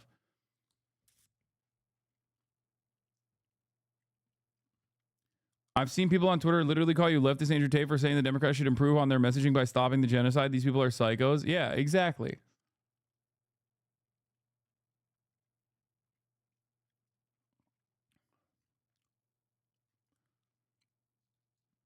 Wait.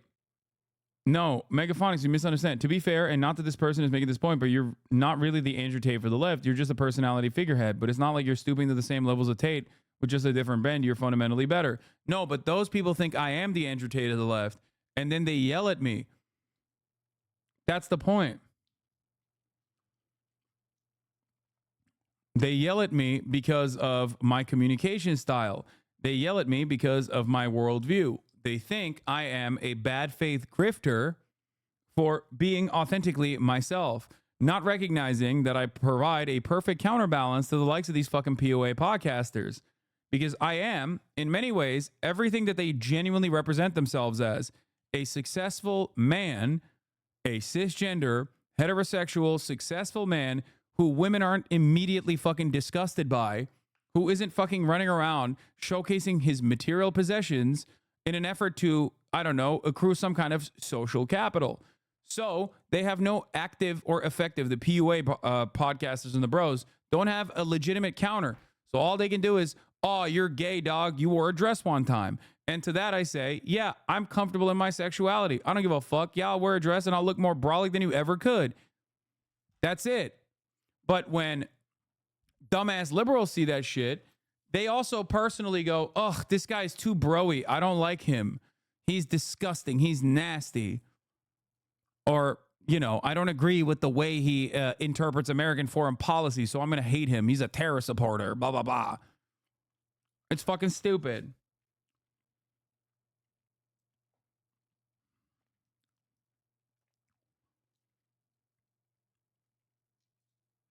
The thing is, would they ever think you are good? They themselves are right-wingers or right-wing adjacent. They aren't neo-libs the main issue. Anyway, ultimately, a big part of the problem is that, obviously, the algorithms are fucking right-wing boosted. That's it. Come to the right, all love. Yeah, if I had no fucking morals, I would have been the absolute best right-wing grifter on the fucking planet.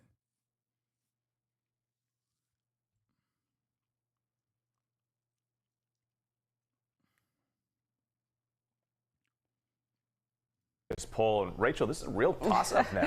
Yeah, Whit, this race was close. It is given even closer now with just 22 days to go.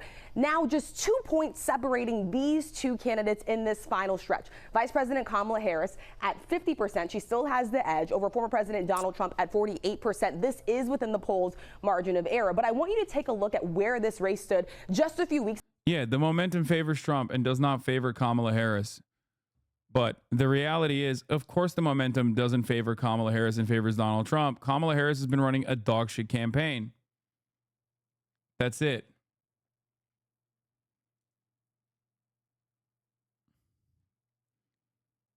That's it. The funniest aspect of this, of course, is that Kamala Harris also, Harris's popularity has declined. Her negatives are up. Her popularity has started waning. Positive sentiment is going down. Negative sentiment is going up. I wonder what changed. She's constantly on camera.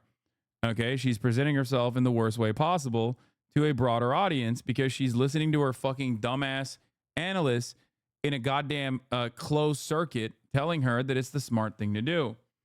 Okay, that you got to keep hugging and kissing the Republicans, not remembering that you are running against Republicans.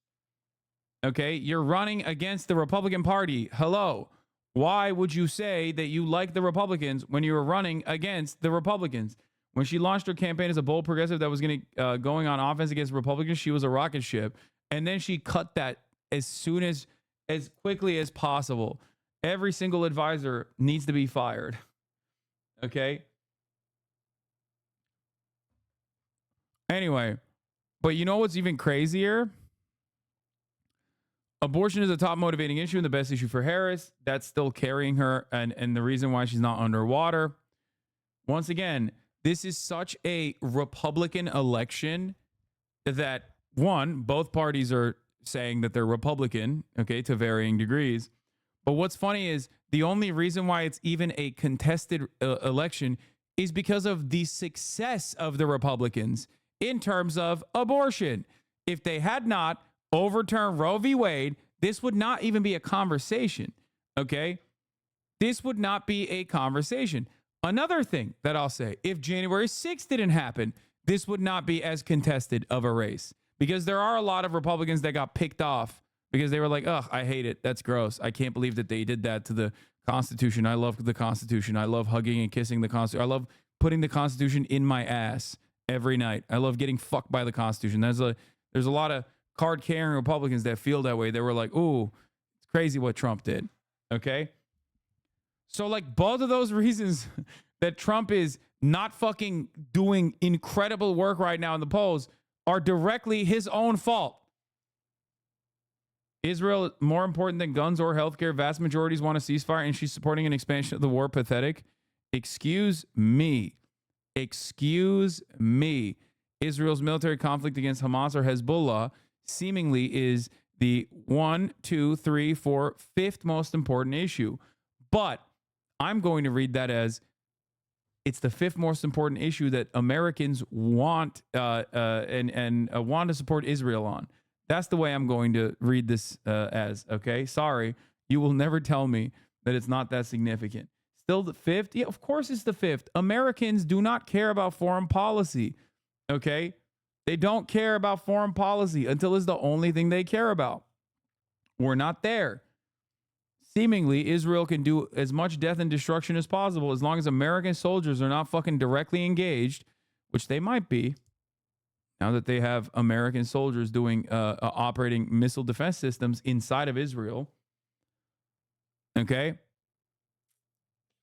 Until that fucking happens is not, Americans, until they go directly into war, they're not going to give a shit. This is still pretty fucking high, though.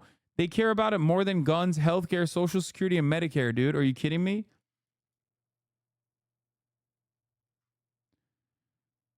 Anyway. Hey, guess who's doing objectively better on Israel, by the way? Wait, don't they have this? Here. Handling Israel's military conflict with Hamas. What is this? 48% say Trump would do better. 30% say Kamala Harris would do better. Is that what it is? Am I reading this correctly? So 18 points? Nice. 50% say Kamala Harris. Wait, what? How did they do this? Deal with inflation and the cost of living. 50% say Republicans will do better. 39% say 39% say Democrats will do better. Kamala Harris will do better. The vice presidential debate did a great disservice showing what the reps are normal, likable, and relatable, and that they have more in common than you think and not weird fascists, etc. I know. It was a fucking major mistake. Yes, look at the top, dummy. No, the way that they did this is weird because they swap out the blue and the red.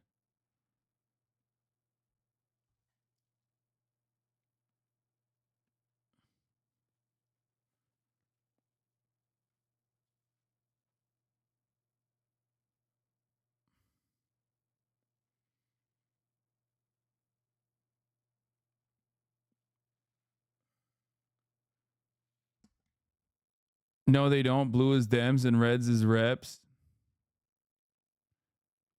More than 50% of Americans appear to support Israel. Do you think that's actually true or what? No, I don't. They play fast and loose with the data whenever they bring up any kind of like support for Israel that's beyond marginal. Did you watch the New York Times interview with JD Vance the other day? Yes, I wanted to fucking die. Okay. It was so bad. Especially when, okay, I had to shut it off for like a little bit and breathe. When the interviewer said, how much time would it take for you to deport every undocumented migrant on U.S. soil, which you have officially lied about and said is 25 million? I was like, that's really the question? Like, that's the, like, how fast they can deport migrants? Like, that's the question you want to ask, New York Times? That's insane.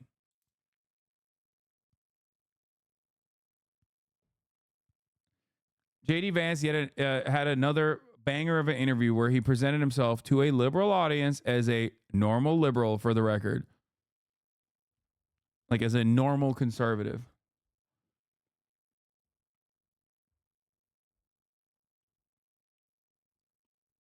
Anyway, well, 50% sounds reasonable considering a lot of them seem to support Israel too. No, it doesn't. Of course it doesn't sound reasonable. And no, what are you talking about? A lot of them support Israel? No, dog. It's only the fucking media and also the Democratic Party that actually actively supports Israel. Please talk to a normal person for once in your fucking lives. Please, I can't believe I'm the one who's saying this. I've been live for 9 hours today. Okay? Like, look at one fucking poll. Look at one poll that isn't like, look at the actual polling data and not what the article headline says the polling data represents. And you will understand that that is a ridiculous fucking statement. Half the time, the polls are like, do you support a full Islamic takeover of Hamas that will restore the Islamic Caliphate? Or do you support the most moral nation on the planet, Israel? And even then on those polls, it's like 75% being like, no, I said the Shahada. I believe in the Islamic Caliphate. What the fuck are you talking about? Earlier today, we talked to a content creator by the name of Asmongold, who said Palestinians have inferior culture and deserve their fate. He also personally believes, despite the Islamophobic sentiment, that Israel is doing a genocide and that is unacceptable. Please understand that most Americans are probably closer to fucking Asmongold than your friends are, okay, than you are to most Americans in their attitude towards this. But even then,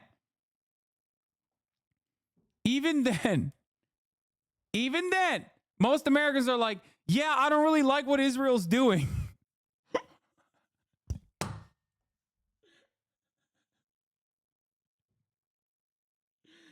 Oh my God.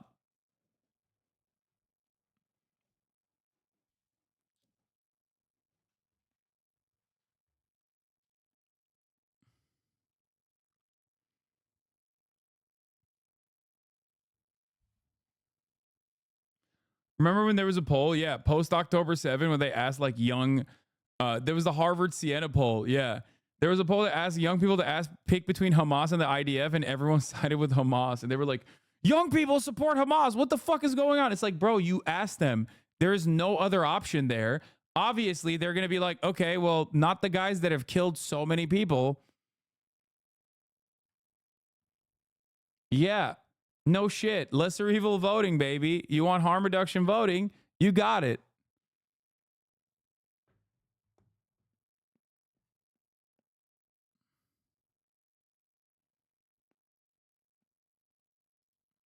You won't be shocked to learn that this Washington Post survey of 400,000 shows that Jews in America are voting overwhelmingly for Democrats, and the only ones voting Republicans cited Israel as support for being their main reason.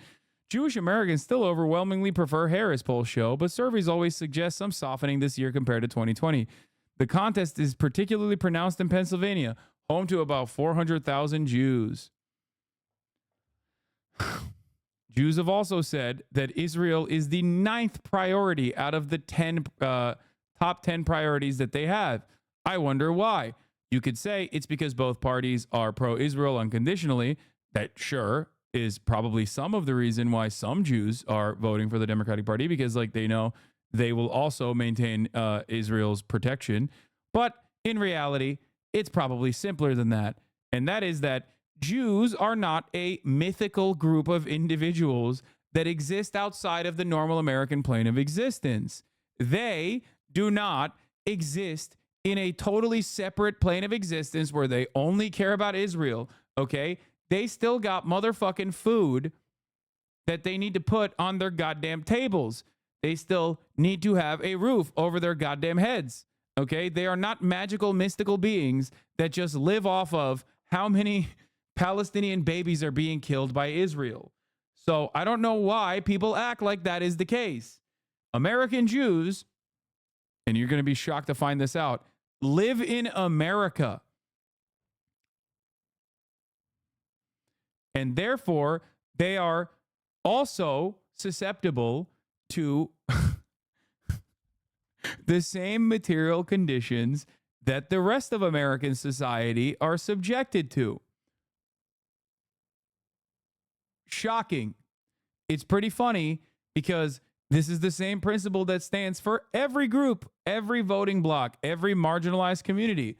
That's why I always laugh when people talk about like trans issues from a hyper-specific perspective, whether to besmirch trans people and say that they are bad or whatever the fuck, or whether it is to do like a shitty liberal version of like defending trans people. It's like, you know what Medicare for all helps? You know what group it helps? Trans people, Jewish people, pretty much everyone.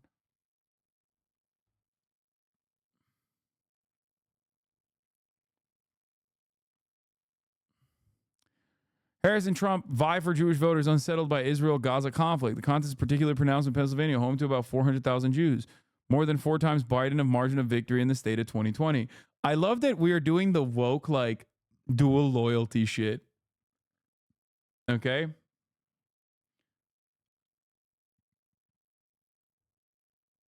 This is my favorite. This is my favorite type of article that people write when they're like, yeah, you know, Jews exhibit dual loyalty. Actually, not even dual loyalty, single loyalty.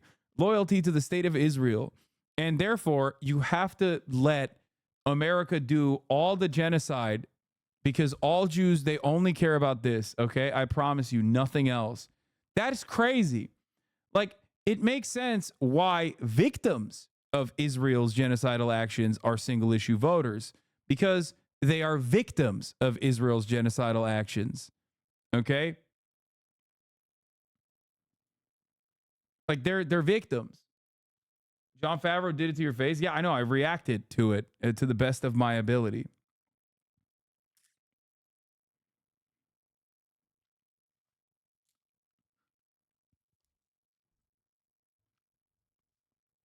Besides some of the most rabid ultra-Zionists,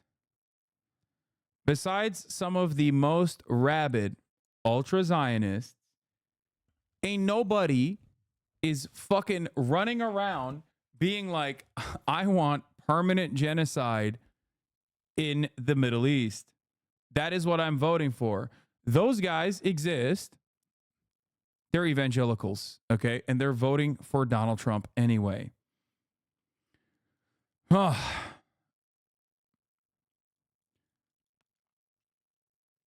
was a really weird point he made. Honestly, it didn't seem real. Yeah, it also doesn't like show up in the data at all.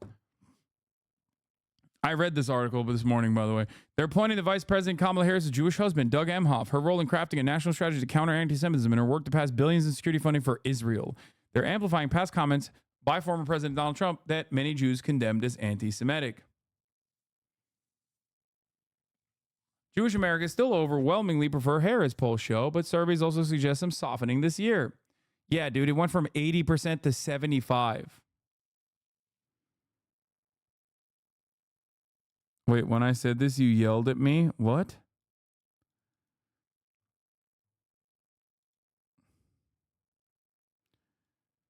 To be honest, Jews genociding Muslims all over the Middle East is basically just what Muslims did to other religions when they first took over the Middle East. It's basically 1,400-year-old karma for Muslim colonialization. What? Actually, Jews live underground with the lizard people. Remember the Jew tunnel story? I love that this guy is like deeply anti-Semitic, but also simultaneously deeply pro-Israel. That's cool.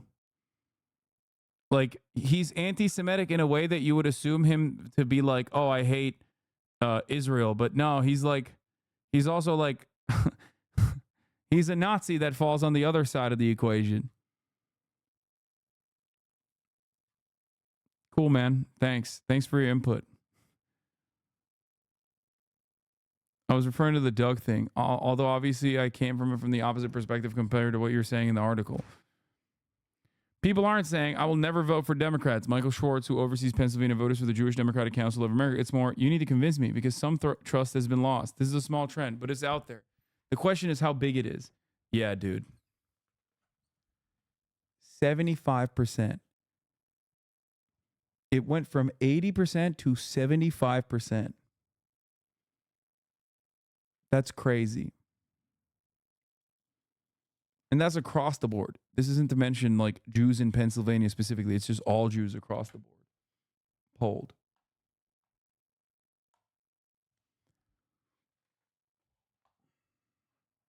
How stupid.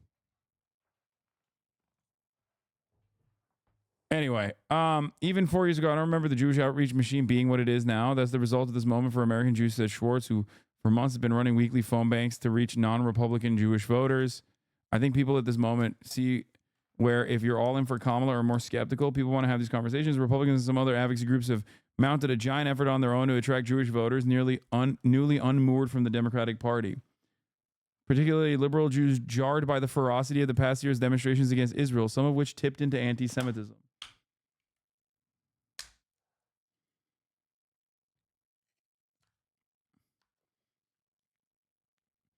I love this because in many ways, this is also super fucking like rushing to as right wing of a position as possible. And it's like kind of still losing voters to the Trump administration, which is crazy.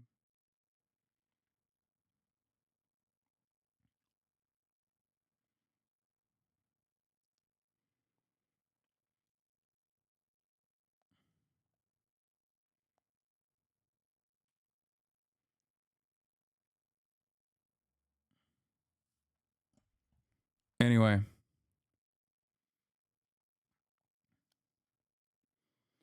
Republicans and some other advocacy groups have mounted a giant effort on their own to attract Jewish voters newly unmoored. They're using specifically developed apps that record which Jewish friends are registered to vote. Republicans doing an app to track Jews. Oh, well. That seems like a good idea, man.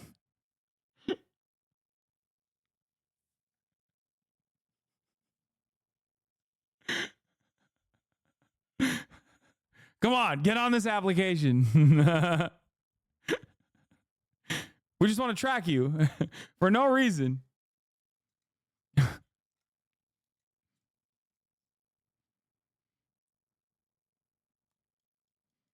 A family member of mine keeps forwarding me campus alert emails from ADL, which are so funny because it's just like daily endless rage-based stories about minor incidences of college campuses. Most aren't even that. It's just like we saw the words Free Palestine in chalk on the sidewalk.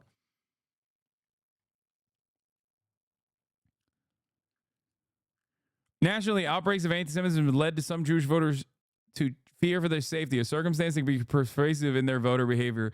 I think there's nothing funnier than being like, I saw anti-Semitism increase. That's why I'm voting for the guy who literally said the group of people that said Jews will not replace us, some of them were very fine. Like, dude, there is, I mean, look, everyone has the capacity to be a fucking idiot, okay? You know? Yeah, I'm going to go with the guy that literally had dinner with Kanye West and another open neo-Nazi. That's the guy I'm going with. He's really going to fucking deal with anti-Semitism. The guy who said he's going to blame the Jews if he loses the election. That's awesome. But of course, regardless of the way that like the media is trying to cover this, obviously most people understand the reality. Most Jews understand the reality. That's why they're literally fucking, 75% in the tank for the Democratic Party, as they always are. Like, historically speaking, the Jewish vote does not swing far away from 70 to 80% going for the Democratic Party.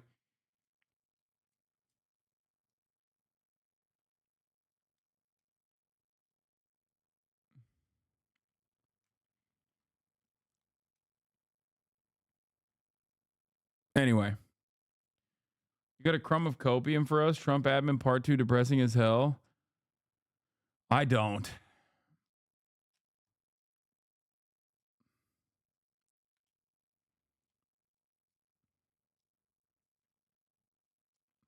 Unfortunately, I don't feel like Israel can ever be dealt with without guaranteeing a Jewish state of some type. Honestly, it was completely returning the stolen land as an overarching narrative among even Jewish people that a Jewish state isn't necessary. Yeah, it doesn't matter. Like ultimately, if you're asking me what is right, then, I'm going to tell you what is right. And saying that, there has to be a Jewish demographic majority state in the region is not correct, because Israel, even within its own borders, is still going to have demographic concerns about the Palestinian citizens of Israel, the non-Jewish population of Israel. Okay? That's ridiculous. They can't just be like, all right, we're going to withdraw from the West Bank 750,000 Jews that live there, okay? And then magically create a two-state that surrounds Israel proper, and there's still going to be Palestinian citizens of Israel inside of Israel. You have to be interested in compromise. Christian Zionism doesn't have a path of compromise. No, it just doesn't matter. Like, it doesn't matter that, like, it doesn't matter that the American Zionist social conditioning, the American Zionist predisposition that is baked into, like, the collective consciousness of a lot of Reform Jews here in this country, as almost like with almost religious rigor. Like, it has basically become a substitute for a catch-all religious understanding for non-religious Jews in this country. It still doesn't change the reality that, like, it has to no longer exist this way. It can't. Like, it doesn't matter. Anyway.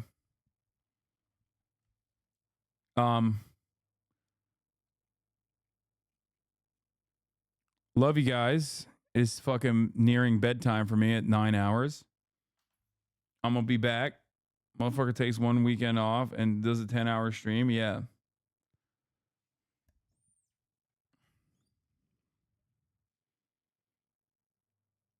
And that was a lot. I'll be back tomorrow. As always, lots of guests this week. Felix Biederman, Stavi Baby, and the like. Get excited, get hyped. Glad to take a weekend off. And peace in the Middle East. Free Palestine. Love you all. Bye-bye.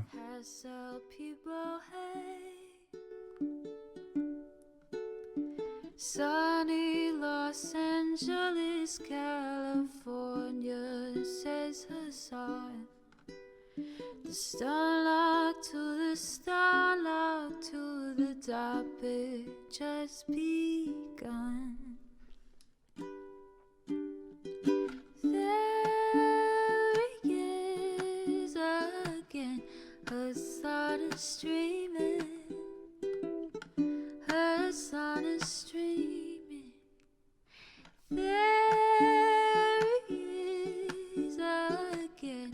Hasan is streaming. Hasan is streaming. Reviewing the P.O. box. Uncle Uger's face. Sudden discord at your prop. Great names take embrace. Tiny Bernie Sanders, LGBTQ Air Force. The whole left at your fingertips, on at your door.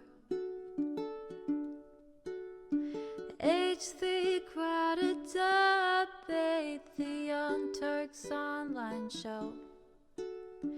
3 full fucking years of this, plenty more to go. 90-day fiance talks of champagne bourgeoisie. A Trump rally live reaction, a mass riot at DC. There he is again, Hasan is streaming. Hasan is streaming. There he is again, Hasan is streaming. Hasan is streaming. Reading a live stream, fair comments, Austin show chat advice. And all the ways the right-wing pipeline can suck you in online. JCS react, Lord frame gets broken, cover blown. A full-blown mass pandemic, monster streaming at your home. Total radicalization coming out to find. The system you were taught to trust in was broken the whole time. All these daily streams, whether big or whether small, have helped me and so many find the meaning through it all. There he is again, Hasan is streaming. Hasan is streaming. There he is again, Hasan is streaming. Hasan is streaming.